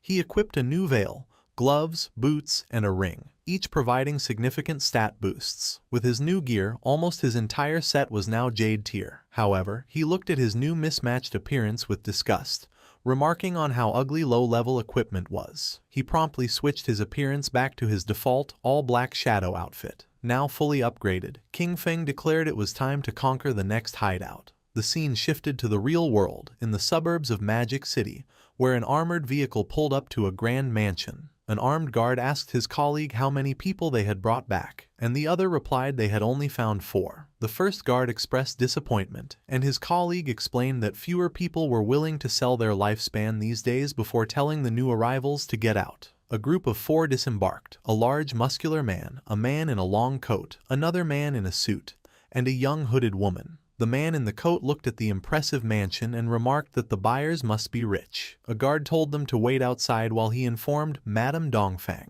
The muscular man complained about not being invited inside, and the hooded woman impatiently told them to hurry up. Watching them, the guard scoffed, thinking the group of idiots would soon get what was coming to them.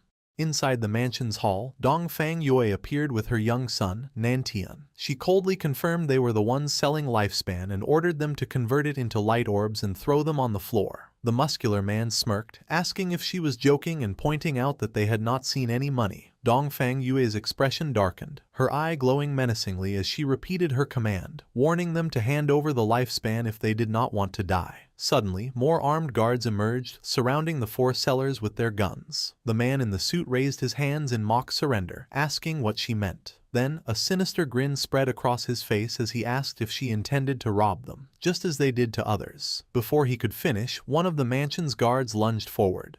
But Dongfang Yue was shocked by the turn of events. The man in the long coat revealed his insect manipulator class and summoned a swarm of glowing insects, gloating that he had found a fat sheep. At the same time, the hooded woman's eyes glowed as she ordered her companions to wash this beauty clean, preparing to rob Dongfang Yue and her people.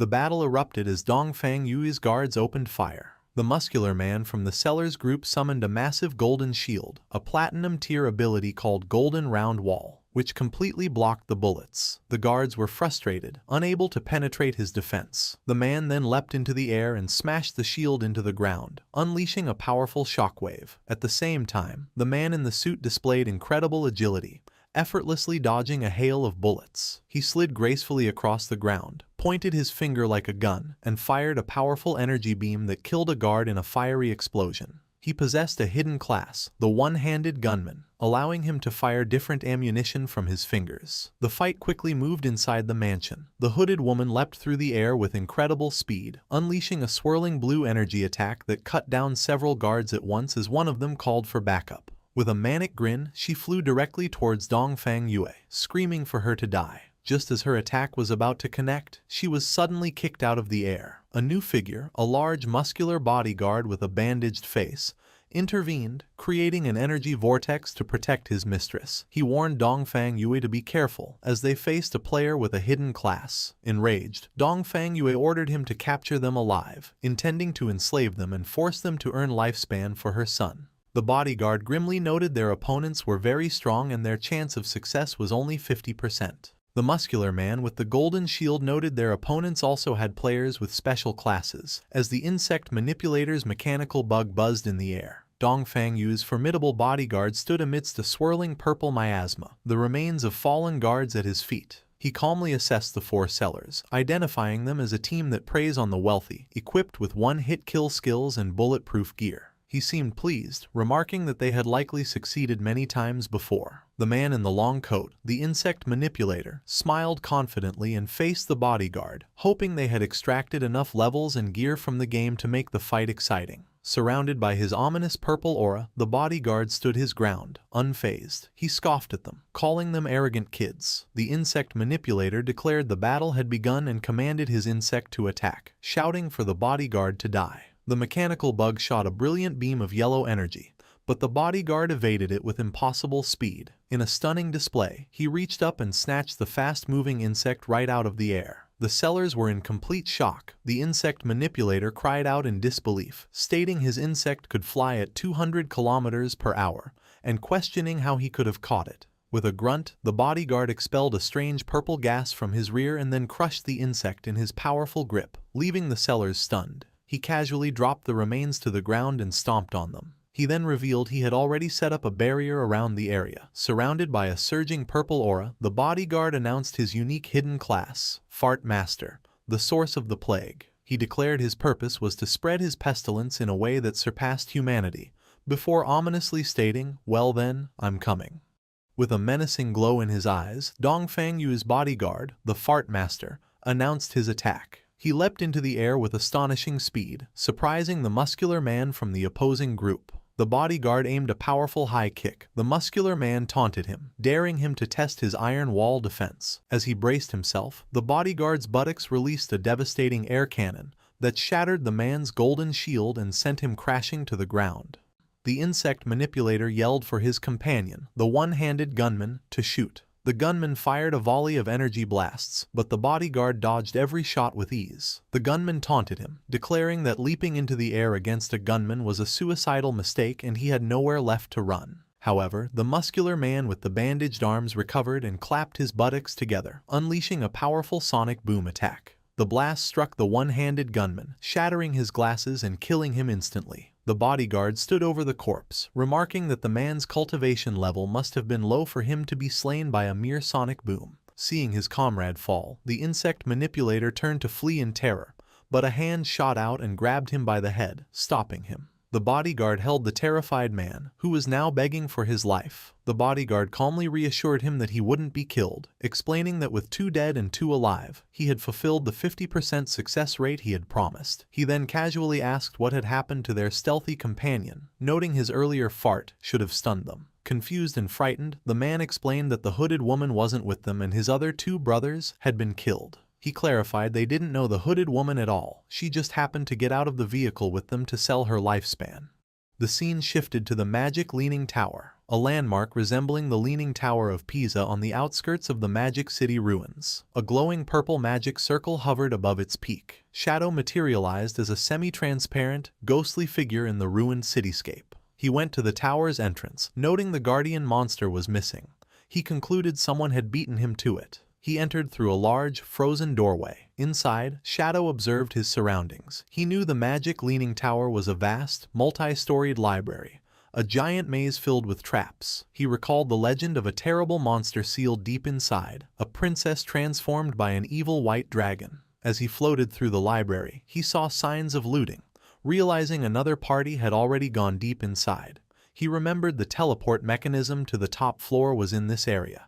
He quickly found a glowing book titled Postpartum Care for Sows. He knew pulling this book would trigger the teleportation magic. As he pulled the book, he was instantly engulfed in light and teleported away. He materialized on the tower's rooftop, floating behind two players who were shocked by his sudden appearance. Looking over the rooftop arena, he saw a large group of players battling the tower's guardian, a massive, tentacled monster called the Desperate Princess. Shadow assessed the situation, noting the players' equipment was subpar and their casualty rate was high.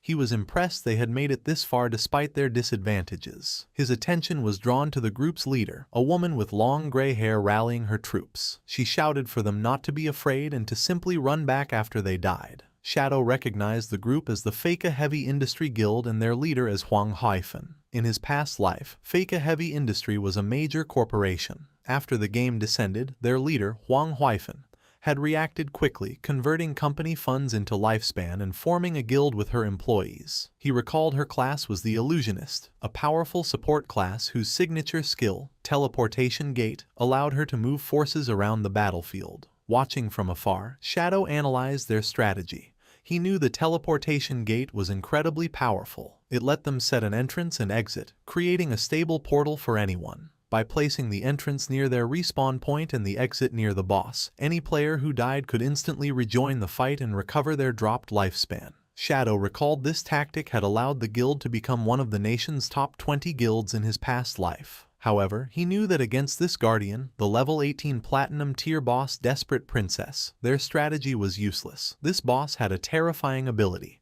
She absorbed the lifespan of players she killed 100 times faster than any other monster.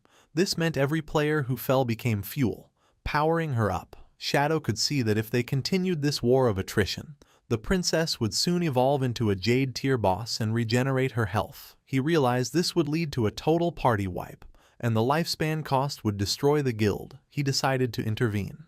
Leaping down, Shadow landed before the guild leader, Huang Haifeng. Startled, she watched as he made an offer, 1,000 years of lifespan, and he would kill the boss for them. Any assassin loot would be his. Huang Haifeng was stunned, stammering as she realized she was face to face with the legendary Shadow. He calmly confirmed his identity and gave her a stark warning, telling her and her guild they could not win this fight. He advised them to either accept his offer or retreat immediately. Before Huang Haifeng could respond, an arrogant young man challenged Shadow, angrily asking who he was to say they couldn't win. He scoffed at the demand for 1,000 years of lifespan, calling Shadow crazy and telling him to get lost. Huang Haifeng tried to stop him, shouting, "Huang Ziking, don't be rude," but it was too late. Before she could finish, Shadow grabbed Huang Ziking by the face. With a fluid motion, he threw the young man into the guild's teleportation gate. As Huang Ziking emerged on the other side, Shadow unleashed his Dark Knight Ring Blade skill, a wave of dark red energy that sliced him in half and shattered the teleportation portal. As the remains of her subordinate fell, Huang Haifeng screamed, "Son!" She turned on Shadow, demanding to know why he had destroyed her portal. She acknowledged her son had offended him but argued a simple lesson would have been enough. With glowing golden eyes, Shadow looked down at her and calmly said she would soon understand. He repeated his offer, 1,000 years, and he would solve her boss problem. As Shadow dissipated, Huang Haifeng and her guild were left speechless. Shadow knew the guild was unaware the boss was about to evolve. He had destroyed their portal because their strategy of endlessly respawning would have only fed the boss until they were wiped out. His true motivation was more pragmatic. He summoned his spectral wolf, thinking that while the guild's destruction was a minor issue, losing 1,000 years of lifespan was a major one. He landed in the city ruins, confident. He knew the remaining guild members would provide just enough lifespan for the boss to evolve, and the pulsing light from the tower was the final sign. His plan was simple. Once the boss reached the Jade tier, he would return to kill her and reap greater rewards. Just as he settled in to wait, a message came from Ghost Spirit. She excitedly reported finding Dongfang Yue in a suburban manor, but she was being protected by a strong player who had nearly killed Ghost Spirit. Shadow told her to meet him at the Withered Bone Field with the details. He was impressed. Finding someone in the vast magic city showed she was very capable. Not long after, the two assassins met in a desolate, bone-littered landscape. Shadow asked her to describe Dongfang Yue's guard. Ghost Spirit explained he was a fast, powerful melee fighter whose main attack was, bizarrely, farting. She added he could see through her stealth and was surrounded by a 10-meter smoky aura. Shadow understood immediately. He explained she had encountered a player with the Source of the Plague hidden class. The aura was a first-tier ability, a plague field that could sense any physical body within it, countering her stealth. He explained the class could strengthen its body and regenerate using plague abilities, and at higher tiers, it was rumored to be nearly immortal. Hearing this, Ghost Spirit was horrified, despairing if she would ever get her revenge. Shadow then revealed the class's critical weakness. While the plague strengthened the user's body, it also corroded their mind. A weak mentality, he explained, was its greatest flaw. He then told her the Blade of the Underworld class had its own evolution. At Tier 2, it would become the Yellow Spring Evil Ghost. As he spoke, a massive spectral green demon materialized behind her, its eyes glowing. Ghost Spirit stood in awe, her own eyes glowing with ethereal light as she realized her own potential. In a desolate field of bones, Shadow advised Ghost Spirit to advance her class to Tier 2 to overcome her limits, as it was her true path. Amazed, Ghost Spirit asked how he knew so much about her class. Instead of answering, Shadow leaped to the top of a large tombstone. From there, he explained that the game was profound and encouraged her to be persistent, as a solid foundation was key to greatness. Inspired, Ghost Spirit was filled with determination. Understanding his incredible power came from constant hard work. Shadow revealed that this graveyard was the perfect place for her to level up, as the monsters respawned quickly and would also allow her to upgrade her class weapon, the Underworld Chain Blade. However, he warned her the place was dangerous, as all the monsters were elites with triple the health, defense, and attack of normal enemies. To show her how it was done, he said that with the right technique, it was not so difficult. He then leapt into a group of monsters and annihilated them effortlessly by striking their weak points. Ghost Spirit watched, blushing and astonished by his strength. Appearing by her side, Shadow urged her to give it her all, explaining that only by betting everything could she complete her path of revenge. With that, Shadow disappeared in a flash of blue energy, leaving Ghost Spirit alone. She was left thoughtful, realizing that for an instant when he mentioned revenge, she had felt an intense and unmistakable killing intent from him. Meanwhile, in the ruins of Zhanghai City, the sun was setting.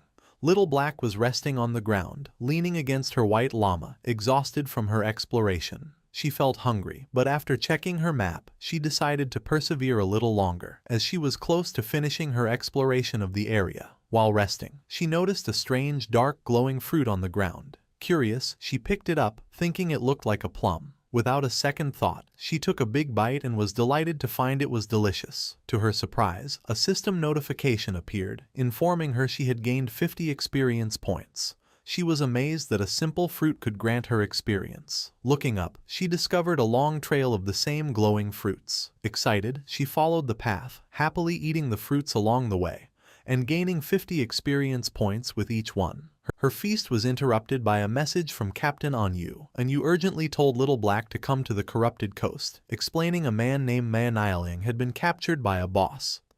He was carrying over 500 years of lifespan, so they needed her help. Little Black checked her map and replied she was already in the area. Captain Anyu told her to wait, promising they would be there shortly. Still following the trail of glowing fruits, Little Black crawled along, complaining to herself about Ma Nialing. She thought he was a good-for-nothing, but her thoughts quickly returned to the delicious fruits. As night fell, she reached the top of a hill and stopped in surprise at the scene before her. The path of fruits had led her to the desolate, corrupted coast, where a small slug-like creature sat at the end of the trail, having apparently produced the fruits she had been eating. Nearby, a horrifying sight awaited her. A colossal bloated monster with several sharp-toothed mouths on its back held a small, screaming humanoid figure. Little Black, her face still smudged with fruit juice, was shocked and wondered what kind of boss this giant creature could be. Her eyes then darted to the ground, where she saw the motionless bodies of two players, and recognized one as Ma Nialing. She realized this grotesque monster must be the boss Captain Anu had warned her about. The creature sat before a massive bowl and proceeded to bite the smaller creature it held. A system window identified the boss as Spirit Devourer, Undali Gr. A level 20 Jade grade monster. The Spirit Devourer then crushed the small creature in its fist. Little Black watched in horror, realizing the boss was not eating a player, but another monster. The creature then tossed the bloody remains into its bowl and began to mix them into a gruesome meal. Captain Anu and her party arrived on the hill, finding Little Black still observing. Anu asked if she had seen Man Liang and the boss. The group looked on from the hilltop. Wang Meng exclaimed in shock that it was a Jade grade boss, while Captain Anu expressed her disgust at its habit of eating other monsters. Little Black, still munching on a fruit, added a curious detail. For some reason, the boss had not attacked any players. Captain Anu advised her team to observe for now and not act rashly. She admitted they were not equipped to handle a Jade grade boss and would need reinforcements. They continued to watch, puzzled by the boss's actions as it settled into a deep squat. They wondered what it could be doing before one of them hesitantly suggested it might be defecating. To their shock and horror, their suspicion was confirmed as glowing purple fruits began to emerge from the monster's rear. Little Black screamed in disbelief. Examining one of the new orbs, they commented on its peculiar shape, realizing it looked exactly like a plum. The terrible realization dawned on Little Black as she looked from the fruit in her hand to the boss. The delicious plums she had been eating were the monster's feces. Her face drained of color as Anu and Wang Meng stared in stunned silence. Little Black let out a silent, horrified scream, dropping the fruit as she processed what she had done. She frantically wondered what she had just eaten, while Captain Anu and Wang Meng desperately tried to quiet her. Her scream was too loud, and the massive Spirit Devourer slowly turned its head, its attention now fixed on them. The colossal boss loomed over them, and as it opened one of the mouths on its back, it let out a terrifying roar that seemed to echo with the whispers of an ancient, gluttonous god. The party was frozen in terror, knowing they were in grave danger. After the Spirit Devourer's terrifying roar, the world seemed to distort around Captain Anu and Wang Meng. A strange power washed over them, making their eyes glow red as they screamed in agony. They clutched their heads, overwhelmed by a ravenous hunger that consumed their thoughts. Little Black watched in confusion as Captain Anu and the rest of the party rushed past her with crazed desperation. Ignoring the monster, they sprinted towards the massive bowl filled with the bloody remains of the creature the boss had been preparing. With frenzied expressions, they plunged their hands into the gruesome mixture and began stuffing the gore into their mouths, muttering about how hungry they were. As they ate, their bodies began to unnaturally swell and bloat, their faces becoming round. From her hiding spot, Little Black watched in horror, exclaiming that her friends had gone mad, eating themselves into obesity. She then wondered why she was the only one unaffected by the strange hunger.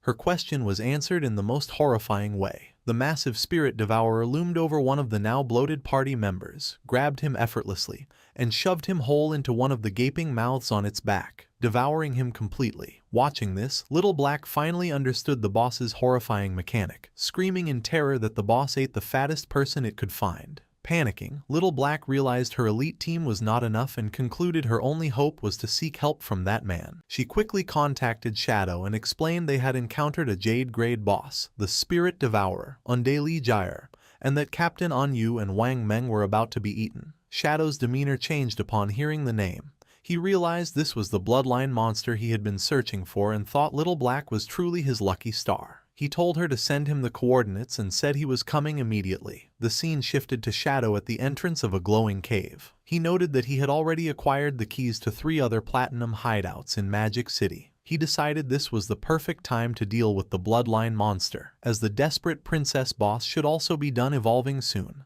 A short time later, Shadow arrived at the corrupted coast. Little Black greeted him with relief. He asked where the boss was, and she pointed just ahead. She frantically told him that Captain Anu and Wang Meng had already been eaten and begged him to rescue them. As they watched, the giant boss squatted down again, straining as if about to defecate. To their absolute disgust, a large, translucent purple orb was expelled, and inside it, the horrified face of Man Liang was clearly visible. Both Shadow and Little Black were shocked. Little Black cried out that the boss had excreted Man Liang and worried the same would happen to Anu and the others. Shadow explained the monster's mechanics. The Spirit Devourer was a servant of the gluttonous ancient god, and emitted a whisper that drove players into gluttony. The more they ate, the fatter they became, and the boss then devoured these fattened players to digest their lifespan. he continued, revealing there was only one way to be immune. One must eat the boss's excrement. He added that although it was disgusting, he had heard it tasted good. He then looked at Little Black, realizing she was unaffected,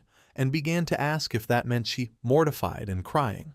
Little Black cut him off, begging him to stop. Still on her knees and horrified, Little Black tearfully begged Shadow to hurry and rescue her friends. Without a word, Shadow leaped into action, speeding towards the pulsating purple orb containing Man Niliang. He snatched the orb out of the air and, instead of trying to free the man, hurled it directly at the massive spirit devourer. The orb, with Man Niliang's terrified face trapped inside, smashed squarely into the monster's soft belly.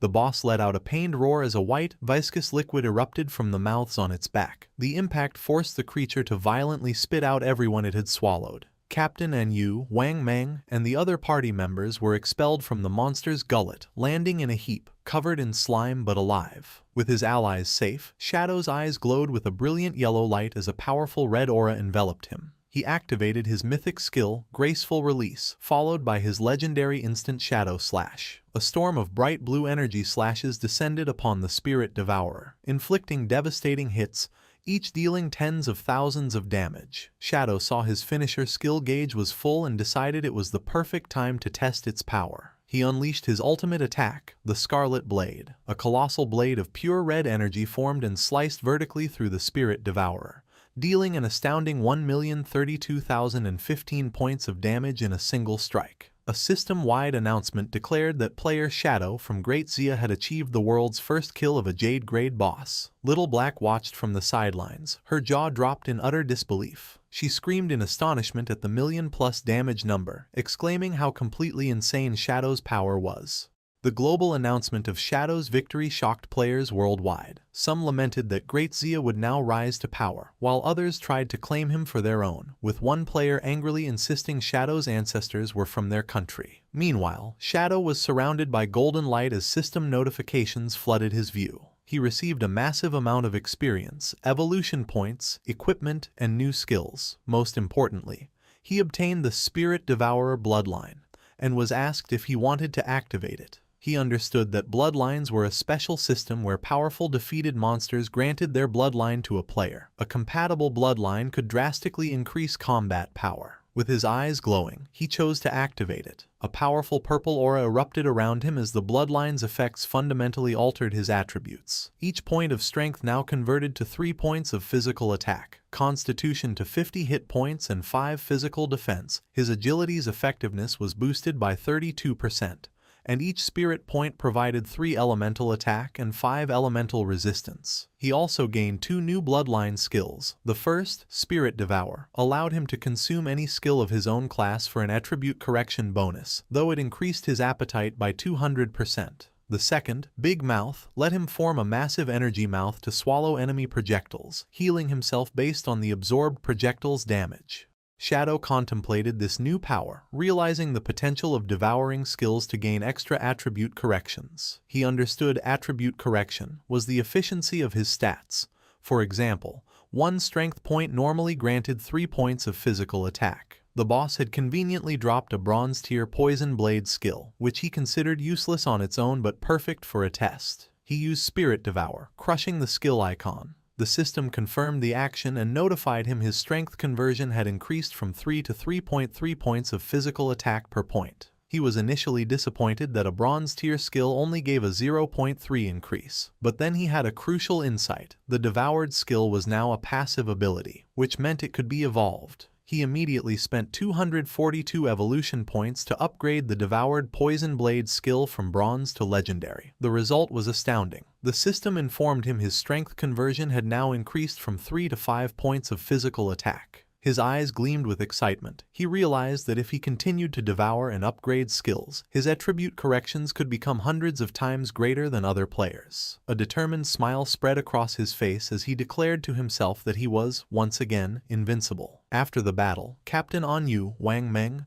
and the rest of the party were safe but in an embarrassing and slimy state, still bloated from the boss's gluttony effect. Wang Meng tearfully thanked Shadow for saving them, relieved they weren't all excreted by the boss like Mei Niliang. While her friends recovered, Little Black rushed to the still bloated Captain Anu, giving her a hug and reassuring her that she was still beautiful regardless of her size. Once everyone was back to normal, Captain Anu approached Shadow to discuss his payment, explaining that the Zhonghai officials were short on lifespan. Unconcerned, Shadow told her not to worry and suggested they could repay him by finding assassin skill books instead. Captain Anu readily agreed. With the deal made, Shadow vanished in a swirl of dark energy. With their mission over, Anu told her team it was time for them to head back as well. As the group left, Man Ailiang, still trapped in his rolling purple prison, tearfully made everyone promise to never speak of what had happened. The exhausted team reluctantly agreed. The story flashes back to the magic leaning tower, just after Shadow jumped down from its peak. At the top of the tower, the battle with the desperate princess was still raging. The boss, a tentacled creature, was down to the last third of its health.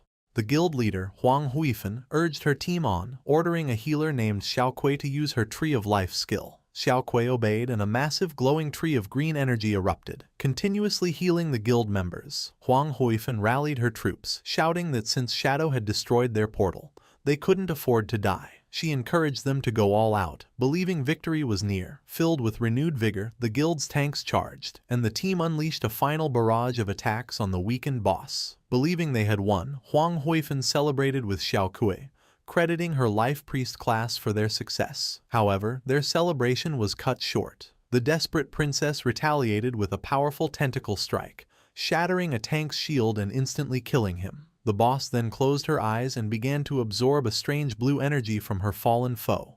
Her eyes snapped open, now glowing with a malevolent yellow light. Huang Huifan and Xiaoqui watched in horror as the boss's power surged. The desperate princess unleashed a massive, explosive wave of fiery energy, engulfing the entire top of the tower. The remaining guild members were caught in the blast and burned to ashes in an instant. When the dust settled, only a large glowing blue egg remained on a pedestal, surrounded by the lifespan orbs from the fallen players. The boss's health bar was now full again.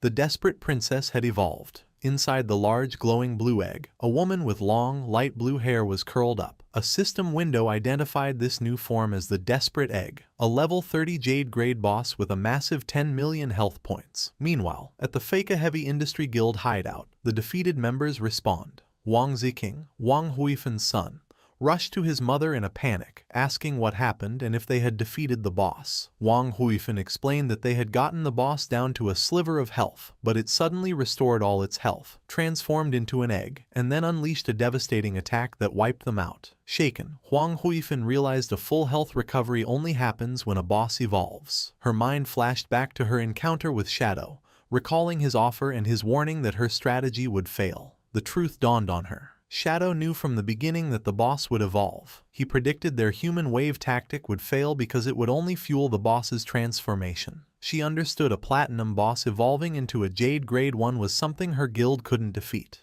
With resignation, she concluded her only option was to seek Shadow's help. Back at the silent peak of the magic leaning tower, Shadow's invisible form reappeared before the large blue egg. Shadow observed the desperate egg, identifying it as a Jade grade boss but finding its transformation strange. He knew a simple evolution shouldn't cause such a drastic change in form. He noted the egg had no offensive capabilities and wondered if it was a transitional stage before an even more powerful boss hatched. Deciding to act, Shadow leaped into the air and threw a dagger charged with dark energy at the egg. The blade struck, dealing over 28,000 points of damage. However, this barely dented the boss's massive health bar. In his spectral form, Shadow noted its 10 million health points were comparable to an epic grade boss. He sensed the egg was strange and couldn't allow it to continue incubating. He realized that despite its high health, the strategy to defeat it was simple. He knew the egg had no anti-invisibility capabilities, meaning it was completely blind to his presence. His plan was to continuously attack with his skills to charge his ultimate finisher. Once his ultimate was ready, he unleashed the Scarlet Blade again. A massive wave of crimson energy slammed into the egg, dealing over 100,000 damage and causing large cracks to spread across its surface. Shadow stood confidently amidst the shattered egg, knowing a stationary, blind opponent's defeat was only a matter of time. Suddenly, something caught his attention. After shattering the desperate egg, Shadow was surprised by what he found. Instead of another monster, a young woman with long, light blue hair lay unconscious on the floor. A system window identified her as the desperate princess, but she was only level 1 with a mere 10 health points. Shadow materialized near the girl. Puzzled, he realized this must be the princess's true form, confirming a legend he had heard about a princess cursed by a white dragon. Seeing her 10 health points, he wondered if he had to kill the defenseless girl to officially defeat the boss. He summoned his dagger to end the fight but paused, contemplating the strange situation. His hesitation proved critical. Suddenly, a dark, swirling vortex with intense blue lightning formed in the sky above him. To his shock, a massive skeletal dragon emerged from the portal. A system window confirmed the new threat. It was the cursed white dragon, Ates, a terrifying level 100 mythical grade monster. After the desperate egg shattered, a massive skeletal dragon, the cursed white dragon, Ates, emerged from a sky portal, launching a powerful attack towards Shadow. Shadow was shocked, wondering why a mythical grade boss had suddenly appeared. As the dragon roared, Shadow realized it was a hidden boss and the legend of the princess cursed by a white dragon was true. On the ground, the desperate princess, now in her human form, began to awaken. Shadow watched as the princess rose and floated towards the giant skeletal dragon's head. She flew directly to the monster and, instead of fighting, she gently hugged its snout. As she tearfully embraced it, her body started to burn away, revealing a bright, red heart in her chest. The princess completely disintegrated in a flash of light against the dragon's face, and the light expanded to engulf the beast. The cursed white dragon's skeleton began to crumble, leaving Shadow perplexed as only a glowing red heart remained floating in the air. As the heart approached him, the system informed Shadow he had stopped the resurrection of an ancient god named Cthulhu and had obtained the heart of the curse. The item gave him two options: use it to become a servant of Cthulhu by devouring lifespan, or destroy it to receive a mythical grade item. Faced with the choice, Shadow weighed his options. He considered that using the heart might grant powerful new skills, but the description suggested it was a parasitic curse that could lead to him being devoured by Cthulhu. Deciding the risk wasn't worth it, he chose to destroy the heart immediately. As he crushed the pulsating organ, it exploded in a brilliant flash of light. Shadow was surprised by the intensity of the blast, which completely engulfed him. When the light faded, he found himself transported. He was still on top of the magic leaning tower, but something was different. He realized he was inside the body of a knight with horns, looking down at his own armored hands. He wondered if he had triggered some kind of trial or memory. Just then, a young princess with long greenish hair ran up and affectionately called him Ates. He saw a young man with white hair and horns sitting on the wall. The princess asked Ates if he was going out again. Ates explained with an apologetic smile that an enemy had summoned a monster to attack the harbor, and as a guardian of the kingdom, he had to go provide support. The young princess became furious, calling him a liar and reminding him that he had promised to teach her to ride the wind that day. She argued it was a 7-day journey to the coast, so it was impossible for him to return today. She was upset he was lying to her just like her father always did. She pointed at him angrily, declaring that all men were terrible liars and scoundrels. Ates, looking flustered, tried to calm her down, asking where she learned such harsh words. He then presented her with a silver scale-like object, calling it the Scale of Promise. He explained that under its witness, anyone who broke a promise would lose their wings and never be able to fly again. The princess, blushing and flustered, immediately rejected the gift, exclaiming that she didn't want Ates to lose his wings. Reassuring the princess, Ates promised he would not break his word and told her not to underestimate his wind-riding skills. He then unfurled a pair of magnificent, large white wings. The princess watched with stars in her eyes, exclaiming that his transformation was always handsome and cool. Before leaving, he promised to return for dinner and explained that his 3 shadow guards would stay to keep her company. With that, Ates launched into the sky and flew away, as the princess waved and wished him a safe journey. Filled with determination, the princess declared that since Ates was working hard, she couldn't fall behind either. She commanded the shadow guards to follow her, announcing she would go prepare ingredients so Ates could have a grand dinner. At this point, Shadow understood he was witnessing a memory sealed within the heart of the curse, showing the past shared between the desperate princess and Ates, the white dragon. The narrative then shows fond memories of the princess spending the day with the shadow guards, happily picking mushrooms in the forest, encountering a strange rabbit, and fishing by a lake, all happening in their kingdom with the magic leaning tower in the distance. Later, exhausted but happy, the princess presented a large feast she had prepared. She proudly listed peculiar dishes, like steamed rock and volcanic ash pizza, stating they were all Ates's favorite foods. She waited expectantly, believing he would return soon. But as night fell, she fell asleep at the table while waiting for him. An elderly attendant gently woke her, telling her it was very late and time to rest. He pointed out that the food on the table had grown cold. Startled and shocked at how late it was, the princess frantically asked the attendant where Ates was, wondering why he still hadn't returned. The attendant continued with a grave expression, informing the princess that according to frontline reports, the battle was dire and General Ates would likely be delayed. The princess refused to believe it, declaring that Ates was the kingdom's powerful guardian and any enemy would be like a lamb to the slaughter before him. However, the attendant explained the gravity of the situation, revealing the enemy nation had sacrificed tens of thousands of lives to summon a horrifying monster from the sea. He described a colossal, city-sized creature with countless tentacles and eyes, so terrifying a mere glance could drive a person insane. Hearing this, the princess's confidence faltered, and she began to worry that even someone as strong as Ates was in a desperate struggle. Suddenly, her eyes widened in fear, and the scale of promise she held shattered. Realizing this meant Ates had broken his promise to return, she panicked. She knew if he didn't come back before midnight, he would lose his wings. She grabbed the attendant, Scholar Lu Wen, and begged him to take her to her father, a dragon knight who might know how to remove the scale's curse. Ignoring the old man's complaints, she pulled him along, explaining that if Ates lost his wings mid-battle, he would be doomed.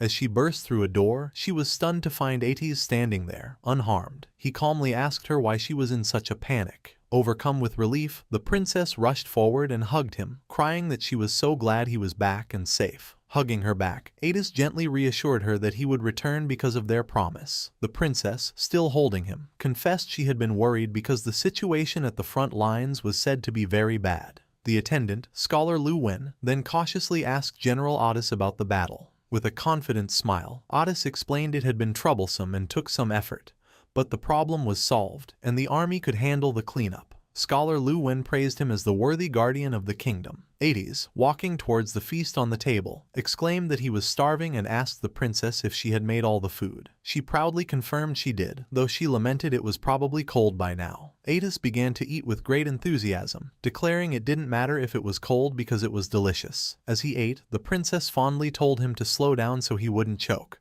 while Scholar Lu Wen watched them fondly. Later, on top of the magic leaning tower, Ates announced it was time to learn how to ride the wind, as promised. However, the princess let out a huge yawn. Ates asked if she was sleepy, and she explained she was tired from preparing his feast all day, suggesting they could learn tomorrow instead. Still wanting to fly, she sat on the ground and hugged his leg, pleading for him to change into his true form and take her for a ride. Ates hesitated, reminding her the king had forbidden him from taking her on such a dangerous activity. The princess grew angry, grabbing his armor and blaming him for coming home so late. She reminded him of the effort she put into his meal and again called him a faithless scoundrel. Sighing, Ates agreed but made her promise not to tell the king, or he would be scolded. The princess immediately smiled, her anger gone. Ates then closed his eyes, and blue energy swirled around him as he began to transform. In a brilliant flash, he became a magnificent white dragon. The princess looked on in wonder at Ates' magnificent dragon form. She approached the large white dragon and gently touched his snout, lovingly telling him to be safe. Green energy then lifted the excited princess into the air, and she settled onto Ates' head. He told her to hold on tight as they were about to depart. With a powerful beat of his wings, Ates launched into the night sky, soaring high above the land. From the tower, Scholar Lu Wen and a shadow guard watched them disappear into the starry sky. Lying on Ates' back, the princess looked down at the world in awe. She marveled that this was the beautiful world Ates saw from above. Ates asked if she thought it was beautiful, and she agreed it was super beautiful. As they flew past a large tolling bell tower, the princess asked Ates if he would protect this place forever. After a pause, he solemnly promised that he would. Now sleeping peacefully on his back, she whispered a quiet, "Thank you." The memory continues, showing Ates gently tucking the sleeping princess into bed with a teddy bear. After she is settled, he quietly leaves her room, looking back one last time before closing the door. Later, Ates is seen speaking with the king. The king noted with concern that Ates was badly injured and asked if the monster he fought was truly that formidable. Ates, though weary, smiled and reassured the king. He explained his injuries were not fatal and he just needed time to recover, adding that he had already burned the monster to ashes with his dragon flames. The king's expression remained grave. He revealed he believes the enemy empire is conducting a dark ritual, and he senses a terrible wave preparing to sweep across the continent. He warns Atis that they must all be prepared, as not even he, a member of the dragon race, will be exempt from the coming danger. Standing resolute against a dark sky, Atis pledges his loyalty and agrees to follow the king's arrangements. The scene then shifts to a later time, showing the magic leaning tower under a starry night sky. The mood quickly turns grim, as the next view is of shattered pieces of Atis's armor and blood splatters on the floor, indicating a terrible battle. Atis is on his hands and knees, his armor destroyed and body covered in wounds, coughing in pain. He clutches his chest, where a strange, pulsating red object is embedded, with dark veins spreading from it. The story jumped forward 5 years into a dark, violent future. The kingdom was in a terrible war, under constant attack by a horrifying army. Soldiers and civilians cried out in terror that an enemy nation had attacked with an army of monstrous inhuman creatures. People ran for their lives, screaming for help as they were mercilessly crushed by the invaders. The city was overrun by feral, red, skinless monsters that rampaged through the streets. From a high balcony, the king watched the chaos as the monsters swarmed his city. He grimly observed the overwhelming number of creatures, stating the Marega Empire had truly gone mad. He concluded their enemy intended to drag the entire world into destruction with them as their dark banner was raised over the battlefield. Amidst the chaos, the desperate princess ran frantically. She screamed Atis's name, desperately shouting that the enemy had breached the city walls. She found Atis sitting passively on a high wall, flanked by his 2 shadow guards. Looking down at the carnage, she rushed towards him and implored him to act, explaining the enemy's army was filled with inhuman monsters their soldiers could not fight. She questioned why he had not intervened, pleading that the kingdom needed his help now. Atis calmly turned to the desperate princess and said he was just on his way to find her. He instructed her to stay inside the magic leaning tower, assuring her it was safe and she should not go anywhere else. The princess agreed but urged him to hurry and defeat the enemy army. However, Atis refused, stating he would remain there to protect her. Confused and angry, the princess asked what he was talking about. She reminded him of his duty, declaring he was the guardian of the kingdom and his purpose was to protect the entire nation. Not just her. She gestured desperately towards the city below, where soldiers were being overwhelmed, exclaiming that the capital was about to fall and its people were being slaughtered. She insisted his role was to transform into a dragon and burn their enemies to ashes. The princess told him she only needed his shadow guards for protection, as he had always arranged in the past. Atis simply lowered his head in silence. He then began to explain the history behind their enemy's power. He revealed that 5 years ago, they had discovered the Marega Empire was performing a mysterious ritual known as Forsaken by the Gods. The ritual was simple. One could sacrifice their lifespan to summon inhuman creatures. The more lifespan offered, the more terrifying the summoned monster. Atis explained this was an ancient ritual, as no sane person would trade their life for a monster. However, he continued, for the Marega Empire, this desperate ritual was their only hope. He elaborated by showing a map. The Marega Empire was an inland archipelago, rich in a rare magical plant called the blood flower. This unique plant, which only grew there, emitted a powerful magic that had greatly extended its people's lifespan to an average of 700 years. Thousands of years ago, conflict began to spread from their nation across the continent. To end the endless wars, the Marega Empire sent powerful envoys, like Atis, to other nations. These envoys were bound by contracts to serve the kingdoms they were assigned to. By lending their strength to the weaker side in any conflict, they could maintain a balance of power and bring peace. However, the king of Marega grimly reflected that they had underestimated the malice of humankind. The envoys' arrival made other nations realize a terrifying truth. The long-lived people of the Marega Empire were the greatest threat. Soon, the leaders of other nations secretly formed a consensus with a single goal. The people of the Marega Empire had to be completely eradicated. What followed was a period of immense suffering for the Marega Empire. They were afflicted by curses, plagues, and division. Even their own envoys were turned against them. The other nations relentlessly plundered the Marega lands until the blood flower finally began to wither and die. Without the flower, the balance of power was shattered, and the Marega Empire lost its last bit of value. The death of the last bloodflower's petal triggered a devastating avalanche. The Marega Empire was invaded, and its people were slaughtered by their former allies. The sole reason for this disaster was greed. The other nations could not stand for the Marega Empire to possess a resource they could not have. In the darkness, the dying people of Marega clung to one last, desperate hope. That hope was the ritual, forsaken by the gods. As terrifying purple energy surged through a chamber of bones, the ritual began. This was less a ritual and more a curse. Every person from the Marega Empire was branded, causing their lifespan to drain as monstrous creatures grew inside their bodies, eventually bursting out. These monsters had only one purpose: to destroy humanity. Bringing his story to a close, Ates turned back to the princess, his face etched with pain as he prepared to tell her the consequence of this curse. As the princess listened, Ates revealed his face, now covered in grotesque, bloody growths. He explained with a sorrowful expression that he could no longer transform into a dragon. From now on, he would only become a monster. The princess stared back in shock and horror, stammering his name as she asked why this had happened. Ates continued, revealing a deep secret. He stated that very few people knew the true identity of the Marega people.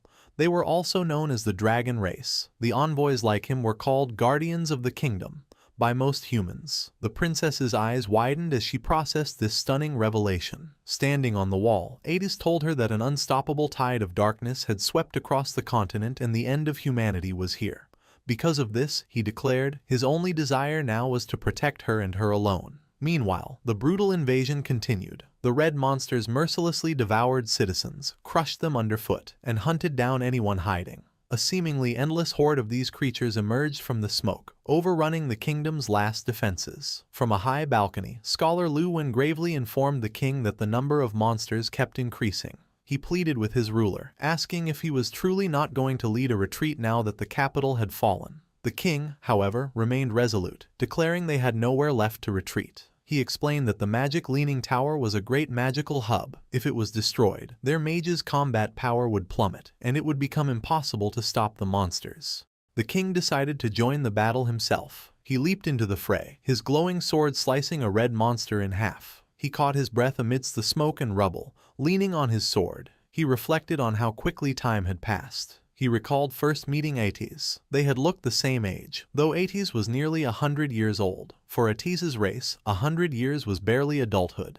As a monster lunged, he recalled the inseparable years they had spent together. They had fought side by side, drank together, and shared everything. A blast of purple energy struck him. This reminded him of how things had changed. As he grew older, Ates remained eternally young. This created a rift, as Ates could not understand the hard choices the king had made after taking the throne. The king sadly concluded Ates could not understand humans, and humans could never truly understand Ates. The king stood amidst the flames and destruction of his kingdom. His thoughts turned to the moment that changed everything, his daughter's birth. He remembered Ates holding the newborn princess with gentle care. Watching them, the king had found a new sense of hope through their shared affection for the child. On the battlefield, a new massive threat loomed below the king. A shadowy monster with glowing purple eyes gathered a sphere of blue energy for a powerful attack. The king stared forward, his face calm as he accepted his fate. The creature unleashed a devastating blast of energy at him. As the light engulfed him, the king's body vanished, his final thoughts filled with regret that he had been wrong about everything. A massive explosion ripped through the castle, signaling the king's defeat. From the magic Leaning Tower, the desperate princess saw the distant blast and cried out in shock. Ates, beside her, calmly stated the capital had fallen and predicted the monsters would head for them soon. As if on cue, a swarm of dark-winged creatures descended. A shadow guard shouted a warning that monsters were approaching. The creatures slammed against a powerful blue barrier protecting the tower. Ates reassured the princess that the tower was protected by a strong barrier, making it nearly impossible for monsters to break through. Suddenly, an injured Scholar Lu Wen appeared on the tower wall. The princess turned in surprise, exclaiming his name. Leaning on his staff, the scholar told Ates he had come on the king's orders to escort the princess away. The princess expressed her alarm at how badly he was injured. Ates agreed to the plan, stating he would use his wind magic to send them to a designated location, and asked if their contacts were ready. Scholar Lu Wen confirmed that all preparations had been made, but the princess interrupted, confused. With a heavy heart, Scholar Lu Wen delivered the news. Her father, the king, had fallen. The princess was in shock. He explained the king had arranged for her to escape to a neighboring country for safety. The princess anxiously asked if Ates would come with them. Ates turned to her with a sad smile, asking where he could possibly go. He revealed the monsters below were his own people, the Marega. He explained he was an enemy to all, and no matter where he might flee, humans would hunt and kill him. Kneeling on the edge of the wall, he looked down at the horde and accepted his fate. He declared that a knight's falling place became a dragon's tomb, and this was where he belonged. He vowed to remain and protect it until his lifespan drained away. Hearing his solemn promise, the princess's expression shifted from grief to resolve. She suddenly used her wind magic to leap away from Scholar Lu Wen and back to Ates. She landed before him and declared that if he was staying, she would become his dragon knight. She reminded him this was her home and she would protect it with him. She proudly boasted that her wind riding skills were perfected and asked how they could form a contract. Ates looked up at her, shocked and speechless at her unwavering loyalty. Moved by her loyalty, Ates took the princess's hand in his armored one. With a gentle, sorrowful smile, he agreed to her request. He presented the silver scale of promise, explaining it would be their contract, just like old times.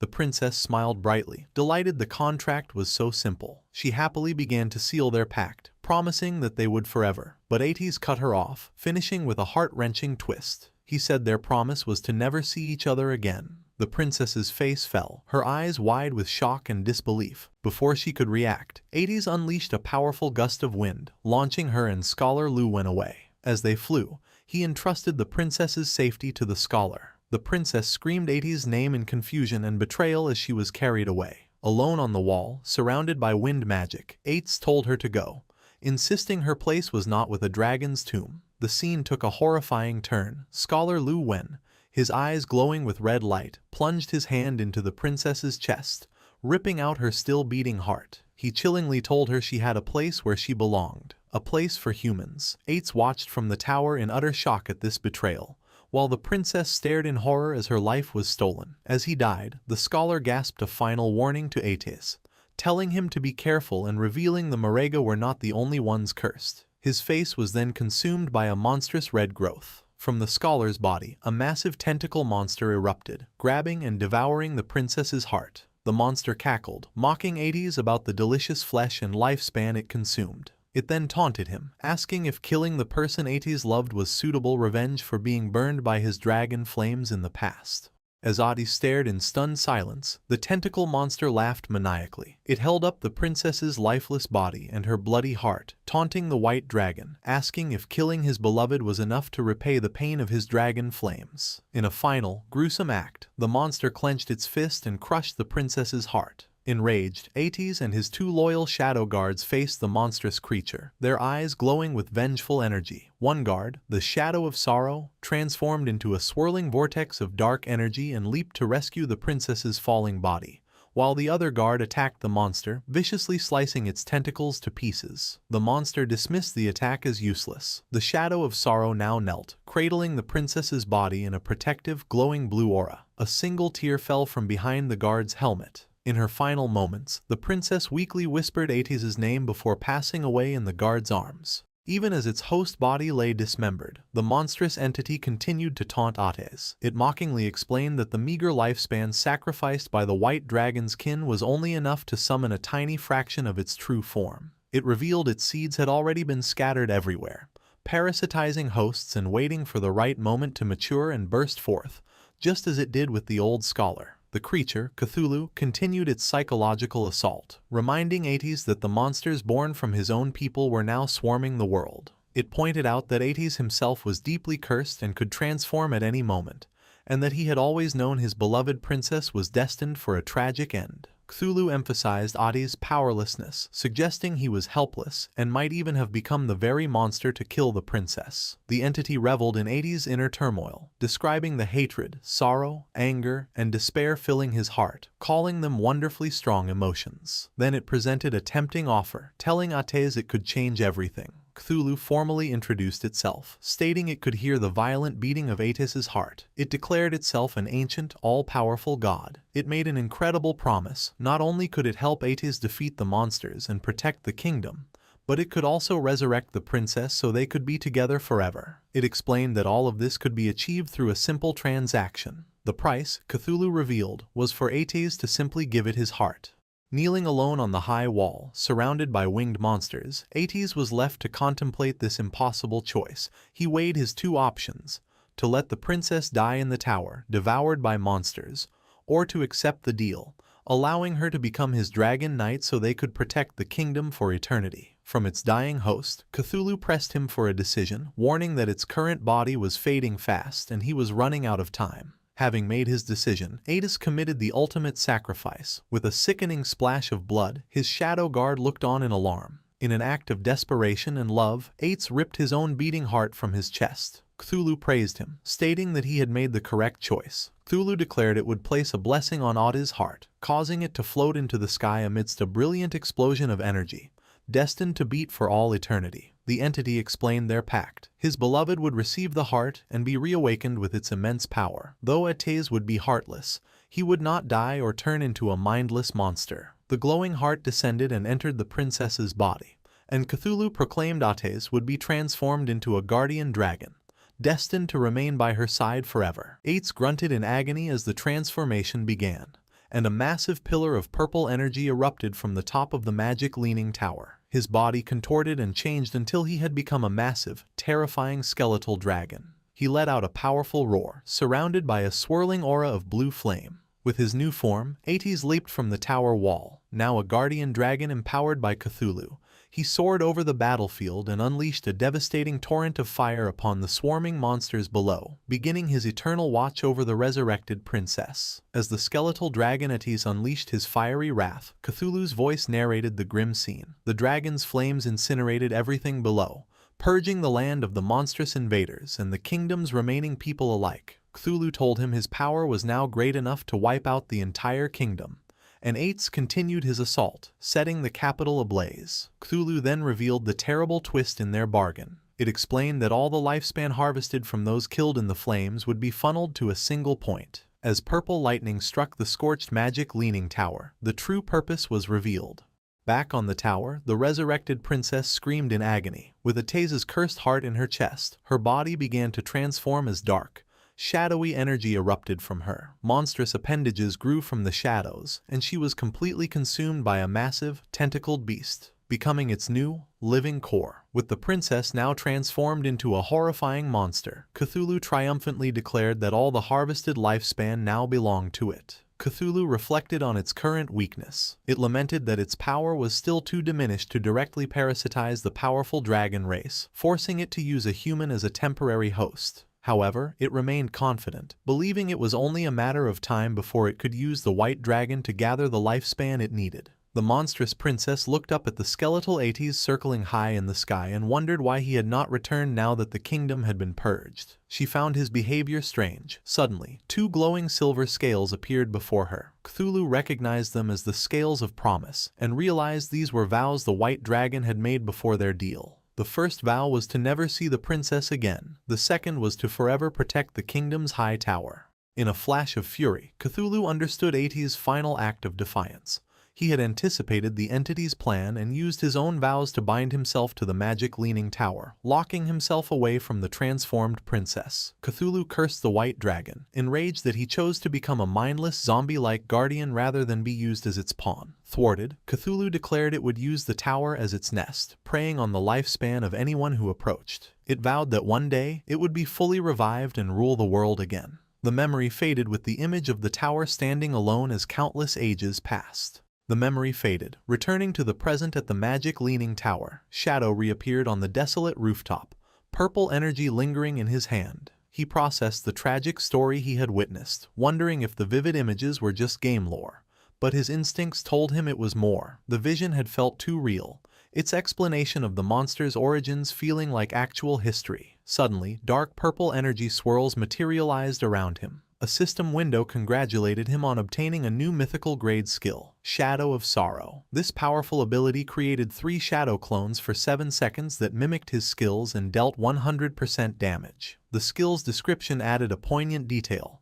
These were the shadows created by the white dragon, Ates. To protect what was most important, Ates had used immense mental energy to maintain them for 15 years without letting them fade. Shadow examined his hand, now wreathed in purple energy, and recognized the skill from the memory. He was awestruck, realizing this single ability could quadruple his damage output for a short time. He marveled at how terrifying a mythical grade skill was. More system notifications rewarded him for the trial. He obtained the key to the Magic Leaning Tower's hidden area, reached level 19, and received many evolution points, equipment, and skill books. Among his new rewards were a gate key and a map for a level 20 area called the Withered Bone Ruins. Shadow was intrigued, as he had never heard of this location. He unrolled the old map and found Withered Bone City on an island in an inland sea. Seeing its location, he made a connection, realizing it must have once been part of the Marega Empire from Ate's story. Convinced this new area was tied to the White Dragon's homeland, Shadow was excited, certain it held greater secrets and rarer treasures. Knowing the area was for level 20 players and he was now 19, he resolved to go there soon. But first, he held up the ornate, golden key to the Magic Leaning Tower's hideout, deciding to sell it. The scene shifted to the Feka Heavy Industry Guild hideout. Inside, Huang Huifan and her guild members regrouped after their defeat. One of them asked what their next move was, admitting they could not defeat the new Jade Grade boss. He suggested their only option was to contact Shadow for help. With a weary sigh, Huang Huifan agreed. She planned to use her contacts in Zhanghai City, who were on good terms with Shadow, to act as intermediaries. Just then, to her shock, Shadow materialized directly behind her. He told her there was no need for that trouble, as they could trade directly. The other guild members, including Huang Ziqing, were stunned by his silent arrival. They shouted his name in alarm. Huang Ziqing angrily accused him of being sneaky and demanded to know what he wanted. Shadow calmly walked away, reassuring them that if he had meant any harm, they would already be dead. He offered a friendly reminder that their hideout's barrier could be opened, which was how he had walked in. Huang Huifan, still startled, asked him what he meant by a trade. Turning back, Shadow held up the ornate golden key. He offered to sell them the key to the Magic Leaning Tower's hideout and asked if she was interested. The guild members were floored. They recognized the key and realized Shadow must have defeated the Jade Grade boss, which they could not believe was possible.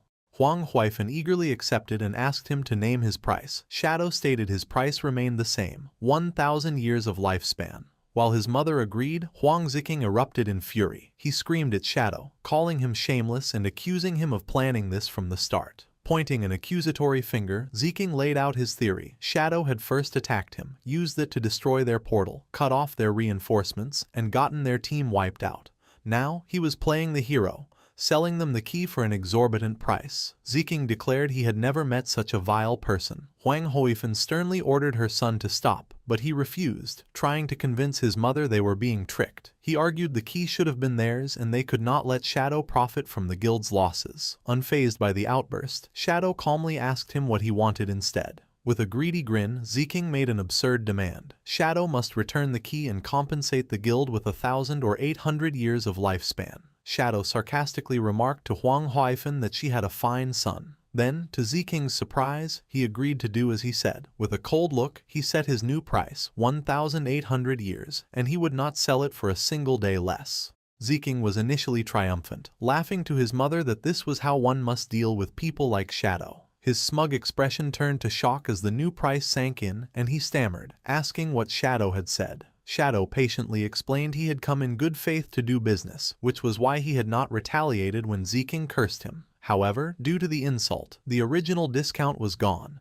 and the price was non-negotiable. Having reached her limit, Huang Huifan swiftly slapped her son hard across the face. She angrily ordered a guild member to take Ziqing away to level up, forbidding him from returning without her permission. As he was dragged away, Ziqing protested, asking why she had hit him when he was not finished talking. Huang Huifan turned back to Shadow and apologized, asking if he might reconsider. Shadow coldly repeated his new offer, 1,800 years, and he would not say it again. With a weary expression, Huang Huifan accepted, noting it was a fair price since she had heard he had sold other hideouts for 2,000 years. She explained that because of their heavy losses, they could not pay the full amount at once and asked to pay in installments. Shadow agreed. He stipulated she must pay 1,000 years up front, and he would return in 10 days for the remaining 800. Greatly relieved, Huang Huifan thanked him and completed the transaction. A system window confirmed she had the key and Shadow had gained 1,000 years of lifespan.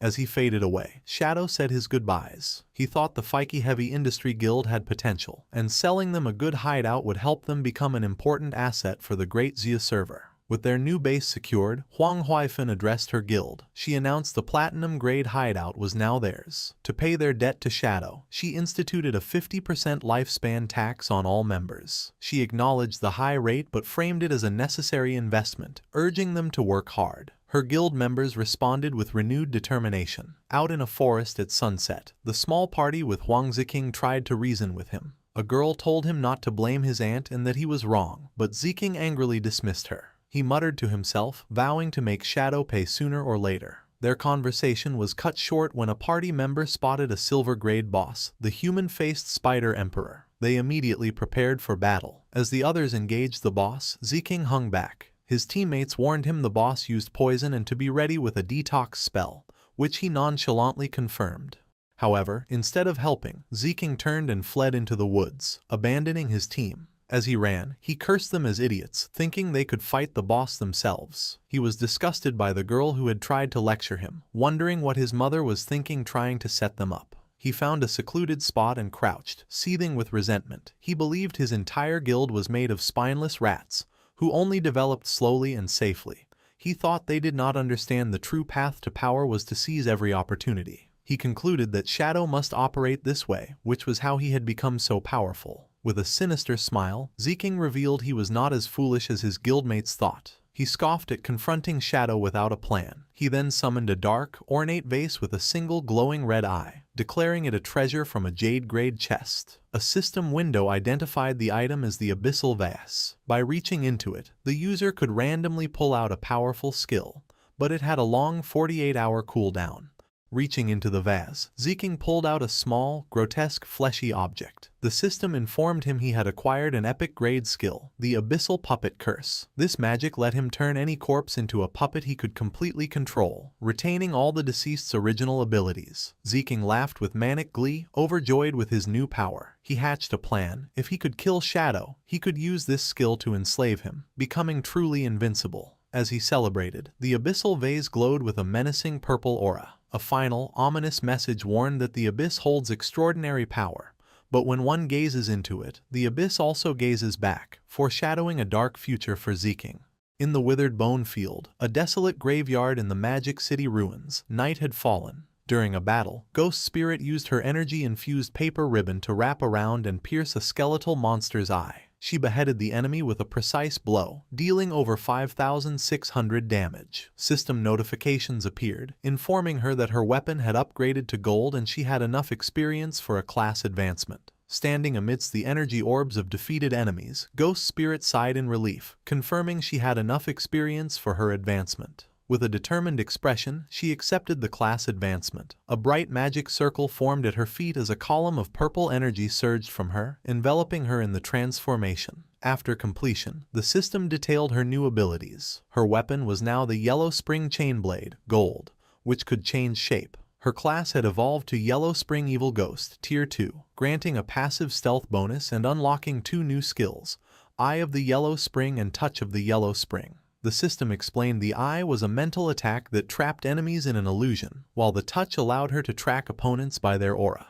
Transformed and enveloped in a blue aura, Ghost Spirit now wielded her weapon as a fearsome scythe. The system notified her she would deal double damage to lower-level opponents, with a 50% chance of applying a burn effect. With her eyes glowing golden, she felt stronger than ever. She knew her increased damage, speed, and new mental attack would let her avenge her parents and defeat Dongfang Yue, and the source of the plague wielder. Ghost Spirit messaged Shadow, her teacher, informing him she had advanced to Tier 2 and would repay his guidance. From a rooftop, Shadow saw she had logged off. Understanding her thirst for revenge had led her to immediately seek out Dongfang Yue.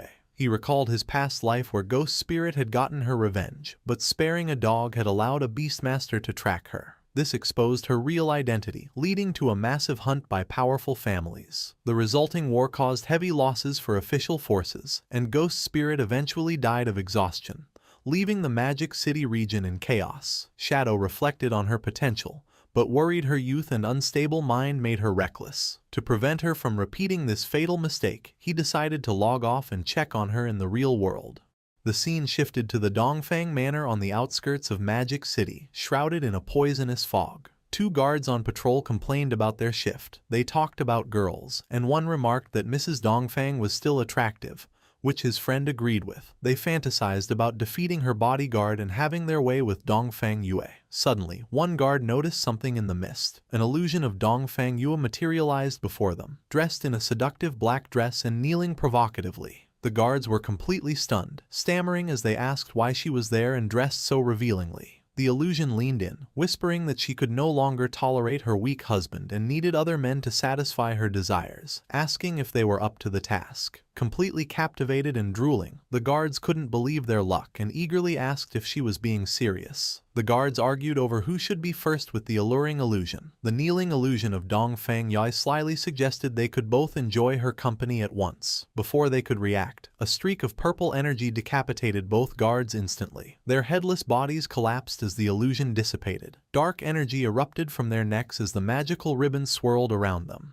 Ghost Spirit appeared from the shadows, catching her weapon. She immediately leapt into the air, escaping the manor grounds. Meanwhile, Dongfang Yue's formidable bodyguard, the Fart Master, was relaxing in a hammock. His senses sharpened and he remarked to himself that a little mouse had snuck in. Ghost Spirit landed silently on the manor rooftop. She paused thoughtfully to assess the situation. Suddenly, she was shocked as the Fart Master descended on her from above with incredible speed. He grabbed her by the neck in mid-air, and they both plummeted towards the ground. He unleashed his signature attack, a powerful blast of gas from his rear, which hit the ground with explosive force. The impact created a crater, with the Fart Master pinning Ghost Spirit to the ground. He mockingly explained his ammonia barrier covered the manor, allowing him to sense her arrival. He identified her as the little lady who had escaped before, grabbed her neck, and noted she would not get away this time. Ghost Spirit struggled helplessly, her face a mix of pain and fear.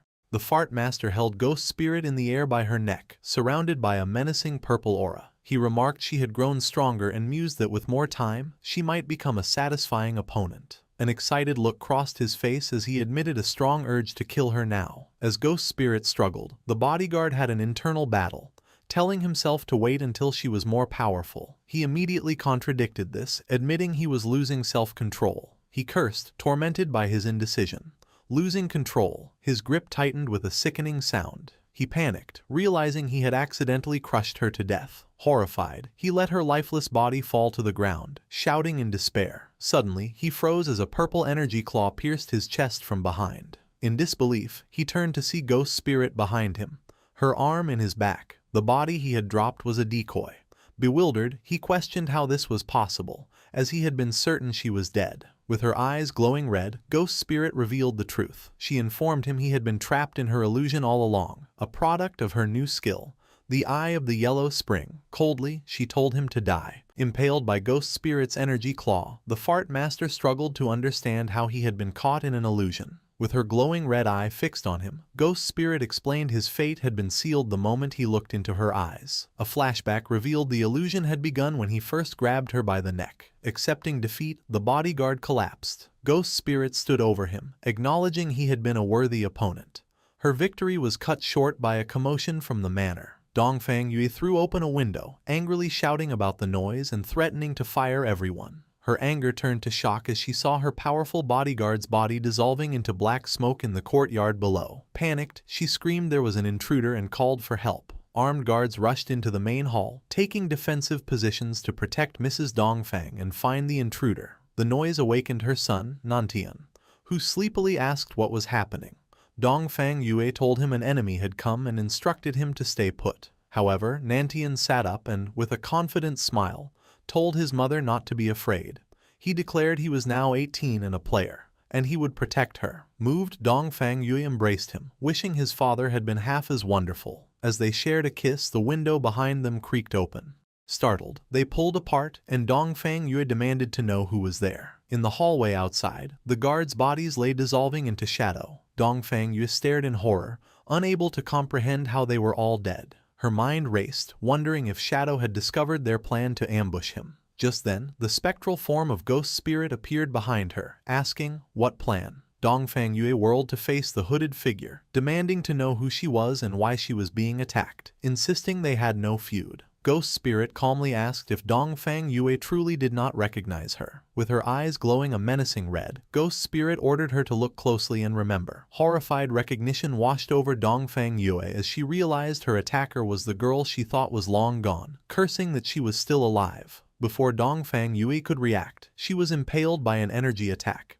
Ghost Spirit stood over her fallen enemy, declaring her a demon and commanding her to die. In the bedroom, a terrified Nantian and his dog hid under the covers. Ghost Spirit explained her motive. Dongfang Yue had killed her parents, so now she would kill her in front of her son. Defeated and crying, Dongfang Yue accepted her fate but made one plea, not to harm her son. Ghost Spirit laughed mockingly, her energy ribbons lifting Dongfang Yue into the air as Nantian cried for his mother. She scoffed at the request, asking what right she had to make demands. Dongfang Yue continued to plead, insisting the grudge was between them and her son was innocent. Enraged, Ghost Spirit screamed, asking if Dongfang Yue had considered this day when she murdered her parents. With a final, furious cry, Ghost Spirit unleashed a devastating attack, obliterating Dongfang Yue's body in a burst of dark energy. From the bed, Nantian and his dog watched in horror. Ghost Spirit stood panting, her vengeance complete. She then turned her intense red-eyed gaze toward the bed, where Nantian was now paralyzed with terror. With her revenge complete, Ghost Spirit stepped away from the scene. She walked out of the bedroom, leaving Dongfang Yue's body on the floor as the terrified Nantian and his dog watched. As she disappeared, Nantian's fearful expression transformed into a sinister grin. He revealed he had grown tired of his mother's control and was grateful Ghost Spirit had killed her. His small dog's eyes also glowed red as it anticipated eating the young girl meat. Before Ghost Spirit got far, she sensed she was not alone and stopped, her body tensing. She turned around nervously to see several shadowy figures floating in the air, surrounding her. Back in the bedroom, Nantian pointed from under his blanket, a malicious smile on his face. He revealed his true power as the corpse necromancer, and commanded his undead minions to capture her alive. The shadowy figures were reanimated corpses, strengthened by his power and retaining their abilities. They advanced on the trapped Ghost Spirit. Suddenly, a massive explosion shattered the manor's side. Ghost Spirit was sent flying out of the building, screaming in pain. Outside, the reanimated corpses descended upon her as she lay helpless. The one-handed gunman prepared to fire a deadly energy blast at point-blank range.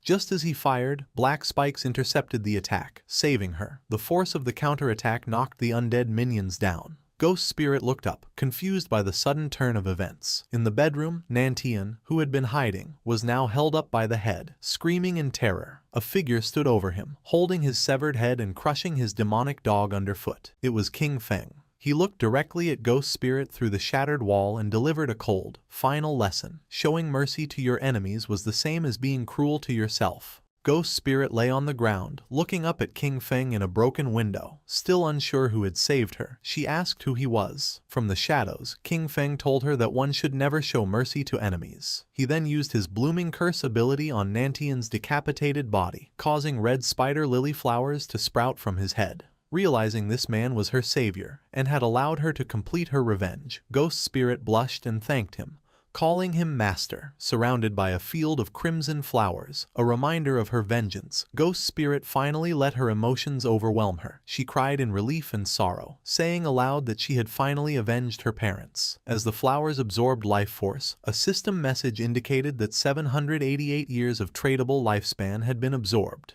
King Feng approached and asked her what her plans were now that she had her revenge. Without a purpose, Ghost Spirit admitted she did not know and contemplated dying to reunite with her parents. King Feng sternly told her that revenge only leads to emptiness and she should have been prepared for it.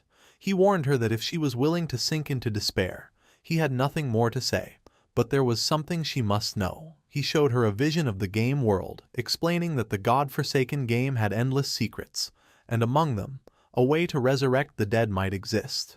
He told her that as long as a person kept moving forward, they would find infinite possibilities. If she only saw revenge as her endpoint, his words were useless. Turning his back, he gave her a choice. If she wanted to move forward, she must follow him. But the decision was hers. After a moment of reflection, with new determination in her eyes, Ghost Spirit got to her feet and ran to follow King Feng through the moonlit field. The scene shifted to Magic City in the real world. At King Feng's hideout, the soul-cleansing land, they found themselves in a vast ethereal water-like space. Ghost Spirit asked where they were, and King Feng explained it was his hideout in the real world. He led her to the doors of an incredibly luxurious mansion, leaving her stunned. Upon entering, they were greeted by King Feng's maid, who welcomed her master home. Ghost Spirit was surprised he even had a maid. King Feng ordered his maid to prepare dinner for two and explained to a confused Ghost Spirit that the maid had been created by the Divine Authority book. He continued, saying the book could create all sorts of necessary items and promised to take her to challenge the Tower of Divine Authority in Magic City so she could get her own book. Gratefully, Ghost Spirit thanked her master once more.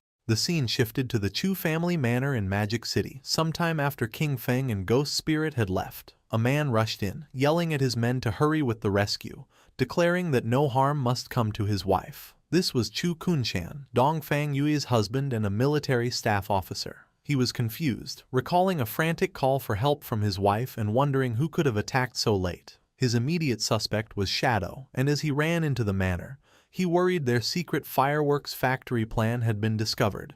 Though he quickly dismissed the thought, inside, his personnel were investigating the scene, examining a large crater and the empty bedroom. An officer reported to a shocked Chu Kunshan that while there were clear signs of a battle, they had not found a single person. Growing more frantic, Chu Kunshan demanded to know the whereabouts of his wife, son, guards, and servants. The officer confirmed the grim reality: no one was there, not even any bodies. Chu Kunshan was enraged, realizing this was what had happened to the Dongfang family. Everyone had vanished without a trace. The horrifying conclusion that his wife and son were gone sent him stumbling back in denial. His despair turned to tearful rage as he screamed that Shadow had killed his family and demanded a warrant for his immediate capture. Lin Qingyu, who had been observing, stepped in and asked how he could be so sure it was Shadow. He furiously retorted that it was because his wife's family, the Dongfangs, were also killed by him. Unfazed, Lin Qingyu pointed out the lack of evidence in the Dongfang case, making the connection to his wife's disappearance tenuous. With a sharp glare, she questioned if he had inside knowledge, suggesting perhaps his family had a grudge with Shadow, and this might be simple revenge. Her questions struck a nerve, and a furious Chu Kunshan warned her to watch her words, questioning if she was interrogating a military staff officer. Lin Qingyu calmly told Chu Kunshan his threats were useless against her. She revealed that recently, the Sky Dome Guild had captured members of the Magic City Black Dragon Hall and handed them to the authorities. During interrogation, the men confessed that Chu Kunshan had ordered the attack on Shadow's hideout. They also admitted to a plan to lure Shadow to a fireworks factory with the intent to kill him in a massive explosion. She explained that the authorities had originally planned to capture them all at the factory. However, with Dongfang Yu now missing, she was officially suspected of fleeing justice. Lin Qingyu then accused Chu Kunshan of abusing his authority and conspiring to commit a terrorist act, requesting he accompany them for an investigation.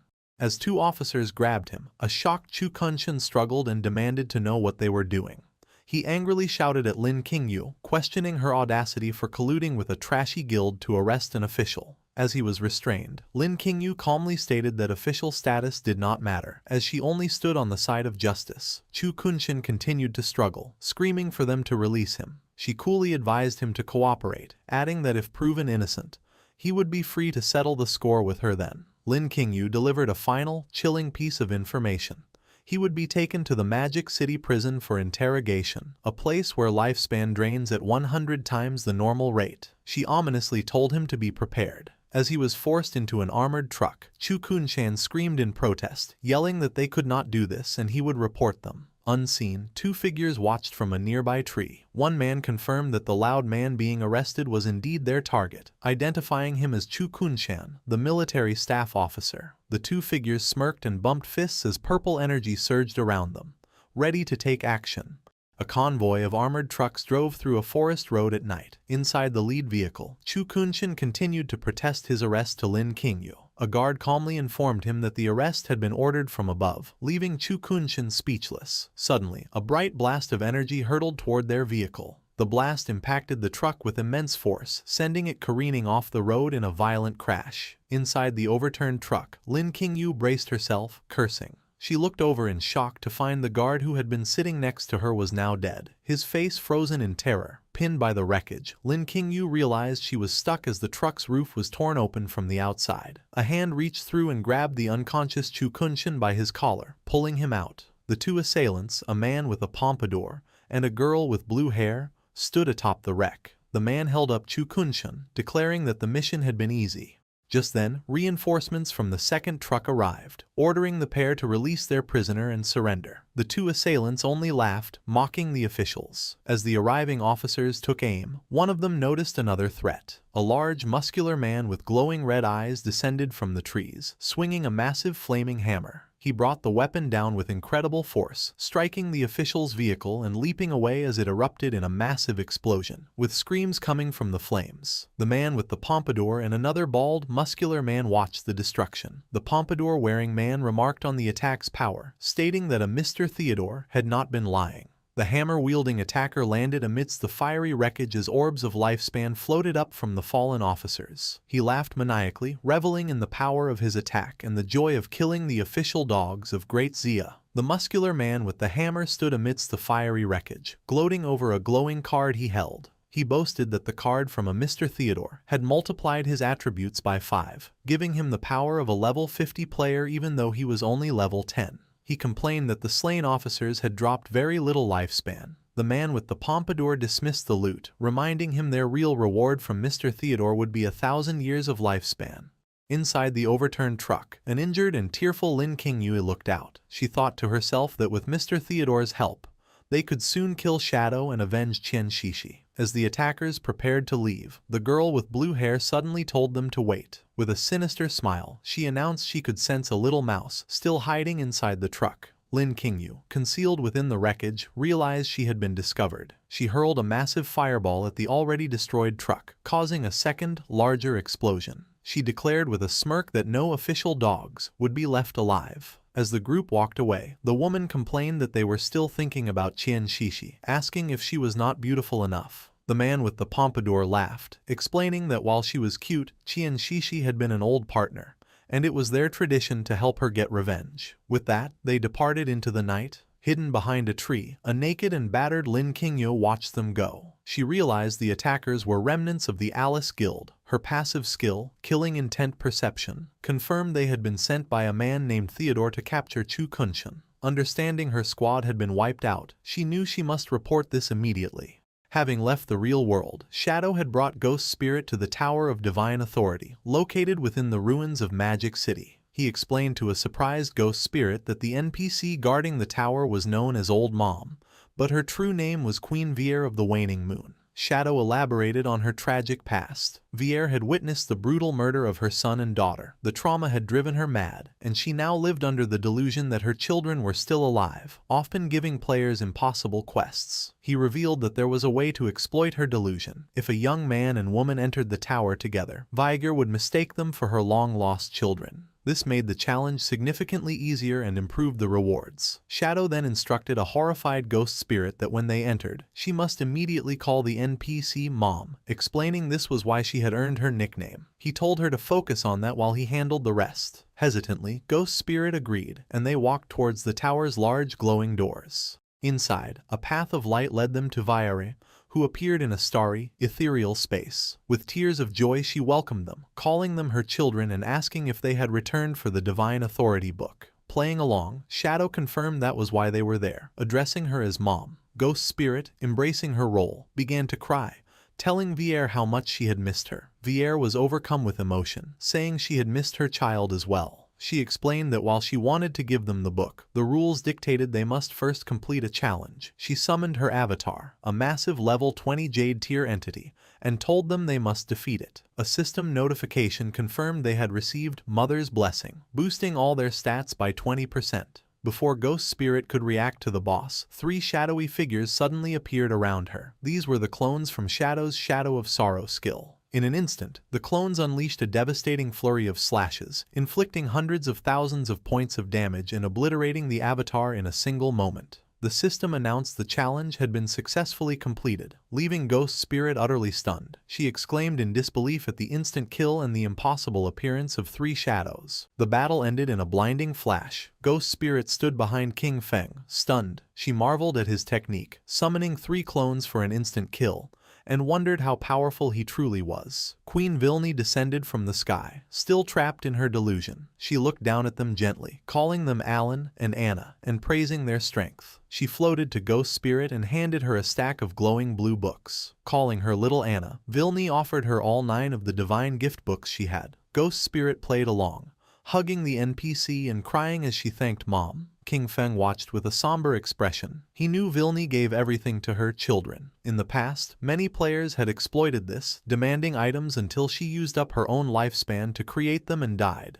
Vilni then turned to King Feng, asking if he wanted anything. King Feng requested the divine book of the communication bracelet. Vilni looked apologetic, admitting she did not have one, but she immediately offered to use her own lifespan to create one. As the book materialized, a system window showed King Feng had obtained it but paid 150 days of lifespan. Vilni smiled warmly, touched that her son had given her lifespan instead of letting her drain her own. King Feng told her to keep the lifespan and turned to leave. Vilni bid them a safe journey, telling Anna that if she encountered danger, she should stay by her brother's side for protection. Hearing this, Ghost Spirit looked at King Feng and blushed, thinking he was a suitable age to be her older brother. She ran to catch up and playfully asked if she should call him master or brother in the future. King Feng stopped and turned with a terrifying glare, his eyes glowing. He coldly told her she could call him anything except brother. Ghost Spirit was shocked by his harsh reaction. As he walked away, she awkwardly agreed, wondering why he had rejected the title and if he had a tragic past connected to the word. Captain Anu contacted Shadow via voice chat, asking to share his friends list. Shadow was confused, so Anu explained. A serial killer has appeared in Zhanghai City with 7 victims, and rumors are spreading that Shadow is the killer. She explained the victim's time of death matched Shadow's login times. The killer was meticulous, leading many to suspect him.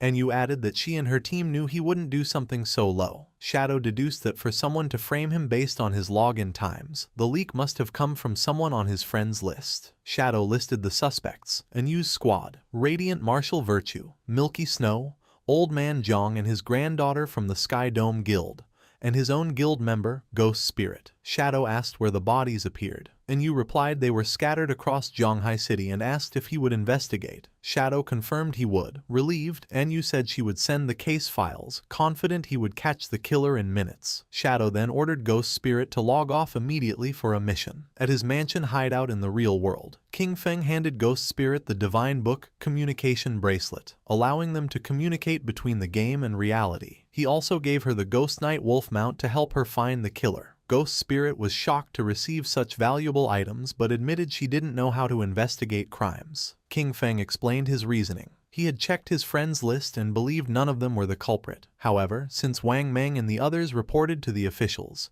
he suspected a mole within the police was leaking his login times. He told Ghost Spirit she was the best candidate because her skill, Touch of the Yellow Spring, allowed her to track targets by aura or scent. He sent her the files and told her to use her skills flexibly. Filled with determination, Ghost Spirit vowed to find the true culprit. Meanwhile, in a hotel in Magic City, Tony and the blue-haired girl threw the bound Chu Kunshan onto the floor. Tony announced to a man in the shadows that he had brought the person. A bald older man smoking a cigar turned around. He praised Tony for a job well done. Chu Kunshan, terrified, recognized him as Mr. Theodore from the embassy. Theodore smiled chillingly, glad that dear Chu remembered him. He claimed he couldn't bear to see Chu suffer injustice, so he asked his friends to rescue him. Sweating, Chu Kunshan pointed out that these friends were wanted criminals. He asked Theodore if his true intention was to deal with Shadow or the Great Xia government. Theodore laughed, asking if there was a difference, noting the officials and Shadow were close allies. Chu Kunshan ranted about the injustice. His wife and son died, yet the authorities arrested him, a military officer, instead of Shadow. He looked up at Theodore, acknowledging he wasn't saved for free and asked what he wanted him to do. Theodore calmly replied that his divination pointed to Chu, telling him Chu could help find something he desperately wanted. He then asked what Chu's profession in the game was. Chu looked confused, but then he realized why he was valuable. He lowered his head and revealed his secret. He held the only hidden class in the priest system, the Feng Shui Master. He explained his skills. Yin-Yang Harmony let him manipulate enemy emotions and deal extra damage to ghosts, and Ley Line Perception could find treasures and monsters. Chu lamented that his hidden class was only a support role, not much help in a direct fight against Shadow. Suddenly, a sinister glint appeared in Chu's eye, and a yin-yang symbol materialized as he activated his yin-yang harmony skill. Immediately, the effects took hold of Theodore's subordinates. Tony and the bald muscular man began to argue violently. The argument instantly escalated into a savage brawl. Chu watched coldly, explaining that under his skill's influence, They would fight to the death, though it was ineffective against enemies more than 5 levels higher. Theodore watched with amusement, laughing and clapping. He praised Chu, saying finding him was the right choice. Then, he pulled out a magical tarot card glowing with blue flames and commanded his men to stop fighting, remarking that infighting was bad. Theodore cast the card, unleashing a spell called Moon God's Purification. A massive beam of blue light descended from a spectral moon, enveloping the 2 brawling men. The light washed over them, instantly purifying the negative emotional effects from Chu's skill. Tony and the bald man collapsed, unconscious. The blue-haired girl, Mei Jing, laughed, commenting on how strong Mr. Chu's skill was. Theodore ordered her to heal them. Chu Kunshin watched in sweat-drenched terror. He was shocked because his powerful skill shouldn't be removed by ordinary purification. He stared at Theodore in fear, wondering about his class. Theodore spread his arms wide, formally welcoming Chu to their group. As he sat surrounded by magical energy, it was revealed that Theodore also held a unique hidden class in the priest system, the Diviner. His class allowed him to draw different cards to perform divination, enhancement, purification, and teleportation, and his cards could be given to others to use once. On the streets of Zhonghai City, Ghost Spirit was crouching, using her skill, Touch of the Yellow Spring. A red aura emanated from her fingertips as she sensed a trail. She declared that she had found the killer's aura. The trail led off into the distance, and Ghost Spirit pointed the way for her mount, the Ghost Night Wolf. She told the wolf to move out, mounting the beast as they dashed through the empty city streets, following the Crimson Trail. The scene shifted to a high-rise apartment, King Feng's former residence, where a knock was heard. Inside, Xiao Yu opened the door with a bright, expectant smile, greeting the visitor as Mom. Standing in the doorway were a middle-aged woman in a suit and a tall white-haired man, also in a suit. Xiao Yu excitedly asked if the man was there to buy the house, praising the woman for finding a buyer so quickly. However, the woman looked apologetic and corrected her. She explained this was not a buyer, but a diviner she had hired to help find Xiao Yu's brother. The white-haired man adjusted his tie and introduced himself as Diviner Ren Tu. Xiao Yu's expression fell. She asked why they needed to divine her brother's location. The woman sadly revealed she would be moving away in a couple of days and could not rest easy leaving Xiao Yu alone. Shocked, Xiao Yu asked why she was suddenly moving. The woman explained that Zhonghai City officials had extracted a platinum-grade hideout, the church sanctuary, and had invited the Mengsha River Guild to move in for safety. The woman pointed to Ren Tu, urging Xiao Yu to accept his help, claiming his divination was very accurate. Ren Tu stepped forward, agreeing. He tried to persuade Xiao Yu, saying that King Feng was reliable and if she begged him properly, he would surely help her. Xiao Yu crossed her arms and angrily rejected the offer. She thanked the woman for her good intentions but declared she did not need it. She bitterly stated that after 19 years, if he had said he did not want her, then that was it. She questioned the point of finding him. Internally, however, Xiao Yu thought she was currently guarding Shadow's hideout and saw him often. She was convinced Shadow would eventually discover her merits and let her join his guild. The woman sighed, resigned to Xiao Yu's stubbornness. She advised Xiao Yu to try the divination anyway, then excused herself to go pack. As she left, Ren Tu remained. He asked Xiao Yu for any items her brother had used for the divination. Xiao Yu snapped at him, repeating that she did not need him to divine anything. Ren Tu ignored her and walked into the apartment, looking around. He mentioned he had heard the siblings had lived together and concluded the house itself was enough of a medium. Xiao Yu followed, demanding to know who had let him in. Ren Tu smiled charmingly and said he felt they had a destiny, so he would perform the divination for free. Without waiting for permission, Ren Tu raised a card that glowed with blue magical energy. He told her she could look at the result. If she was satisfied, great. If not, it did not matter. A holographic tarot card appeared in the air. Ren Tu activated the divination card, which displayed a vision of a dark figure lying in the deep sea. He interpreted the image for Xiao Yu with a regretful expression, informing her that her brother had already been burned to death and his corpse had sunk into the ocean. Xiao Yu was left in total shock. Ironically, while the real King Feng was shown relaxing on a sofa in his hideout, Xiao Yu burst into a rage. She furiously thought he was trash for dying so easily, as he should have waited until she was powerful enough to trample him. Outwardly, Ren Tu simply offered his condolences.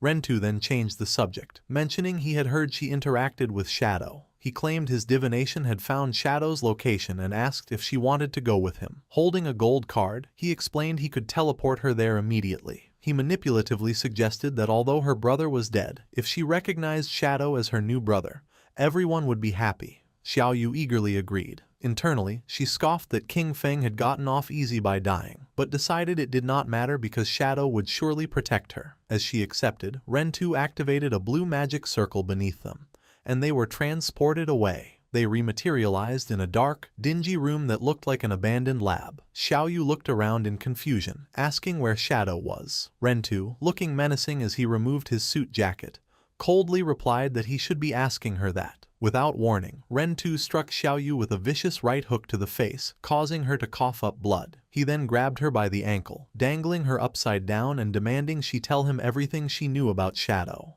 Terrified and crying, Xiaoyu stammered that she did not actually know him. Rentu accused her of lying, reminding her she had claimed to guard his door and see him often. He delivered a brutal punch to her stomach while she hung defenseless, knocking her unconscious. Rentu remarked that she had fainted too easily and was shocked she had not extracted a single ability from the game to protect herself. He dragged the unconscious Xiaoyu across the floor. He spoke on the phone, telling the person on the other end the prey was ready. With sadistic hunger, he asked when he could make his move, complaining that his blade was thirsty. Rentu threw Xiaoyu's limp body onto a metal table. He checked his phone and read a message from his boss forbidding him from killing her without further instructions. Rentu clicked his tongue in disappointment. However, a sinister look returned as his eyes glowed red. He pulled out a scalpel and decided that if he could not kill her, he would just play with her slowly. Meanwhile, in a restroom, Officer Xiaoma noted there had been no news of Shadow logging off for 2 days. He walked out, reasoning that a person's need for food became very high after extracting game stats, making it impossible for Shadow to stay online this long.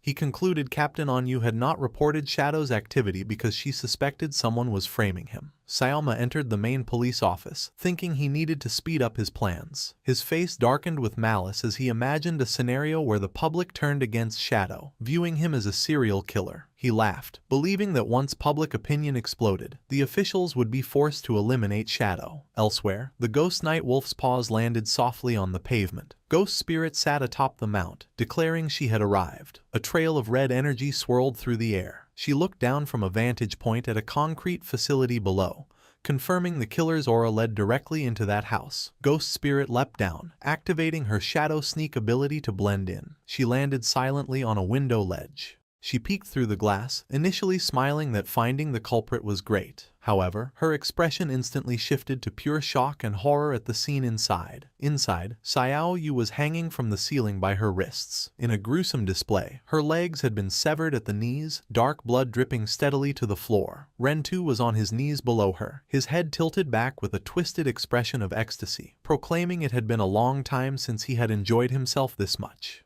The system informed Xiaoyu her logout request had failed because she was in a combat state. Tears streamed down her face, realizing there was no escape. She hung from the ceiling by her wrists. Her legs had been severed and wrapped in crude bandages. She screamed in agony while Rentu laughed maniacally below. She couldn't understand why this was happening.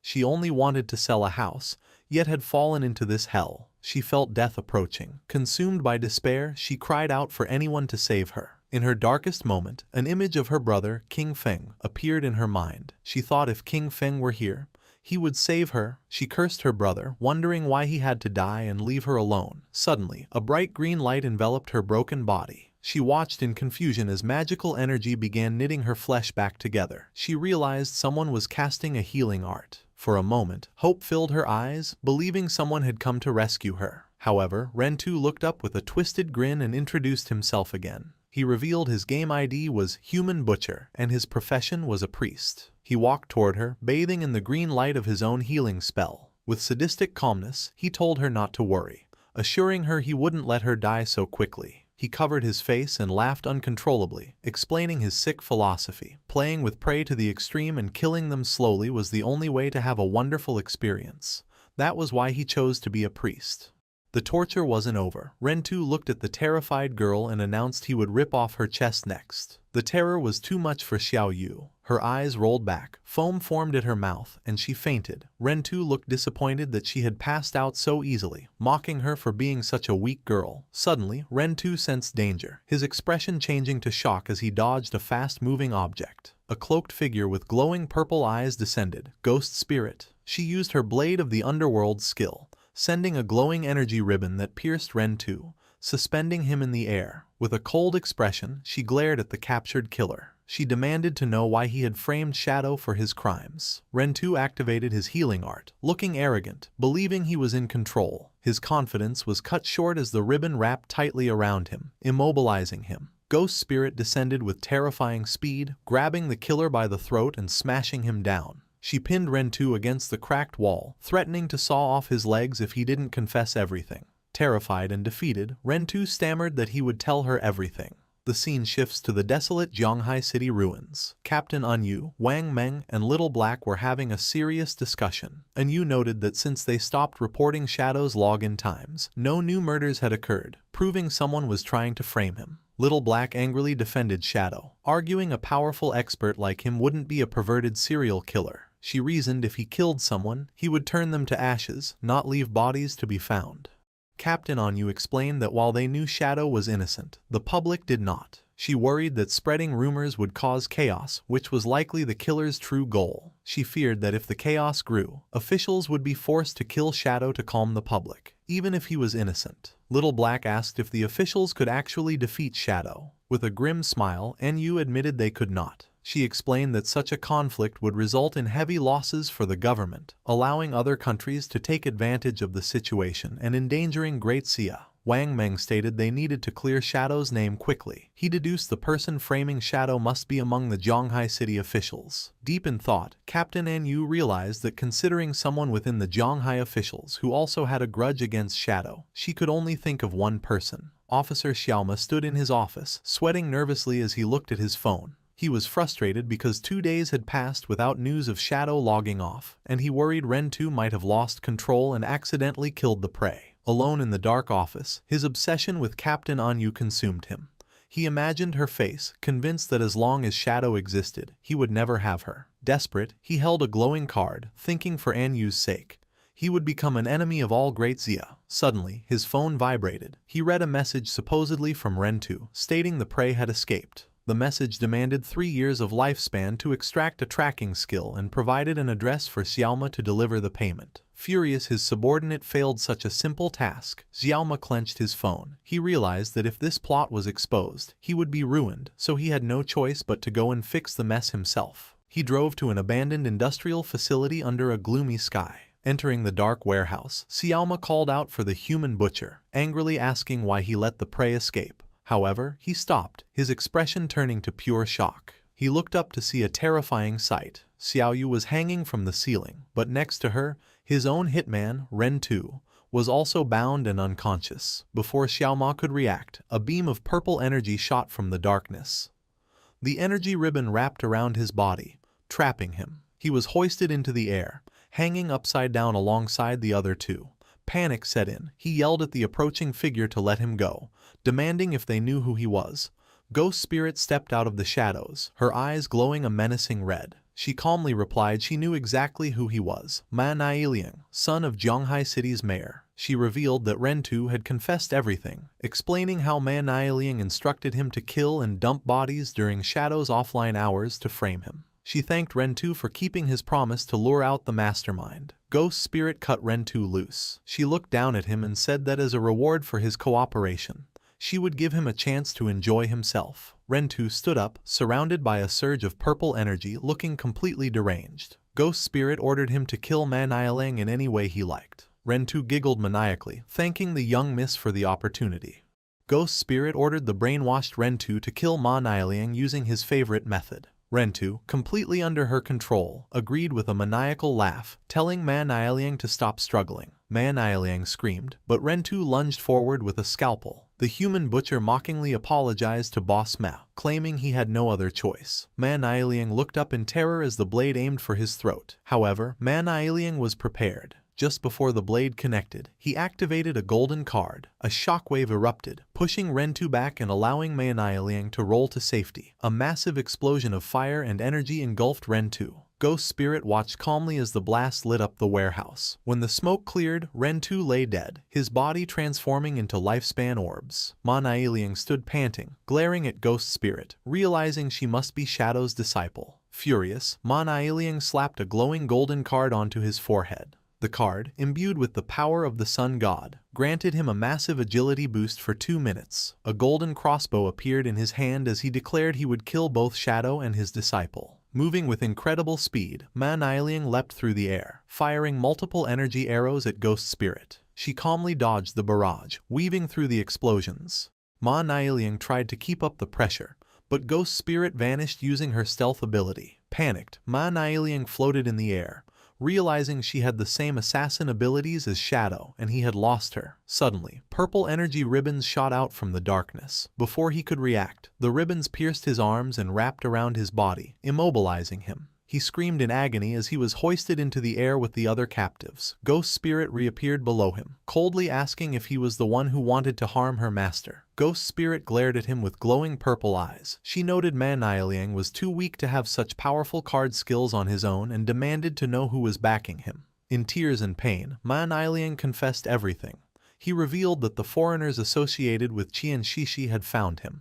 They gave him the cards and asked for his help to kill Shadow, promising a big shot, was backing them. Sobbing, Ma Niling claimed he didn't know anything else. He begged for his life, promising his father, the mayor, would give her anything if she let him go. Ghost Spirit simply turned her back, muttering he was too noisy. Behind her, the ribbons constricted violently, causing Ma Niling's body to erupt in a shower of blood, killing him. With cold red glowing eyes, Ghost Spirit walked away. She recalled her master's words, never let a single enemy escape. As she left, she looked back at Xiao Yu, still hanging from the ceiling, unconscious and legless. She pitied the girl but left her for the authorities to save, thinking her survival was up to her own fate. Soon after, police arrived following an anonymous tip. The officers rushed into the warehouse and were shocked by the scene, calling for a healer upon seeing the injured girl. They identified the bodies, Ma Niling and an unidentified man, Ren Tu. They noted the girl was in a coma but not in life-threatening danger. A captain shouted that there was a message. On the wall, 2 phones were embedded in the concrete. A message above stated the serial killings were committed by these 2 to frame Shadow. The evidence was in the phones, and the girl was a witness. It was signed, doing good deeds without leaving a name.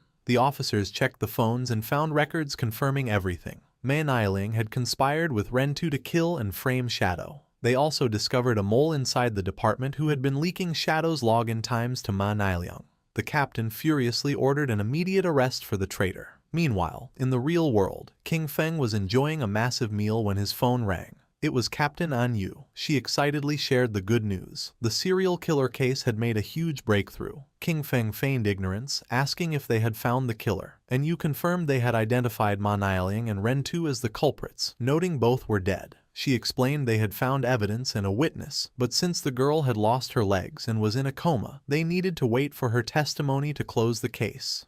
King Feng thought to himself that Ghost Spirit had completed the mission perfectly, and Yu apologized for the trouble the investigation had caused him. As an apology, she offered him some intelligence. She described a strange phenomenon in a novice town in Zhonghai City. 5 flying monsters were circling the sky, hunting players. Strangely, whenever one was killed, there were always 5, and Yu suspected a treasure was hidden there and urged Shadow to solve it. King Feng's eyes widened as he realized the implication. Another ancient god slate had appeared. King Feng analyzed the information. He deduced the ancient god slate must be high in the sky. Since players couldn't fly yet, he would need a flying mount. He recalled the Withered Bone City key he had obtained from the magic Leaning Tower. He knew Withered Bone City was part of the Marega Empire, the dragon homeland, and deduced he might find a flying dragon mount there. The system indicated that entering Withered Bone City required level 20. King Feng checked his status and saw he was level 19. With determination, he decided to enter the game, knowing he only needed to level up once. Shadow teleported to the Withered Bone City outer beach. It was a desolate coastline covered in massive skeletons, with a dark castle looming on a distant island. As Shadow appeared, he noticed glowing lifespan orbs scattered on the ground, indicating other players had been there recently. Shadow's expression sharpened as he sensed a disturbance and hid behind a large skeleton. In the distance, a massive, skeletal lobster monster stood on its hind legs, spitting green acid at a group of players. Among the group was Lin Qingyu, Late Night Drizzle, and a large bald man. Lin Qingyu looked shocked as bubbles of green acid floated toward her. The bald man in her party stepped forward confidently, telling the others to watch him. A green ghostly aura surrounded him. The system identified his class as the Soul Walker, a hidden support class that allowed the user to turn themselves and their teammates into a spirit form. In this state, they couldn't attack but were also immune to damage and had no physical collision. The monster unleashed a torrent of green acid breath, but thanks to the Soul Walker's ability, the attack passed harmlessly through the intangible players. Watching from his hiding spot, Shadow's eyes narrowed. He recognized this group from his past life. He remembered that this bald man, Zuma, Theodore, and others had teamed up to trap Magic City officials. This scheme caused heavy casualties for the official forces, leaving them unable to maintain order. As a result, Magic City fell into chaos for 3 months, indirectly causing hundreds of thousands of deaths.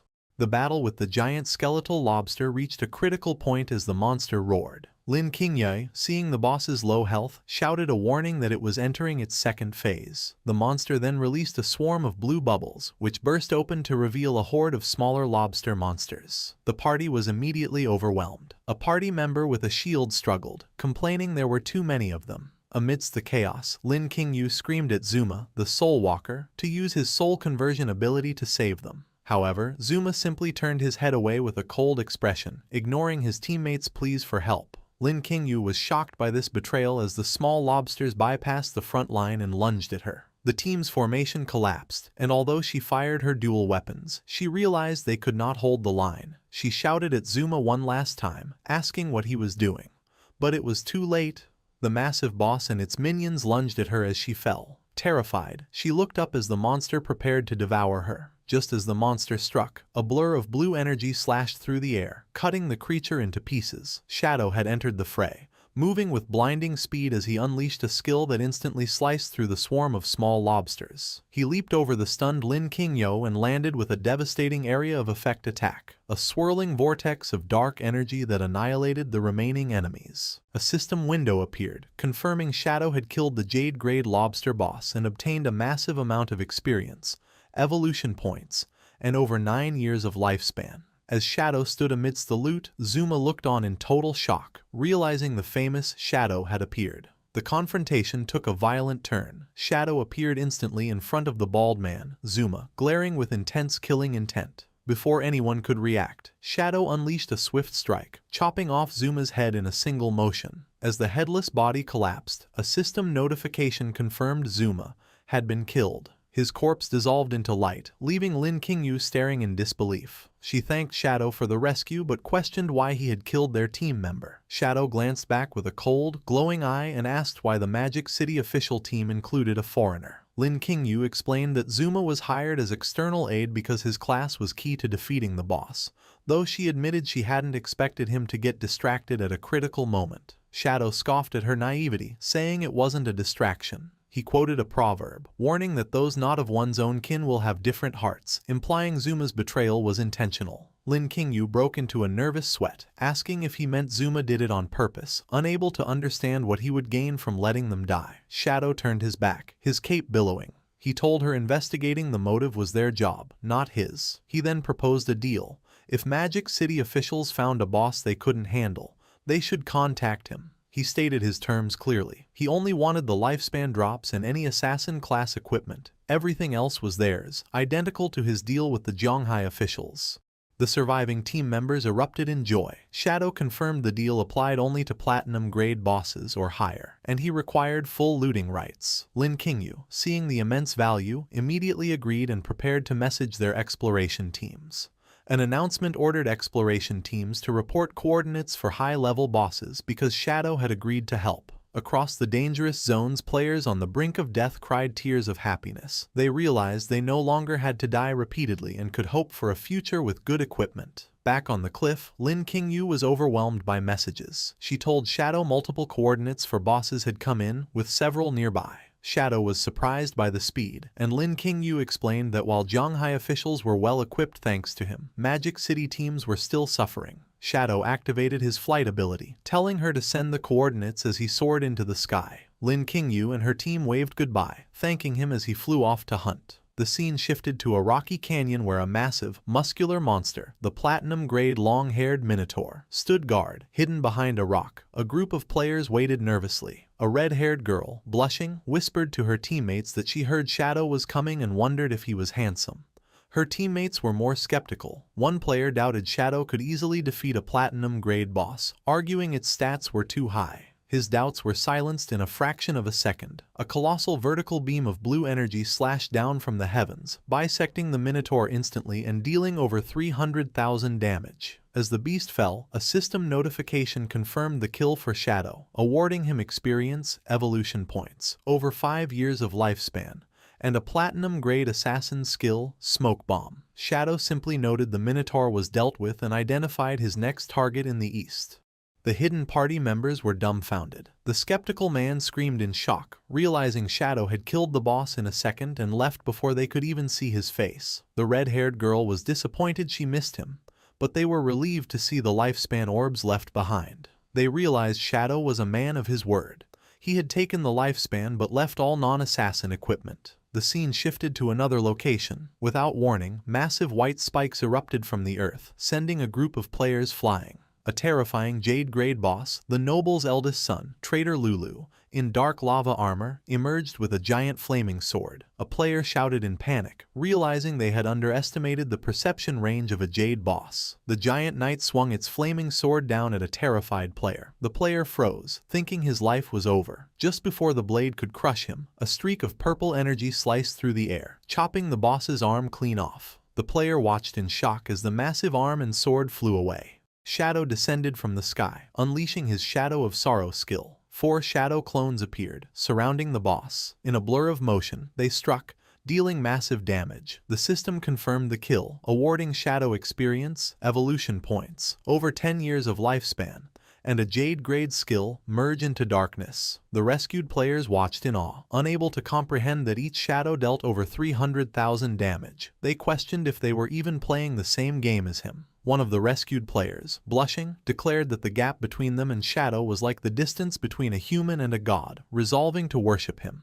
Having cleared the bosses, a system window notified Shadow he had reached level 20. As dark energy swirled around him, he remarked that farming bosses was the fastest way to level up. Suddenly, another notification chimed. The natural disaster ancient god curse slate was fully charged. Shadow's eyes glowed yellow with anticipation as he prepared to draw a new affix from the slate.